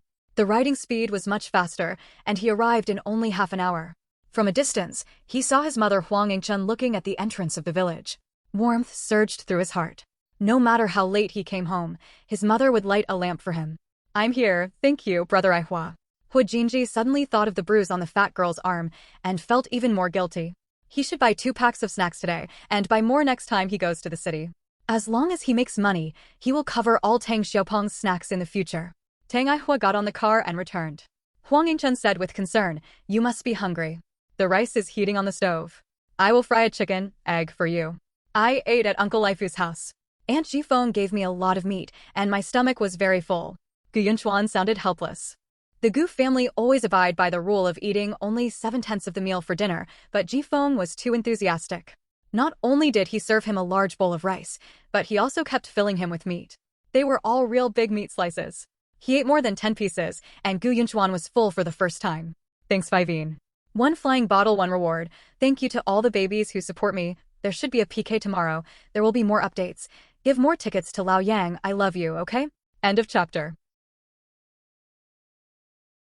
Chapter 113. It's not trustworthy to follow what others say. You, Aunt Jifeng, are a bit fierce, but you're actually a very good person. Huang Yingchuan's plain face was covered with a smile and was covered with dense freckles. She had been nicknamed Mappa when she was a girl. Although she meant no harm, once the nickname spread, most of the young people who proposed to Huang Yingchun were crooked and bad, and few had good character. When Mrs. Gu came to propose marriage, Huang Yingchun's parents were a little hesitant, but Huang Yingchun agreed. She had seen her husband Gu Songtao, who had red lips and white teeth, and was a well-known handsome man. If it weren't for his bad qualities, a rich man like Gu Songtao wouldn't be able to get her. Instead of marrying those crooked melons and bad dates, Huang Yingchun would rather marry Gu Songtao. What makes her even more fortunate is that her son Gu Yunchuan is nothing like her. He is more beautiful than her husband and is very filial. Even if her husband doesn't want to see her, Huang Yingchun doesn't feel bitter. It's enough for her to have a son. Although Huang Yingchun is taciturn and looks dull, she is clear in her heart. She understands who treats people sincerely and who is hypocritical. Everyone said that Su Jifeng was an evil woman, but Huang Yingchun remembered that everyone in the village called her Meipo, but Su Jifeng was the only one who called her by her name and scolded those who called her Meipo. Moreover, her mother-in-law has helped so many people, but not many people repay her kindness. Most of them are very good if they can avoid adding insult to injury. Su Jinfeng's father is one of those who repay her kindness. Gu Yunchuan nodded and had dinner at the Tang family in the evening. He also felt that the Tang family was different from the rumors outside. People followed what they said and the rumors were not credible. Study hard. Once you master high school knowledge, you should be able to take the college entrance examination. The old lady said slowly. Go to your grandma, she has something to tell you. I bought it, Grandma. Mom, how is cousin Huang Fengxian like? Gu Yunchuan had no choice but to go to the second floor to find his grandma. The Gu family now only has the second floor attic and the other houses have been divided. Old Mrs. Gu rarely goes out and mostly chants sutras or listens to the radio on the second floor. Have you bought the book? Mrs. Gu's hair was neatly combed into a bun, and her gray hair was not messy at all. She was wearing a navy blue coat with a string of Buddhist beads hanging in her hand. Her feet were bound and then let go. She was smaller than an ordinary person and larger than a 3-inch golden lotus. Her father, Gu Songtao, was not at home, so Huang Yingchun got busy as soon as she came home. She had endless work to do every day, and she was basically in charge of everything inside and outside. Her father, Gu Songtao, was a spoiled child and did not earn as many work points as Huang Yingchun. Huang Yingchun stopped Gu Yunchuan, who was about to work. Her son had great potential. How could he do such menial work? She didn't say anything unnecessary, but Gu Yunchuan could feel that her mother was very disgusted with Huang Fengxian, as if there was something wrong with her. Gu Yunchuan stood in front of the old lady, very respectful. Huang Yingchuan's face changed slightly and her smile became forced. Why did you suddenly ask about her? In short, you should stay away from her family and be obedient. She listens to the radio every day and watches the changes in the wind direction these days. She guesses that the country is about to make big moves. It is impossible for the elements to suppress her grandson all his life. In ancient times, it was possible to promote talent in an eclectic way. How could the new society still cling to those things in the past? Is it true, Grandma? Gu Yunchuan looked surprised. 9 times out of 10, you must work harder so that when the opportunity comes, you can grasp it more firmly than others. The old lady warned earnestly. Gu Yunchuan nodded vigorously. As long as there was a chance, he would definitely seize it. The old lady asked some more questions about going to the city. After learning about the dinner he had at the Tang family, she asked him what he thought of the Tang family. End of chapter. Chapter 114, Not a Good Man. It's very different from the rumors outside. Before dinner, everyone in the Tang family washed their hands with soap. Only after Uncle Lai Fu moved his chopsticks did the others start to eat. It was very orderly, and Aunt Jifeng was very warm and considerate in her hospitality. I was very full. Gu Yunchuan expressed his feelings. What surprised him the most was the Tang family's table manners. Not to mention in rural areas, even city dwellers could not do this to such an extent. The old lady's calm expression was a little more surprised. The dining table is a small world. Being able to pay attention to etiquette at the dining table shows that there is absolutely nothing wrong with the family tradition of the Tang family. The rumors are indeed not credible. Your mother is right, the Tang family can be trusted, you just have to be aware of it. Gu Yunchuan nodded. He also felt that the Tang family had similar aspirations. This also proved that his mother's vision of people was accurate. His heart skipped a beat as he thought of Huang Fengxian. Grandma, what do you think of cousin Fengxian? The old lady frowned slightly and soon understood why her grandson asked this. Her daughter-in-law had mentioned to her before that her grandson was very close to Huang Fengxian's daughter. She had seen the little girl named Xin Yuzhu, who was smart, capable, and beautiful. Unfortunately, this girl's mother was Huang Fengxian. Are you good friends with her daughter? The old lady asked, her eyes sharp. Gu Yunchuan blushed. He was already 14 years old, and he already knew a little about men and women. Of course, he also had some different feelings for Shin Yuzhu, but now they were just a little bit budding, and he only showed a little more affection than a friend. Although he is gentle and amiable on the surface, in fact he is not an easy person to get along with, nor does he get to know each other easily. In the book, Shin Yuzhu and Gu Yunchuan can get together only because they have been in love for more than 10 years, and the relationship between the two is not that strong now. The old lady carefully looked at her grandson, who was already half a grown-up. She could not find anyone in Yu City who was more outstanding than her grandson. Gu Yunchuan was the old lady's greatest pride, so, because she is Huang Fengxian's daughter, the relationship is not bad. Soon Tang Xiaonan knew the reason. Before breakfast was finished, Tang Lijin came over and shouted, "Brother, Daddy said we should leave early." Gu Yunchuan's expression changed slightly, and he blurted out, "Why?" After the old lady finished speaking, she closed her eyes and slowly turned the beads in her hands. Gu Yunchuan knew that she would not say anything anymore, so he had to leave. Gu Yunchuan neither denied nor admitted. The atmosphere at the dinner table was a bit heavy. Tang Lifu's face was darker than usual, but he still smiled lovingly at his daughter and peeled her eggshells. His heart was very heavy. His beloved grandma and mother were opposed to his relationship with Shin Yuzhu. He had to carefully consider this friendship. For the first time, Tang Xiaonan woke up before having breakfast at the Tang family. She was woken up by hunger. After falling asleep on the mountain last night, she didn't eat supper and slept until dawn, her stomach growling with hunger. Since you asked, I'll make it clear that the Shin girl is not a sweetheart, so just calm down. Okay, has your second brother notified you? I called you. My second brother will come back tonight. Damn it, if you dare to bully my sister, I can't beat them to death. Tang Lijin was cursing, and Tang Xiaonan understood clearly that he was going to the Chai family to fight. Although a fight is very relieving, it will not solve the problem and will intensify the conflict. After all, it is impossible for Tang Lifeng to get a divorce. She has to continue living in the Chai family. Therefore, the Chai family can only be shocked, not suppressed. Continue tomorrow. End of chapter. Chapter 115, Don't Act Recklessly. In the book, Chai Buliang had an affair, and Tang Lifeng called her mother-in-law's brothers to make a big fuss. Tang Lifeng got angry, but Tang Lifeng didn't get over it because the Tang family was too harsh. Chai Buliang was originally the one who was wronged, but he became the object of sympathy. When Tang Lifeng got divorced, he almost left the family. The biggest property of the Chai family is 2 stalls. The money to buy the stalls was borrowed by Tang Lifeng from her parents' family. As a result, the money was not paid back during the divorce, and the stalls were not obtained. It seemed that they had won, but in fact they suffered a big loss. Now that Chai Buliang has not had an affair, we cannot treat him arbitrarily. We must fight wisely. You must first find a strategist who can make suggestions and be eloquent. Dad, the old witch is bad. She pinched me and refused to admit it. She is more cunning than the big bad wolf. Tang Xiaonan rolled up her sleeves.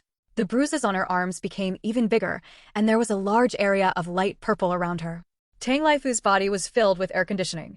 Su Jifeng paused with his chopsticks while picking up vegetables and stopped chewing. His face was as black as charcoal. Puh. Su Jifeng threw his chopsticks and said angrily, I will go with you tomorrow morning. I can't kill that damn old woman. She didn't dare to use much force when combing her baby girl's hair. She was very cautious. That damn old woman dared to pinch her little girl. She was impatient. There was another snap, and Tang Aihua suddenly slapped Tang Aigua and cursed, You dead body, I asked you to take good care of my little girl. Why did you let that dead old woman bully you? Useless thing. Tang Aigua looked at him gloomily. Tang Aijuan shut up angrily, turned his head and muttered unwillingly. He had been holding on to that ugly woman all day yesterday, and he was suffocated. The only motivation to support him was the big meat buns.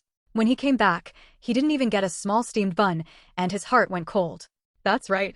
Chai's mother is an evil mother-in-law. This evil mother-in-law accounts for most of the reasons for Tang Lifeng's tragic ending in the book.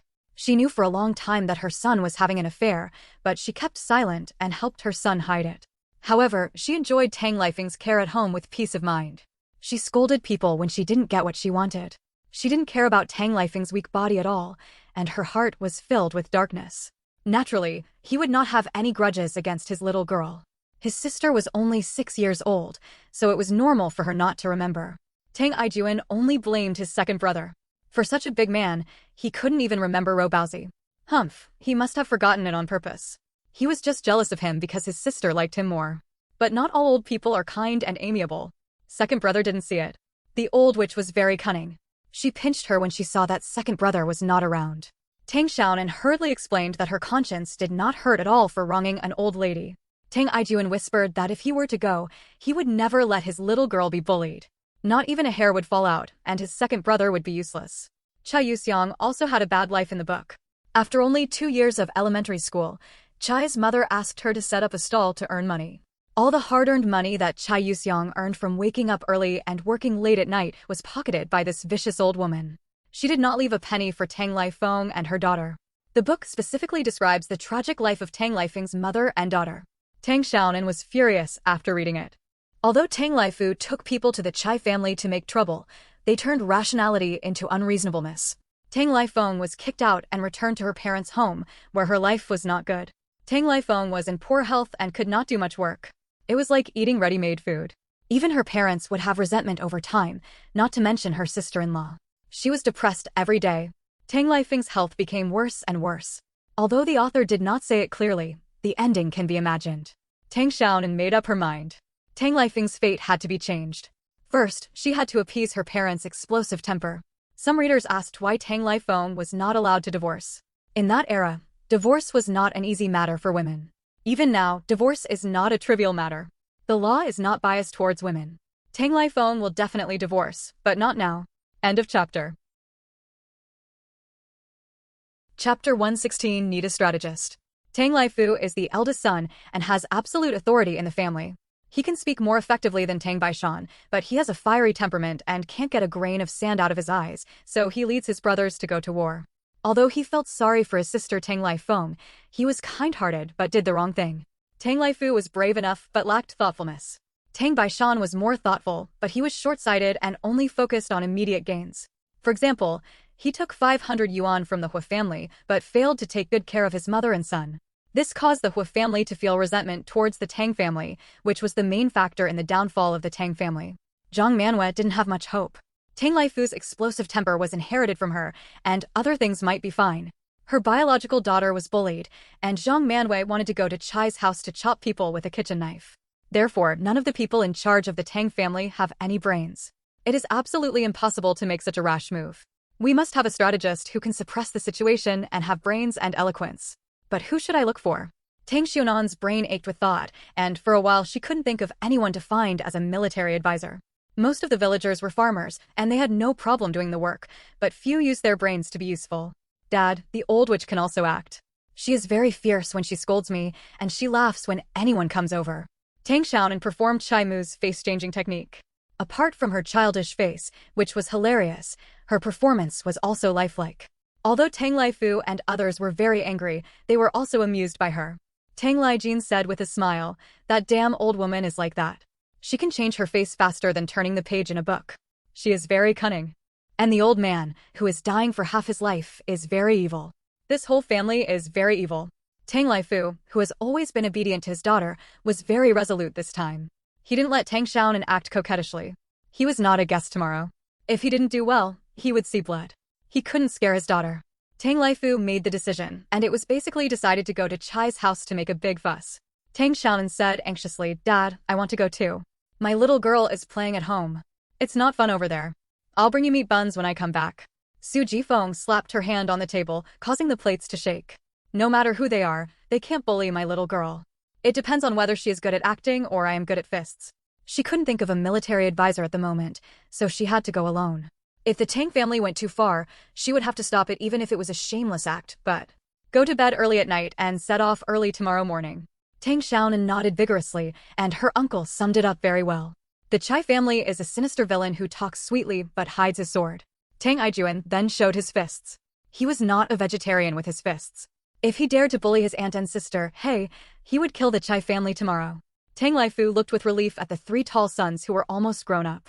They all had a lot of strength and would surely be able to support the Tang family in the future and become the backers of their daughters. And my fists can't beat them to death. Tang Ihua scolded angrily. Tang Xiaonan pouted in frustration and was worried. She was still too young. Although her family loved her, they would not listen to her on major matters. What should she do now? In the book, the trouble in the Tang family happened several years later, but now because she went to war early, her arrival not only failed to change Tang Lifeng's bad luck, but made the trouble come earlier. There was a knock on the door outside, and Tang Ijuan went out to open the door. "What are you here for?" Tang Ijuan's tone was very harsh. End of chapter. Chapter 117. The boss comes to visit. "I touched some snails," a boy said in a cold voice.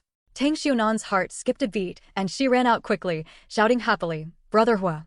She really didn't expect that Hu Jinji would take the initiative to come to the door and even bring snails. In the book, after being beaten by Su Jifeng last time, Hu Jinji never set foot in the Tang family. Even for such a big deal as an engagement, Hu Jinji refused to go to the Tang family. It was Tang Laifu who went to find him. After the engagement, Hu Jinji was also very stubborn and never went to the Tang family for dinner. The only time he came to visit was when Tang Laifu passed away.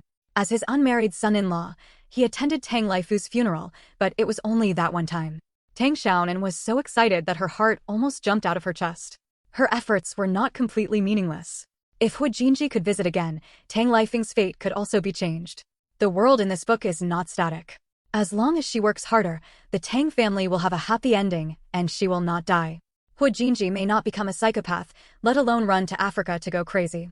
As long as she changes these things, it is enough. Other Tang Xiao and does not want to meddle in other people's business. "I like eating snails the most, thank you, Brother Hua." Tang Xiaonan ran to Hu Jinji, raised her head and smiled at him with her teeth bared. "It doesn't hurt anymore, it really doesn't hurt anymore." Hu Jinji felt even more guilty. He really didn't expect that just a pinch would have such serious consequences. This fat girl was really made of tofu. No wonder the Tang family was very precious and wouldn't let her touch her. Tang Xiaonan glared fiercely, and Tang Ijuan shut his mouth angrily. Seeing Hu Jinji even more displeased, he only glared at him sideways. Hu Jinji's body was still damp, and the lower half of his trouser legs were quite wet.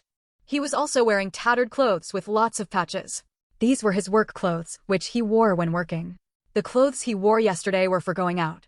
But what he couldn't stand the most was his sister's betrayal. His sister said the snails he brought back were not delicious. But when Hua brought the snails, his sister said they were delicious, "I like eating the most." Moreover, he has roughly figured out Tang Ijuan's character. He is a docile donkey who refuses to leave, but coaxes him to leave. The three brothers of the Tang family all have such a temperament. In the future, he will have many ways to deal with these three stupid bears. Tang Xiaonan quickly rolled up her sleeves. Although it still hurt a little, she was not a real child. This pain was within the tolerance range, and compared with the pain that the Tang family brought to Hu Jinji, it was nothing. Hu Jinji didn't care at all. Tang Ijuan helped him so much yesterday. No matter how ugly this guy's words were, he wouldn't care. Does it still hurt? There is not much meat in such a big pot of snails, and you have to work hard to chew them, so there is no meat that tastes good. Who wants to eat this stuff? Don't you hate eating snails the most, little girl? Tang Ijuan looked disgusted. "I'll bring it to you after you finish eating." As soon as Hu Jinji finished speaking, he saw the bruises on Tang Xiaonan's arms. Before her sleeves were rolled down, the bruises were bigger than yesterday, and most of her arms had changed color. Hu Jinji's eyes flickered. He didn't dare to look at Tang Xiaonan. His conscience felt a little painful. Hu Jinji's heart was moved. Tang Xiaopeng had really changed. He didn't tell his family about such a serious injury. Otherwise, with Tang Ijuan's explosive temper, he would have come to fight last night. "I received the snail, it's time to go." Tang Ijuan drove people away impatiently. Tang Xiaonan glared again, smiled sweetly at Hu Jinji and said, "Brother Hua, let's eat together. I want to touch the snails early in the morning. I must have not eaten breakfast, and my body was soaked. I had to ask Su Jifeng to boil some ginger and brown sugar water to relieve the cold." Hu Jinji didn't care about his health. Not only did he suffer from severe stomach problems, but he also had rheumatism, migraines and other ailments, all of which were caused when he was a child. End of chapter. Chapter 118. Leaving rice. "If you don't want to eat anymore, I'll leave as soon as I say something." Of course Hu Jinji was not just here to deliver snails, he had something to talk to Tang Laifu. Tang Xiaonan didn't force it. The future boss had a very strong self-esteem and never went to other people's homes to eat. He would rather drink water at home to satisfy his hunger. However, such days will definitely never happen again. With Hu Jinji's business acumen, he will soon go to the city to sell stills. Shinyuzhu can earn 50,000 yuan from these small stills. Hu Jinji is not a little better than her, definitely more than 50,000 yuan, and his life will soon improve. However, she still had to arrange something to ensure the absolute safety of Hu Jinji's mother and son in Mopin Mountain. She had to take her time and resolve the major issues at hand first. Hu Jinji poured the snails from the basket into the basin. There was half a basin. He could eat it after raising it for a few days. Although the snails were a little thin now, they were very delicious. Add some ginger, garlic, cooking wine, sweet and sour soy sauce, steam them in a pan, and mix them with lard. The taste is very delicious. But not many people eat it now. The snails must be put in a lot of lard to taste delicious, otherwise the smell will be very strong. Most people in the village are reluctant to add oil when cooking. How can they be willing to steam the snails? There is only a little bit of meat on the tip of the chopsticks, but you don't feel full after eating it. The price/performance ratio is too low. There are so many snails in the river that few people pick them up to eat. The Tang family was not short of oil. After thinking about it, Huijinji decided to send the snails and return the basket. This basket was left behind when he went to the Tang family last time to deliver pork. He was too embarrassed to send the empty basket back. When the weather gets warmer, he can go hunting in the mountains. Tang Laifu was also surprised by Huijinji's arrival. Although he didn't like the child, he was a guest and he was an elder, so he would not be embarrassed and asked Su Jifeng to serve a bowl of sweet potato rice. Let's eat together. Su Jifeng filled a large bowl of sweet potato rice, placed it in front of Huijinji, and said in a rough voice, "Eat it." Just when Huijinji was about to refuse, Tang Xiaonan pulled him to sit down and said to Tang Laifu, "Dad, Brother Hui touched a lot of snails. I want to eat them at noon." Tang Laifu's eyes softened, and he broke off a piece of egg white and stuffed it into Tang Xiaonan's mouth. It will take several days for the snails to be vomited in sand before they can be eaten. I can't eat them today. Let your mother steam the pork floss for lunch, okay? Su Jifeng put a piece of steamed pork with dried vegetables in Huijinji's bowl. He was as thin as skin and bones. Su Wanru, that vixen, didn't know how to raise children, she only knew how to seduce men. Okay, eat vegetables. She also glanced at Huijinji's face. It was not swollen, but the corners of her mouth were still a little bruised. That was her masterpiece. Su Jifeng still felt a little guilty, so Tang Xiaonan nodded and accepted Tang Laifu's feeding. In fact, she didn't like boiled eggs at all, but at this time, being able to eat a boiled egg every day was such a luxury. She couldn't live up to her parents' wishes. Huijinji hesitated for a moment, then lowered his head and started to eat. He was so enthusiastic that he couldn't resist. Moreover, Tang Xiaoping looked at him eagerly, as if he would be sorry for the fat girl if he didn't eat. He might as well eat, he would hunt more prey and bring it to him in the future. Brother Hua, the food cooked by my mother is delicious, isn't it? Tang Xiaonan said happily. Su Jinfeng's eyes became softer, and she looked more pleased with Huijinji. Because Huijinji nodded, it meant that he also thought she was a good cook and a good judge of things. After eating a hearty breakfast, Huijinji felt warm all over. He hadn't had such a solid breakfast in a long time. There were less sweet potatoes and more rice, and it was eaten with meat. Su Jinfeng's cooking skills were really good. It was the best meal he had had in the past 4 years. End of chapter. Chapter 119 Baby. It's delicious. Huijinji said sincerely. Su Jinfeng's face became even more kind. Apart from her daughter, this little disaster star was the first one to praise her cooking skills. She not only knew the food, but also had a sweet mouth. If it's delicious, eat more. There's still rice. Su Jifeng wanted to serve him another bowl, but Huijinji refused. Although he could eat another large bowl, today was already luxurious enough. He could not indulge, otherwise his stomach would protest. I'm full. I have something to talk to. Uncle Fu. Huijinji looked at Tang Laifu. Although he was a child, he was no less imposing. Su Jifeng was not polite, packed up the dishes, and went into the kitchen. Mom, I want brown sugar water with ginger. Tang Xiaonan ran to the kitchen and said, "Why do you want to drink ginger syrup all of a sudden? Just drink." As soon as Tang Xiaonan acted coquettishly, Su Jifeng was at a loss and rekindled the fire to cook ginger syrup for her. Tang Xiaonan ran out again, wanting to hear what Huijinji and Tang Laifu had to say. Moreover, she also wanted to know what kind of treasure that smelly broken stool was, which kept her busy. Huijinji nodded. It is indeed a treasure. Although it is not valuable now, it will definitely be worth a lot of money in a few years. This is a very precious rosewood wood. In the past, only princes and nobles could afford it. This kind of wood is used less and less. In troubled times, it is an antique in the golden age. In a few years, when the world is peaceful, this stool will be very valuable. Is it really red sandalwood? Did you read that correctly? Tang Laijin was afraid that Huijinji had made a mistake. Let me take a look. Tang Xiaonan's heart almost burst out of her chest. The legendary red sandalwood is said to be worth hundreds of thousands for a small box. A stool as big as this is worth hundreds of thousands at least, right? And the eldest brother's bed in her house costs several million. Not only Tang Xiaonan, but also the Tang family was even more excited, especially Tang Laijin. He had been a carpenter for 3 years and knew what a treasure red sandalwood was. He also knew that Huijinji was right.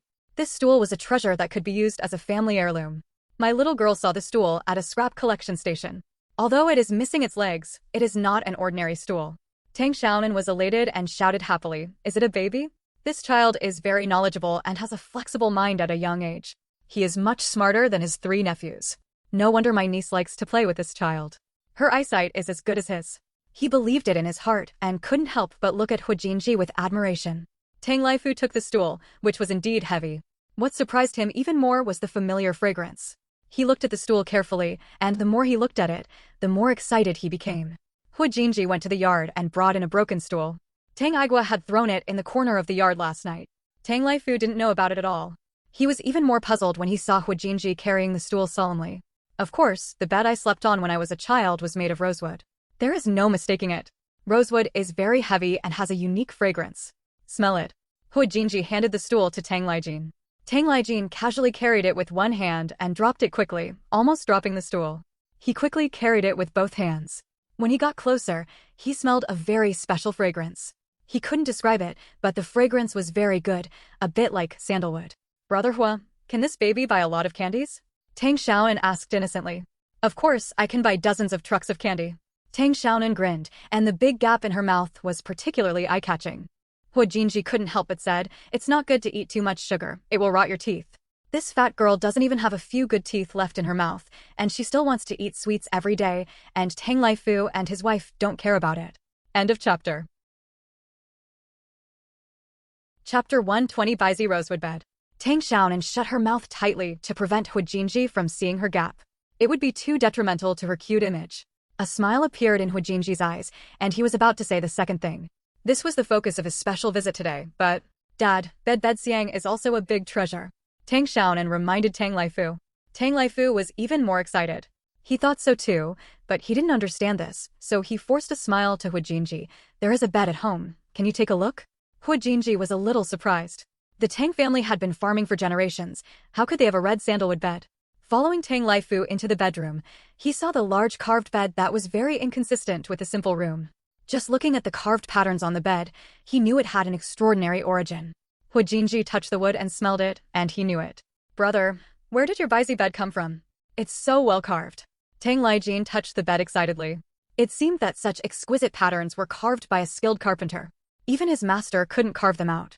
Only then did Tang Xiaonan notice that the pattern on the big bed was actually a picture of 100 children. The light in the room was dark and the color of the bed was dark. It was impossible to distinguish it without looking carefully. Tang Xiaonan carefully looked at the carvings. She saw that the child was lifelike and had a vivid and natural expression. It was definitely not the work of an ordinary craftsman. "I got it elsewhere," Tang Laifu said vaguely. "There is no need for insect repellent. The rosewood itself is insect-proof and will not rot for hundreds of years. Otherwise, it would be called a treasure," Tang Laijin said. It was not easy to publicize the origin of this bed, as he was afraid of getting into trouble. "I'm not going to sleep anymore. I'll clean it up and put it away later. I also need to get some deworming medicine to prevent termites from eating it." Su Jifeng would rather sleep on the floor than she dared to sleep with her baby. Tang Laifu's expression changed. He had committed a serious crime and had many taboos about what he said and did. When he heard that the emperor was sitting on the throne, he became a little scared. He was afraid that he would not be able to hold it down due to his poor fortune, so he asked Tang Laijin and the others to carry the bed to the warehouse for storage. The combined weight of these two people weighed 300 to 400 pounds, and he was really worried that the bed would collapse. "What's the rush? I'll wipe off the dust and cover it with a cloth." The Tang family's eyes shone brightly. They didn't understand the old altar of red sandalwood, but they knew that the most valuable thing was the treasure. Su Jifeng stroked the bed in disbelief. She had actually slept on the treasure for 4 years, and she even wanted to chop it up and use it as firewood. "Oh, it's so sinful." Hu Jinji glanced at the huge figures of the couple and vaguely reminded, although the rosewood is strong, it is still not good for sleeping. The better it is preserved, the more valuable it is. Hu Jinji nodded. It's true that no medicine is needed. The scent of rosewood repels insects. The former emperor liked to use this wood to make dragon chairs. Hu Jinji affirmed, "It's rosewood. Such a big bed is very valuable." Tang Laifu and his wife looked at Hu Jinji together. They believed in this child more than the careless Tang Laijin. "How dare you sleep on something the emperor used? There's no need to wipe it." Tang Laifu had a gruff voice and he would raise whatever he said. Su Jifeng said angrily, "What did the emperor do? The Qing dynasty is dead. Doesn't the emperor have to work like us? Besides, you have been sleeping for 4 years. Our family is not as good as us. Tang Laifu looked hesitant. He had really had fewer nightmares in the past 4 years. His body was lighter than before, his family was going smoothly, and his wife came over peacefully. If there was any bad luck, he would have been in trouble. Hu Jinji said with a smile, the fragrance of rosewood has a soothing effect on the mind and is very good for people who worry too much about dreams. In the past, emperors and princes and nobles loved to sleep on rosewood beds to maintain their health. End of chapter. Chapter 121 worried Tang Igua. Tang Laifu felt at ease now.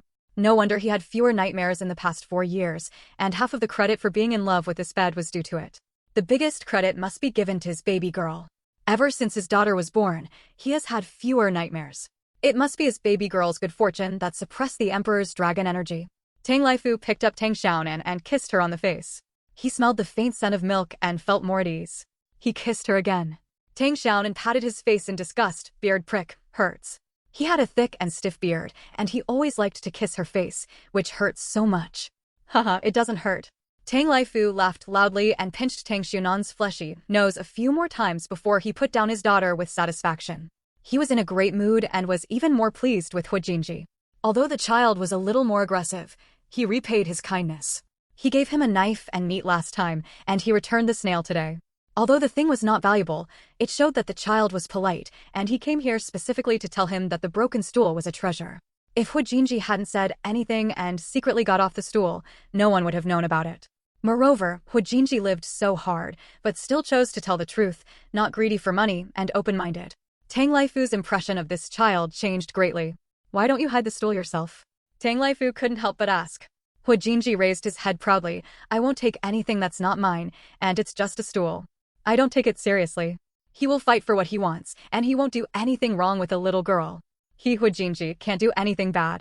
Speaking of which, the Tang family owed the Hu family.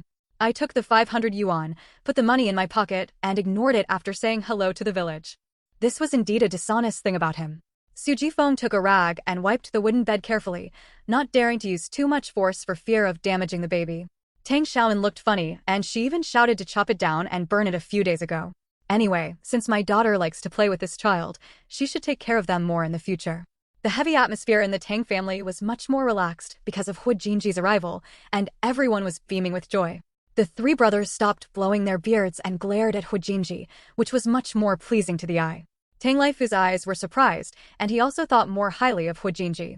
Although he was young, he had great ambitions, and he could tell that this child must come from a wealthy family. He could sleep on a red sandalwood bed since he was a child, which showed that his family was wealthy. However, he had bad luck. He was born in a turbulent period and suffered a lot at a young age. I don't know how he survived so many years. If the 3 brothers in his family were in Hu Jinji's situation, they would either starve to death or be beaten to death, right? Tang Laifu suddenly understood Hu Jinji's cruelty. He was bullied every day and had to take care of his mother. How could he survive without being cruel? Tang Igua looked thoughtful. He now regarded Hu Jinji as a reference for his future brother-in-law. If his sister liked him, he would still support him, but he had to investigate. At present, it seems that Hu Jinji has a lot of savings. He was very generous in shopping yesterday. He also got national food stamps and can afford to wear a watch. He definitely has a lot of savings. His appearance is just passable, his work is okay, his brain is quite smart, and he has been doing well with his little girl recently. He went to touch snails for her to eat early in the morning, but he still had to continue his inspection and had to guard against other shameless women, such as the little vixen Shinyuju. Yesterday, I wanted to borrow Hu Jinji's money. Well, all that money will belong to his daughter-in-law from now on. It's so shameless. I also want to poach his daughter-in-law. I can't succeed as long as he keeps an eye on me. End of chapter. Chapter 122 Giving Advice. Brother, I'm going home. Don't forget it tomorrow morning. Tang Laijin was about to go back and told Tang Laifu not to forget what happened tomorrow. Hu Jinji's heart moved. As expected, the Tang family was going to make trouble tomorrow. Are you going to teach the Chai family a lesson tomorrow? Hu Jinji asked. Tang Laifu's eyes turned cold and he nodded slightly. He didn't want to talk to children about these things. Uncle Laifu, are you planning to have a fight to vent your anger? Hu Jinji asked directly. The Tang family has always taken action whenever they disagreed and never talked nonsense. When it comes to fighting, the Tang family has never lost. But with Tang Laifeng, fighting was the last option. Hu Jinji came to stop him. He still liked Tang Laifeng. Besides, she was also Tang Xiaopeng's aunt, so she would help if she could. Of course we have to fight. If we can't beat them to death, you son of a bitch. Tang Xiaonan cursed. Tang Xiaonan squinted at him, and Tang Xiaonan turned his head away with a guilty conscience. When he was angry, he wanted to curse, but he couldn't control it. Alas, think for 3 seconds before swearing in the future, so as not to make his sister unhappy. The best way is for Aunt Lifeng to divorce and take her daughter away from the Chai family. Tang Xiaonan secretly applauded. She was worthy of being a future boss. What she said was reasonable and well-founded. She thought so too, but she just couldn't explain the truth. What do you think we should do? Tang Lifeng's expression was solemn. He was not stupid. Hu Jinji said that he had turned a corner. He really couldn't act on impulse. Tang Lifeng had no relatives in Wuqing, and no one knew he had suffered. Tang Lifu shook his head categorically. Divorce was absolutely impossible. He had already given birth to 2 children and had another one in his belly. How could he get a divorce? Tang Lifu did not dare to treat Hu Jinji as a child anymore. This child was thoughtful, and thought about problems from the long term. It seemed that he came here specifically to remind him, and he should have thought of a solution. Hu Jinji was not surprised, so he said the second way, find the elders of the Chai family and persuade them with reason, and if appropriate, use force to scare them. The Tang family was stunned. Of course, it was impossible to guard them every day. It was so far away that it was not easy to have guests. Hu Jinji added, the Chai family is insidious and hypocritical, and they are good at acting. If you beat them, they must have hatred in their hearts. After you leave, they will make things harder for Aunt Lifeng. Aunt Lifeng is very strong and will not tell you when she suffers. You take it out, but it is Aunt Lifeng who suffers. Brother, why don't you let him go with us tomorrow? Tang Lijin pointed at Hu Jinji and said. Tang Aihua and the others were filled with righteous indignation. They had the same idea as Tang Aijuan. They all let the Chai family ride on their heads. Are they still men if they don't fight? A beating will definitely vent your anger, but what about Aunt Lifeng's future life? Can you guys guard Aunt Lifeng at all times? Hu Jinji asked. Tang Lifu frowned. He was not afraid of fights, but he was the worst at reasoning. No one in the Tang family was good at it. What should we do? Tang Lifu's eyebrows relaxed. This was a good idea. He felt that Hu Jinji was very eloquent and would definitely be able to convince the Chai family. Hu Jinji shook his head. I can't go. Firstly, I'm too young. Secondly, I'm not from the Tang family and my identity is untenable. It's best to find a respected and eloquent Tang family elder to go. The Tang family was stupid again. Where could they find a respected and eloquent elder? I can't think of it for a while. Hu Jinji felt a little stuffed. He had made it so clear. The Tang family had never imagined that his IQ was really. Today's update is 8,000. This book is in PK. Please vote and leave messages. If you can advance, there will definitely be more updates. End of chapter. Chapter 123 Ginger Syrup. Grandpa 6 is quite suitable. Hu Jinji had no choice but to point it out directly. He understood that he could not speak tactfully to the Tang family, but must be straightforward, otherwise the family would not understand. Tang Lifu slapped his thigh heavily. Yes, why didn't he think about Uncle Lu? Uncle Lu traveled all over the country and was well-informed and eloquent. With him in charge, the Chai family would definitely not even dare to fart. Hu Jinji breathed a sigh of relief and finally made it clear. I still have something to do at home, let's go. Hu Jinji said goodbye. He had to continue developing photos. He would go to Wecheng before dawn tomorrow morning to sell them. It would be 50 or 60 miles across the city and would take more than 2 hours to walk. Unfortunately, he didn't have a bicycle. Su Jifeng brought out the steaming ginger syrup from the kitchen. Tang Xiaonan's balls ached when she saw the big bowl like a wash basin, so she asked Su Jifeng to fill a small bowl and stopped drinking the rest. You drink it. Su Jifeng gave most of the remaining bowl to Hu Jinji. He went into the water to touch the snails early in the morning, and the coldness entered his body. Su Wanru would definitely not cook ginger syrup for her son. Hu Jinji glanced at Tang Xiaonan, who frowned and drank sugar water. Just now, the fat girl went to the kitchen, and Su Jifeng boiled ginger sugar water, but refused to drink it. This fat girl's mind always took a different direction. The darkroom was Hu Jinji's bedroom, and a small part of it was used as a darkroom. Hu Jinji opened the door and saw the familiar basket on the table. He had just given away half of the basket of snails, and now it was back, full of things. Brother Hua, open the door. Tang Xiaonan was outside. Tang Aijuan's eyes widened with a smile. Even if it was just a blank check, he would still be happy. Tang Lifu took the knife and meat, but Hu Jinji refused and strode away. He didn't come here for the meat, he just reciprocated the favor. The sister's bad check was only written to him, and the eldest and second brothers didn't even have bad checks.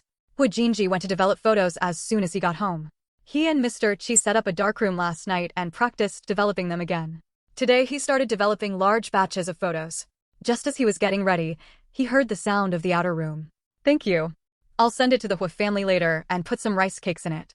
The two brothers, one carrying Tang Xiaonan on his back and the other carrying a basket, went to Hua's house together. Tang Xiaonan felt a little guilty because she had broken her promise by forgetting the meat buns yesterday. Brother Hua, what are you doing? Tang Xiaonan looked curiously at the small room covered with black cloth. Su Jifeng was in a good mood and took more generous measures. She packed a large piece of bacon and a dozen rice cakes and asked Tang Ijuan to deliver them to her. She didn't want to deal with Su Wanru. She was so delicate that she wanted to beat her up just looking at her. After Tang Laifu told Su Jifeng, he went out with Tang Liejin. He had to go and tell Tang Baishan. Only Tang Baishan could invite Tang Xiaozheng. Tang Xiaonan peeled off a piece of candy and fed it to Tang Ijuan. Seeing that he was smiling happily, she said, "Third brother, I will buy you a lot of meat buns next time you go to town. Third brother, eat some candy." Tang Xiaonan naturally followed, as did Tang Igua, who also wanted to inspect his future brother-in-law. Hua Jinji didn't refuse and drank a large bowl of ginger syrup. Sweat broke out on the tip of his nose and his body was as warm as a furnace. Okay, develop photos. Hua Jinji let them into the room. His room was very simple, with only a bed, a table and a chair. There were neat books on the table, many of which were obtained from the scrap collection station yesterday. A thick book was spread out on the table. Tang Xiaonan was a little excited. The future boss was quick and took action as soon as he came back. Hua Jinji took out a few photos that were developed yesterday. They were quite good. Tang Igua couldn't help but look at him with admiration and was very satisfied with his future brother-in-law. He also has the skills to develop photos, so his little girl will never starve to death. Thanks to Ijia for the reward of 30,000 book coins and today's update. Thank you to Shu Jim for the 1,000 reward. Thank you to Jli69, one flying bottle 1, a little known person. And book friend 20200326004644054 for the reward. Thank you to all the little angels for their support. I still need to continue to ask for tickets to check in and leave 5-star reviews. If the PK can pass, there will be a lot of updates later. End of chapter. Chapter 124 Sales Commission. Brother Hua, when are you going to sell photos? Tang Xiaonan asked. Go tomorrow morning. Walking. Tang Xiaonan frowned. After 50 or 60 miles, her legs would be broken. Hua Jinji nodded. When he makes money, he will buy a bicycle. It will be more convenient to go out. Are you going to sell this? Can this thing be sold for money? Tang Ijuan found it funny. How much could a broken photo sell for? A lot of people are rushing to buy them. One piece costs 20 cents and 3 pieces cost 5 cents. Tang Xiaonan said loudly. Tang Ijuan's heart was beating fast. Hey, dear, just a piece of paper can be sold for 20 cents. People in the city are not very smart. They don't know how to buy meat if they have money. Why buy this crap that can't be eaten or played with? How much money can I make from this? Tang Ijuan was a little itchy. He also wanted to make money. He had nothing in his pocket, and it was cleaner than the soles of his feet. He couldn't afford a penny. Every time he went back to town and saw big meat buns, he could only drool. If he could make money, even just $1, he could go to town and spend a lot of money. Tang Ijuan's eyes suddenly shone, his chest straightened up, and he felt much better about Hua Jinji. This guy had a good eye, and he knew that he was extremely talented and would definitely sell better than others. Of course not, I can't bear all the risks. Hua Jinji flatly refused. Tang Ijuan's expression was awkward. He felt a little embarrassed and didn't want to beg Hua Jinji, but he really wanted to make money. He was so tangled in his heart that he grumbled and said, "It depends on how much money you can make with this thing. It's just a few cents. It's a waste of my time. You want to sell?" Hua Jinji asked. But he had planned in his heart that if he could earn 3 cents tomorrow, he would ask his close friends to sell it together, and good brothers would have to eat meat together. Tang Xiaonan's eyes widened. The boss was indeed a boss. Now he thought about the sales commission. No wonder he was prosperous in the business world. Tang Ijuan touched his nose. He also felt that credit was not very good second. Tang Ijuan thought about it seriously and asked, "Can I buy it on credit?" Although the second method makes less money, you don't have to spend any money, and you don't have to worry about losing money if you can't sell it. It's much safer than the first method. If this thing is really easy to sell, you can buy it after you make money, and you can earn an extra 2 cents per piece. Let me see what's going on first. Tang Ijuan was arrogant. Hua Jinji pondered for a moment and then said, "I have 2 ways. The first way is that you buy from me, and each photo is 1.5 cents. How much you sell depends on your ability. The second way is that you sell it for me. I will give you 3 cents for each photo sold. The more you sell, the more you will get. Which one do you choose?" Hu Jinji raised the corners of his lips slightly and said, if you have a friend who wants to sell, you can come to me to get the goods, but you can only pay 2 cents per piece. Yes, but you can't reveal to your friends that you got the goods from me. I will give the goods to you, and each one will be charged 3 cents. You will allocate it to your friends. I don't care about the rest. Hu Jinji said the rules. He doesn't want to cause trouble. If the people in Mopanshan know that he is doing business, there will definitely be a big disturbance. The policy is still unclear, so be careful. Okay, I'll go into the city with you tomorrow. Why go to Wuching? It's closer to Wuching. Tang Xiaonan agreed, but he wanted to go to Wuching and go over the mountain to get there. The goods were picked up in Wuching, and I promised not to steal business from Wuching.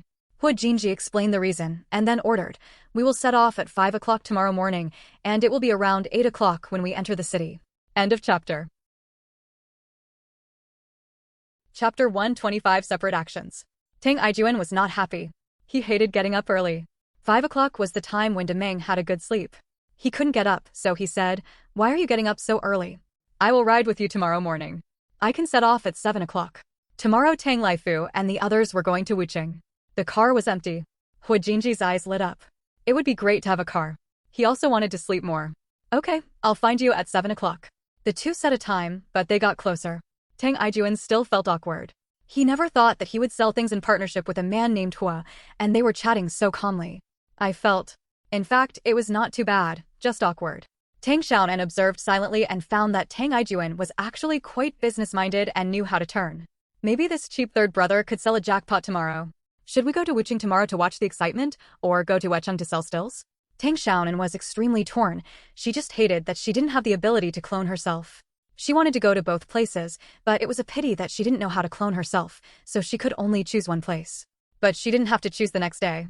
Tang Xiaonan woke up earlier on purpose, but Tang Laifu and the others had already set off. Only Tang Xiaonan, her, and Su Jifeng were left at home. It was just before 7 o'clock at this time, and Tang Laifu and the others went up the mountain at more than 6 o'clock. Tang Xiaonan sleepily asked Su Jifeng to tie her pigtails, yawning several times with tears in her eyes. Tang Xiaonan shook her head vigorously. She had important things to do. If she couldn't go to Wuching, she had to go to Wucheng to have a look. She would follow Hu Jinji and the others into the city no matter what. Hu Jinji took a stack of photos to Tang Xiaonan. You're at this end. I will go to the other end, and we will sell them separately. Anyone who sees the red armband will run away. But she didn't say anything, otherwise Tang Xiaonan would definitely go back the same way and send her home. She still wanted to go to the city to have a look. Tang Xiaonan sat on the front bumper, Hu Jinji sat in the back, Tang Xiaonan rode the bike, and the three of them set off. As soon as they got on the road, Tang Xiaonan regretted it. The roads in the countryside were full of potholes, and Diane's butt hurt. After only riding a few miles, Tang Xiaonan felt that her butt was no longer hers, and her whole body felt uncomfortable. Su Jifeng still couldn't resist her daughter, so she agreed to follow her into the city to play, and asked Hu Jinji to keep a close eye on her daughter. Somehow, Su Jifeng just felt that Hu Jinji was more reliable than her son. I'm going. Just after breakfast, Hu Jinji came over. He was not wearing the crisp Chinese tunic suit, but a half-new coat with a few patches on it. At first glance, he looked like a child from a poor family. Tang Xiaonan kept twisting and turning. She was not a real 6-year-old child, so she didn't know who was abducting her. What are you doing in the city? There are kidnappers everywhere. If you are kidnapped, you won't be able to return home. You will be beaten and scolded every day, and you still have to work. Su Jifeng threatened her. The three of them went to the cinema, but what was shown today was not a painting, but a domestic war movie. Not many people watched it. Hu Jinji frowned, but he was not discouraged. Since he was in the city, he had to give it a try. Tang Xiaonan pushed the bicycle and was about to go out. Tang Xiaonan hugged the bicycle and refused to let go. I want to go too. After a bumpy journey for more than an hour, we finally arrived at Wuching. It was about the same size as Wuching. It lacked the prosperity of later generations and looked very shabby. The busiest area in the city was the department store. Go get some more sleep, Su Jifeng said softly. I know. Tang Xiaonan impatiently took the photos and went to the other end to sell them, but there were not many people watching the movie. There were only 3 or 2 kittens, and only 5 were sold in half an hour, which was incomparable to Tong Yifen's performance. Hu Jinji soon had another idea and said to Tang Xiaonan, you sell here, I'll go to the station. There are so many passengers going north and south at the train station, maybe more people will buy it. End of chapter. Chapter 126, Slipping the Little Fat Pig. Tang Xiaonan followed Hu Jinji to the train station. The current Weching train station is very small, and the waiting room is even smaller, but there are many passengers. There are all kinds of people. Some people have spread quilts on the ground and are sleeping soundly, while others are sitting on the floor with newspapers spread out and playing cards. Brother Hua, if I sell it, can you share the money? Tang Xiaonan felt itchy. She also wants to make money, little by little, and in 4 years she should be able to collect enough money to buy a stall, right? She had heard people who were doing business in Weching say before that when the earliest small commodity market was established, the stalls were very cheap and the registration fee was 3 yuan each. Not many people were willing to pay for it. The staff of the Industrial and Commercial Bureau had to do ideological work. Their words were worn out, and not many people registered. In order to complete the task, the staff finally had to ask relatives and friends for help, or pay for it themselves, and then barely completed the first batch of tasks. The main reason is that the reform and opening up had just started in 1982, and people's hearts were unstable. Many people were frightened and would rather live in peace than take risks. Moreover, the first batch of stalls had many restrictions, such as they were not allowed to be transferred or sublet at will, and they were not allowed to sell goods that were not allowed by the policy. There were so many rules and regulations that some people who were interested in buying stalls became timid after seeing these. However, there were still many people who had the foresight to borrow money to buy stalls. Within a few years, they became the first group of people to become rich. Shin Yuzhu was the leader among this group of trendsetters. Tang Xiaonan never thought of achieving as much as Shin Yuzhu. She just wanted to open a few stalls to collect rent and live a well-off life. She didn't want to be rich and wealthy. The ideal life was to be peaceful and wealthy. Hu Jinji lowered his head and saw her eagerness to try. Her big eyes were shining. He squeezed her fat paws decisively and said, "Follow me and don't leave even half a step away." There are people from all walks of life in the train station, and there are bound to be kidnappers. Many children are abducted at the train station.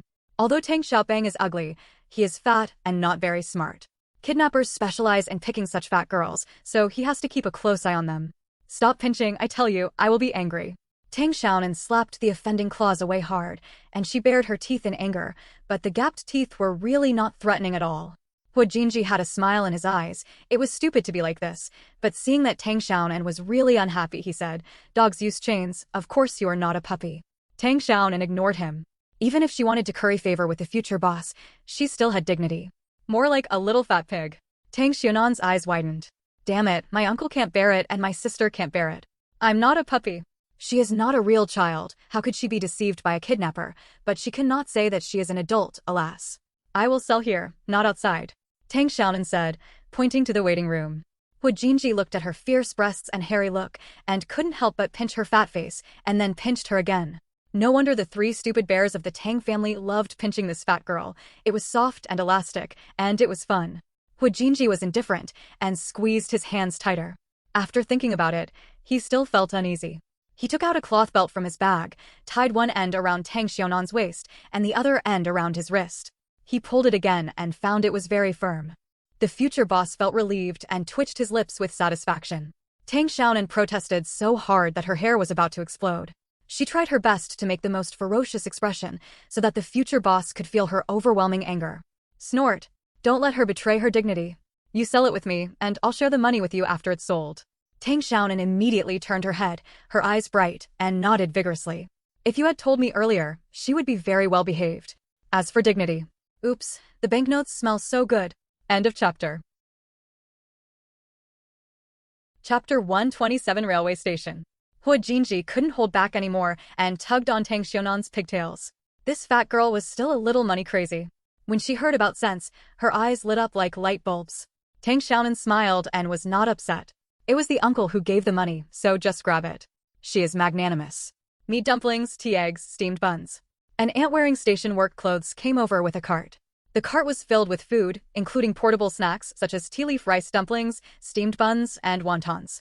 There are not many people buying, and they are all travelers with good conditions. You can tell by looking at their dress and behavior. Those who are neatly, cleanly, and fashionably dressed must come from a good family. Most of the men wear tunic suits and work clothes made of polyester card material, with creases on the sleeves and meticulous details. There is also a pen in the breast pocket, a watch on the wrist, well-polished leather shoes, or wearing glasses. Such male travelers are basically on a business trip. Food and drinks were reimbursed at public expense, so they were very generous and would not treat themselves badly. Tang Xiaonan saw many well-dressed tourists buying wontons. The wontons were more expensive than outside because they did not require food stamps and cost 16 cents each. Regardless of whether they were full, most tourists would rather buy tea eggs that cost 5 cents each to resist hunger. It is easier to distinguish female travelers. Those who dress fashionably must come from a good family. Although it is an era of blue, gray, and black, women still cannot resist their natural love for beauty. Many girls try to dress themselves up. The linen suit is tailored to fit and outlines charming curves, especially the waist, which is tighter and narrower. The trousers make the trouser legs straight and stiff, unlike the previous trousers that were fat, big, and looked baggy. I haven't earned any money, so I can't think of anything to eat. What do you want to eat? Jinji stopped his aunt and bought 6 meat buns. The meat buns sold in restaurants outside require food stamps. They are only used at train stations and trains, but they are more expensive than outside. They cost 1.5 cents each, but it is still a good deal. Many people will take advantage of their business trips to buy some meat dishes such as beef and roast duck to take home. Ingenious girls will also work hard on other small details, using colorful gauze scarves to embellish their youth.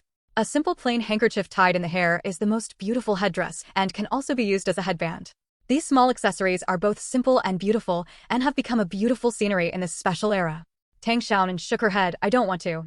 The aunt passed by with a cart, and the aroma of food penetrated her nose.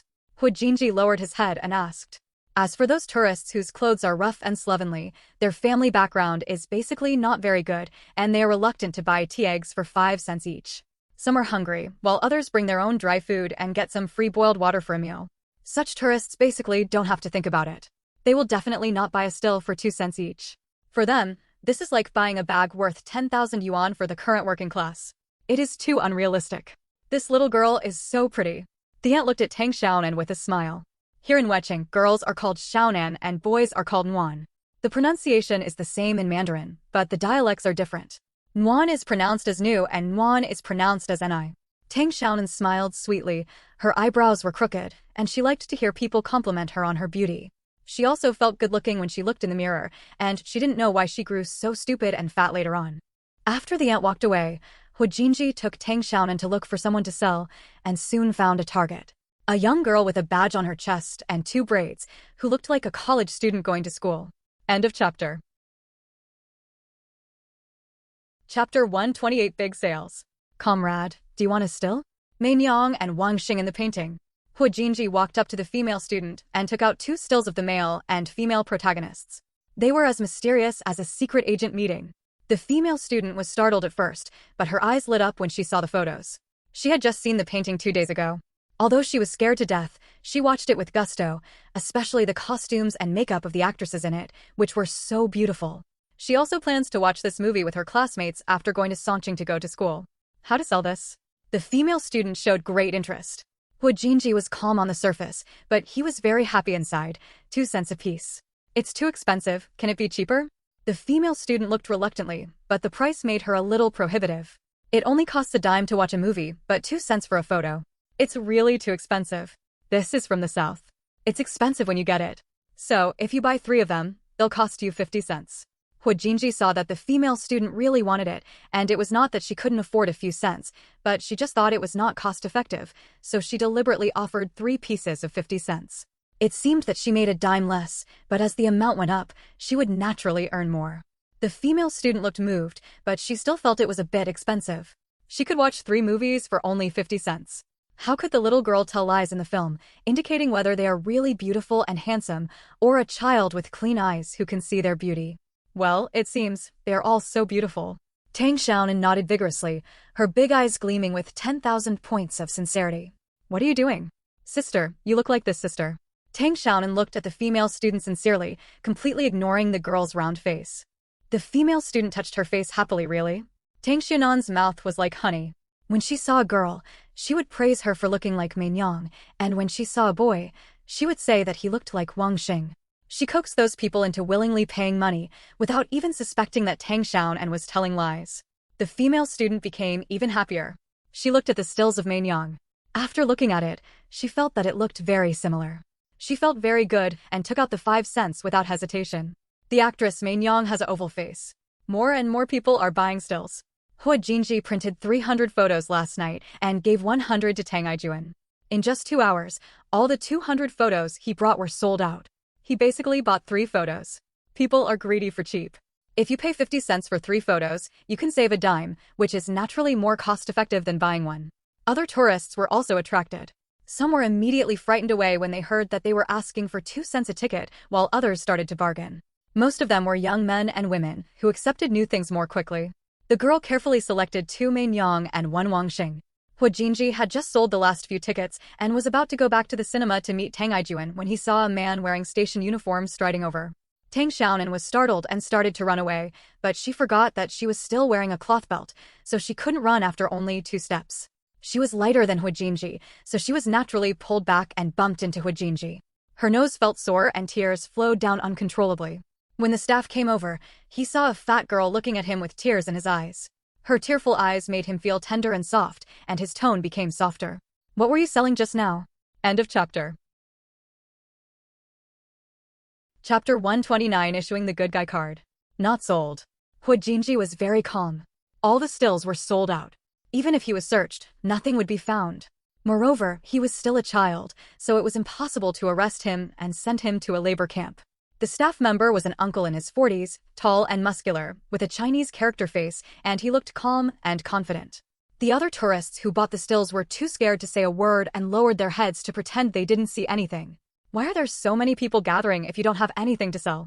What's in the bag? The uncle was not that easy to deceive. Hu Jinji took the initiative to hand over the bag, which contained the 6 meat buns he had bought before. He stuffed all the change from selling the stills into his pocket. Uncle, can you leave a meat bun for me? I haven't eaten meat buns for a long time. Tang Xiaonan looked at the meat buns pitifully and licked her lips. The uncle's dark face softened a little and he lowered his voice. I won't confiscate your meat buns, don't be afraid. Uncle, you're a good man. Tang Xiaonan grinned. This time she meant it sincerely. Although this uncle looked fierce, he must be a good man with a kind and soft heart. Moreover, the boy himself was wearing patched clothes and was skinny, but his sister was dressed up beautifully and was fair and fat, which showed that he was a good and conscientious brother, and he was very careful. He tied himself up with a rope when he went out. Hu Jinji nodded and didn't answer. It was impossible to quit. He couldn't agree. He had to come again tomorrow. There were many tourists who didn't buy anything today. 500 copies had to be printed in the evening.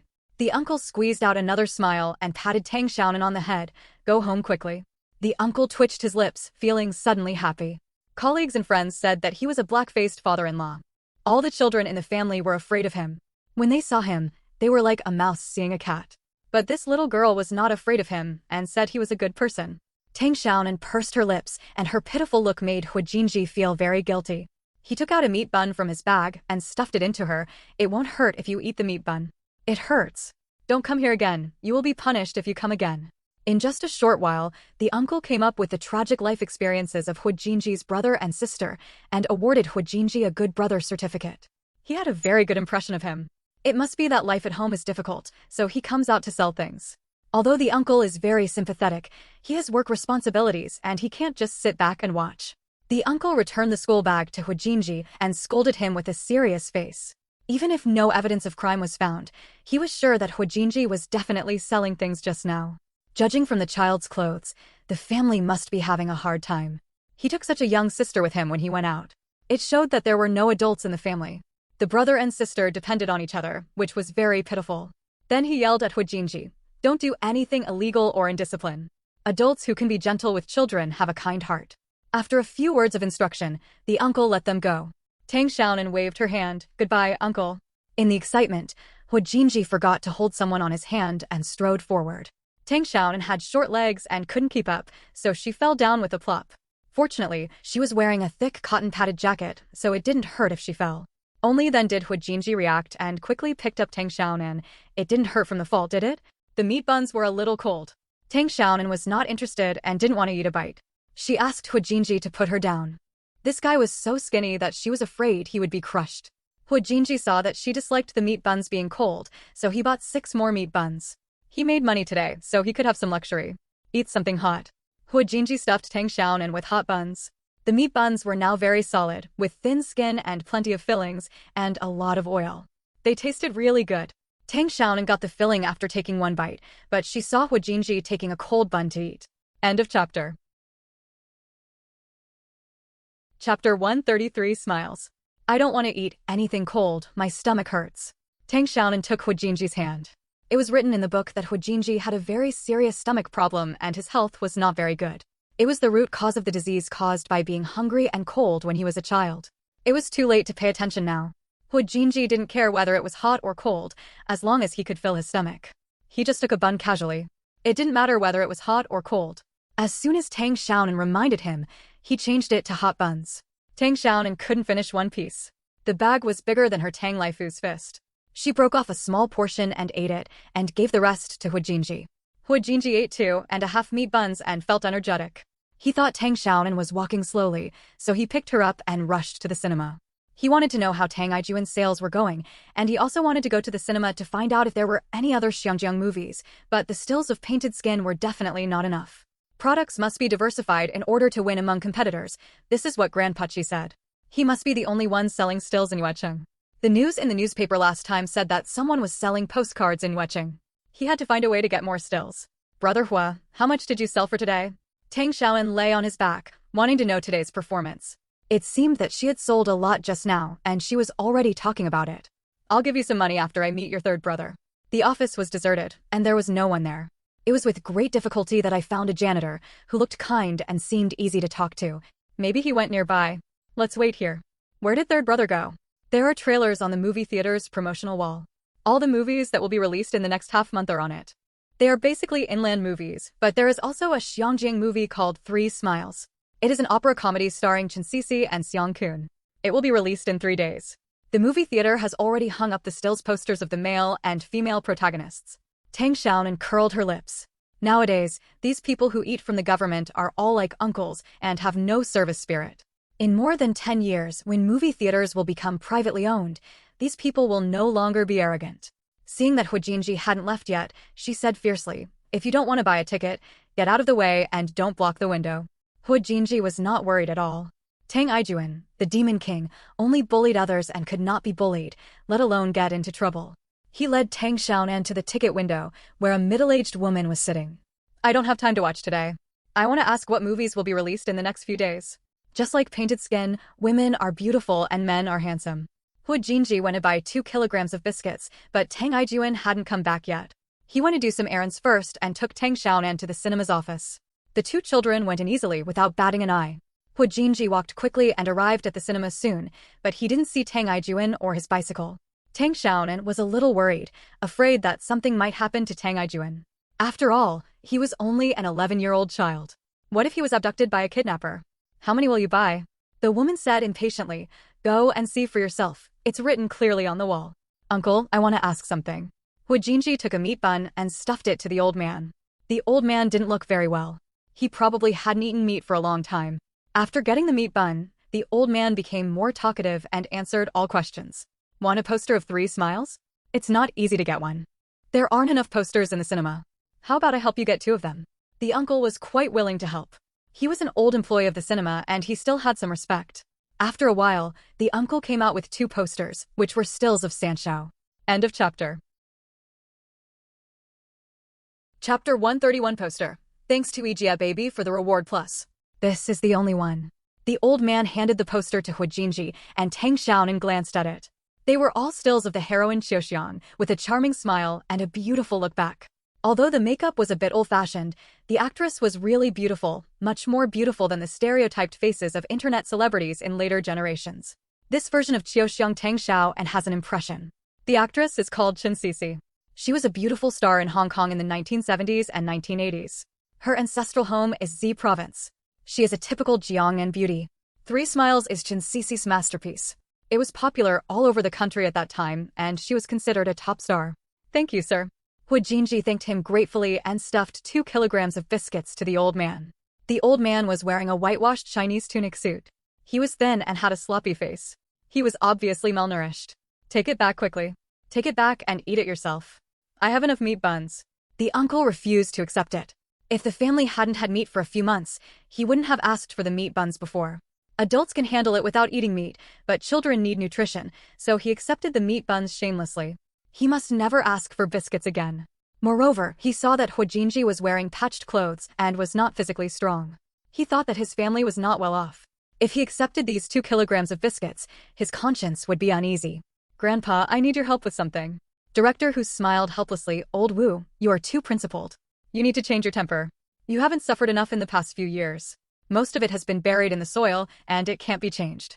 Old Wu, are these two children from your family? The man asked with a smile. Hu Jinji was very strong, but the uncle couldn't resist him. Someone came over again, a middle-aged man. The uncle didn't dare to push or pull him anymore for fear of being seen. I am a relative from the countryside who has never seen the movie. I gave them 2 posters to open their eyes. What's the point of looking at the poster? Let them go and watch the movie inside. My relatives don't have to buy tickets. I'll say hello to Lao Song, who is checking the tickets later. I can go and watch it whenever I want next time. The man was very enthusiastic and even patted Tang Xiaonan on the head.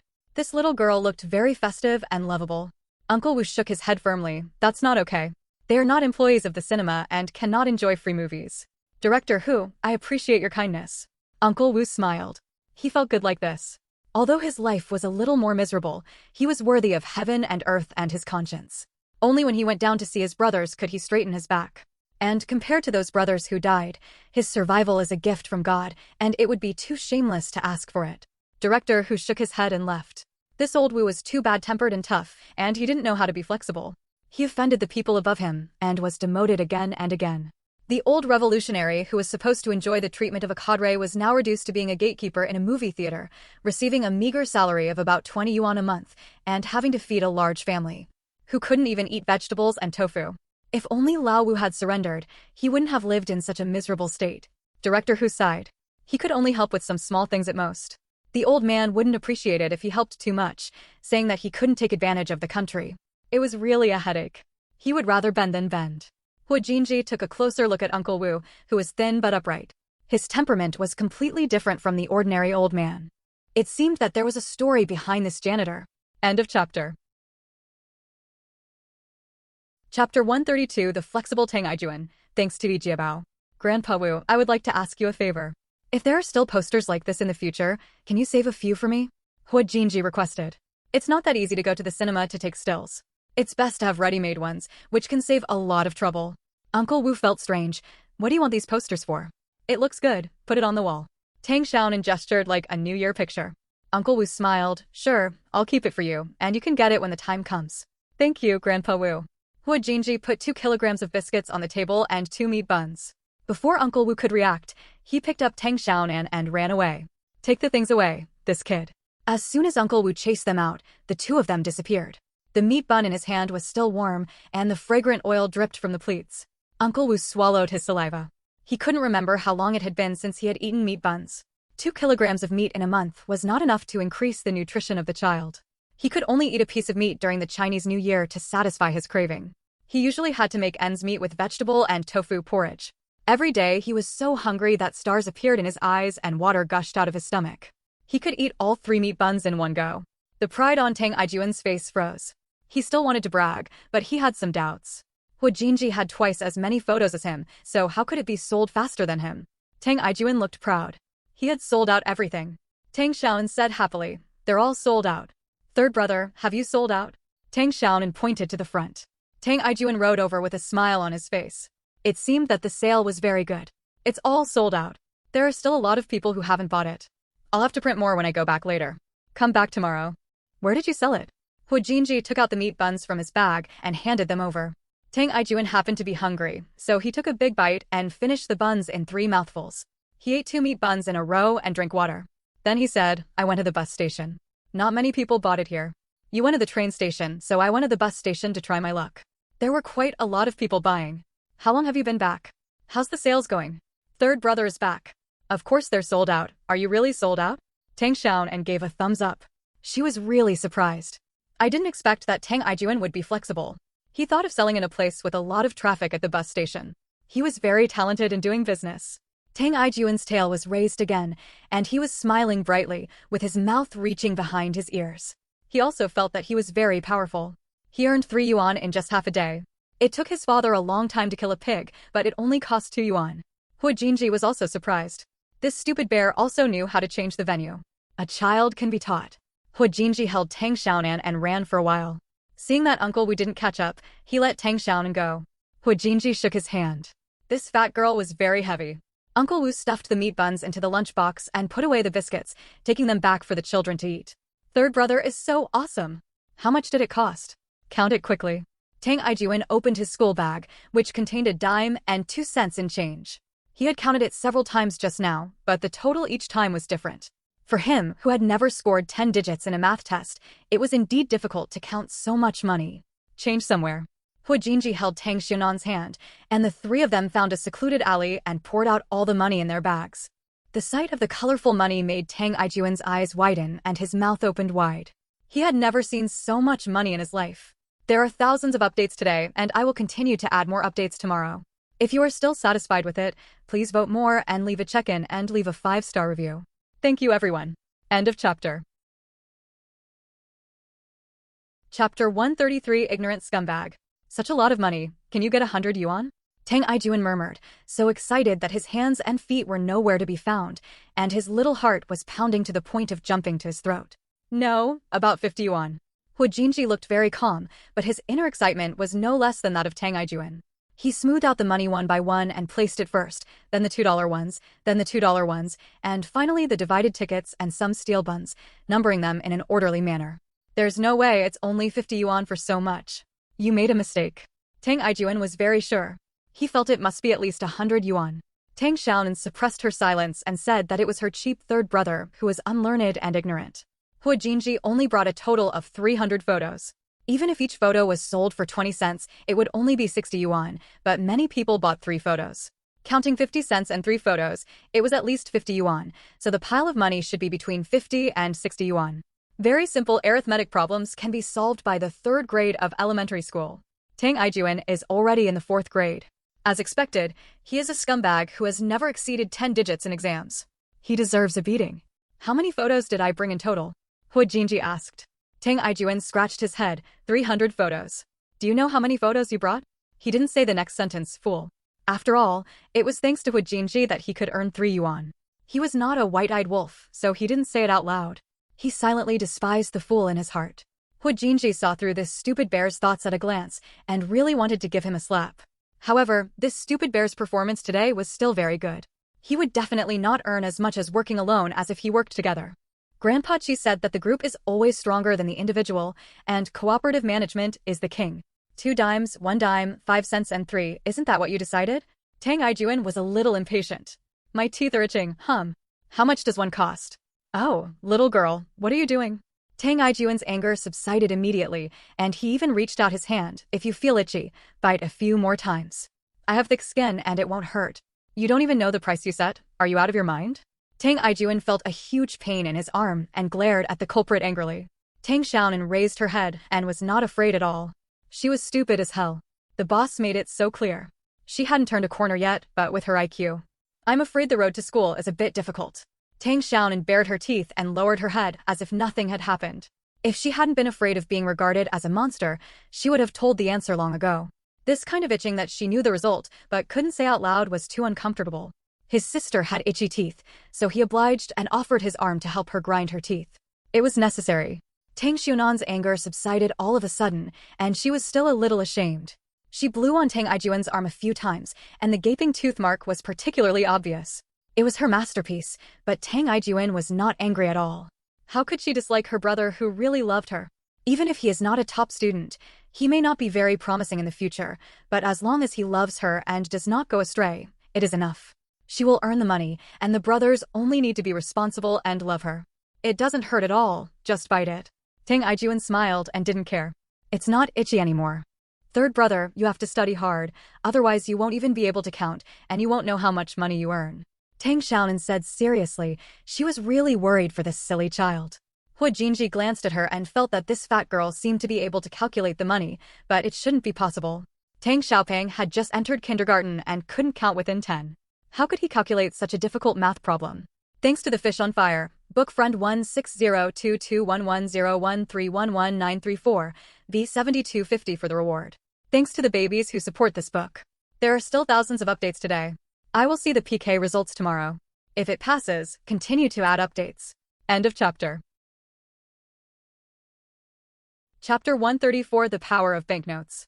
Tang Xiaoyan was stunned for a moment, looked at his sister who had a look of hatred on her face, and then looked at the shining banknotes on the ground. Her expression suddenly turned serious. Even a 0 score on the test could not make him reflect on the importance of learning, but what Tang Xiaonan said just now hit the depths of his soul. If he doesn't understand money, what's the point of making money?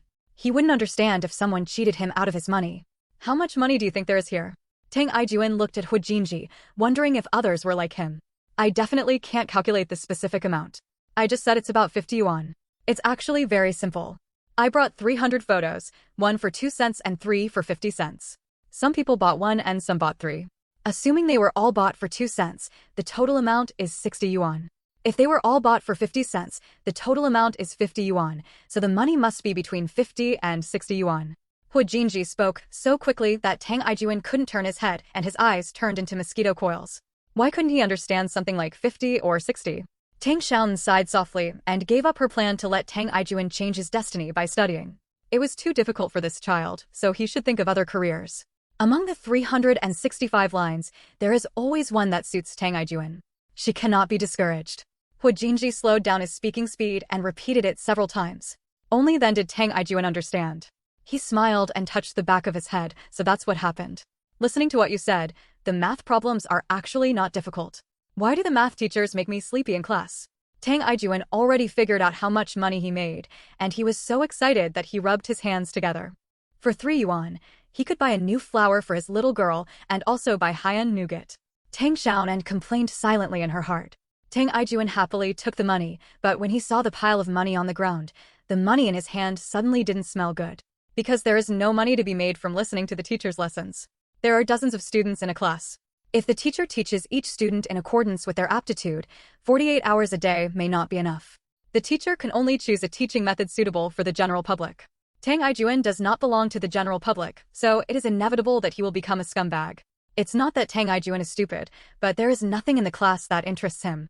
Teaching students in accordance with their aptitude is easy to say, but very difficult to do. You can't blame the teacher for not teaching well. Hu Jinji smiled slightly and counted $3 to Tang Ijuan. Although this stupid bear was a little stupid, he was quite talented in business and he could develop into a partner. I sold 100 copies for 3 cents each, so I made $3, right? Yes, this is yours. How much can you make? Tang Ijuan was extremely envious. This pile of money was at least 50 yuan. Even after excluding the cost, he would definitely earn more than his 3 yuan. Why did he feel so unhappy? It's only 7 or 8 yuan, but think about it. I invested hundreds of yuan in costs in the early stage, including cameras, potions, film, and photo paper. I also had to inquire about market conditions, and I also had to bear the huge risk of losing money. You don't have to worry about anything. You only get 3 cents per photo, and you can make a net profit of 3 yuan in just half a day. Your father doesn't make more than you from killing pigs. Hu Jinji's talk quickly dispelled Tang Ijuan's newly emerged jealousy. When Tang Ijuan heard that there were so many things to do ahead, he was very worried, and he had to invest hundreds of dollars in costs. He couldn't afford so much money, and he didn't want to worry, so he might as well earn a little money. End of chapter. Chapter 135 Hu Family. Tang Xiaonan glanced at Hu Jinji, not wanting to expose him. She didn't tell the truth at all. She earned at least 2 or 78 yuan. However, she understood Hu Jinji that businessmen would never let them know their bottom line. Obviously the business is booming, but QOY will definitely say that he can barely make ends meet, but if the business is really bleak, QOY Juquo will say that the business is good, better than in previous years. If the product is priced at 50 yuan, the customer will be happy at the price of 10 yuan, feeling that he has taken a big advantage, but in fact the boss is also happy, because Coco has a profit of 5 yuan. You can't be a businessman without treachery, and you can't be a businessman if you are honest and honest. Will you come and sell it tomorrow? Tang Ijuan was not satisfied with selling. Of course, I will print more tomorrow.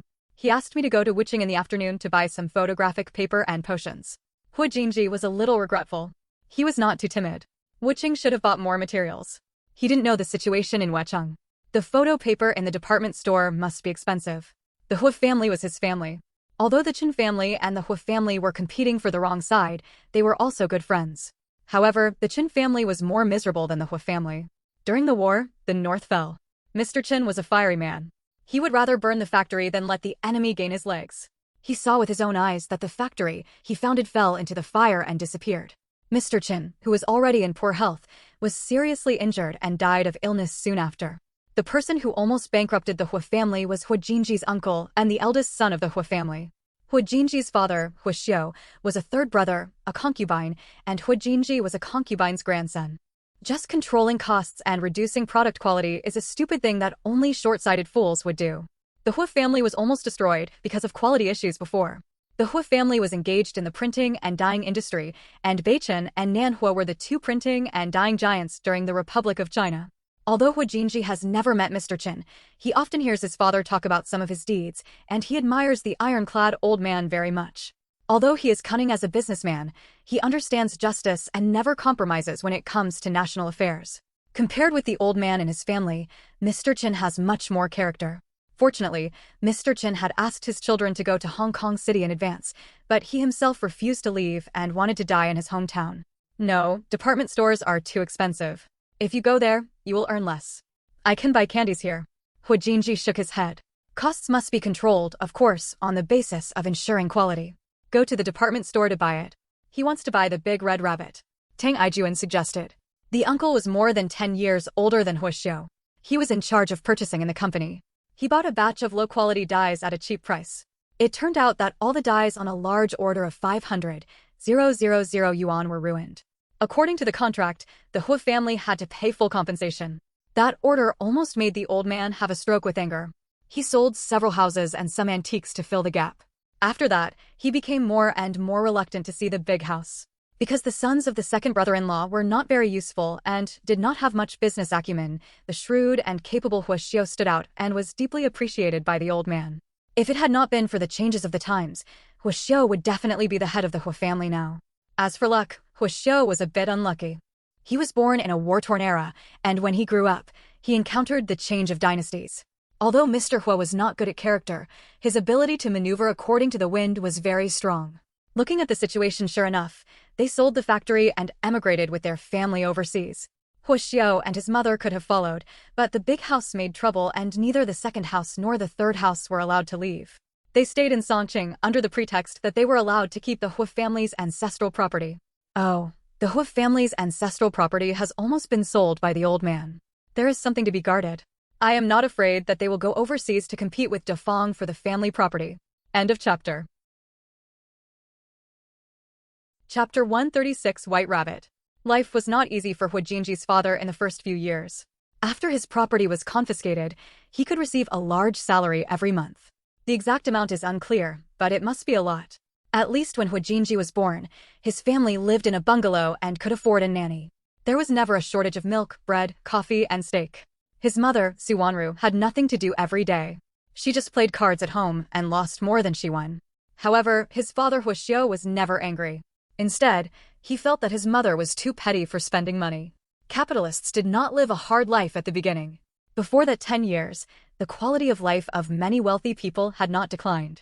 They could receive hundreds of yuan in salary every month, and some even had more than 1,000 yuan. Those rich young men often held dance parties at home and lived much more chicly than modern people. Bunao's good days soon came to an end. When he was 2 years old, a group of people wearing red armbands came to the house. His father's collection of antique bronzes and other items, and his mother's jewelry were all gone. After a while, the family of 3 was sent to the farm to raise pigs. The problem was that his parents only knew how to eat meat, but how could they raise pigs? A piglet weighed 30 kilograms when they were caught. His parents raised it for half a year and weighed 100 kilograms. They were so angry that the farm severely criticized his parents and initially asked them to plant fruit trees. Didn't I say I wanted to eat a big red rabbit? Third brother bought it for me. We also have what others have. Tang Xiaonan said while pushing the cart. Third brother, I want to eat a big red rabbit? Tang Xiaonan didn't understand why Tang Xiaonan insisted on buying a big red rabbit. He first came to Mopen Mountain to settle down. At that time, his father vaguely heard some rumors and couldn't stay any longer. After going out to inquire, his father tried every means to find connections and return to Songqing. He begged to get back what belonged to him, otherwise he would not give in. Hu Jinji came back to his senses, smiled, picked up the money and stuffed it into his pocket. Let's go to the department store. We have to hurry up. Otherwise, he would not have time to go to Wuching. It would be too dangerous to drive on the mountain road in the dark. Brother Hu Jinji didn't know whether his father had succeeded or not. There had been no news for 4 years. Maybe he was no longer alive. After all, it was so chaotic outside. Tang Xiaonan cried out. She felt that Hu Jinji was exuding a touch of sadness as he recalled the past, which must have been unpleasant memories. but his parents only knew how to eat fruits. After planting the fruit trees for a year, they were returned. After many struggles, no farm was willing to ask his parents. They despised them as useless snacks. They couldn't do anything and despised everything they ate. What are they if they weren't useless snacks? Tang Xiaonan finally remembered that incident. During the Chinese New Year, the granddaughter of accountant Huang, the second richest man in the village, brought some big red rabbits to show off in the village. Accountant Huang's daughter married to Song Jing and would often send back high-end things, such as big red rabbits and malted milk, which made the children in the village envious. Tang Xiaonan was there at that time. Accountant Huang's granddaughter was 1 year older than Tang Xiaonan. She was also pampered and raised well. She and Tang Xiaonan paid well and shared it with other partners, but not Tang Xiaonan. Tang Xiaonan was so angry at that time that she went home and complained to Tang Ijuan.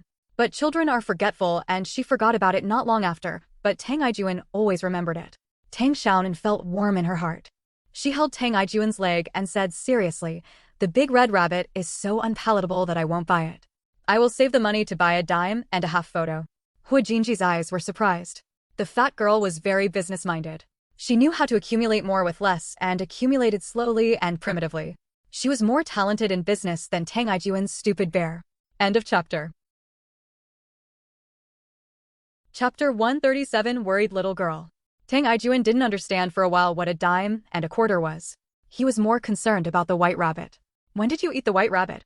Tang Ijuan was very suspicious. Accountant Huang was the only one in the village who had a white rabbit, and Huang Yumei, that stinky girl, had always been at odds with her little girl. How could she give candy to her? I ate the Huang Yumei. It didn't taste good at all. Tang Xiaonan made nonsense casually. Anyway, the third brother would not confront Huang Yumei. Huang Yumei is the little granddaughter of accountant Huang. In fact, she has good intentions, but she doesn't deal with the original person and targets the original person everywhere. Moreover, Huang Yumei and Xin Yuzhu are cousins, and Xin Yuzhu's grandpa and accountant Huang are cousins. Tang Ijuan didn't doubt it, and after thinking about it, he said, "Then buy something else, and my little girl will go and covet that stinky girl. Don't buy it, save it, and buy photos." Tang Xiaonan was so angry that she yelled, "You can't carve out dead wood." Hu Jinji made it clear. The purchase price is 1.5 cents, and each piece can earn 5 cents, which is much more than reselling it. It gradually accumulates a lot of money, and Tang Ijuan can have an initial capital to sell other products. Selling stills is only a temporary measure. Now, a 5-cent piece only earns 1 yuan. Now Tang Ijuan no longer cares about a dollar. He has become bloated. Tang Ijuan looked thoughtful. He understood what he said and it made sense. However, he still wanted to buy delicious food for his sister. This was his stubbornness as a brother. "Third brother, when you earn, 100 yuan, buy me chocolates, okay?" He will soon make his sister the envy of all the children in the village. Huang Yumei's white rabbit is nothing. Tang Ijuan rubbed his arms, not daring to make his sister angry anymore. It was only 100 yuan.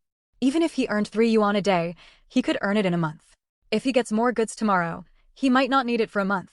Tang Xiaonan set a small goal very seriously. She was not interested in food at all, but this way the third brother would be motivated, otherwise he would waste money again. Finally correcting her third brother's thoughts, Tang Xiaonan sighed softly, feeling very tired. If only she were a few years older, she would have played in person. Hu Jinji couldn't help but pinch her face. The appearance of this little adult was so interesting. I didn't realize that this fat girl was quite capable of worrying before. Tang Ijuan finally understood and said disapprovingly, "It's only 3 yuan, and I can only buy 20. Hu Jinji found it funny. This fat girl was now just like a worried old mother. It was so interesting. "Okay, I won't buy it." Tang Xiaonan nodded vigorously, "Isn't it? A journey of 1,000 miles begins with a single step. Which big boss doesn't start with a small profit?" Tang Xiaonan was so angry that she slapped her in the face. She was so unsatisfied that she didn't even know how much it would add up to. However, she was too young now and couldn't say too much, otherwise Hu Jinji would definitely be suspicious and would have no choice but to beat her up. "What are you doing?" Before Tang Ijuan finished speaking, he received another slap on the arm. Tang Xiaonan yelled angrily, "I'll buy it after I earn 100 yuan. If I buy it now, I won't eat it. I'll throw it away. You calculate it this way. You buy 20 pieces for 3 yuan, you only earn 6 cents for a 3-cent piece, but you earn 1 yuan for a 5-cent piece. If you make an extra profit of 40 cents, you can use the 4 cents to purchase. This is called compound interest. Don't underestimate it." Hu Jinji explained patiently. Tang Ijuan Huadadi patted off Hu Jinji's claws and gently rubbed Tang Xiaonan's face a few times. Huadadi glared at the murderer. He couldn't bear to pinch his sister. Hua Jinji touched his nose, feeling a little guilty. He couldn't hold it back for a moment and felt itchy without squeezing it a few times. I'm going back without buying anything. Tang Ijuan snorted softly, picked up Tang Xiaonan and put her on the front bumper. Just as he pushed the car, there were 4 or 5 unkind-looking teenagers in front of him. The leader was a boy of 14 or 15 years old, looking at them sideways. End of chapter. Chapter 138 Collecting Protection Fees. Keep the money. The boy in the lead was even more unkind in his words, and so were the others, with contempt on their faces, not taking them seriously at all. 2.5 young men, and a fat girl with them, they killed him casually. Of course, they only wanted money, not life. As long as they paid the money obediently, they would definitely let him go. Tang Xiaonan frowned. She didn't expect that there are social gangsters nowadays. These should be the legendary ones who collect protection fees, right? I think I have been eyeing them for a long time, and I want to sit back and enjoy the results, which is shameless. Why should I give you money? I won't. Tang Ijuan clenched his fists and his eyes became fierce. Don't let him spend a penny of his hard-earned money. Hua Jinji tightened his skull bag, but he also wouldn't hand over the money. If he compromised on this kind of thing once, he would do it countless times, and even the emperor and I wouldn't be able to take away his money. Go and stay over there, don't come near. Hua Jinji pushed Tang Xiaonan away and whispered, stop talking nonsense, just do it. Tang Ijuan could no longer hold himself back. As soon as Hua Jinji finished speaking, he rushed towards the group and knocked over the leader of the boy, who must be the boss of this group of gangsters. At least 3 of these 5 gangsters were defeated by Hua Jinji. The moves were clearly Lianjiazi, but why was it that Hua Jinji was always beaten by his 3 brothers in the past? There were also other children in the village, and even the baby boy could bully Hua Jinji. It seemed that he had never won a fight. Although he was half a head shorter than the eldest son, Tang Ijuan was very strong. He kicked him down and the boy almost lost his breath. He had been running rampant in this area for more than half a year, and this was the first time he encountered such a bandit who acted unconventionally. No more. Spare your life, hero, but we are too blind to recognize Mount Tai. The boss was beaten till his nose was bruised and his face was swollen, as were the others. They had to know that these 2.5-year-old children came from the bandits' den, and they would definitely not come to ask for money. After all, their lives were more important than money. In less than 5 minutes, these menacing gangsters were beaten down. Tang Xiaonan opened her mouth in shock. Damn it, the future boss has actually practiced it. We just charged some protection money. This piece is protected by us, hero. You can sell it as you like from now on, I won't charge a penny. Do you want more money? Tang Ijuan grabbed the boss by the collar and stared at him fiercely. Tell me, why should you accept our money? Tang Ijuan's anger has not subsided. He has been domineering in Mopen Mountain for 11 years, and no one has ever dared to ask for money from him. These people are so brave. In the past, who didn't pay the money honestly? Soon, a group of people were fighting together. Although there were many people on the other side, Tang Ijuan and Hua Jinji were not vegetarians, especially Hua Jinji, who used all their moves to attack fiercely. This was something he had left room for, otherwise he could have destroyed these people. Several gangsters repeatedly begged for mercy. In fact, they were not gangsters at all. They were just a bunch of idle and unemployed young people. They did not want to study and had no work arrangements. They had nothing to do every day, so they came up with the crooked idea of collecting protection fees from the vendors who sell things secretly. Of course, the vendors didn't want to make a fuss, which would be of no benefit to them, so they obediently paid the bills every time. These people reaped the benefits and simply concentrated on doing this business. It was much better than going to work, but they encountered a tough situation today. TSK. Who do you want to protect? I will destroy you all by myself. Tang Ijuan looked at them with disdain. Several gangsters lowered their heads in shame and glanced at Hua Jinji, who remained calm, feeling chilled in their hearts. End of chapter. Chapter 139 Development Offline. In fact, the gangsters were not afraid of Tang Ijuan, but they were afraid of the silent Hua Jinji. This guy was too cruel just now, either locking his neck or gouging his eyes. Every move was very damaging, and he was no longer a thing. You are so capable. If we can't defeat you, we won't ask you for money in the future. The boss is quite magnanimous. If he loses, he loses. How much can you earn in a month from protection fees? Hua Jinji suddenly asked. The boss hesitated for a moment, polished it a little, and reported, not much, only 70 or 80 yuan. In fact, their highest income in the month was only over 60 yuan, and at other times it was usually 40 or 50 yuan, with an average income of about 10 yuan. They were already very content, and it was better than staying at home and eating nothing. So young. Tang Xiaonan walked over and whispered. The faces of several gangsters turned red. They were so ashamed that they were despised by a little girl. Hu Jinji smiled and said, "It's indeed a little less. Let's do this. You help me sell things, and I'll make sure that each of you earns at least 30 yuan, or even more." He was worried that he couldn't find anyone. Tang Xiaonan alone would definitely not be enough. Although Yueqing was not big, it was not small either, and the market demand was still huge. If he wanted to make more money, he would have to develop more frontline sales personnel so that he could be free to study other products.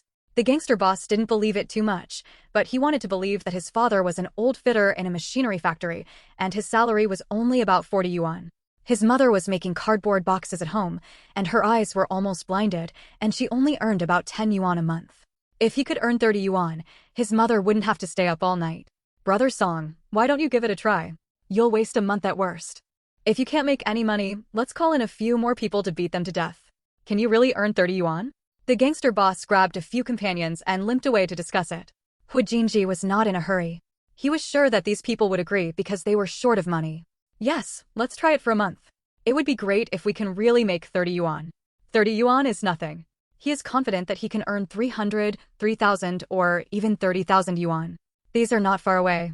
Of course, it will only be more than 30 yuan, and it will be more and more as long as you listen to me. Hu Jinji looked proud. The eyes of several gangsters were shining. Their dreams were very humble. As long as they had 30 yuan, no, even 20 yuan, they could support their families. "We believe you for the time being. If you dare to coax us, don't even think about selling anything in Yueqing." The gangster boss tried to make himself more imposing. He had to say a few harsh words. Just the stills are definitely not enough. Hu Jinji has a long-term vision. He needs to quickly accumulate funds and then go to the south. Those cassettes of Mimi music and fashionable clothes from Hong Kong City can make a lot of money. Let's discuss it and we'll be fine soon. Several people exchanged glances and quickly reached an agreement. Their family backgrounds were not good, but they did not have the ability to change their destiny by studying, so they had no choice but to work out. However, being a gangster was not their ultimate dream. They still wanted to have a serious career. These gangsters live in the city, are more familiar with urban conditions, and are courageous, making them very suitable for sales. "We'll see in a month. See you in this alley at 8:30 tomorrow morning. See you there or not." Hu Jinji didn't say much and winked at Tang Xiaonan. The three of them left the alley, and a voice came from behind. "Be clear, what do you want us to do tomorrow morning?" "We'll know tomorrow morning, don't be late." Hu Jinji stopped responding. He couldn't be kind to these gangsters, he had to be ruthless, otherwise he wouldn't be able to suppress them. End of chapter. Chapter 140. Eating meat every meal and eating meat for a meal. You want them to sell stills too? On the way, Tang Xiaonan couldn't help but ask. He was actually unwilling and worried that his income would decrease. There were only a few people in Yueqing, and if there were 5 more people competing with him for business, when would he be able to earn enough for his 100 yuan? "Don't worry, it won't affect your income." Hu Jinji saw through Tang Xiaoanan's little thoughts. Grandpa Qi had studied the market in Yueqing and found that selling stills alone could develop at least 10 to 15 salesmen. If there were more than 15, it would be saturated. "You really can't?" Tang Xiaonan didn't believe it. "As long as you work harder and use your brain more, you definitely won't," Hu Jinji assured. There is of course a difference between selling with several people and selling alone. If Tang Xiaonan doesn't work harder, his income will naturally decrease, but this is not what he cares about. He just wants to make more money. The more salesmen he has, the more money he will make. Tang Xiaoanan's expression became solemn. This was the first time that he thought about a problem so seriously. He was thinking about how to work harder to sell more stills. He promised to buy chocolates for his sister, but he couldn't break his promise. "Well, I will get some more stills tomorrow and go to the bus station to have a look first. There are many people there, so I should be able to sell a lot of them." Tang Xiaonan was a little worried. She was afraid that those gangsters would take the photos and leave, and Hu Jinji would suffer a huge loss. "Aren't you afraid that those people will take the photos and leave? If you don't even know their names, where are you going to find them?" Tang Xiaonan also had the same worry, and the brother and sister thought of it together. What Tang Xiaonan thought of, Hu Jinji had already considered. He wasn't worried about any of this. He was only worried that these gangsters wouldn't be able to sell. But there are risks in doing business. If he doesn't even have the courage, he might as well stay in Mopin Mountain and earn work points that can't even fill his stomach.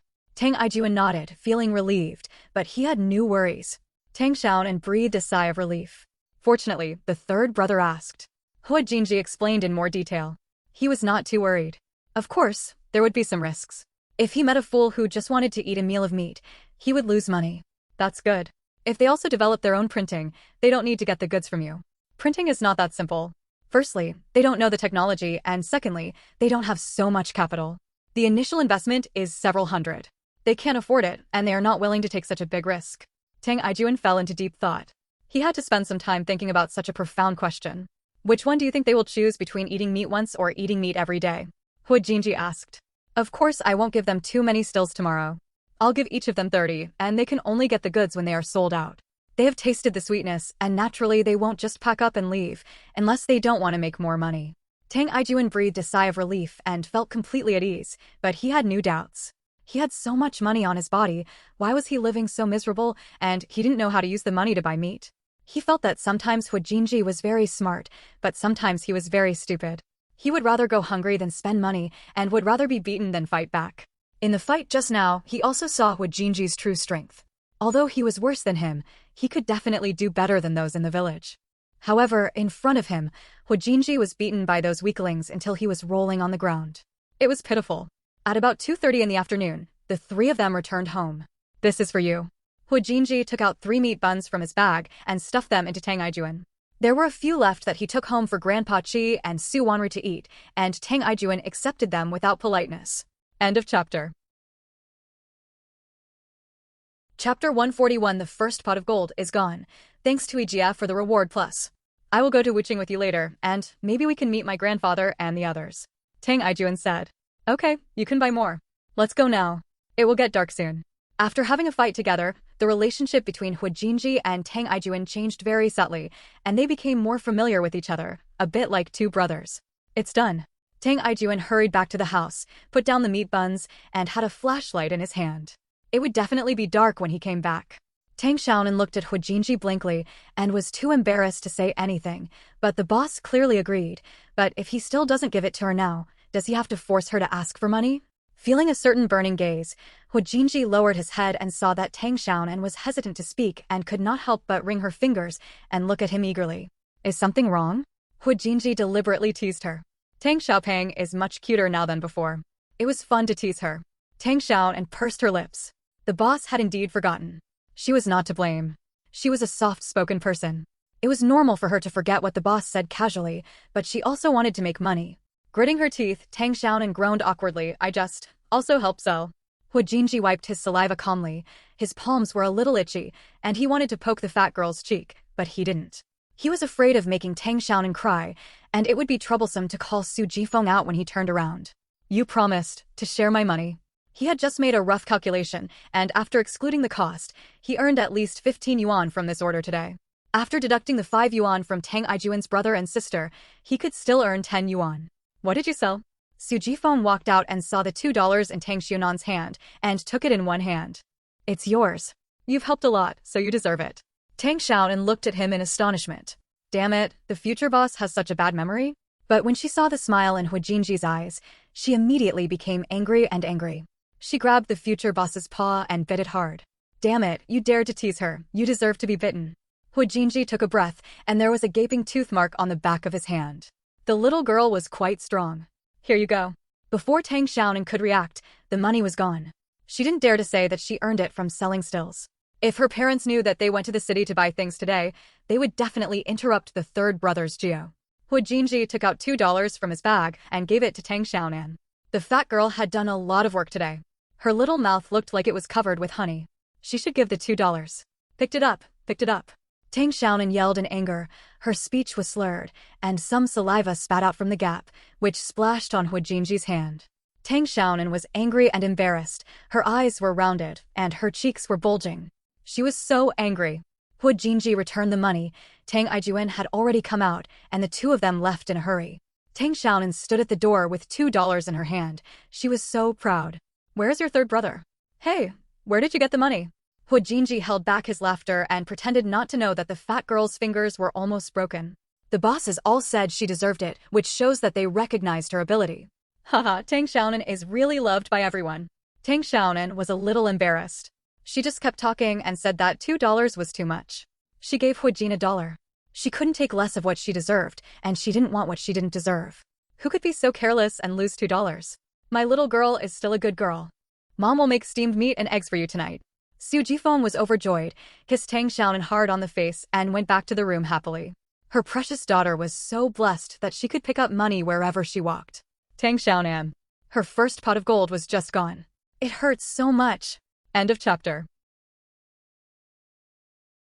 Chapter 142 The Strength of My Mother's Family. Thanks to Ejia for the reward plus.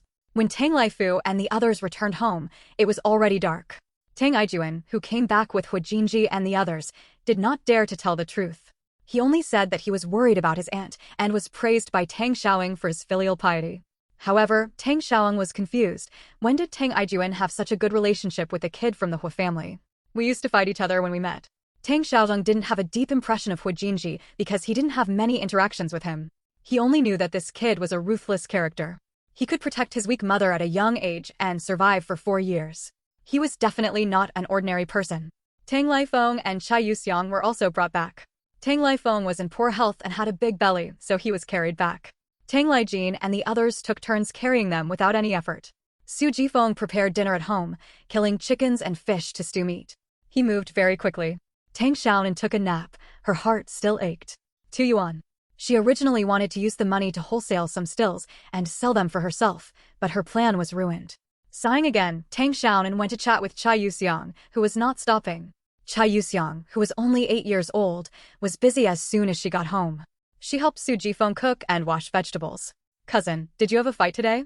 Chai Yuxiang shook her head and stuffed a piece of firewood into the stove. Her face was bright red, which was reflected by the fire in the stove. There was fatigue between her brows. She had walked all the way back by herself, and her legs were sore. Cousin, open your mouth. Chai Yuxiang opened her mouth obediently, and after a while her mouth was filled with sweetness. Tang Xiaonan smiled at her, with an extra candy wrapper in her hand.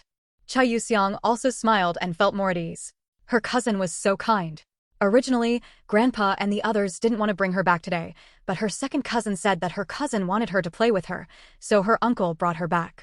She was very grateful to her uncle, as well as to her second cousin and cousin, so she should work more and not make things difficult for her uncle. Well, why is my little girl unhappy? But she still had to work. She couldn't live idle and offend her aunt. Tang Xiaonan flattened her mouth, hugged Tang Laifu's neck, silently brewing her emotions, and smiled at him.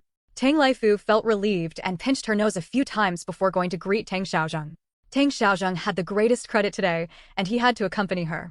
Tang Laifu hugged his daughter as soon as he came back, but Tang Xiaonan was dejected and not as energetic as before.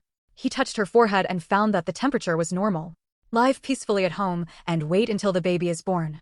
Don't worry, Wenhao. No matter how evil-minded that damn old woman is, she will never abuse her grandson. Zhang Manhwa saw that Tang Laifeng was worried and tried to persuade her. As she said this, she became angry again. If Tang Xiaoling hadn't said not to do anything, she would have had to pluck out that damn old woman's hair today. Her pampered daughter was tortured by that dead old woman when she got married. It was also because Tang Laifeng was too strong-tempered and suffered all the hardships on her own without saying a word. What's more, she was in a hurry every time she went and came back after dinner. That dead old woman knew how to put on a show. She went there so many times, but she didn't realize how miserable her daughter was. Why are you so stupid? You suffered so much and didn't say anything when you came home. You let that damn old woman abuse you in vain. You. I told you to be strong, but I didn't let you suffer. You worthless fool. You have your father, your mother, and 3 brothers. Why did you suffer all that? Your brain is eaten by maggots. Zhang Manhwa complained bitterly that daughters from other families had no brothers to support them, so if they got married and suffered injustice, they could only swallow it in their stomachs. But she gave birth to 3 sons, so why did her daughter need to suffer those hardships? The WAN update has been updated and will continue tomorrow. If you want to advance based on the PK results, you still have to ask for votes and check in and leave a 5-star review. End of chapter. Chapter 143 Stirring Stick. Zhang Manhwa was so angry that she patted Tang Laifeng a few times. She hated the Chai family for being ruthless and unjust, and was also angry with Tang Laifeng for swallowing his anger. In addition, she had no chance to fight tomorrow, not to mention how aggrieved she felt. Please talk happily. You have to move your legs to fight, and there is really no energy in fighting except mouth dryness. He's afraid that we'll be angry if we find out. My eldest brother and my second brother are all gone, but it's just him running around doing little things all day long. He's been here for so many years. Tang Laifeng whispered, her eyes red. She knew that her parents and brothers cared about her and loved her, but since she was married, she couldn't go home and complain every day. She had to live on her own. Tang Lifeng really didn't expect that her parents and brothers would be so angry, so they rushed over to take her home to recuperate. I should have told you about Lifeng. Every time I come home, I announce the good news. So this is not Lifeng. I have to wait until something goes wrong before I tell you. By then it will be too late for me to regret. The person who shut up was a handsome man with a blushing face and no beard, who looked very similar to Tang Lijin, but looked more calm.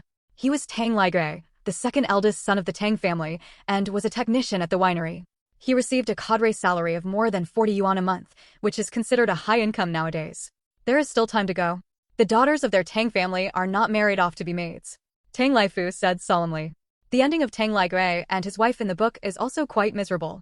They died, went crazy, and left no children behind. When Tang Xiaonan saw Tang Ligui, she remembered something very important. That incident should be the trigger that led to the tragic fate of Tang Ligui's family. She had to remember it in her notebook and don't forget it when she looks back. Tang Ligui has a calm personality and has the highest academic qualifications in the family. He graduated from high school. He doesn't talk much but is quite opinionated. Regardless of whether he is a wife, his biggest regret is that he has no children. Therefore, Tang Ligui's 3 nephews are very good to him and treat him like his own sons. He loves his little girl Tang even more and will bring her gifts every time he comes home. Tang Lifeng felt ashamed and warm at the same time. After so many years of marriage, her parents and elder brother didn't feel sorry for her as always. They blamed her for not living up to expectations and causing so many troubles to her parents' family.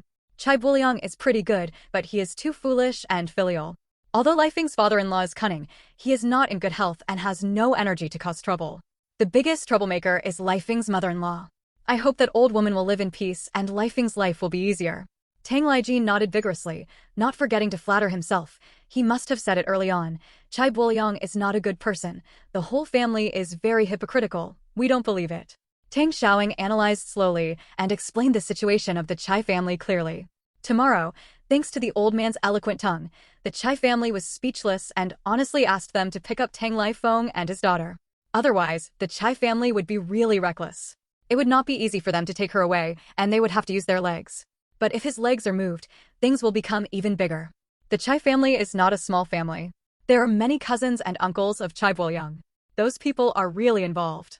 The Tang family will fight them no matter how hard they fight. It's hard for a strong dragon to fight against a local snake. That old woman is bad to the core. She cannot change for the better. It would be best if she dies and Tiandong is at peace, Tang Lijin said bitterly. Zhang Manhwa sneered. The damn old woman eats ready-made food, wears ready-made clothes, and lives a very comfortable life. How could she die so early? According to her, she didn't want to move her legs. She had to beat the damn old woman to subdue her. If she couldn't do it once, just twice. If she beat her a few more times, she would be honest. But Tang Xiaonan always said that it was not good to move her legs. Zhang Manhwa was almost suffocated. Thanks to Lian for the 1099 reward, thanks to No. Mengxian Yiling and for the 999 reward, thanks to the cool summer, Qianshuan. Naihe Xiao is teasing ghosts. 1 flying bottle 1. Jli 69's reward. Thank you for your support. Let's see how the PK turns out tomorrow night. And see how many updates there will be tomorrow. End of chapter. Chapter 144 Dragons Stranded on the Beach. It's nice to take action, but can you keep an eye on that old woman all the time? As soon as you leave, the Chai family will take out Lifeng, unless you let Lifeng divorce and not live with the Chai family, Tang Xiaonan said angrily. His third sister-in-law had a bad temper, and the third brother had a good temper, but he accidentally married a tigress. As a result, the eldest nephew Tang Lifu had an even hotter temper and then married a tigress who was even more powerful than Zhang Manhwa. This was good. The 3 sons he gave birth to were more tempered than each other. They only fought and fought. It seemed that they would have no future. On the contrary, my grandniece is quite smart and has a beautiful appearance. She should be able to make some achievements in the future. These words sound so familiar. Who told me? Su Jifeng brought a large bowl of braised pork over and happened to hear Tang Xiaonan talking. The more he listened, the more familiar he became. The surname is Huanabin. That's what the kid said. Tang Lijin almost called Huijinji again, but immediately changed his words, fearing that his niece would be angry. Now, her niece and the person named Hua were inseparable, and they couldn't bear to say anything bad about Huijinji. Tang Xiaonan was a little surprised. He didn't expect Huijinji to have such insight at such a young age. It was third uncle who the kid from the Hua family asked me to invite. He said he couldn't do anything and was able to convince people. Only third uncle you have this ability. Tang Laifu said with a smile. Tang Xiaonan smiled reservedly, but he was very proud of himself. Convincing people with reason was his strong point. He could explain 3 reasons even if they were not justified. How much knowledge did the children of the Hua family have? This child is quite smart and is better than you. I think Aijuan and that child are very close. Let's work together in the future. But the kid is not good enough. Will he get into trouble? Tang Baishan was still worried. He was careful and would rather miss than make a mistake. Especially in this day and age, you can't talk nonsense and you can't make friends indiscriminately. Tang Xiaonan smiled mysteriously. Don't worry, nothing will happen to him. The child is now stranded on the beach and trapped in the mountains. You can help him at this time. If he has a future, he will be grateful. Tang Xiaonan immediately became interested and asked Tang Aijuan to recite the solar term song. Tang Aijuan miraculously recited it word for word. He couldn't believe it. A few days later, he still remembered it, as if it was imprinted in his mind. Cruel, tenacious, and wise, such a child will not be trapped by Mopen Mountain. Moreover, children like Huijinji who have suffered hardships and humiliation will inevitably retaliate when they grow up, but they will also have clear grudges and grudges. Now is the best time to show mercy. Tang Baishan looked moved. He originally wanted to help the Hua family, but he had been hesitant. Now that Tang Xiaozheng had given him the right words, he no longer hesitated. There is something I have been thinking about. I want to ask Qi Jingming to teach Aihua and the others some culture. Aijuan had Qi Jingming teach him last time, and he can recite solar term songs. He is better than the teachers at school. Tang Baishan told him his plan, and it was definitely not possible to help directly. After all, Qi Jingming was a traitor, so he had to be more careful, but if Qi Jingming became his grandson's teacher, he could blatantly help. The spring rain shocks the spring and the clear valley sky, the summer is full of awns and the summer heat is connected. I can also carry it. Tang Xiaonan was not to be outdone. This time she no longer hid her true skills. She memorized the solar term song fluently without skipping a word. She wanted Tang Xiaonan to know her talent and praise her more. That's right, what else can I do, little girl? Tang Xiaozheng smiled, his eyes becoming more kind. No one in the Tang family could read, so the old man was very pleased to finally see a good young man. End of chapter. Chapter 145. How is Jinan? I can also speak foreigners. Grandpa Qi taught me. Tang Xiaonan recited another 26 English letters. Tang Laifu and the others were dumbfounded. They couldn't understand a word. What kind of bird language were they talking about? Tang Xiaozheng's eyes shone brightly. Although he had never learned English when he was in school, he had learned a few words when he taught in Hangzhou Middle School. English teaching was popularized in Hangzhou Middle School. Tang Xiaozheng taught Chinese at the time. The English teacher had a good relationship with him. To be precise, he was a close friend. Because the two of them have a common hobby, being greedy and lustful. But it is obvious that Tang Xiaonan is much more handsome than the English teacher, but the English teacher is more popular with girls than him. This is because the English teacher can speak foreign languages, wears a suit and tie, and will read Pushkin's bad poems to the girls in English. It only sounded like this to him, but those women were fascinated. The English teacher captured the girls' hearts without spending a penny. Although Tang Xiaonan despised the behavior of the English teacher, he was even more envious and jealous. After finding the crux of the problem, he made up his mind to learn English. However, although he was very talented, his tongue was very hard, and he barely learned a few daily expressions. As soon as he heard Tang Xiaonan's pronunciation, he knew that this girl had a flexible tongue. According to the words of the English teacher back then, people with such tongues could learn bird language faster than others. Not bad, really good. My little girl has a talent for languages. Tang Xiaozheng couldn't help nodding. His eyes were as kind as if they were filled with sugar. He was more affectionate than his own grandson. The old man liked smart children who could read, but unfortunately none of his children and grandchildren inherited the old man's talent for reading. Moreover, for several generations of the Tang family, except for Tang Xiaozheng, there was no offspring with amazing talents. Tang Laigai barely made it to high school and failed to pass college. It was quite satisfactory, but it was not the material for studying. In this way, Tang Laigai was already the most highly educated in the Tang family. The rest basically did not graduate from elementary school. Like Tang Aijuan, they had single-digit exams and could not read at all. None of the younger generations could pass the exam. Although they could live and work in peace and contentment by farming in Mopen Mountain, they were all mediocre talents. Tang Xiaonan did not want his people to be lost in the long river of time. Ordinary people did not even deserve to have names on the family tree. If this continued, the Tang family tree would not be compiled. She is no longer the stupid Tang Xiaonan, slapped the author in the face. Can you speak? Tang Xiaonan asked kindly. Moreover, the Tang family once had a shining moment. The previous dynasty produced a Jinshi, and they even went to the emperor's palace for an interview. It was after the Jinshiling that the Tang family began to have a family tree, which has been passed down to this day. However, in the next 200 years, there were only a few scholars, and now there are no scholars at all. Tang Xiaonan was very sad about this.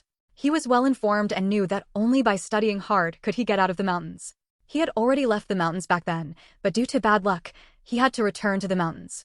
It's a pity that it's a girl, but it's better than nothing. Tang Xiaonan felt Tang Xiaojing's loving heart and immediately felt proud. She straightened her back and looked arrogant. Tang Xiaonan was worried that no one would be able to repair his family tree after his death. Now he finally saw hope. Tang Xiaonan, his great niece, was talented. Tang Xiaonan nodded a few words. How to pronounce Jun and how. Tang Xiaonan wanted to test this girl. He didn't know much, just a few daily conversations. During the Republic of China, English was popularized in schools in some big cities. The most widely circulated English textbook was compiled by Mr. Lin Yutong. Mr. Lin Yutong was the author of Beijing Smoke and Clouds and was also a famous educationist. End of chapter. Chapter 146 Guangzhong Yaozu. Tang Xiaonan was stunned. Her eyes were confused. What does Junanhao mean? I never learned classical Chinese when I was in school. Why don't you speak plain Chinese? Where is he? Tang Xiaojing thought the previous sentence was too difficult, so he changed it to another sentence that he thought was easy. Tang Xiaonan was even more confused. Although she learned English well, she barely passed the Chinese language test in the college entrance examination. It was classical Chinese that held her back. Where is this and what is that? Grandpa 6, who is he? Tang Xiaonan asked bravely. The old man didn't even say his name. How could she know who he was? It was too difficult for her. Only then did Tang Xiaonan realize that he was speaking classical Chinese, because the English textbook he studied was in classical Chinese, so he subconsciously spoke classical Chinese without realizing it. No wonder the little girl couldn't react. Haha, that's not who he is. Let me ask again, where is he? Tang Xiaonan breathed a sigh of relief. She understood this and immediately answered loudly, where-ish. Tang Xiaonan nodded happily. What he said was very correct and his pronunciation was standard. There is hope for the Tang family. Grandpa 6, what do you mean if you're okay? Tang Xiaonan asked curiously. English is the most widely spoken language in the world.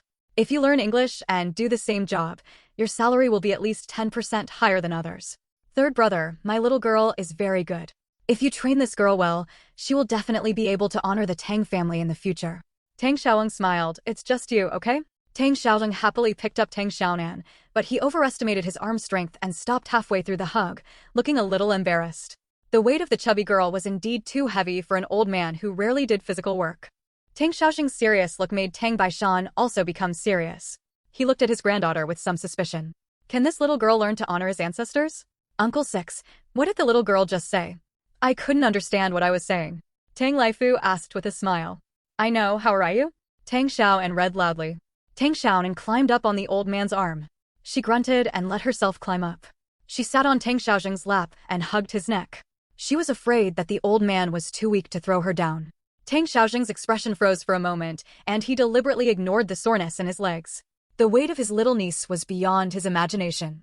He would have to say hello to Tang Laifu from now on. A lady must be both internal and external. Talent is important, and body shape is also important. But we can't let this girl eat so much meat anymore. A fat girl with many talents, no matter how interesting her soul is, can hardly attract the attention of talented people. I don't mean to despise fat people here. Please don't criticize me. The author is just a fat person and knows the pain of fat people. Tang Xiao had personal experience. He had an English teacher who was a meat and potatoes brother. Although he had 4 more classes a week, he had $3 less than the English teacher every month. He went to the principal to argue, but the principal killed him with just one sentence. If you're not convinced, go teach English and I'll give you the salary. Tang Xiaoling had no choice but to leave in despair. Do you know the foreign compradors in Songqing? They thrive just by speaking English. They live in a foreign house and drive a foreign car. Even the gendarmerie and the youth gang have to give them some respect. Tang Xiaoling worked as an editor at a newspaper in Songqing for a while, but he didn't stay there for long, and then he went to Hangzhou. The main reason was that life in Songqing was too stressful, and Tang Xiaoxing's talents and learning were limited, so it was difficult to get ahead in a big city. So he went to Hangzhou to be a middle school teacher, which was pretty good, and he ended up with a beautiful girl. End of chapter. Chapter 147 Shuxiao. The Tang family all shook their heads. They had stayed in Mopanchen all their lives, so they didn't know what it meant to be a comprador. However, they knew about bungalows and cars, which were things only wealthy people could afford. Therefore, the Tang family's understanding of Tang Xiaojing's words is that learning English equals rich. Let my little girl learn this English from Qi Jingming, and she will become a comprador in the future. The house and car stimulated Tang Baishan, and he finally became firm in his hesitation and made a final decision. Tang Xiaonan breathed a sigh of relief. She finally achieved her first little plan. As long as she let Mr. Qi teach her and her 3 brothers, she could help Hu Jinji and Mr. Qi openly. It's called shuxiao when a student brings some food to his husband. Who dares to gossip about serious tuition fees? Moreover, she used to work in foreign trade, which was actually a kind of comprador, and she earned a lot of money, but she spent it all and didn't want to leave a penny to her parents. But she failed to catch up with the best era of foreign trade, but now she is caught up. When she grows up, it is the time when foreign trade is taking off. Her predecessors have all made a fortune at this time. It is easy to have a few bungalows in Songcheng. She will definitely seize this golden opportunity and let the Tang family live in a bungalow and drive a foreign car and honor their ancestors. Since I'm studying with Qi Jingming, I can't miss him. He doesn't need the money, so just give him some meat and grain and take care of him more.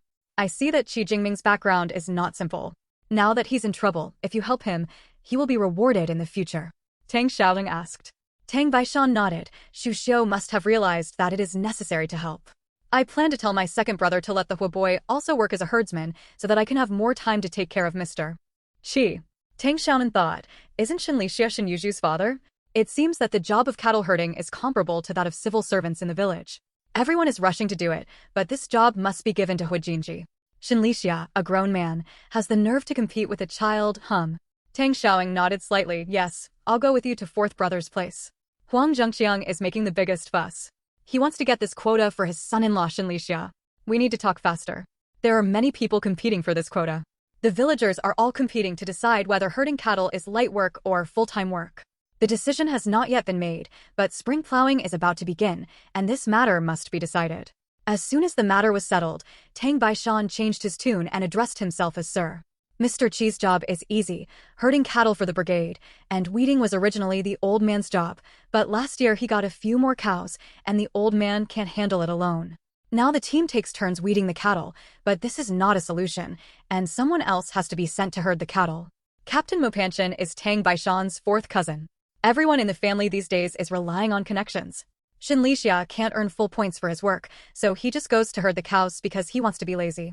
Dad, go back and take a few kilograms of meat and snacks to your 4th uncle's place, and let the Hu children herd the cows. Su Jifeng brought another bowl of food over. When she heard Shenlixia's name, she immediately became angry. She didn't really care whether Hu Jinji could herd cows, but she absolutely couldn't let Shen Fengxian take advantage of him. This job of herding cows must be taken away. Tang Xiaoling nodded happily. Su Jinfeng's change was also quite gratifying. He took the initiative to send meat to his parents-in-law, and now he takes the initiative to go out to study for the children's schooling. He is still very sensible in important matters. What's more, the Tang family actually has a good rule of washing hands before eating and letting the elders eat first, and only the younger ones use chopsticks. The 3 brothers' movements were uniform and respectful, which surprised Tang Xiaozheng. He used to look away, but now after eating a meal, he changed his mind. If you train these 3 grandnephews well, they might become successful. End of chapter. Chapter 148 Old Friend. Tang Laifu's expression was a little strange. He didn't really want to compete with the Huang Fengxian family, so he said, why don't you find another job? There's no need to compete with the Huang family. You don't want to argue with Huang Fengxian? Are you afraid that your old friend will be unhappy? Su Jifeng got angry and didn't care about saving face for the man. She started sarcastically in front of everyone. The vixen Huang Fengxian was the biggest thorn in her heart, and she would never be able to remove it in her life. Unless Huang Fengxian is dead. What are you talking about? Why don't you go cook some food? Tang Laifu's face darkened, and he glared at Su Jifeng fiercely. Su Jifeng became a little timid and muttered, being a thief has a guilty conscience. I thought I didn't know you were still thinking about that vixen. Tang Xiaonan was shocked. Damn it, her cheap father was actually an old friend of the heroine's mother? No wonder the 3 brothers had a bad look towards Shen Yuju. They turned out to be fighting for Su Jifeng, and judging from Tang Laifu's appearance, they really missed Huang Fengxian. I guess Huang Fengxian was the white moonlight in Tang Laifu's heart, right? Tang Xiaonan immediately felt nauseous. Yue Guang, who was either a White Lotus watch or a green tea watch, had not resisted much when she heard Tang Igua say that Huang Fengxian spent a dime to buy meat, but now she just felt sick. Huang Fengyan must have known that Tang Laifu had forgotten his old love for her, so he dared to rely on this friendship to buy cheap meat. Damn, he had taken advantage of her family over the years. No wonder Su Jifeng was so angry. She absolutely supports Su Jifeng in this matter and must attack Tang Laifu. Tang Laifu couldn't talk about his daughter, so he glared at Su Jifeng. His wife must have said bad things about Huang Fengxian in front of his daughter. Otherwise, how could his daughter hate Huang Fengxian for no reason? Just give it to Brother Hua, not the Shin family, Dad will hate it. Su Jifeng was originally jealous and angry, but when she saw Tang Xiaonan defending her, she felt sweeter than eating honey. But when she saw Tang Laifu's embarrassed face, she became unhappy again. This was because she didn't know anything about meat, otherwise she would definitely kill the Shin family and cause chaos. Tang Xiaonan directly expressed her disgust. Huang Fengxian already had a family of her own, and yet she still came to seduce her father casually. It was shameless. Next time she saw this woman, she would definitely vent her anger on Su Jinfeng's behalf. Tang Laifu coaxed him nicely, for fear that his daughter would really hate him. One time, his daughter got angry with him and ignored him for a long time. Tang Laifu didn't feel good eating, sleeping even less sound, and his whole body felt bad. Tang Xiaonan puffed up her cheeks and glared at Tang Laifu. Tang Laifu's heart sank. He didn't expect his daughter to react so strongly to this matter, and he couldn't help but regret it. Of course, the current baby daughter was more important than the lover in the past tense. I hate Teacher Huang, I hate her the most. I won't give it to the Shin family anymore. I'll give it to you, Brother Hua. If Dad doesn't say anything anymore, my little girl won't be angry.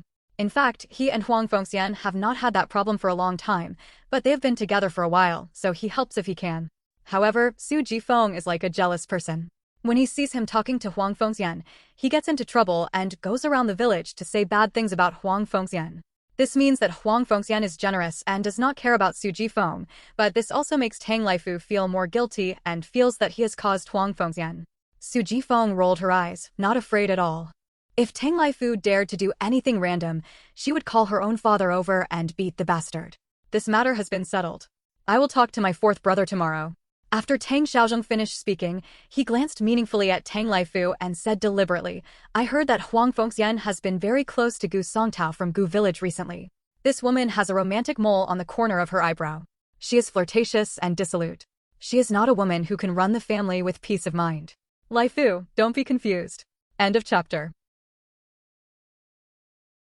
Chapter 149. The second aunt who cannot give birth to a child. Tang Laifu had a grudge in his heart. It was Tang Xiaozheng who said that Huang Fengxian had a charming appearance, and Tang Baishan disagreed with him and Huang Fengxian being together, so he broke them up.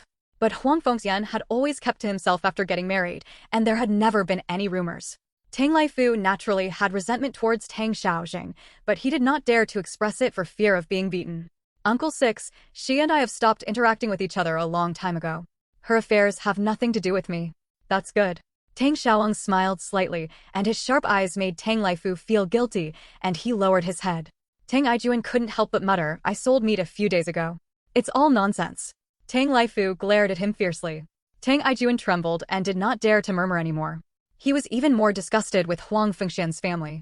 Sooner or later, he would catch Huang Fengxian in his act and let him see the true face of that vixen with his own eyes. Humph. Tang Xiaonan listened to these old gossips with sharp ears and was secretly shocked. The book did not mention that Tang Laifu and Huang Fengxian had a love history at all. She felt that the world she came to was becoming less and less like the world in the book, and many things were not mentioned in the book. Moreover, Tang Xiaonan's impression of Xinyuzhu has also changed involuntarily. Xinyuzhu is not much better because of her mother's virtue. Isn't Xinyuzhu in the book also the white moonlight in the hearts of all men? This is exactly the same as Huang Fengxian. They are indeed mother and daughter. Such a woman is very sophisticated and is definitely not as kind and beautiful as the author described her. She should be more careful when dealing with Xinyuzhu in the future. Little girl, this hairpin was bought by my second aunt. Does it look good? Tang Xiaonan happily took the flower pot and asked her second aunt Sherlan if she had something important to do. Is she a child? She can't live alone? It's pitch dark outside. What if you fall? She won't be able to conceive a child if you rush back in such a hurry. There's no point in going back. Tang Laigai took out a brightly colored hair flower from his pocket. Tang Xiaonan actually didn't like it. It was too tacky and full of cheap plastic feel, but it is a good thing in this era. Zhang Manwei was angry and kept scolding her. Tang Ligui smiled gently and did not defend himself. The more he talked, the more his mother would become dissatisfied with his wife. It was better not to say anything. Anyway, his mother would stop after she said enough. It's beautiful. Second uncle, when will second aunt come back? I miss her. After dinner, Tang Ligui rode back to town. Sherlan was alone at home. He was worried and had to go back in the dark. There are a lot of things at school now. I'll be back after a break. Tang Ligui carefully tied a new hair flower for his niece. He was afraid that it would be difficult for him to have children in his life, and he loved his niece the same way. Moreover, Sherlan also liked Tang Xiaonan very much and often bought food and clothing for the girl. They also discussed adopting the niece as a daughter-in-law, but they did not dare to mention it for fear of being beaten to death by Tang Lifu. Although Zhang Manhwa cursed, she still went to the field to prepare a basket of juicy vegetables and some eggs for Tang Ligui to take home to eat. However, thinking that Sherlan could not give birth to a child, Zhang Manhwa felt aggrieved again and sighed. I heard that there is a doctor named Lu Xiangu in Liuxia village who is very good at medicine. Many people who were unable to have children gave birth to children after taking her medicine. I will also get some medicine tomorrow. If the second daughter-in-law does not have children, she will not be able to have children in the future. Zhang Manhwa said to herself. Tang Xiaonan's heart skipped a beat. Lu Xiangu's medicine was about this. End of chapter. Chapter 150 The Tragedy of the Second Uncle's Family. Tang Xiaonan remembered this incident in the book. Sherlan had always felt guilty because she could not give birth to a child, so she obeyed Zhang Manhwa. Zhang Manhwa would often find some so-called folk remedies, which Sherlan drank obediently, but it had no effect. Zhang Manhwa, who was eager to have a grandchild, found out that Lu Xiangu was famous far and wide, so she went to beg for the medicine, which contained some strange things. After boiling the juice, Sherlan drank it. The medicine was really miraculous. Sherlan became pregnant within 2 months of drinking it. Zhang Manhwa was overjoyed and convinced Lu Xiangu. Sherlan was old and not in good health. She had a severe pregnancy reaction and was red. Zhang Manhwa went to Lu Xiangu again to ask for medicine and got it back for Sherlan to drink. She drank it several times.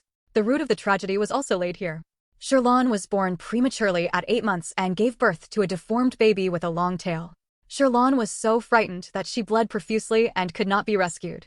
The deformed baby also did not survive. Tang Ligui lost his beloved wife and was stimulated by the monster, which made him mentally insane for a while. Tang Ligui's spirit was up and down, and naturally he couldn't do his job. He went home to recuperate, and Zhang Manhwa and Tang Baishan took good care of him. His spirit was barely okay, but the Tang family fell into decline in the next few years. After Tang Baishan passed away, Zhang Manhwa also lingered on the sickbed and was unable to take care of his son. Tang Ligui went completely crazy. One day he ran out of the house and never came home. A month later, a body floated in the reservoir in the next village, and it was Tang Ligui. According to the time calculation, Sherlan should have been pregnant by now. However, because Sherlan's period was not accurate and she thought she could not get pregnant, she never paid attention to it. She did not go to the hospital for a checkup until the reaction became severe. At that time, she was almost 3 months pregnant. Zhang Manhwa, who was seriously ill, was deeply affected, and her health became worse and worse. Although Zhang Manhwa's death was not mentioned in the book, it was thought that she could live well in a few years. Tang Ligui is completely different from his elder brothers. He has a gentle and steady personality, is filial to his parents, loves his wife, and has no futile ideas. He cares about his nephews and nieces, especially Tang Xiaonan, as if they were his own daughters. Sherlan is also a gentle and virtuous woman, but good people are not rewarded. This kind-hearted couple has the saddest ending. Therefore, Sherlan must not take this medicine from Lady Lu. What the hell, Lu Xiangu, don't always give those messy medicines to the second daughter-in-law, don't ruin her. Tang Baishan said in a dissatisfied tone. The cause was Lu Xiangu's magic medicine. The author clearly pointed out that those medicines contained many ingredients that stimulated maternal irritation, which led to fetal malformation. Moreover, Sherlan's pregnancy was not due to taking those medicines. Even without taking medicine, Sherlan could still be pregnant. Tang Xiaonan also decided to find an opportunity to expose this Lu Xiangu. She was very harmful to people. She didn't know any medical skills and she dared to prescribe prescriptions to pregnant women. He is a barefoot doctor. Although his medical skills are not good, he still has some basic common sense. Those who pretend to be fairies are most likely to be deceptive, and the medicine they prescribe will have no effect. Huailin's mother told me that Lu Xiangu was from her natal village and her medicine was very effective. Many women took her medicine and gave birth to children. Zhang Manhwa believed it and dismissed Tang Baishan. It's useless. It can't even cure my daughter-in-law's stomach. Stop dealing with Huai Lin's mother. Huai Lin is Huang Fengxian's brother. Can you believe what his mother says to you? Tang Baishan was even more dissatisfied. Huang Huailin was Huang Fengxian's younger brother. The Tang family and the Huang family had never dealt with each other, but the relationship between Zhang Manwei and Huang Fengxian's mother was pretty good, and they could chat a few words. Tang Xiaonan's heart sank. It was Huang Fengxian again. Why were all the bad things related to this woman? Hope it's just a coincidence. End of chapter. Chapter 151 School has started. Thanks to EGF for the reward plus. I beg you to be patient. The second daughter-in-law's problem has been cured a long time ago. Doesn't he need to go outside to seek medicine?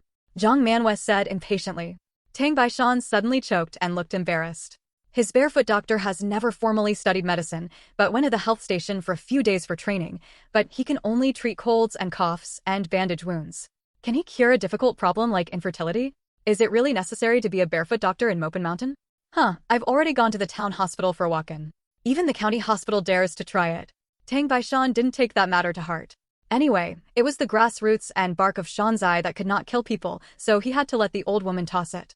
Otherwise, the old woman would not be able to vent her anger, and she would have to take it out on him, which would be annoying to death. Tang Lifeng and her daughter lived in the house of Tang Ligui and his wife. The beds and bedding were already made. Chai Yuxiang had not stopped since she called home, lighting the fire, washing vegetables, and putting away the dishes. Su Jifeng wouldn't let her wash the dishes, so she wiped the table and swept the floor. Even though she was very tired, she didn't dare to stop for fear of attracting suspicion. Tang Xiaonan didn't pay attention at first, but she accidentally saw Chai Yuxiang's tired face. She couldn't help but yawn, but she was trying to stand and didn't dare to walk. She was standing in a corner, like an abandoned little pitiful person. She looked very sad. We can't blame the Tang family for wrongly caring about Chai Yuxiang. The Tang family are all careless, but it would be nice to take Chai Yuxiang back and fulfill her responsibility by letting her have a full meal, so naturally they won't care about other details. Of course, Su Jifeng had no objection and asked them to go to bed after washing up and lie down in the thick and warm quilt. Chai Yuxiang felt more at ease. She ate well at her grandpa's place and no one scolded her. Her mother didn't have to suffer. It was much better than at home. She asked to work more tomorrow so that her grandma and aunt wouldn't think she was eating too much. Tang Xiaonan walked over and pulled Chai Yuxiang's leg. She felt the warmth of her leg. Chai Yuxiang's hesitant heart suddenly calmed down. At least her cousin was thinking about her. Zhang Manwei was not Su Jifeng, so she didn't pay attention to Chai Yuxiang, and she didn't think there was anything good about her doing so much work. After all, she was one floor away from the Chai family. Zhang Manwei didn't have much affection for the granddaughter. Tang Lifeng went to rest early. The whole family chatted and drank tea, but no one took the initiative to care about Chai Yuxiang. Mom, he begged to sleep with his cousin. Cousin. Tang Xiaonan called out, wanting to know what happened tomorrow, but Chai Yuxiang didn't respond and began to snore. Tang Xiaonan couldn't help but laugh, turned off the light, and soon fell asleep.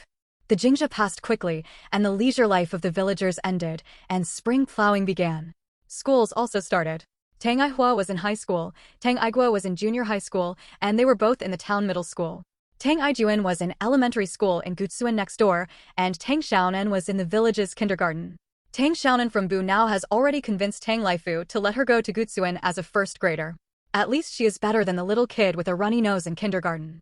The tuition fee is only 1.5 yuan a semester, and she can bring her own lunch. Tang Aihua and Tang Aigua were boarding at the school and came back once a week. They brought the rice themselves. The school cafeteria steamed it, and the cafeteria also provided food. Not many students in the city could afford food, so they usually brought food from home.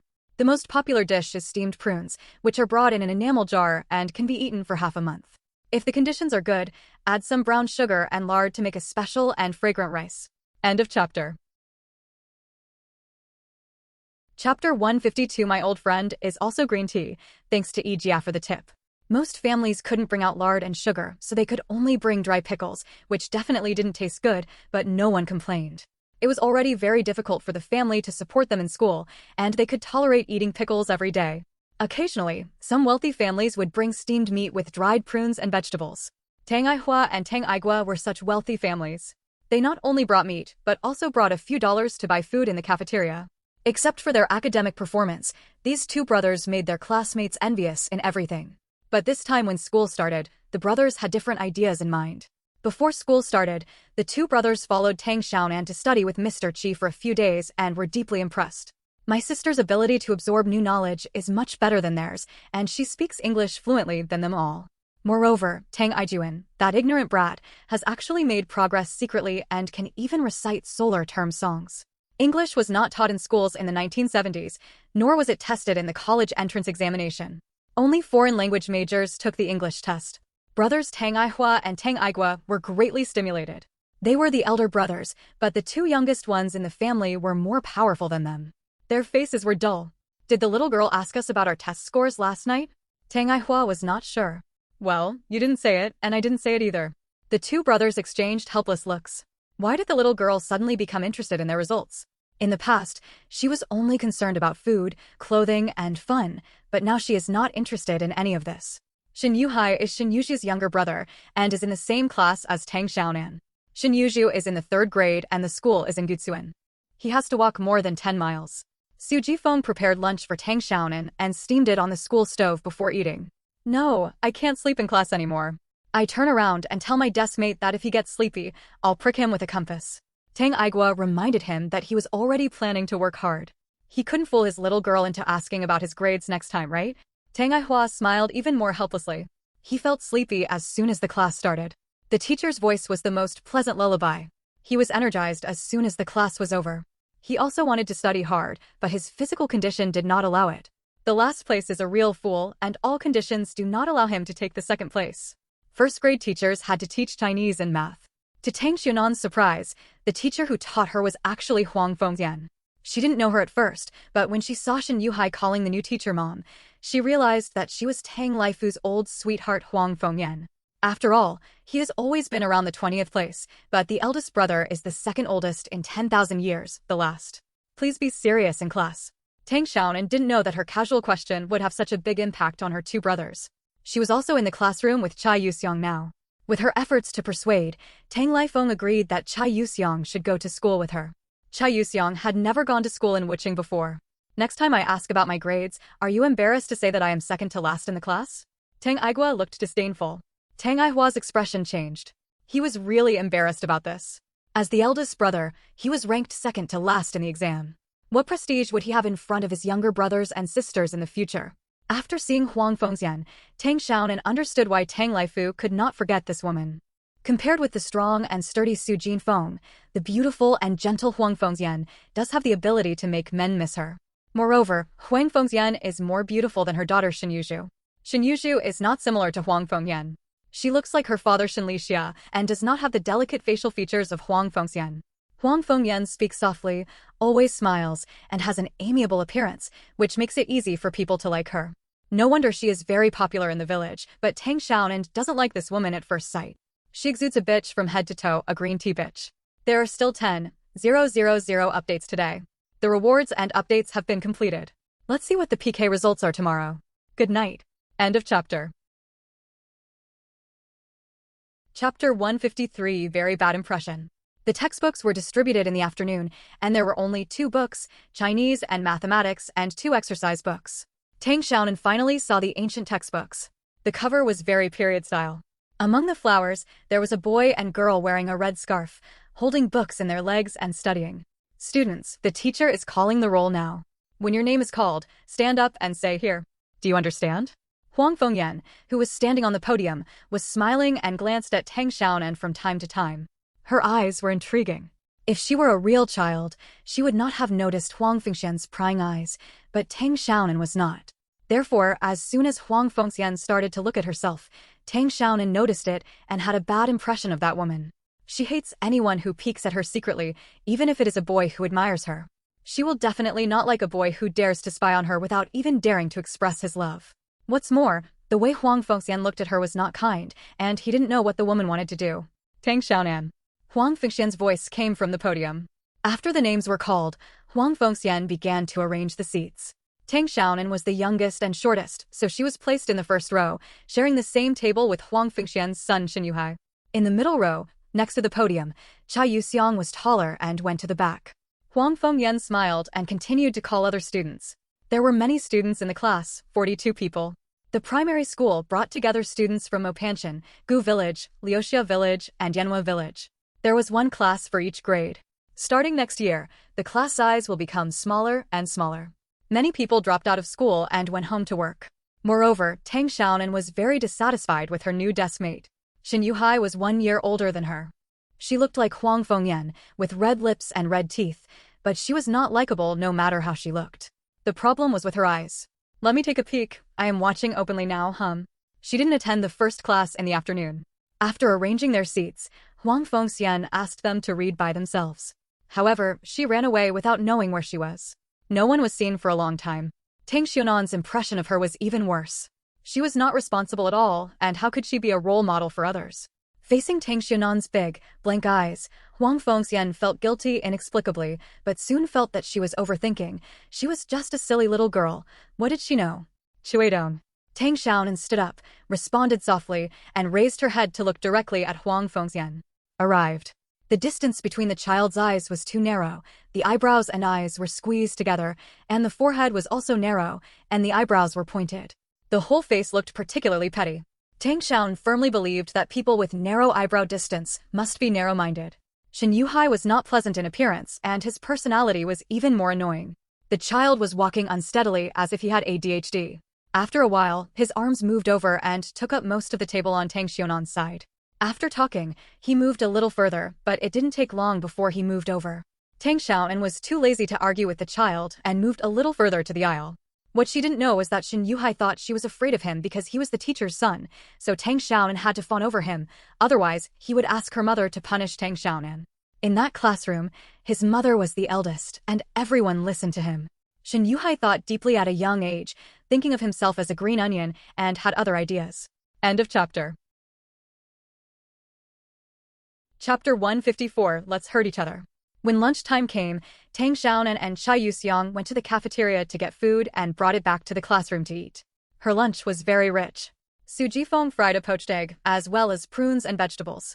When she opened the lunchbox, the classroom was filled with the fragrance of prunes, and other students were envious. Chai Yuxiang's meal was much simpler, just some rice and some soybeans.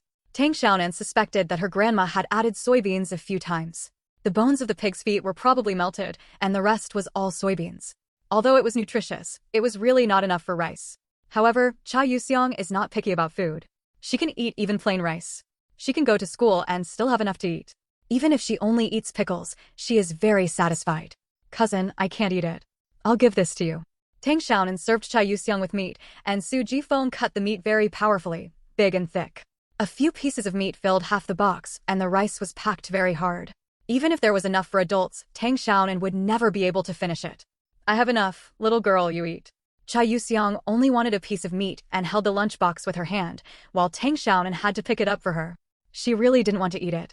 Recently, she was tired of eating meat every day with no other dishes. But Chai Yuxiang still refused. Before going to school, her mother told her that she should be more discerning and work more and eat less meat so as not to annoy others. She only ate a piece of meat. The two sisters declined each other, then suddenly stretched out a pair of chopsticks. You won't eat any meat. I'll eat it. Xin Yuhai made an even meaner move, licking the remaining 2 pieces of meat all over, covering them with saliva, and handed the lunchbox to Tang Xiaonan to pick up the meat. She was disgusted to death. Tang Xiaonan was so annoyed with this little brat that she spat a few mouthfuls of saliva, making each other disgusted. She couldn't eat meat, and this brat didn't want to eat either. It was Xin Yuhai. He moved very quickly. Before Tang Xiaonan and Chai Yuxiang could react, he took away 3 pieces of meat. There were only 2 pieces left in the lunchbox. Tang Xiaonan was so angry that she covered the lunchbox, stood up and shouted, "Give me back the meat." "I'll give it back. Now, do you want more?" Tang Xiaonan rushed over to grab Xin Yuhai's lunchbox. Chai Yuxiang was more aggressive than her and had already lifted the stool to smash it. The other students hid far away and did not dare to meddle in other people's business. Some people went to report to Huang Fengxian. Xin Yuhai never expected that sister Tang Xiaonan would not act according to common sense and dare to spit on him. She was shocked, then furious, then sad, and burst into tears. But she was short and her voice was not powerful. Xin Yuhai didn't pay attention at all and said with a smile, "You don't want to eat. I will help you eat." Ba, ba, ba. Don't even think about eating it. After saying that, he deliberately took a bite of the meat and chewed it with relish. Tang Xiaonan was so angry that she gritted her teeth. How could there be such a mean person? She really wanted to beat this damn child to death. The meat is mine. If I don't eat it, it won't be your turn to eat it. Give it back to me. I'm suing my mother, just wait. Woo woo. Cha Yuxiang also came over and vomited a few times, stared at Shin Yuhai provocatively, and protected Tang Xiaonan behind her. Her mother said that she should protect her cousin in school and not let others bully her.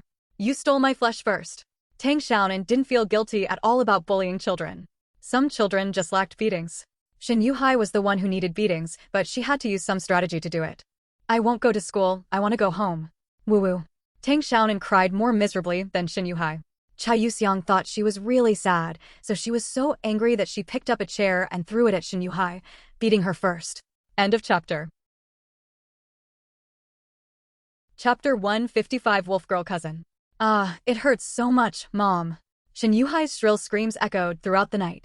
The lunchbox in his hand fell to the ground, spilling food all over the floor. He lay on the ground crying with his left arm in his arms. His left arm was motionless and looked like it was broken. Tang Xiaonan was shocked. She really didn't expect Cha Yuxiang to be so ruthless. She was indeed the granddaughter of the Tang family. She had the same style of acting. She didn't talk nonsense and just took action. She was a wolf girl. Don't cry, little girl, I will avenge you. Cha Yuxiang's expression remained unchanged, and she led Tang Xiaonan to sit down and continue to eat. If she wasn't full, she would not have the strength to fight. Tang Xiaonan looked at Cha Yuxiang with admiration. She was such a well-hidden cousin. She was silent at ordinary times, but she was a ruthless person at critical moments. Shin Yuzhu has been in a bad mood recently, and she doesn't know what's going on. Things haven't gone well recently, and I couldn't get any news from the postcard. Gu Yunchuan hasn't come to study with her these days. He used to come to study with her every now and then. Shin Yuhai, who was crying, took the empty lunchbox and went out, probably to complain to Huang Fengxian. Tang Xiaonan didn't take it to heart. At worst, she wouldn't be able to go to this bad school. She might as well learn from Huang Fengxian, a green tea student who couldn't even speak Mandarin, at home with Grandpa Qi. I also saw Tang Baishan, who looked like an iron rooster, but his apprenticeship ceremony was very generous, including a knife of fat meat, a fat chicken, and rice cake vine stems. It seemed that Tang Baishan was serious about it. Until Tang Baishan let out the news, saying that he had invited Mr. Qi to tutor his grandchildren in their studies, and that he was a formally worshipped master. Tang Baishan picked an auspicious day, brought a basket full of Buddhist monks, and performed the apprenticeship ceremony in a very grand manner. Many people in the village saw it. Teacher Huang was not found. Several children came back out of breath. They searched around the school but couldn't find Huang Fengxian, and they didn't know where she went during mealtime. The formally worshipped gentleman has the same status as his father, and he has to give gifts during every year and festival.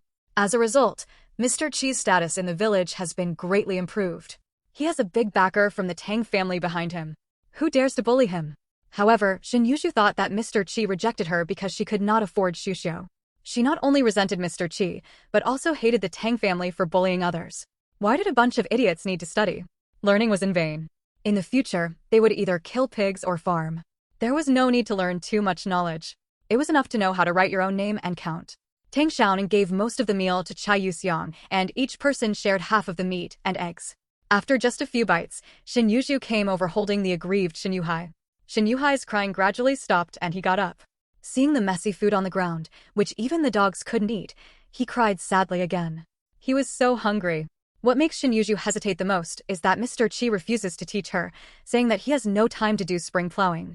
But in the past, the old man was willing to teach her English even when he was trying to get both, so spring plowing must be an excuse.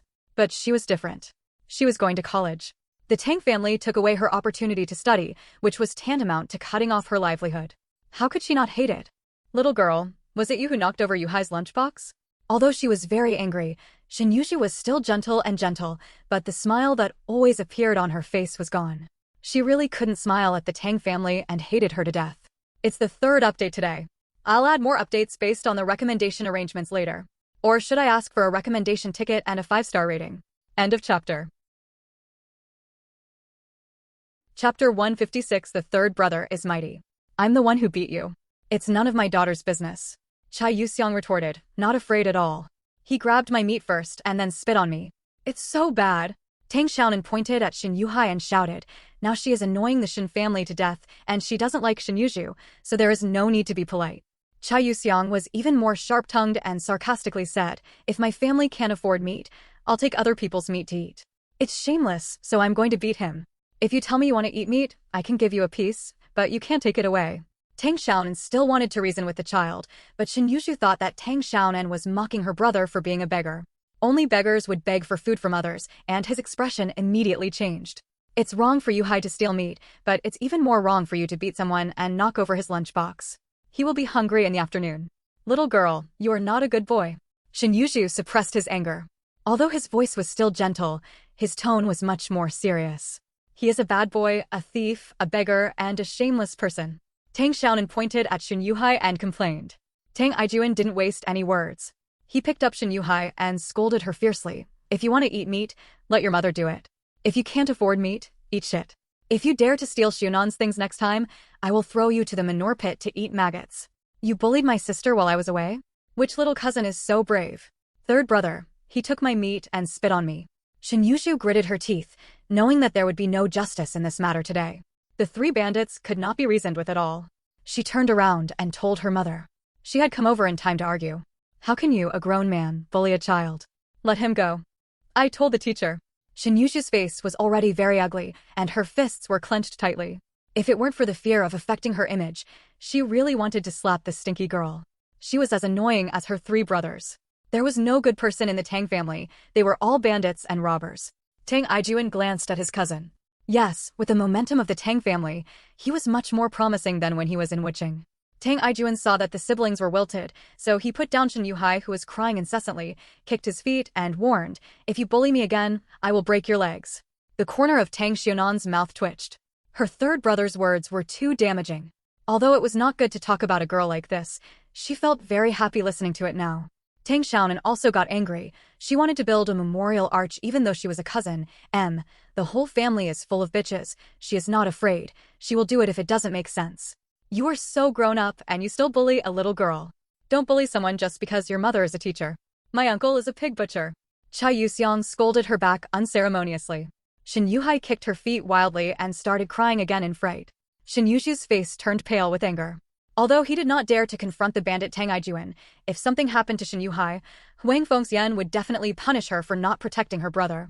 Tang Ijuan arrived before he could say anything. As soon as he finished speaking, Tang Ijuan arrived in front of Tang Xiaonan and looked at Shen Yushu and his sister with disgust. You want to bully my little girl? First ask me about my fists. I don't hit women, but I hit the little cousins raised by my cousins. Shen Yuhai couldn't help but shake his head. He didn't dare anymore. Only today did he understand that his mother was not the most powerful in school and could not protect him at all, and his sister was useless. He would never provoke Tang Xiaonan again. After a class in the afternoon, Huang Fengxian hurriedly came back, wrote a few numbers on the blackboard, 1, 2, 3, 4, 5, and asked Tang Xiaonan and the others to read it. They copied the homework 10 times when they got home. The day's class was over, and then she disappeared. However, she came back soon and called Tang Xiaonan and Chai Yuxiang to the office. Thanks to the fish who fell in love with cats for the 1888 book coins reward, thanks to Vi_Veen, Lian, Savage Piggy, Naiha Bridge Trickster, and Mating 86 for the rewards. Thank you all for your support. End of chapter. Chapter 157 The Love and Hatred Back Then. Huang Fengxian's smiling face was very serious and her eyes were sharp, with a bit of contempt. Although she was walking on the chair, she was not looking at Tang Xiaonan and Chai Yuxiang from a high position, which made Tang Xiaonan very uncomfortable.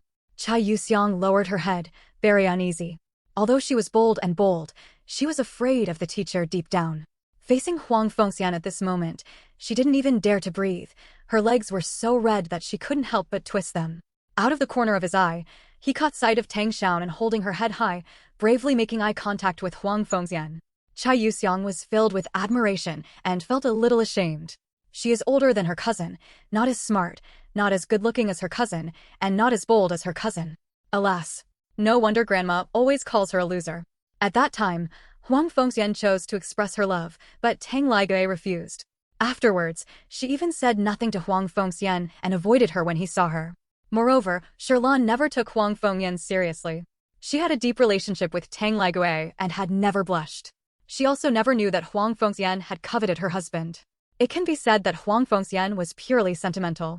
Only Tang Ligui can make her look at him differently. The reason why Huang Fengxian tried every means to become a teacher was because she didn't accept that tone. She could do anything Sherlan could do, but now she was no longer a public teacher. At first, she actually liked Tang Ligui, not Tang Lifu at all. He was just like the bandit Tang Laifu. Even if she was blind, she couldn't fall in love with Tang Laigui.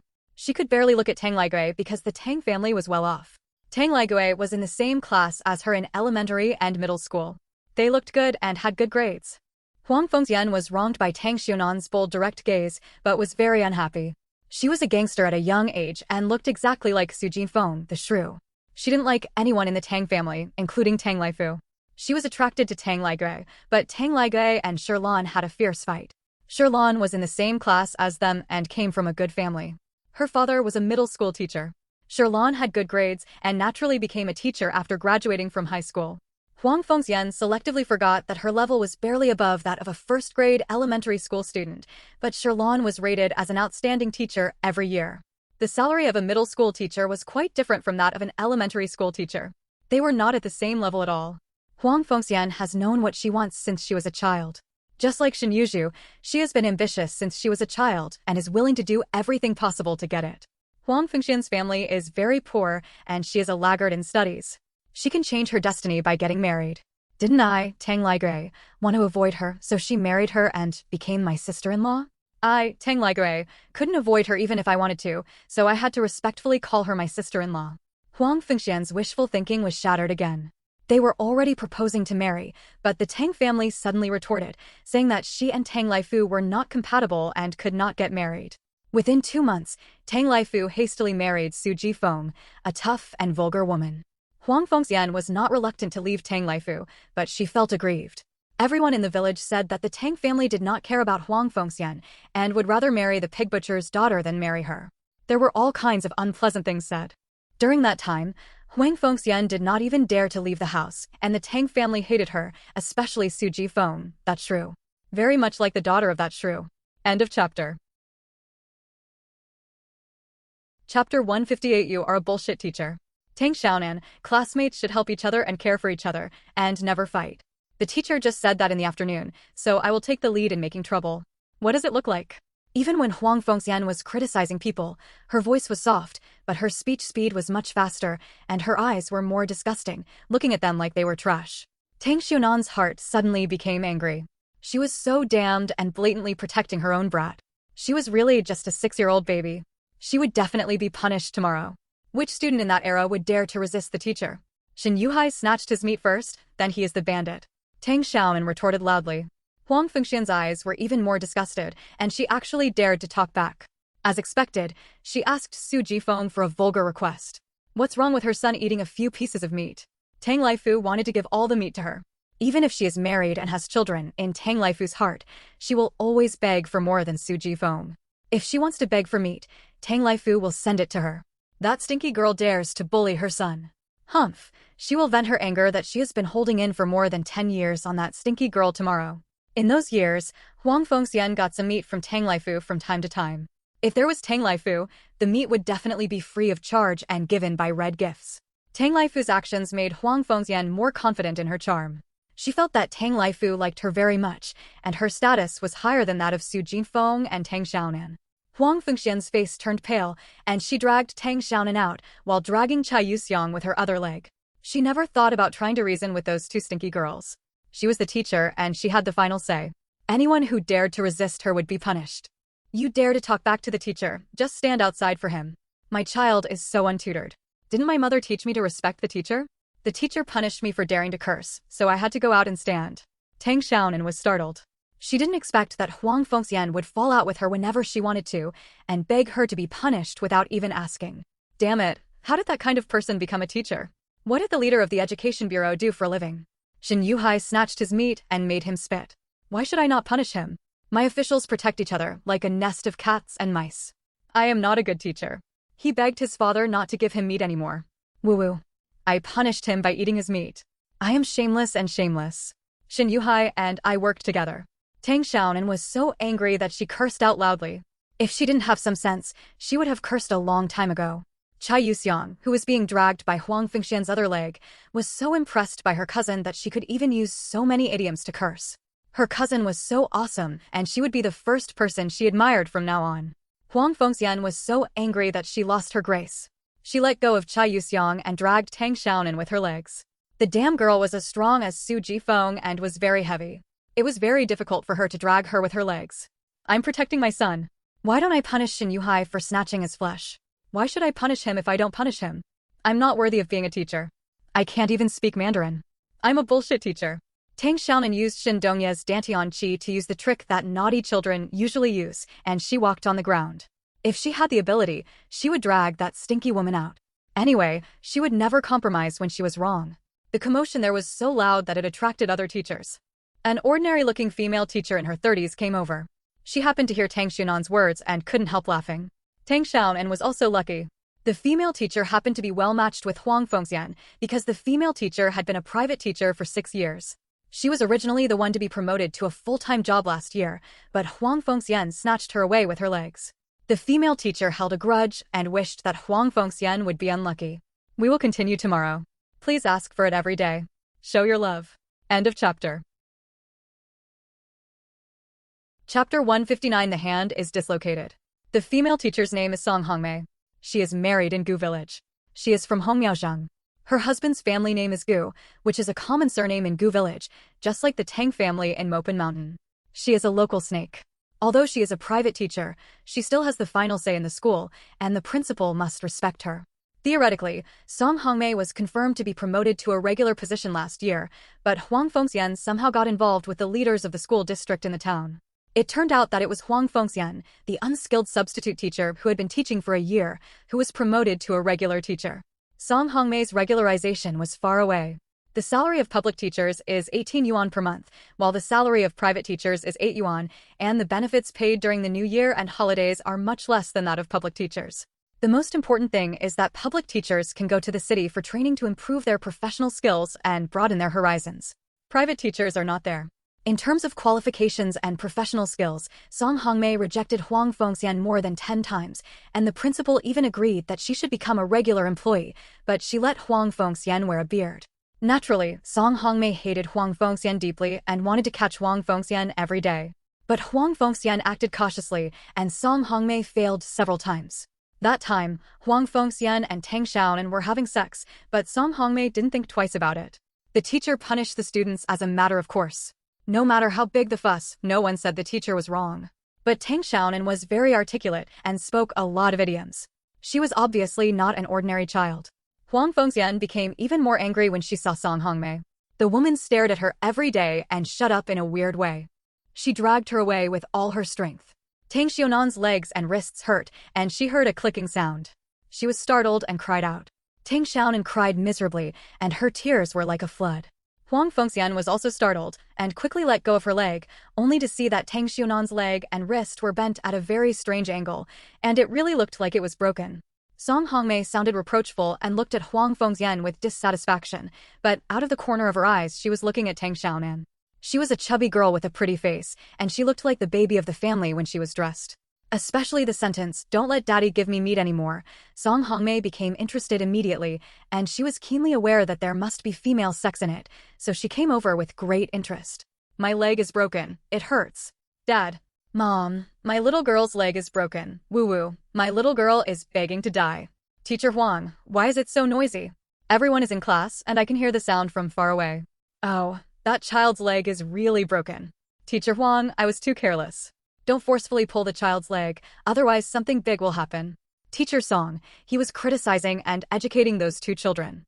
They were fighting and making trouble, and even knocked over their classmates' lunch boxes. It was so outrageous. He asked them to stand in the punishment stand, but they actually talked back to him. Song Hongmei was also frightened. Seeing Tang Xiaonan crying and sweating profusely, calling her mom and dad pitifully, she couldn't help but feel a little more distressed. The child must be pampered like jewels at home, and Nadongka suffered a big sin. "Bad guy, I bullied my little girl." Chai Yuxiang, who was standing calmly, suddenly rushed over like a little leopard and bumped her head against Huang Fengxian. She was caught off guard, and Huang Fengxian fell to her feet in a very embarrassed state. Song Hongmei felt secretly happy when she saw it. She deserved to be disrespected as a teacher. Chai Yuxiang saw Tang Xiaonan crying so hard that her face turned red. She was so frightened that she didn't know what to do. After a long time, she thought of Tang Ijuan and ran out to find reinforcements. End of chapter. Chapter 160. Go to the Gu family. Tang Xiaonan felt like she was going to die. Her hands were so painful that she couldn't breathe, and her vision kept turning black. She had never experienced such pain in her 2 lives combined. Although her parents in her previous life did not want to see her, they did not treat her materially, nor did they beat her. At most, they just didn't care about her. She has never suffered physically, hair or skin. What she lacks is spiritual care. But at this time, Tang Xiaonan suddenly realized that in fact, it was okay to lack love in the soul, and it would be good if the body was not tortured. In this way, her parents in the previous life were still good. Dad, Mom, it hurts so much. Tang Xiaonan didn't know whether she was calling her current parents or her parents in the past life. Her mind was in a daze, and she lay weakly on the ground. When she saw the twisted right wrist, she felt pain and fear. If the wrist treatment is not good, she will be disabled in the future. Don't be afraid. Teacher Song will take you to see your hand. It will stop hurting soon. Song Hongmei wanted to pick up Tang Xiaonan, but she couldn't move after a few hugs. She was short and not very strong. Tang Xiaonan's weight was indeed a heavy burden for her. Teacher Huang, why are you still standing there? Come and help me. Tang Xiaonan was really in pain. She had never suffered this pain in her entire life. Her hand must have been broken. She didn't know whether her hand could be connected properly due to her current medical conditions. What if it was crooked? Huang Fengxian was actually in a daze. She didn't want to cut off Tang Xiaonan's hand, she just wanted to give her a slight punishment. Little did she know that this stinky girl was sitting on tofu, and it would break when she touched it. It was really unlucky. Song Hongmei stared at Huang Fengxian with dissatisfaction, like a piece of wood.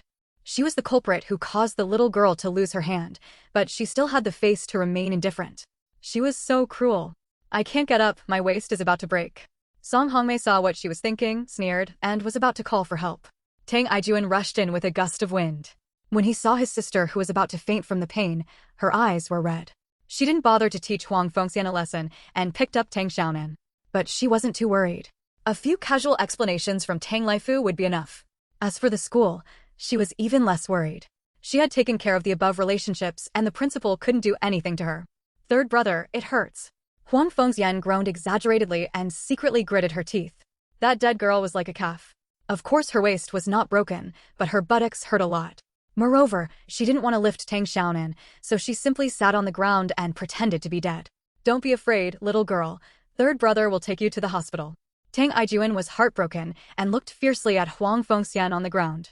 If he hadn't rushed to the hospital, he would have killed this woman now. Huang Fengxian shivered excitedly, and her back felt cold, and she forgot about the bandits of the Tang family. She was not afraid of anything else, but she was afraid that the 3 brothers might stumble on her son behind his back.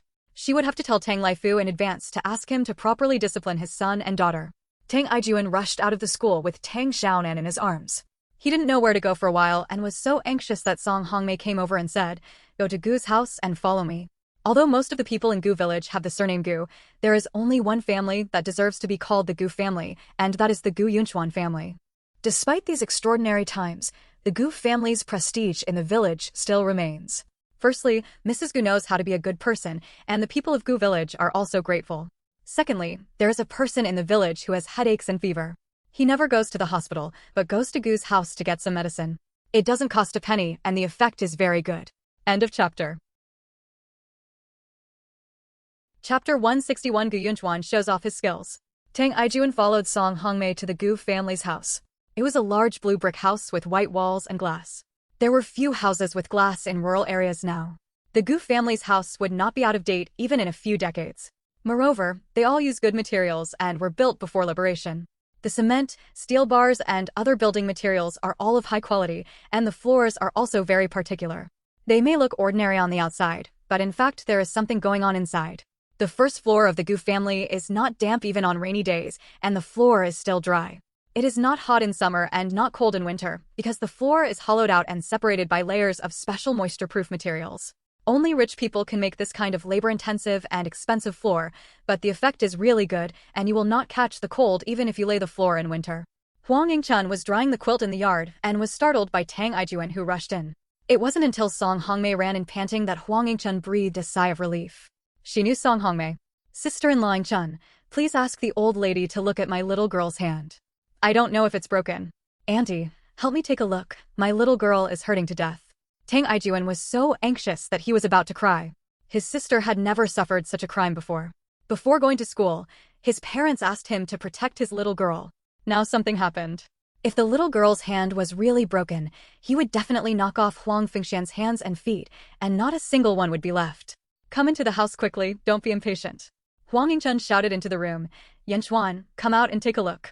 A sharp pain came, more painful than before. Tang Xiaonan screamed and couldn't faint even if he wanted to. Tang Ijuan glared at Gu Yunchuan fiercely. If he hadn't been holding Tang Xiaonan, he would have punched her. Everyone breathed a sigh of relief. It was fine as long as it was not broken. It is common for children to dislocate their joints. Just connect them. My hand is broken, can you heal it?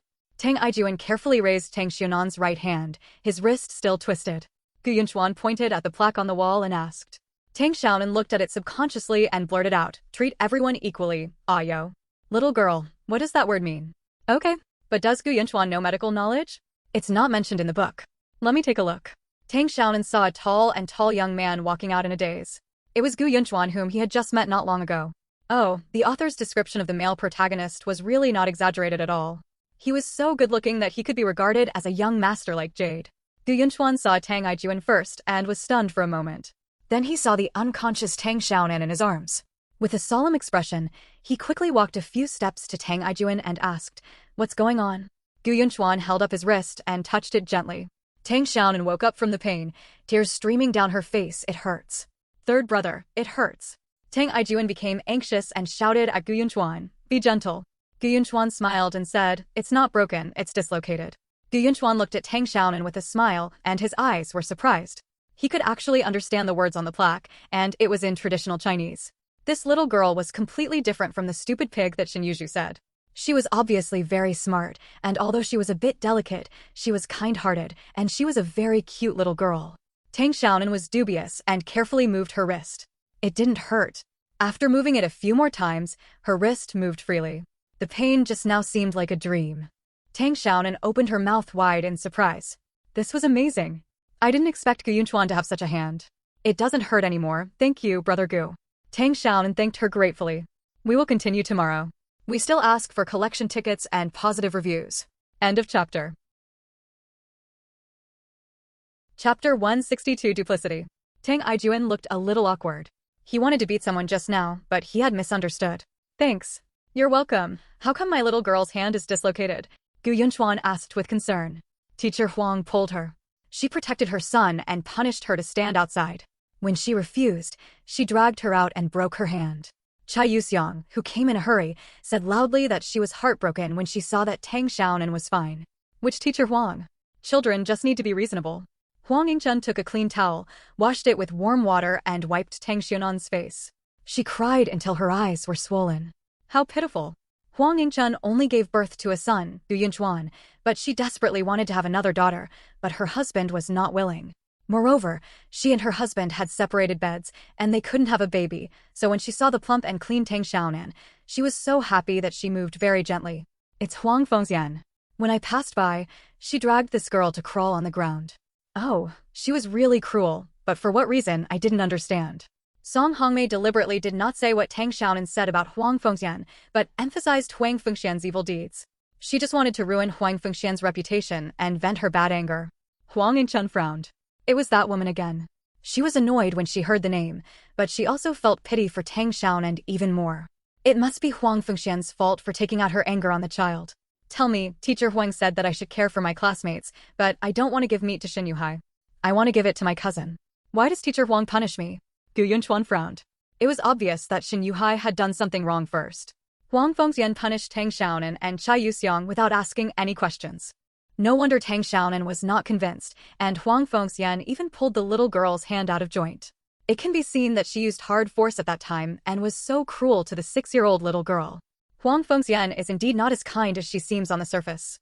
Tang Xiaonan finished telling what happened intermittently. In short, it was a murder caused by 3 pieces of meat. Did you tell Teacher Huang about Shin Yuhai snatching your flesh? Song Hongmei asked deliberately. Duplicitous people are what Gu Yunchuan hates the most. When he went to Shin's house before, Huang Fengxian was gentle, generous, and caring about him. He had always respected Huang Fengxian, but now, Gu Yunchuan felt as if he had swallowed a fly and was so disgusted. Shin Yuhai snatched my meat at noon. I asked him for it, but he refused to give it to me and spit on me, so I fought with him. My cousin and I won the fight. Teacher Huang only punished my cousin and me, but not her son.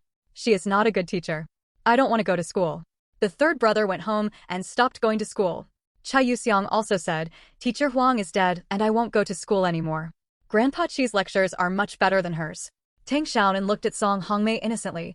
Her big eyes were very innocent. She could tell that Teacher Song and Huang Fengxian definitely had conflicts and could be exploited. Gu Yunchuan's frown deepened. Huang Fengxian was so shameless. She used her status as a teacher to intimidate students and even asked the students to give meat to her son in the name of caring for her classmates. How could such a person be worthy of being a teacher? Song Hongmei did not answer. She could not leave the blame to Huang Fengxian, but she despised Huang Fengxian even more in her heart. Sooner or later, she would expel this unethical woman from the teaching ranks. I don't like Sister Shin anymore. She helped Shin Yuhai bully me. I won't care about her anymore. Tang Xiaonan pouted and said with an aggrieved look on her face. Shin Yuzhu was described as beautiful in the book, but now she is disgusted with the heroine. Shin Yuzhu cannot even do basic justice. The author beautifies her too much. End of chapter. Chapter 163 Live Only for Your Son. Tang Xiaonan actually didn't know that Shin Yuzhu also said some obscure words to Huang Fengxian, which was the direct cause of Huang Fengxian's rage, because Shin Yuhai forgot about it after noon. If Shin Yuzhu hadn't mentioned it, Huang Fengxian wouldn't have known about it at all. Tang Ijuan's eyes were grim. He had to settle this debt. His sister couldn't let her pain go in vain. Huang Fengxian, Shin Yuzhu, and Shin Yuhai were all waiting for him, so he couldn't kill them. Gu Yunchuan felt Tang Ijuan's hostility and hurriedly advised, Yuzhu may not know about it either, Ijuan, don't be too impulsive. Although he was alienated from Shin Yuzhu, he still liked Shin Yuzhu in his heart and did not want Shin Yuzhu to be harmed. Moreover, he did not think that Shin Yuzhu was that bad and there must be a misunderstanding. Don't worry about it. I advise you to stay less with Shin Yuzhu. Her mother is a vixen and seduces my father all the time. What kind of good thing can she be? Be careful to put a cuckold on you. Tang Ijuan choked impatiently. It was a bullshit misunderstanding. Bullying his sister was not enough. Gu Yunchuan's Yubai's face turned red because Tang Ijuan had poked his head. He did have strange feelings for Shin Yuzhu. It would be more appropriate to call him a bud.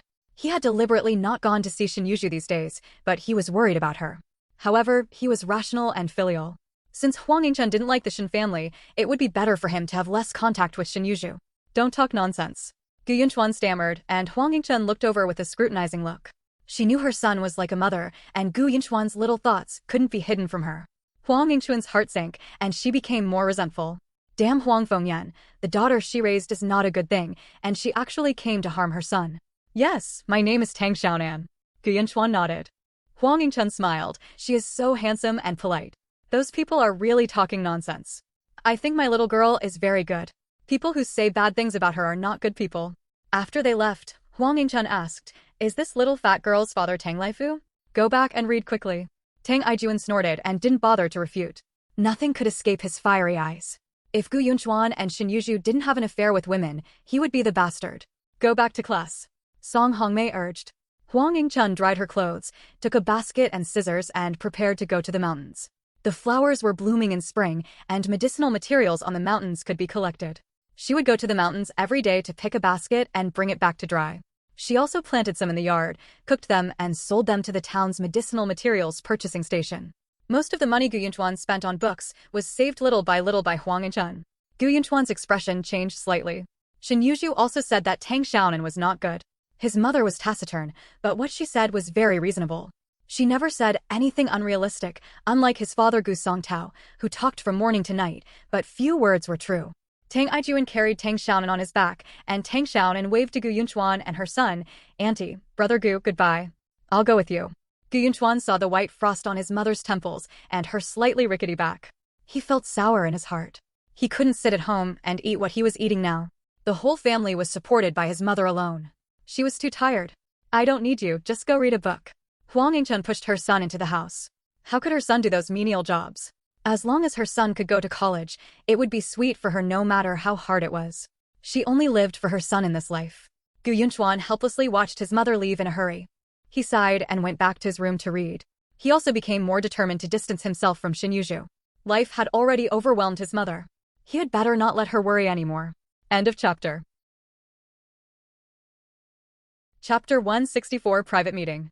After returning to school, Tang Xiaonan reluctantly finished Shengdong's class and stopped Tang Ijuan, who wanted to go to Huang Fengxian to settle the score. Huang Fengxian was a teacher, so Tang Xiaonan knew he would suffer a loss and would find a way to secretly stumble the woman in the future. Her legs must not be red and painful. Very much like Tang Laifu, she also asked for help. After seeing Tang Laifu, she was very concerned about the black-hearted woman. Shen Yuzhu was restless all morning and regretted a lot. If she had known there would be such a big fuss, she would not have said those words to Huang Fengxian. She would have wanted Huang Fengxian to punish Tang Xiaonan. It is natural for teachers to punish students. No matter how arrogant the Tang family is, they can't say anything wrong. But Huang Fengxian actually broke Tang Xiaonan's leg. That smelly girl was the Tang family's beloved Jianer, and she loved to accuse others. The Tang family would definitely not let it go. Yanchuan, why don't I go find him? Shen Yuzhu asked softly, with a somewhat complaining and coquettish tone. I have something to do at home. Don't I need to be in class? Gu Yunchuan didn't dare to look at Shen Yuzhu. His face was heating up. This was not the first time he had lied, and he felt a little guilty. Shen Yuzhu's heart skipped a beat. Gu Yunchuan didn't tell the truth. He was avoiding her. Gu Yunchuan opened the window and saw Shen Yuzhu smiling at him. He was not as surprised as before, but a little hesitant. He glanced outside consciously, fearing that his mother would see him, but he quickly thought that his mother had gone to the mountains to collect herbs, and he was relieved. She didn't know what Gu Yunchuan was doing in those days, and she didn't go to find her. Grandpa Qi refused to teach her, so she could count on Gu Yunchuan, otherwise it would be too difficult for her to learn. Shen Yuzhu felt wrong. Huang Fengyan and Shen Yuhai also had more complaints. They knew that they were causing trouble for her day by day, and they couldn't help her at all. As long as she had a backer like the Tang family, how could she live in such a miserable life? Seeing that Tang Xiaonan was back intact, Shen Yuzhu felt more relieved. As long as it didn't stop, the Tang family shouldn't be making trouble over such trivial matters, right? After all, her mother is a teacher, so it won't be good if she makes a big fuss. Tang Ijuan and Tang Xiaonan really want to learn in school. Shen Yuzhu thought of Gu Yunchuan again. He must have cured Tang Xiaonan's leg. He was so powerful, good at reading, good at medical skills, gentle and polite, and so good-looking. In her heart, Gu Yunchuan was a perfect person. The mortuary is the morgue in the village. When someone dies in the village, the body will be placed in the mortuary. There should be no mortuary now. People are cremated immediately after death, but when I was a child, there were basically houses like that in the village. Shen Yuzhu arrived at Gu's house quickly. There was no one in the yard. It was very clean and had a strong medicinal fragrance. She opened the door and went in. She ran to the backyard in a familiar way and gently patted the glass window, which was Gu Yunchuan's study. The class before school was a self-study class, and Shen Yuzhu skipped class. The Gu family was near the school, because the school was the granary of the Gu family. After the confiscation, it became a school. There were many village committee cowsheds, morgues, etc., which used to belong to the Gu family. Now the only big house with blue bricks and red walls in the east is left, and the others have been confiscated. It's a self-study class. He hasn't seen me for a few days. He came over to see how he liked the book I bought here. Very good, I'm reading very slowly. I'll go back to class quickly. It's not a good idea to skip class. Gu Yunchuan was afraid of disturbing his grandmother who was there. Like his mother, her grandmother didn't like Huang Fengxian, and naturally she didn't like Shen Yuzhu either. Shen Yuzhu's heart sank to the bottom. Her first reaction was that someone had said bad things about her in front of Gu Yunchuan. Her first suspicion was that Tang Xiaonan was the one who had misunderstood. That dead girl must have said bad things about her. Continue tomorrow. End of chapter. Chapter 165, Vomiting Bitterness.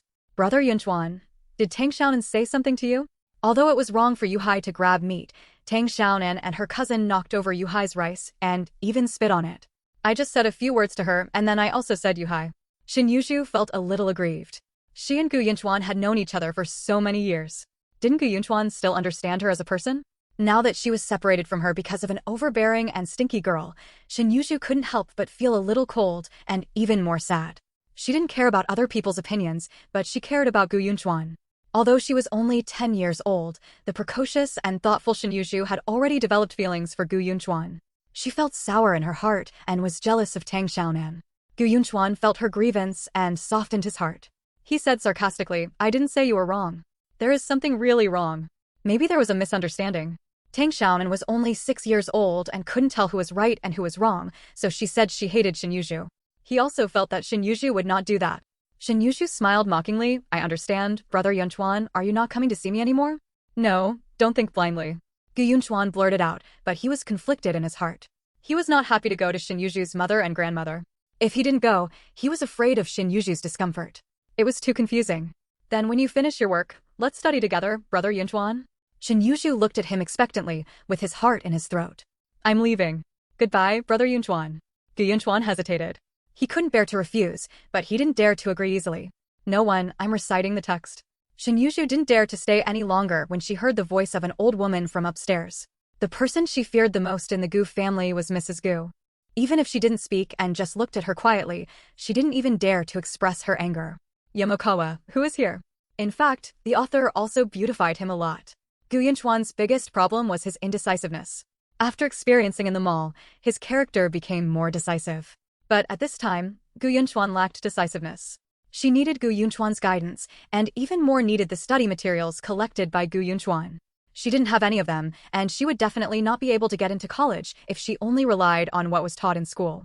Shin Yuzhu's fortitude and decisiveness just make up for Yunchuan's innocence and indecisiveness, and he will definitely be able to revive the Gu family business, but this girl happens to be Huang Fengxian's daughter. Gu Yunchuan replied loudly, sat down and continued reading, and also read a few sentences of the text. The old lady's eyes became sharp, and she looked outside. Shin Yuzhu's back was graceful, with good appearance and temperament, and a deep mind. Such a girl is very suitable for her grandson. Shin Yuzhu left in a hurry, not noticing that Mrs. Gu was standing at the window on the second floor. The old Mrs. Gu noticed it when she first came over. The old Mrs. Gu, who was very smart, also heard everything Shin Yuzhu said to her grandson. That woman Huang Fengxian really disgusted her. Forget it, there are thousands of good girls in the world, there is no need to let down the daughter-in-law because of a little girl. This Shin Yuzhu must never enter the Gu family. Tang Xiaonan was carried home by Tang Xiaonan, who didn't let her go even a step. In fact, she really wanted to walk on the country road for a while, but Tang Xiaonan refused to give her this opportunity. When they returned home, neither Tang Laifu nor Su Jifeng had finished work. They had already started work and would not be able to finish work until 5:30. Tang Xiaonan carried Tang Xiaonan on his back to find someone in the fields. End of chapter. Chapter 166. The powerful Su Jifeng. Tang Laifu was picking manure. Dung that had been soaked for a whole winter is the best fertilizer and had to be carried to the fields one by one. Su Jifeng was also picking manure. She was very strong and did all men's work so she could earn a full salary. Dad, someone bullied me and my hand hurts. Tang Xiaonan was filled with emotions. She cried as soon as she saw Tang Laifu and raised her hands pitifully. Who did this?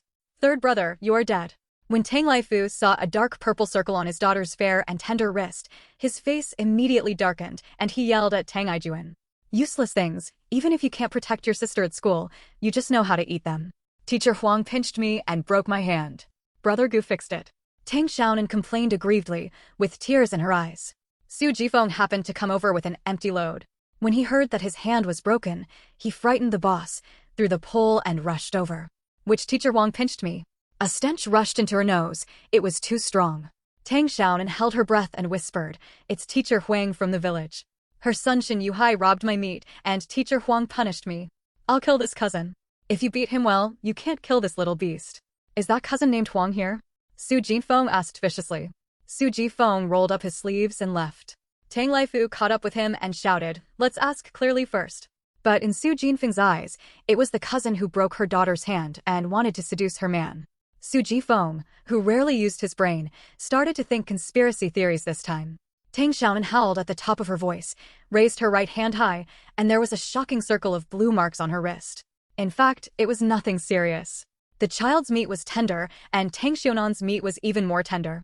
Huang Fuxian's force caused it to become like this. He abused her little girl on the first day of school. It must have been because of her. The stinky cousin was trying to intimidate Su Jifeng. No, Sister Shin Yuhai scolded me, and Teacher Huang also scolded me when he came back, and even dragged me to stand outside for punishment. Oh, my hand was broken, it hurt. Mom, I don't want to go to school, Teacher Huang is a bad person. Su Jifeng knew who it was as soon as he heard it, and his face turned livid. Did Shin Yuhai steal your flesh? Well, he grabbed my meat and spit on me, so I beat him. What the hell are you asking? That stinky cousin made my little girl's hands look like that, and you still want to protect her? Tang Laifu, are you still a man? My little girl is your biological child, and you even gave up your daughter for that cousin. Su Jifeng cursed loudly. In the past, she would save face for Tang Laifu outside. She would listen to whatever Tang Laifu said. But today, old and new hatreds suddenly emerged. It's strange that Su Jifeng could tolerate such a violent temper. If she didn't kill Huang Fengxian's cousin, her surname was not Su. What nonsense are you talking about in front of your children? Go home first. Tang Laifu's face was covered with dark clouds, which was particularly scary. The other villagers who were working together did not dare to come over to persuade him. They pointed at him from a distance, waiting to watch the excitement. Bah! What nonsense did I say? Tang Laifu, you're determined to protect your old sweetheart, right? Okay, I don't expect you to stand up for my little girl, but don't stop me. I have to kill that stinky cousin today. Whoever dares to stop me, I will chop him up. Su Jifeng grabbed the shovel from the ground and stuck it into the dirt. Half of the shovel went into the soil. The others' hearts trembled when they saw it. How could they dare to stop him? Seeing that the situation was not going well, someone secretly ran back to report the news to Huang Fengxian. Su Jifeng, a shrew, really dared to use a knife. There was no way Huang Fengxian could do it with her small physique. Su Jifeng would definitely swallow her up. End of chapter. Chapter 167. Tang Laifu, who was betrayed and separated from his relatives. Tang Xiaonan was stunned for a moment. She really didn't expect that her mother was so awesome and even more powerful than Tang Laifu. When Su Jifeng made a move just now, Tang Laifu shut up immediately. Obviously, he was afraid of Su Jifeng. What's wrong? After hearing the news, Tang Laijin came over. His trousers were rolled up and his feet were covered in mud. He came to work on his own initiative because Tang Laifeng and his daughter had two mouths in the house. Tang Laijin didn't have to scold Zhang Manwei and could earn work points by himself. However, he did not do well in farm work, so he was assigned to work with women. Today he is dividing the rice seedlings. In a few days, after plowing the fields and applying good fertilizer, he will have to transplant the rice seedlings. Uncle, my hand hurts. Tang Xiaonan is a little disappointed with Tang Laifu. Her father has always been obsessed with Huang Fengxian, and he actually wants to defend that woman. Humph, men are really unreliable, but her mother is the best. In fact, Tang Xiaonan misunderstood. Although Huang Fengxian was the cinnabar mole in Tang Laifu's heart, the most important thing in his heart was his family, especially his daughter. If Tang Xiaonan and Huang Fengxian fell into the water together, Tang Laifu would never hesitate to save his daughter. This is beyond doubt. The reason why he tried to dissuade Su Jifeng was because he wanted to clarify the matter, and he knew Su Jinfeng's strength. Once he took action, he would definitely skin Huang Fengyan. After all, it was the cinnabar mole in his heart that Tang Laifu couldn't bear. Of course, the most important thing is that Tang Xiaonan's hand is not broken. If it is broken, Tang Laifu will definitely be the first to take action. There is no doubt about this. This time it really hurt Tang Laifu's heart. It was okay for his wife to ignore him, it was okay for his brothers to ignore him, and it didn't matter for his son, but his precious daughter ignored him.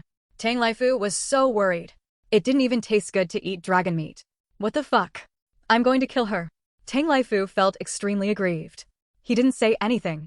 He was so upset. Seeing that Tang Xiaonan was still standing, he bent down to hug her. Tang Xiaonan twisted away and ran away with a pout.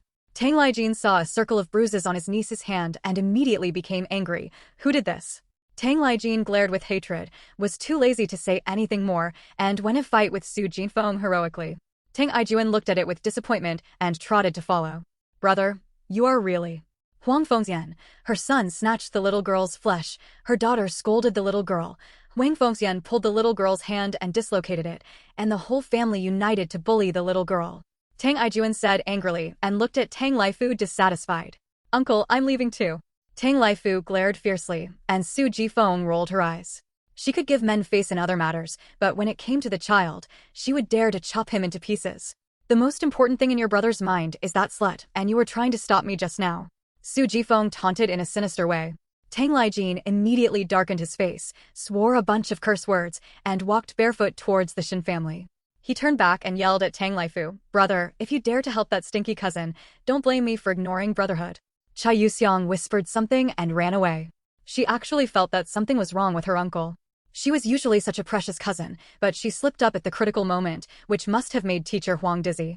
Like her father, he got confused when he saw a beautiful woman. Humph, men all have such bad qualities. Tang Laifu's face turned even darker. What did he do? Everyone blames him? Although he was angry, Tang Laifu still followed. He was not afraid that Su Jifeng would suffer, but that this bitch would cause trouble and kill someone. Huang Fengyan comes home later than Xin Yuzhu. She rides a bicycle to get off work and Xin Yuzhu walks, but she comes home very late every day. Xin Yuzhu cooks all 3 meals and eats ready-made meals when she comes back. As soon as she got home today, someone ran in, Fengxian, run away, Su Jifeng is here and wants to kill you. Continue tomorrow. End of chapter. Chapter 168. The door is coming. Huang Fengxian was startled and soon became angry. As a teacher, she couldn't teach the students, she was just punished by standing. It was not her fault that the stinky girl's hand was dislocated. Who made the stinky girl pull her hand? I won't hide. Tang Xiaonan made a mistake. I am a teacher, and I have the obligation to educate her. Su Jifeng is unreasonable, so why should I hide? Huang Fengxian had a sullen face and refused to hide no matter what. She wanted to see what Su Jifeng dared to do to her. She, Huang Fengxian, was not a vegetarian. Hey, when did Su Jifeng ever tell the truth? Hurry up and hide. Su Jifeng will not show mercy. The person who came to report the news was her cousin and sister-in-law, who was close friends with Huang Fengxian. She was about to die of panic, but Huang Fengxian was not in a hurry. Shen Yuzhu, who was cooking in the kitchen, came out and gave some advice.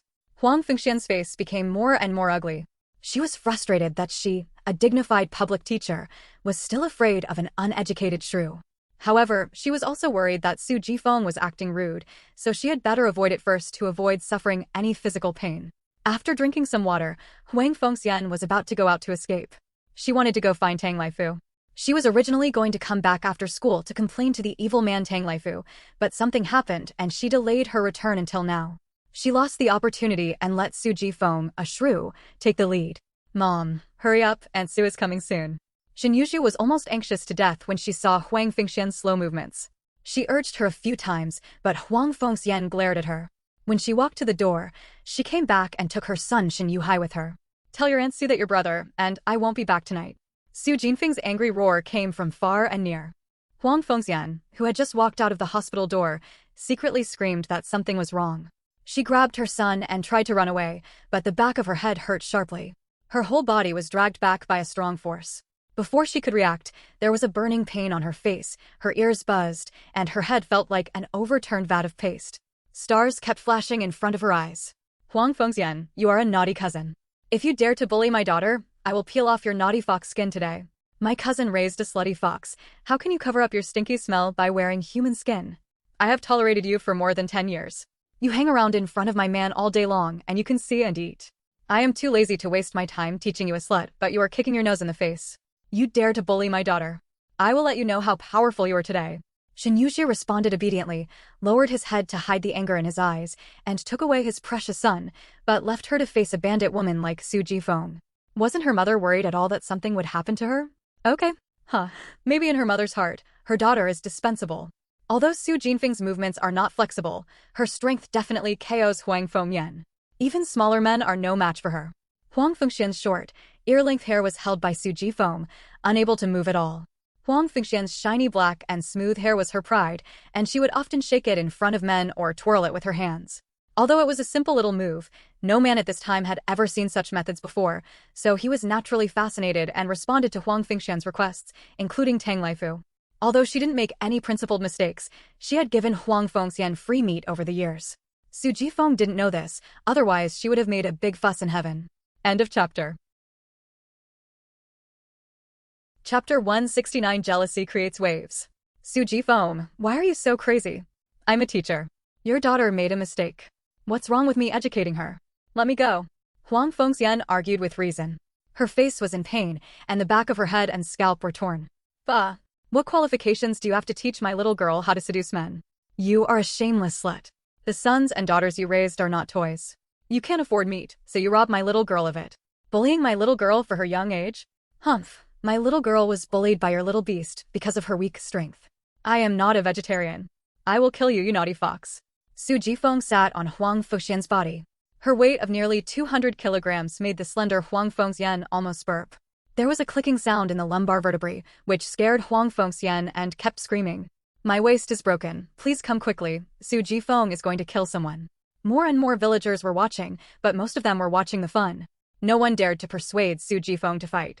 This bitch dared to kill even people. When she was a girl, she killed a nearly 400-kilogram fat pig by herself. The blood gushed out when she cut it with a knife. All the men saw it with trembling hearts. However, Su Jifeng remained calm and heartless. He disemboweled the pig with 3 strokes. The meat was meat, the bones were bones, and the internal organs were placed on both sides. His unique skill of killing pigs with one hand was much more beautiful than that of Tang Laifu. Who dares to provoke such naughty girls? What if you get angry and kill them like pigs? Kill you? I still think my hands are dirty, pigs are cleaner than you, and you smell dirty. Su Jifeng opened his bow from left to right and beat Huang Fengxian like a sandbag. Tang Xiaonan was frightened to see it. Would such a beating kill anyone? But why do I feel so happy? Tang Laifu originally didn't want to stand out for fear of triggering a family war, but Su Jinfeng's attack was too harsh. If the beating continued, Huang Fengxian was afraid that Huang Fengxian's skin would really be peeled off, and the words Su Jifeng scolded were too unpleasant. Huang Fengxian's lifestyle has always been upright and innocent, and she is a public teacher. Su Jifeng really went too far this time. Seeing Huang Fengxian with a bruised nose and swollen face, Tang Laifu felt pity for her. He also complained a little more about Su Jifeng and shouted at her, "If you have something to say, please tell her and let her go." The half-dead Huang Fengxian couldn't help but perked up when she heard Tang Laifu's voice and shouted with all her strength, "Brother Laifu, help me." Tang Laifu would definitely not ignore her. Back then, she just casually said that she wanted to eat the wontons in the town. Tang Laifu rushed to the town before dawn and rushed back without stopping. The wontons were still hot when he got home. This man really put her on the top of his heart, but it was a pity that he looked too ugly and his education was too low. Su Jifeng, stop it. I even wanted to clap my hands a few times. Although Su Jifeng is not very smart, women have always been sensitive in this regard. She felt Huang Fengxian's pride and Tang Laifu's pity. Her anger erupted like a volcano. Huo Di punched Huang Fengxian in the face. This time she was merciless and used a lot of strength. Huang Fengxian was even more proud, knowing that Tang Laifu couldn't let go of her. Why should Su Jifeng compare with her, not even her toes? Huang Fengxian screamed and tilted her head to the side. She didn't say anything for a long time. She looked as if she was dead, with blood all over her face. "You dare to seduce my man in front of me, I'll take your skin off." Su Jifeng, jealous, grabbed Huang Fengxian's collar and prepared to make a big move. Tang Laifu was confused for a moment. Don't hate him. After all, men are always inseparable from Bai Yueguang in their hearts. Soon he will wake up. He must be a good father. Don't worry. End of chapter. Chapter 170. The meat problem is serious. Huang Fengxian, who was pretending to be dead, sensed Su Jinfeng's malice and was really scared. She grabbed her collar with both hands. If she really let this shrew take off her clothes, how would she behave in the village? I can't stay in school any longer. Xinlixia, where did you die? Yuzhu, go call your grandpa and uncle. Hurry up. Huang Fengxian called her husband several times, but no one was seen, so she had to ask her daughter to go find her parents. Other villagers who were watching the excitement saw that the matter was really serious, and some of them began to persuade her. No one can stop me. Huang Fengxian has seduced my Laifu once and for all. I have endured it for so many years without having an attack, but she dares to bully my little girl. Do you really think that I am a dead body? If I don't skin you today, I will have the same surname as you, a slutty fox. Su Jifeng didn't listen to anyone. She had new grudges and old grudges. She would never spare this woman. She would really treat her like a dead person if she didn't show some mercy. What nonsense are you talking about? She and I have nothing to do with each other for a long time. Stop making trouble and talk about it when you go home. Tang Laifu's face turned dark and he did not dare to say harsh words. He was really afraid that Su Jifeng would be cruel. I gave this coquettish fox meat last time, and the time before that, and the time after that. I didn't spend a penny, and I ate a lot of meat in vain. Tang Ijuan couldn't bear it any longer, and muttered at a volume that everyone could hear. The villagers who originally thought Su Jifeng was too overbearing suddenly changed their eyes after hearing this. They kept looking between Tang Laifu and Huang Fengxian with intriguing eyes. Everyone has more sympathy for Su Jifeng. The man was seduced by Huang Fengxian, and he still has such old flesh. Now his precious daughter is being bullied. Who can swallow this tone? Even if he was beaten by Tang Laifu afterwards, he still had to avenge his sister and teach this shameless vixen a lesson. The eyes of the villagers are more meaningful. Now the price of meat is 70 cents per catty. This requires a meat ticket. If you don't have a ticket, it costs at least 1 yuan. There are also people who sell it for $1 and 2. Huang Fengxian spends 10 cents to buy half a catty of meat. TSK, isn't this a free gift? Could it be that these two people really rekindled their old relationship and hooked up again? Everyone in the village knew that Tang Laifu and Huang Fengxian had an affair, and they were about to get married. They didn't know why Tang Baishan didn't agree to it, so the marriage ended. It is said that Tang Laifu even went to the mountains to get drunk alone late at night. I bought more than half a catty of meat for a dime. Your money is made of gold. No wonder Shin Yuhai snatched my little girl's meat. The whole family is shameless. Tang Ijuan mocked him and turned a blind eye to the fierce light that Tang Laifu shot at him. No one asked you, shut up. Tang Laifu glared at Tang Ijuan fiercely, wanting to strangle this brat to death, lest the world be in chaos. Is this the time to talk about this? It seems that these old lovers are really getting along again. No wonder Su Jifeng is so angry and has a green head, making everyone angry. The meat I bought with money was not eaten in vain. Huang Fengxian shouted loudly. Tang Laifu, hello. You don't want to miss it, right? Okay. Su Jifeng gritted his teeth and looked fiercely. Every time he said a good word, he punched Huang Fengyan.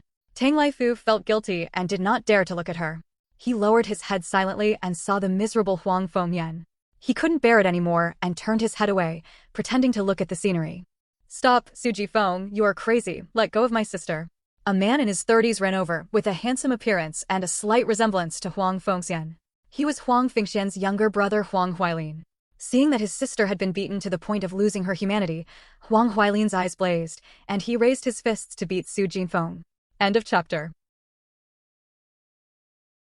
Chapter 171, Working Together to Deal with the Outside World.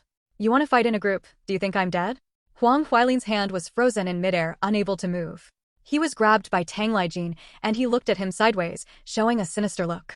You Tang family bullies people too much, I will fight with you. Huang Huailin was also hot-tempered, and he immediately got into a fight with Tang Lijin. They were about the same height and about the same weight and thickness, but Tang Lijin was better at fighting. Huang Huailin received several punches in just a few blows. Small fights were commonplace for Tang Lijin. To deal with Huang Huailin, 3 of them would not be a problem. We, the Tang family, bully others too much? What the fuck about your mother is your coquettish fox sister, as well as your little beastly nephew and little naughty niece. They work together to bully my 6-year-old daughter, steal my niece's flesh, and even break my niece's hand. Damn it, our Tang family is not a vegetarian. I will teach you how to behave first. When it comes to scolding, Tang Lijin's words are as good as Huang Huailin's, and he clearly explains the cause and effect in just a few sentences. Tang Xiaonan immediately raised her right hand. The bruises on it were getting bigger and bigger, and she squeezed out tears. She looked at everyone pitifully and sobbed. Teacher Huang scolded me and hit me, and my hand was broken. At the critical moment, she must support her family.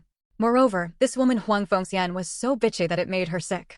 She didn't think that Su Jifeng had gone too far, and she had to beat her up. Did you see that my daughter is only 6 years old? Are you still a human being in the Huang family? A family of 3 ganged up to bully me. Look what happened to my niece's hands. If I don't beat you, why don't you call me uncle? Tang Ijuan raised his fist and cursed angrily. Shen Yuhai tightened his neck and cried even harder. As soon as Tang Lijin finished speaking, he punched Huang Huailin in the face with his fist. Damn it, the more he looked at his niece's hand, the more furious he became. He didn't even dare to hold his niece with too much force for fear of hurting her. This family was impatient. Naturally, Su Jifeng was not far behind. The uncle and sister-in-law punched each other, completely defeating the Huang Fengyan siblings. You took my meat and spit on me. You are a robber. Tang Xiaonan shouted loudly. You knocked over my lunchbox and beat me. My hands still hurt. Shen Yuhai felt extremely wronged, and he suffered even greater losses. Woo. I won't eat Tang Xiaonan's meat anymore. Stop beating. Eating and robbing are completely different concepts. It must be explained clearly in front of the whole village so that everyone knows the true virtues of the Shen family. I can't beat you to death. Shen Yuhai was so frightened that he understood that this bloody battle was all caused by him grabbing Tang Xiaonan's meat at noon. If he had known that this would happen, he would not have dared to provoke Tang Xiaonan even if he starved to death. Shen Yuzhu walked out of the yard. She actually didn't want to get involved in this mess, it was too embarrassing, but the Tang family was getting more and more excessive.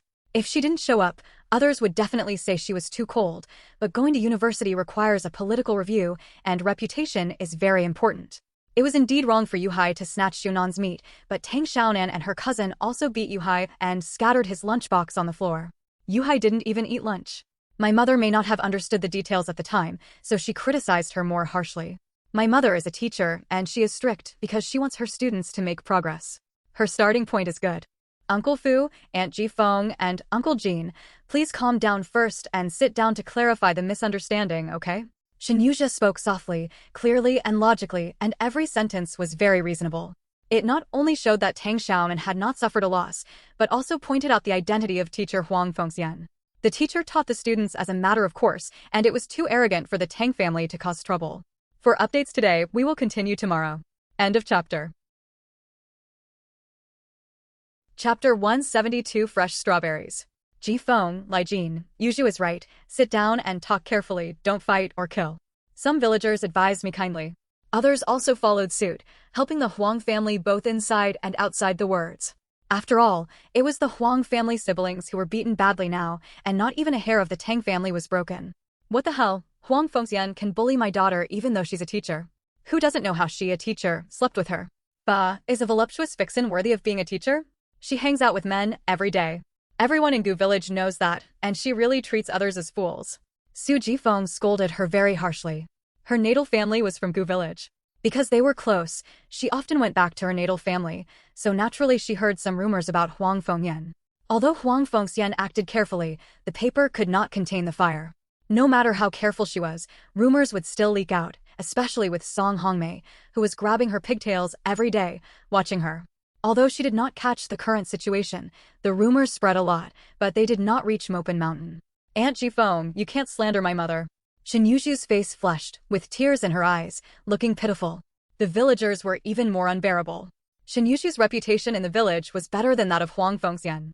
After all, Huang Fengxian only had a good impression on men, and few women liked her. But Shen Yuzhu is different. All the men, women and children in the village like her very much, and many women are rushing to make her their daughter-in-law. Jifeng, you can't talk nonsense. We all know what kind of person Fengxian is. You can't take the shit out of the basin. Someone advised. I am a pure and innocent person, but I can't live anymore if you, the Tang family, take the shit out of me. I have no shame to live anymore. Every time Su Jifeng said something, Huang Fengxian's heart sank, because these things were all true. Sure enough, someone came over and pulled her, but his speed was not as fast as Su Jifeng. Su Jifeng, who was the closest, didn't react at first, so he got excited and subconsciously pulled Huang Fengxian. She didn't want to kill anyone. She kept it a secret and acted very carefully, but how did Su Jifeng know?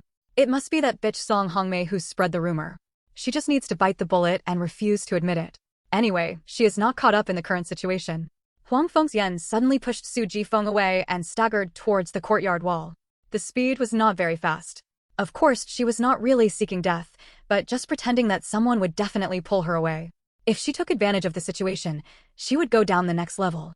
She could not only protect her reputation, but also give Su Jifeng a reputation as a bully, killing two birds with one stone. She is a slutty fox. She seduced my family Laifu and slept with Gu Songtao every day. The leader of the school district in the town also slept with her. Otherwise, how could she become a regular worker? Bah, shameless slut, you think others don't know about all the slutty things you do, but I know all about it. You can't do it, you absolutely can't do it. Chi. The sound of the tearing cloth was very clear, and the air suddenly became quiet. Everyone became dumbfounded and looked straight at Huang Fengxian, who had half of his shoulders stretched out. Several men swallowed several times. The skin of Huang Fengxian is so white and tender. Su Jifeng originally wanted to put Huang Fengxian's clothes back, but her eyes were so sharp that she immediately spotted the red mark on Huang Fengxian's right shoulder, which later generations called strawberry. There was more than one spot, and there were several spots on the shoulder socket. Anyone who has been here knows how this red mark is formed, and the strawberries are quite fresh. Obviously, they were just planted not long ago. Thank you for being disliked. One flying bottle 1, Jli 69, Bivine for the reward, the 3 little angels who have always supported me, and many, many old readers who have followed me for several books. Thank you for the 4th update today. Let me give you some spoilers first. Tang Laifu must be a good father. Don't doubt it, haha. End of chapter. Chapter 173 The Public Enemy of Women. Su Jifeng sneered, pulled his clothes further apart, pointed at the strawberry on Huang Fengxian's shoulder, and shouted loudly, You see clearly. How did you get this? Could it be that your Shenlixia nodded early in the morning? He has really good teeth. He nodded in the morning, and it's still fresh now. Huang Fengxian was really panicked and covered her with both hands, but Su Jifeng was very strong and Huang Fengxian couldn't do it to her at all. The strawberries on her shoulders were all exposed, which was very eye-catching. Let me go. Huang Fengxian was filled with shame and anger, and couldn't help but struggle. A few young men turned their heads away in embarrassment, but the other married men had no such concerns and stared straight at him without looking in vain. At this glance, they understood. The eyes they looked at Huang Fengxian were more ambiguous and had an indescribable meaning. This was obviously freshly sucked. Everyone who has been married knows that strawberry sucking in the morning is not so fresh, so it has to be freshly sucked to have this effect. Huang Fengyan has been at school all day and just came back, so people who suck strawberries will have big problems. Huang Fengxian couldn't suck it by herself. She had to be able to suck it even if she wanted to. The women looked even more contemptuous. They didn't like Huang Fengxian in the first place, and now they were even more disgusted. Su Jifeng was absolutely right when he called her a shameless slut who fooled around with men in broad daylight. Such a person taught a shitty book. He must have slept with the school district leader. Otherwise, he must have gotten the regular promotion spot from nowhere. Tang Xiaonan's mouth opened wide, her heart was filled with turmoil, and she was in such a state of disbelief that everything her mother and third brother said was true. No wonder no one is seen during the day. Guanqing is fooling around with his mistress, bah, so shameless. You're such a coquettish fox, how can I leave my daughter to you? Learn how to seduce men with you? Bah. Our Tang family is an innocent family. Su Jifeng spat in disgust. This Huang Fengxian is just a watery prostitute. She can't represent our Huang family. Who wouldn't produce some crooked melons and bad dates? The woman also looked at Huang Fengxian with disdain. This woman was married to Gu Xiyuan. Naturally, she had heard about some of Huang Fengxian's romantic affairs, and she was very contemptuous of Huang Fengyan. The most important thing was that her man often praised Huang Fengxian in front of her. What woman could stand it? The woman has long disliked Huang Fengxian, so of course she would step on such a good opportunity today. That's right, she alone cannot represent all the girls in our Huang family. Jifeng, you scold her, and don't bring her with the Huang family. Other women also spoke one after another, collectively attacking Huang Fengyan. Look, this was done by an innocent family? Su Jifeng pointed at the strawberries with a contemptuous tone. Sister-in-law Jifeng, what you said is that our Huang family is also an innocent family. Don't overturn a boatload of people with one stroke. A woman shouted loudly. Huang Fengxian's heart was as cold as ice, and she wished she could find a crack in the ground to crawl into. She had indeed just fooled around with a man, right after school, and it was a call from the school district leader.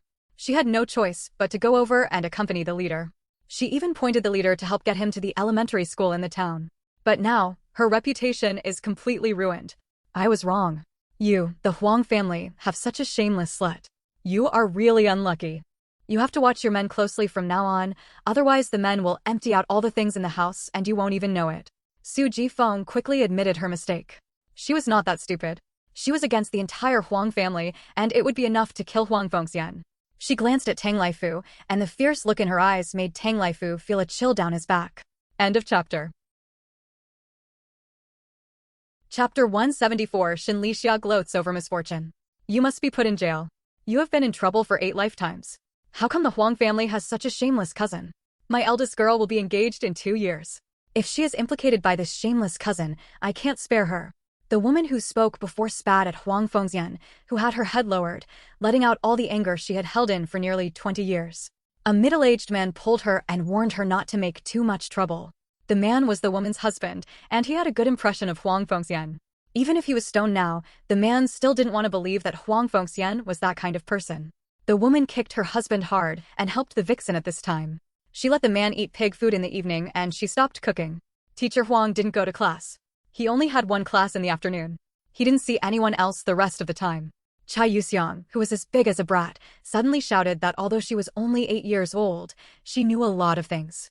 After thinking about it, she wanted to understand why Huang Fengyan disappeared during the day. Yes, I didn't see anyone, I don't know where I went.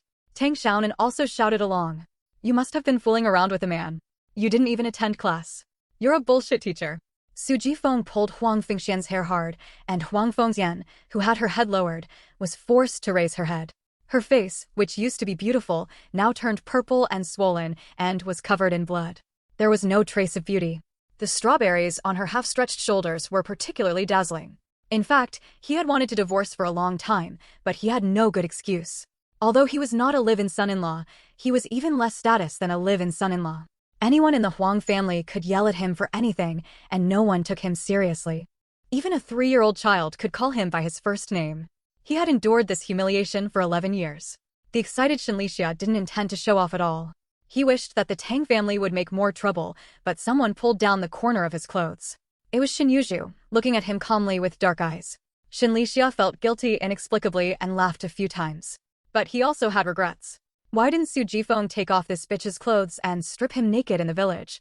This bitch would be so shameless that she would be so embarrassed and angry that she would jump into the river to relieve her anger. Dad, Mom's reputation cannot be ruined. You must come forward. Huang Fengxian was completely stunned. The accident happened so suddenly that she had no time to think about how to deal with it.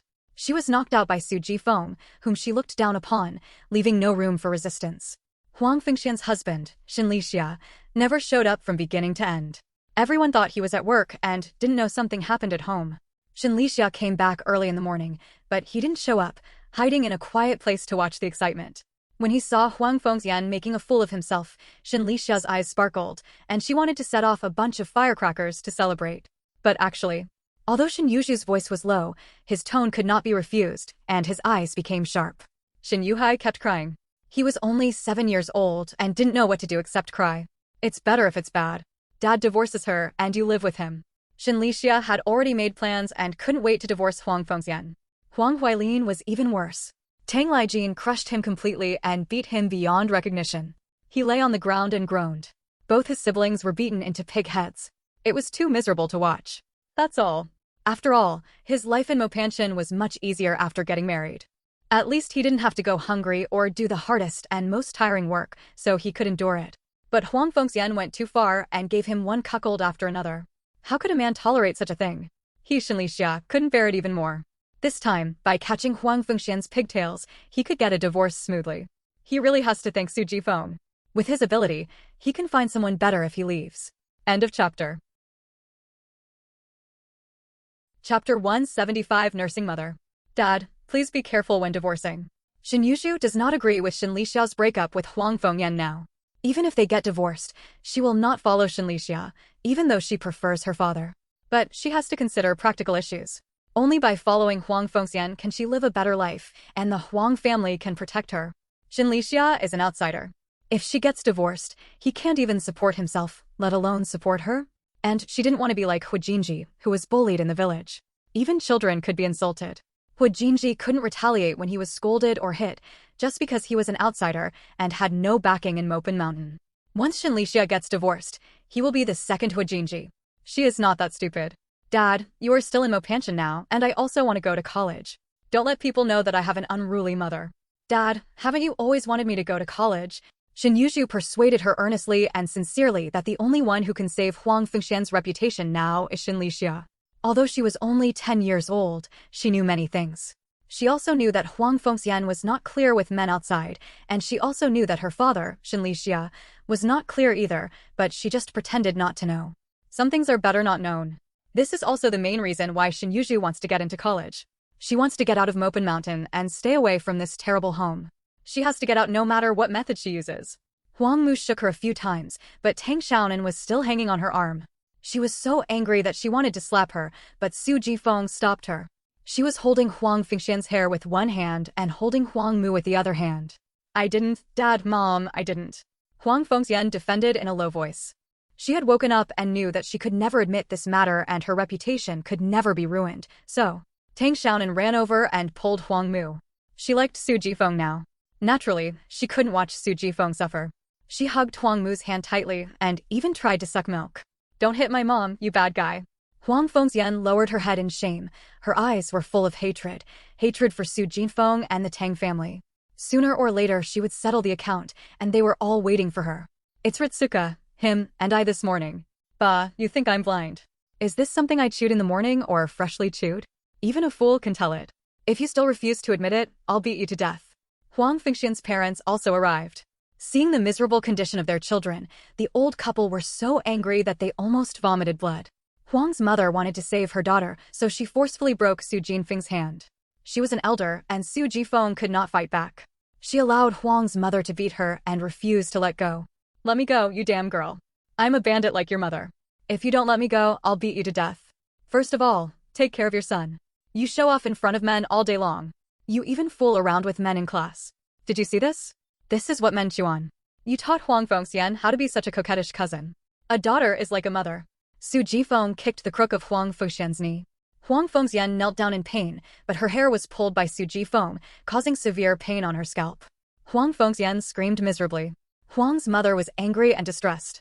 She threw her arm hard, and Tang Xiaonan was thrown away by her and sat on the ground.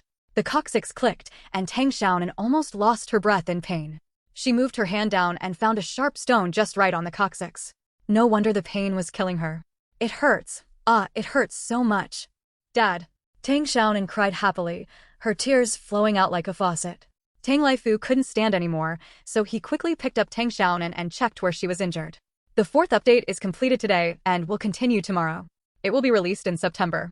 There will definitely be more updates after it is released. Laoyang's updates are definitely guaranteed. End of chapter.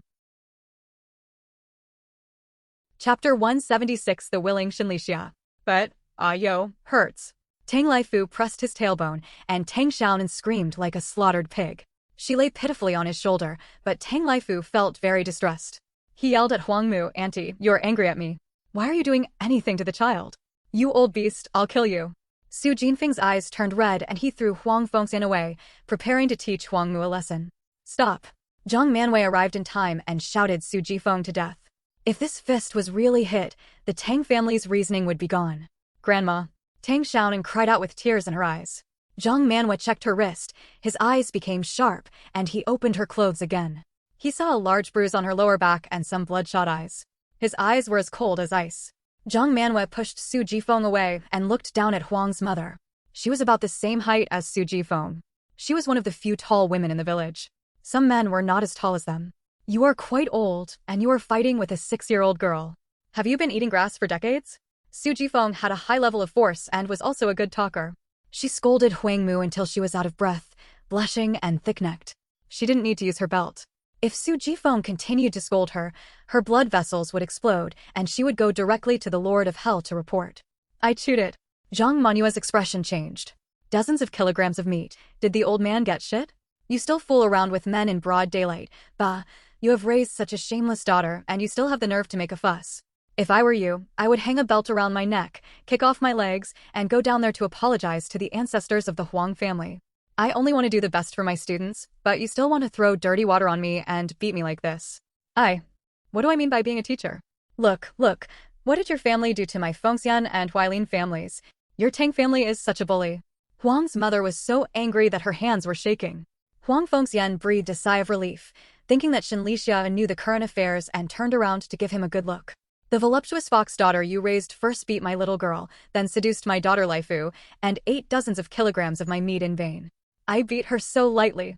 Su Jifeng roared even louder. Shinlixia suddenly appeared and replied loudly. He looked deeply at Huang Fengxian, suppressed his disgust, and said loudly, "There is no need to explain to the big guys what happened in Fengxian and I's room. Those are what I chewed. Sister-in-law Jifeng, you can't throw dirty water. Where did those red marks come from? Did a male dog chew them? You fart, my phoenix fairy is pure and innocent, don't throw dirty water around." With Shinlixia taking the lead, Huang Fengxian immediately felt confident. The other villagers began to waver again, feeling that Huang Fengxian had been wronged. After all, no man would be willing to cuckold him. Shinlixia said it with all his heart, so it must be true. They also felt that Huang Fengxian was not that kind of person. He was usually quite upright, so how could he mess around with men? They had indeed been with Tang Laifu before, but that was in the past. Su Jifeng was so jealous for no reason.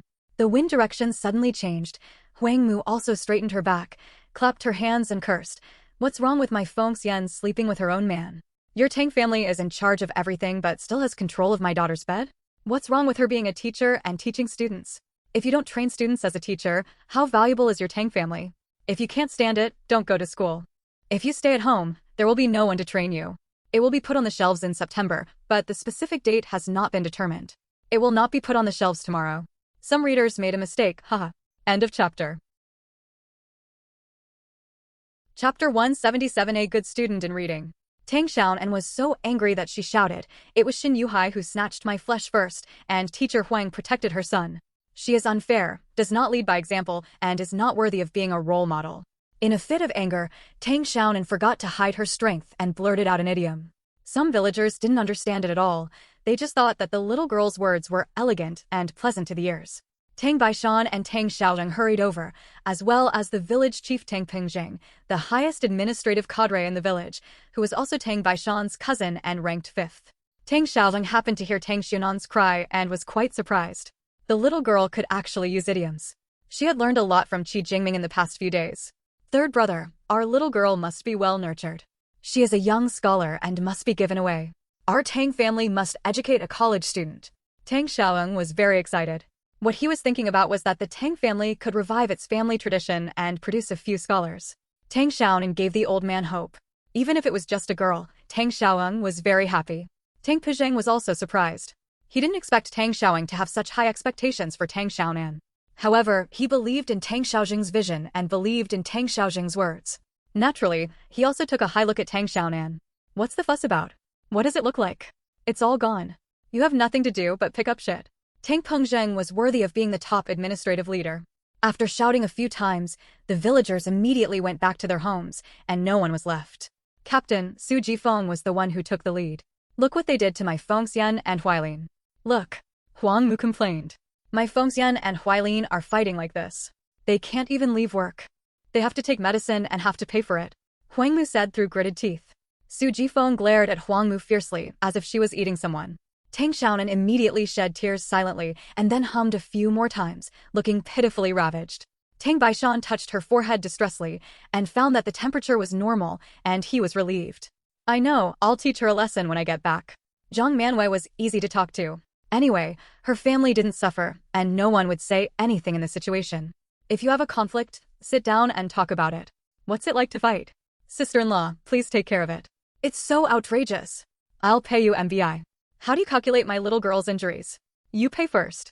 Tang Baishan opened his clothes and saw that the injury, which was only as big as a finger before, had now spread to the size of a copper coin and was covered in bruises. It looked so scary that both Tang Xiaozheng and Tang Pengzheng were startled. Daddy, look at my little girl's waist. She was knocked hard just now and she's bleeding. Tang Laifu said urgently.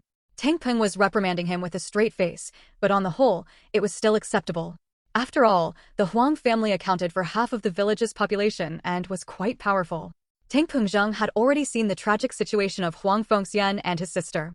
Although he sympathized with them, his surname was Tang. Why is it hurt so badly? Don't be careless about your waist. Why don't you go to the health center for a checkup? Tang Xiaonan was very worried about the newly discovered reading seedling, which suddenly broke his waist. Andy fell and hit a stone. Tang Laifu glanced at Huang's mother with a very unkind look. When Huang Fengxian was dating Huang Fengxian, Huang's mother obstructed him in every possible way and looked down upon him. Tang Laifu had never had a good impression of this old woman, and now she was even more disgusted with her.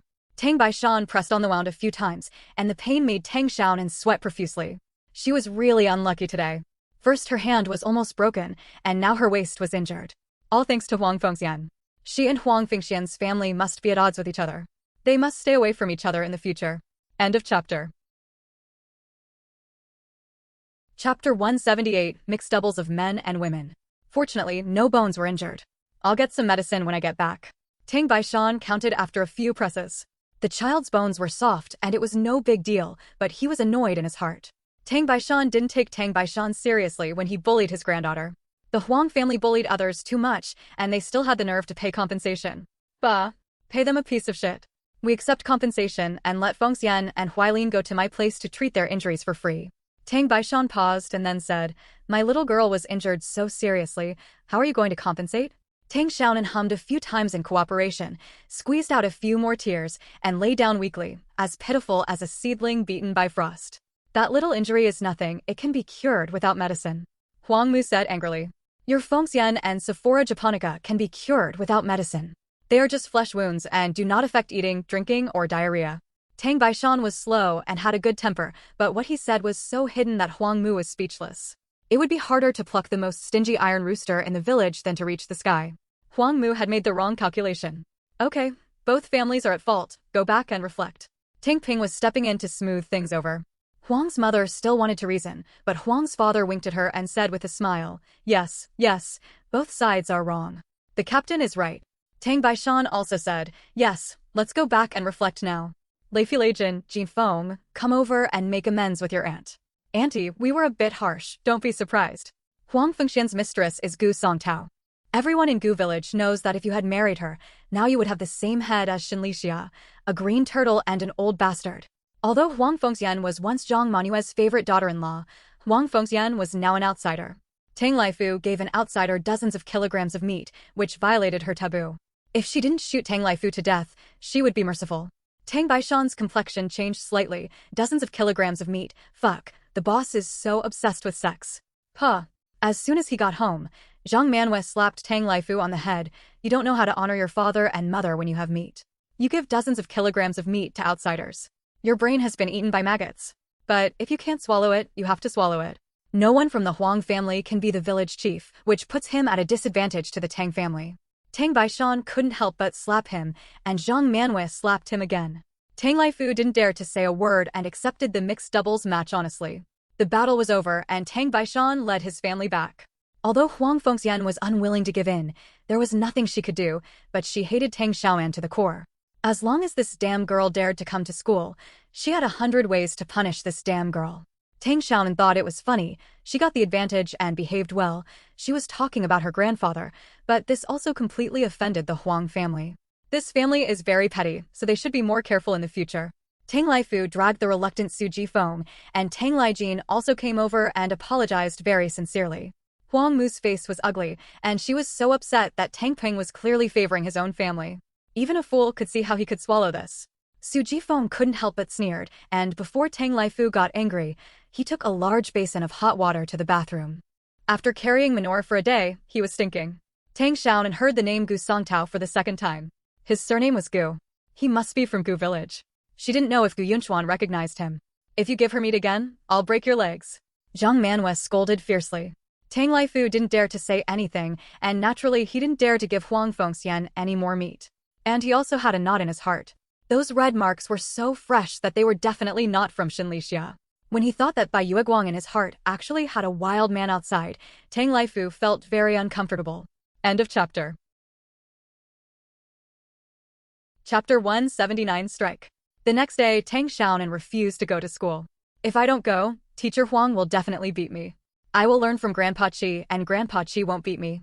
Tang Xiaonan hugged Su Jinfeng's arm and cried.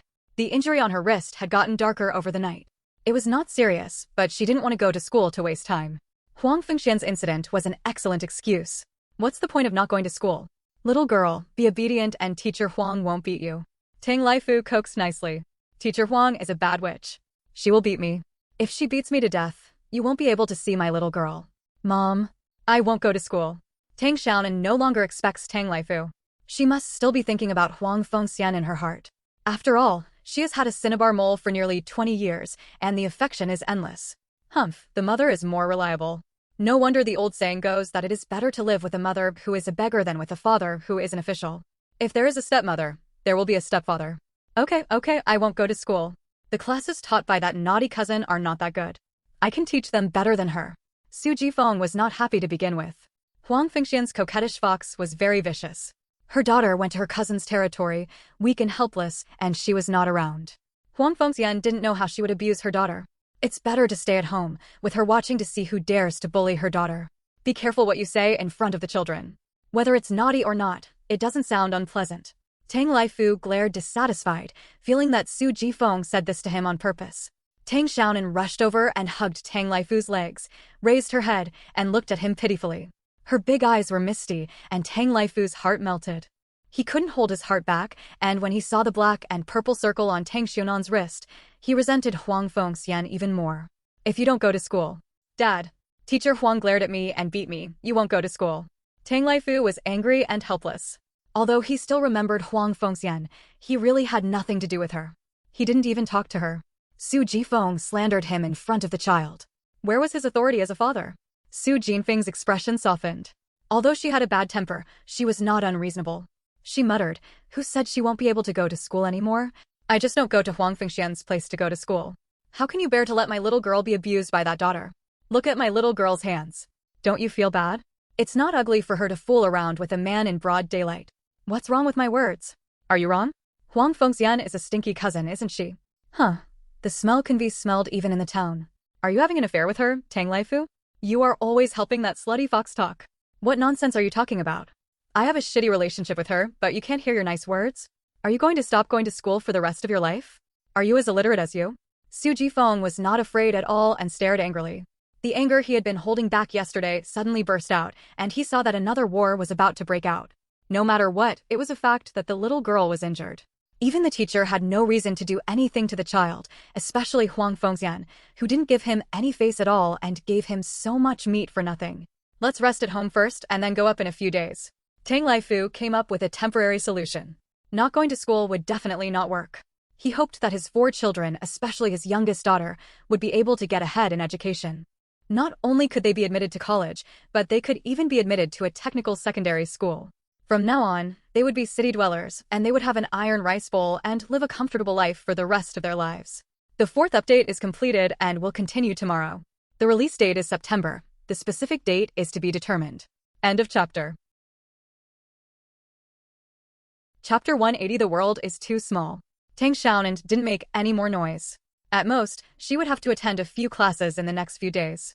If Huang Fengxian behaved honestly, she would continue to go to school. If Huang Fengxian dared to act like a monster, she would go home and complain. I'm not going to school anymore. I'm staying at home with my little girl. Tang Xiaonan shouted and was immediately slapped on the head. Don't go to school and go farm for me. Tang Laifu glared at his younger son with hatred, and Su Jifeng also slapped him. They both had the same idea about his son, just hit him casually and leave some words to him. Anyway, the three sons are very thick-skinned. Eat quickly and go to school. This is lunch. Su Jifeng stuffed the lunchbox into Tang Xiaoan's school bag and slapped her again. Tang Xiaoan grimaced in pain and made a face at Tang Xiaonan. He ate obediently, but in his heart he was thinking about how to teach the Shin siblings a profound lesson. Chai Yuxiang and Tang Xiaoan went to school together, and Tang Laifu and Su Jifeng also went to work. They sent Tang Xiaonan to Zhang Manhwa. Zhang Manhwa didn't have to go to work. She took care of Tang Lifeng at home. After only staying at home for a few days, Tang Lifeng looked much better. Zhang Manhwa didn't let her do any work, and she also paid attention to her diet. She was reluctant to eat it. When Tang Lifeng came back, she killed an egg-laying hen and let Tang Lifeng eat it several times. The eggs and meat were not broken. Let me look at your hands. Oh, why is Huang Fengxian such a person? Tang Lifeng was very angry after seeing Tang Xiaonan's green hands. She had a good relationship with Huang Fengxian when she was a girl. Although she did not become an aunt, it did not affect her relationship with Huang Fengxian. It was only after she married to Wiching that the relationship faded. Thinking of these things, Tang Lifeng got angry and naturally looked down upon Huang Fengxian even more. No matter how bad your family is, you can only teach yourself a lesson and cannot be bullied by outsiders. Tang Lifeng and Zhang Manhwa chatted in a low voice. When they mentioned Huang Fengyan, they looked contemptuous. What Tang Lifeng hated the most was vixens who were not good with men, because Chai Buoyang had an affair with a little widow in the market before, but she didn't have any real evidence, so she could only keep a closer eye on her. Now that she has returned to her parents' home, Chai Buoyang is probably going to steal sex again. Mom, is it true what my sister-in-law said about Huang Fengxian and Gu Songtao? Tang Lifeng had a gossipy face, and Tang Xiaonan, who pretended not to understand, also raised her ears. Who is this Gu Songtao? Mom, it's a good thing she didn't marry in. This person is really good at pretending. I haven't noticed that she is such a coquettish fox in all these years. But Tang Lifeng always thought that Huang Fengxian was good, but she didn't expect that she would bully her niece. It was such a shame. The Tang family all have a common problem, which is protecting their shortcomings. Zhang Manhwa pursed her lips. Who knows, it's probably true. I heard that Gu Songtao despises Ingchun and doesn't even talk to Ingchun at home. Some people say that the two of them had separated from each other a long time ago. Gu Songtao is not greedy, so he just had enough to eat outside. Bah, Gu Songtao is nothing. If he doesn't like Sister Ingchun, why did he marry her in the first place? He already has a son, and he despises Sister Ingchun. He is such a heartless thing. I don't want to think about any girl other than Sister Ingchun at that time who would marry a landlord's brat like him. After having a son, he would turn his back on her. Tang Lifeng was filled with indignation. There was another reason why she was so annoyed. Zhang Manhwa looked at her sideways. Now you know this guy is not a good person, right? You still wanted to marry this man at the beginning. A man's good looks are of no use. Conscience is the most important thing. Tang Xiaonan's heart skipped a beat. Damn it, this Gu Songtao is actually her aunt's old friend? Huang Fengxian is her father's old sweetheart, and Huang Fengxian's mistress is her aunt's old sweetheart. This world is really too small. End of chapter. Chapter 181. The Dirty Uncle. Tang Xiaonan was even more curious about Gu Songtao. It sounded like this man had a good skin and a bad background. More than 10 years ago, it was not like now.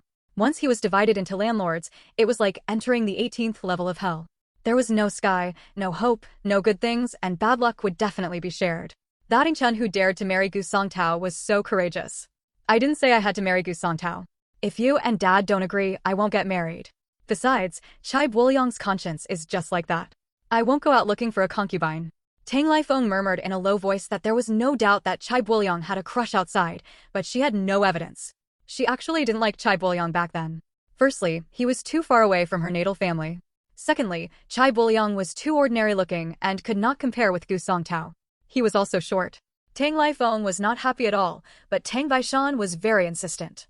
She believed that Chai Buolyung had an iron rice bowl and had a city-registered permanent residence that ate commercial grain. Tang Lifeng would be a city dweller after marrying him. I have no evidence, but I'm afraid you won't believe me when I say it. You and Dad have always praised him for his honesty and duty and have a very good impression of him, Tang Lifeng said with some resentment in his tone. Moreover, Chai Buolyung paid his salary in full, and he cared about his children. Tang Lifeng simply turned a blind eye, not wanting to make the matter a big deal, but she felt aggrieved all the time, as if she had eaten a blowfly, and it made her sick to death. Zhang Manwei gritted her teeth with hatred. Chai Juxiang was Chai Buolyung's cousin and introducer. It was this woman who coaxed her daughter into the fire pit. You idiot, why didn't you talk about this last time? Can your brother and the others spare this bastard? No, you still have to ask for living expenses. If you don't have money, just be honest. In a few days when you have some free time, let your eldest brother and the third child ask for living expenses. Zhang Manwei quickly came up with an idea. Zhang Manwei was so angry that she walked in circles in the yard, wishing she could rush to Wuqing to teach Chai Buolyung a lesson now, for daring to have a mistress outside. Her daughter was good-looking and capable, and this bastard was not satisfied. Zhang Manwei hated her daughter and taught her a lesson. When she saw her pointed belly, the old lady became helpless again. So what if she gave her a beating? She already had 3 children. Marriage cannot be divorced. Life has to be lived. Chai Juxiang, I can't spare her. Moreover, Chai Buolyung was indeed honest at that time, taciturn and very dull. The person who made the introduction was Chai Buolyung's cousin. She married in Zhang Manue's natal village and had a good relationship with Zhang Manwei.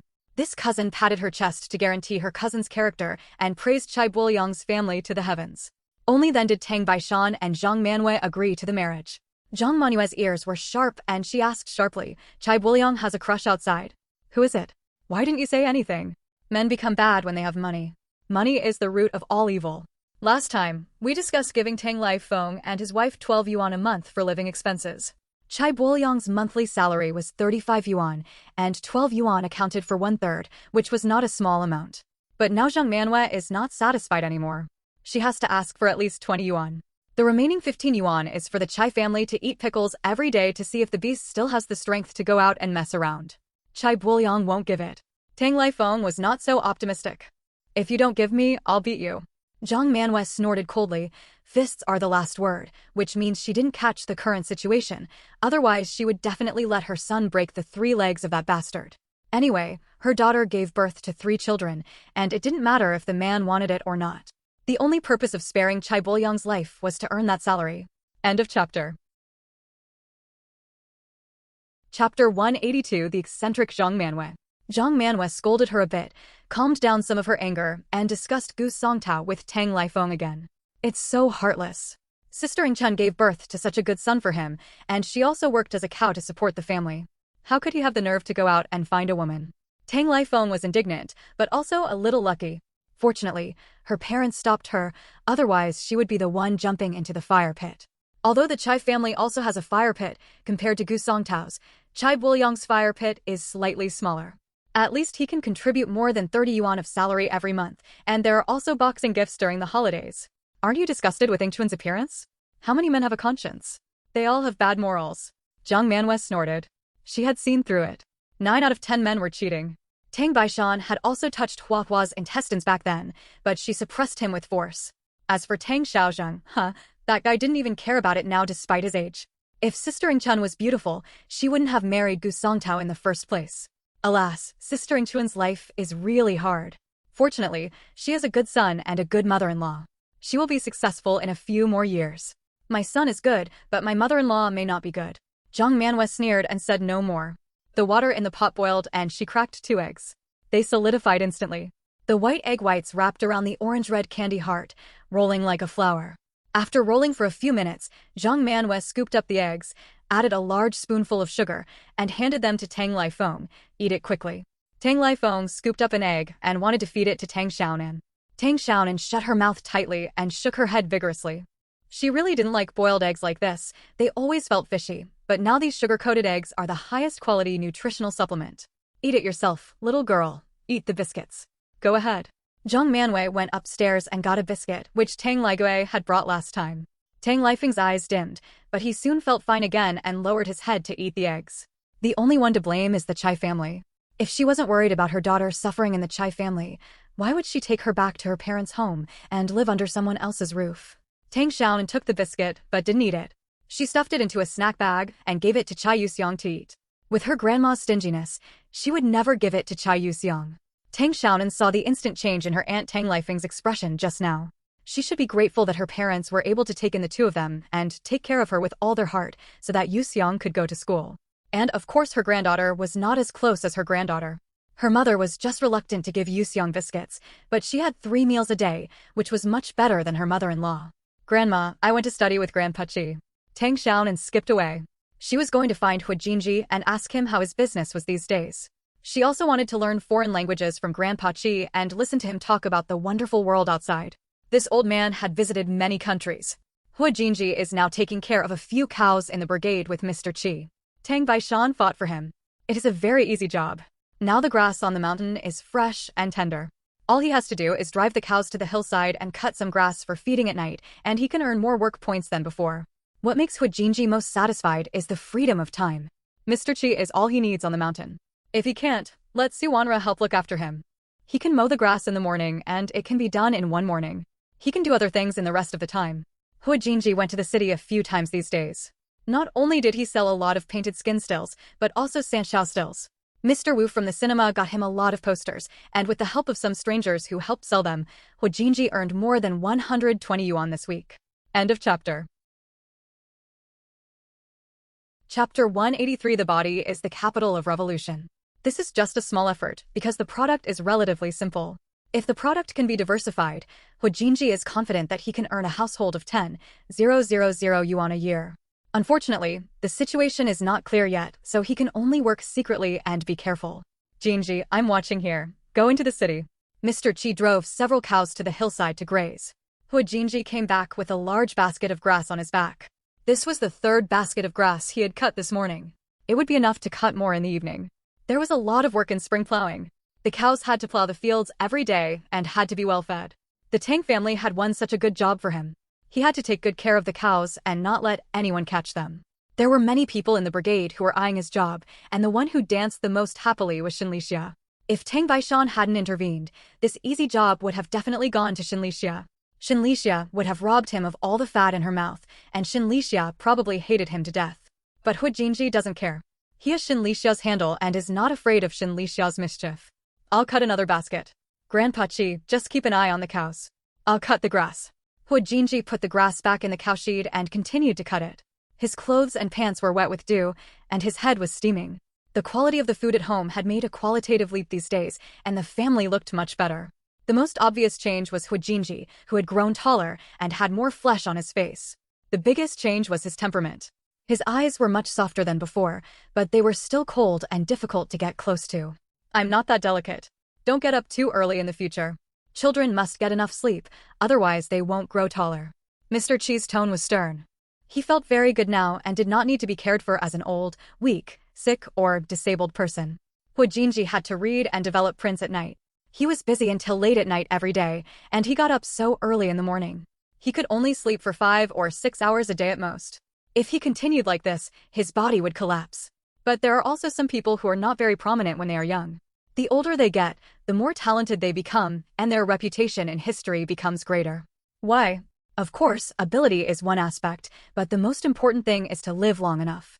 If they die young, they will have nothing to do with history. Seeing Hu Jinji relax, the old man smiled and said, I also need to work to exercise, and your mother, she doesn't have to work now, so she can help a lot. You must listen to me on this matter. You must ensure 8 hours of sleep, not even a minute less. Be careful and don't rush for a moment.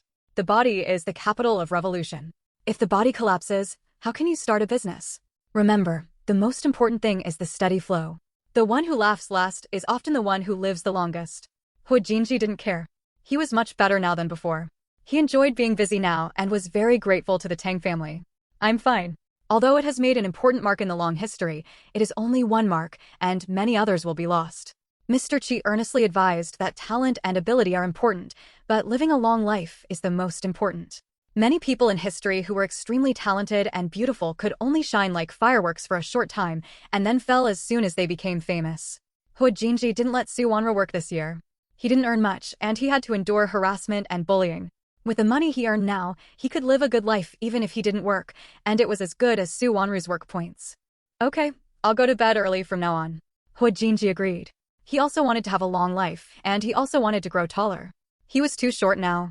Tang Ijuan was 1 year younger than him and half a head taller than him. Every time he stood with Tang Ijuan, Hua Jinji felt uncomfortable. The 4th update is completed and will continue tomorrow. End of chapter.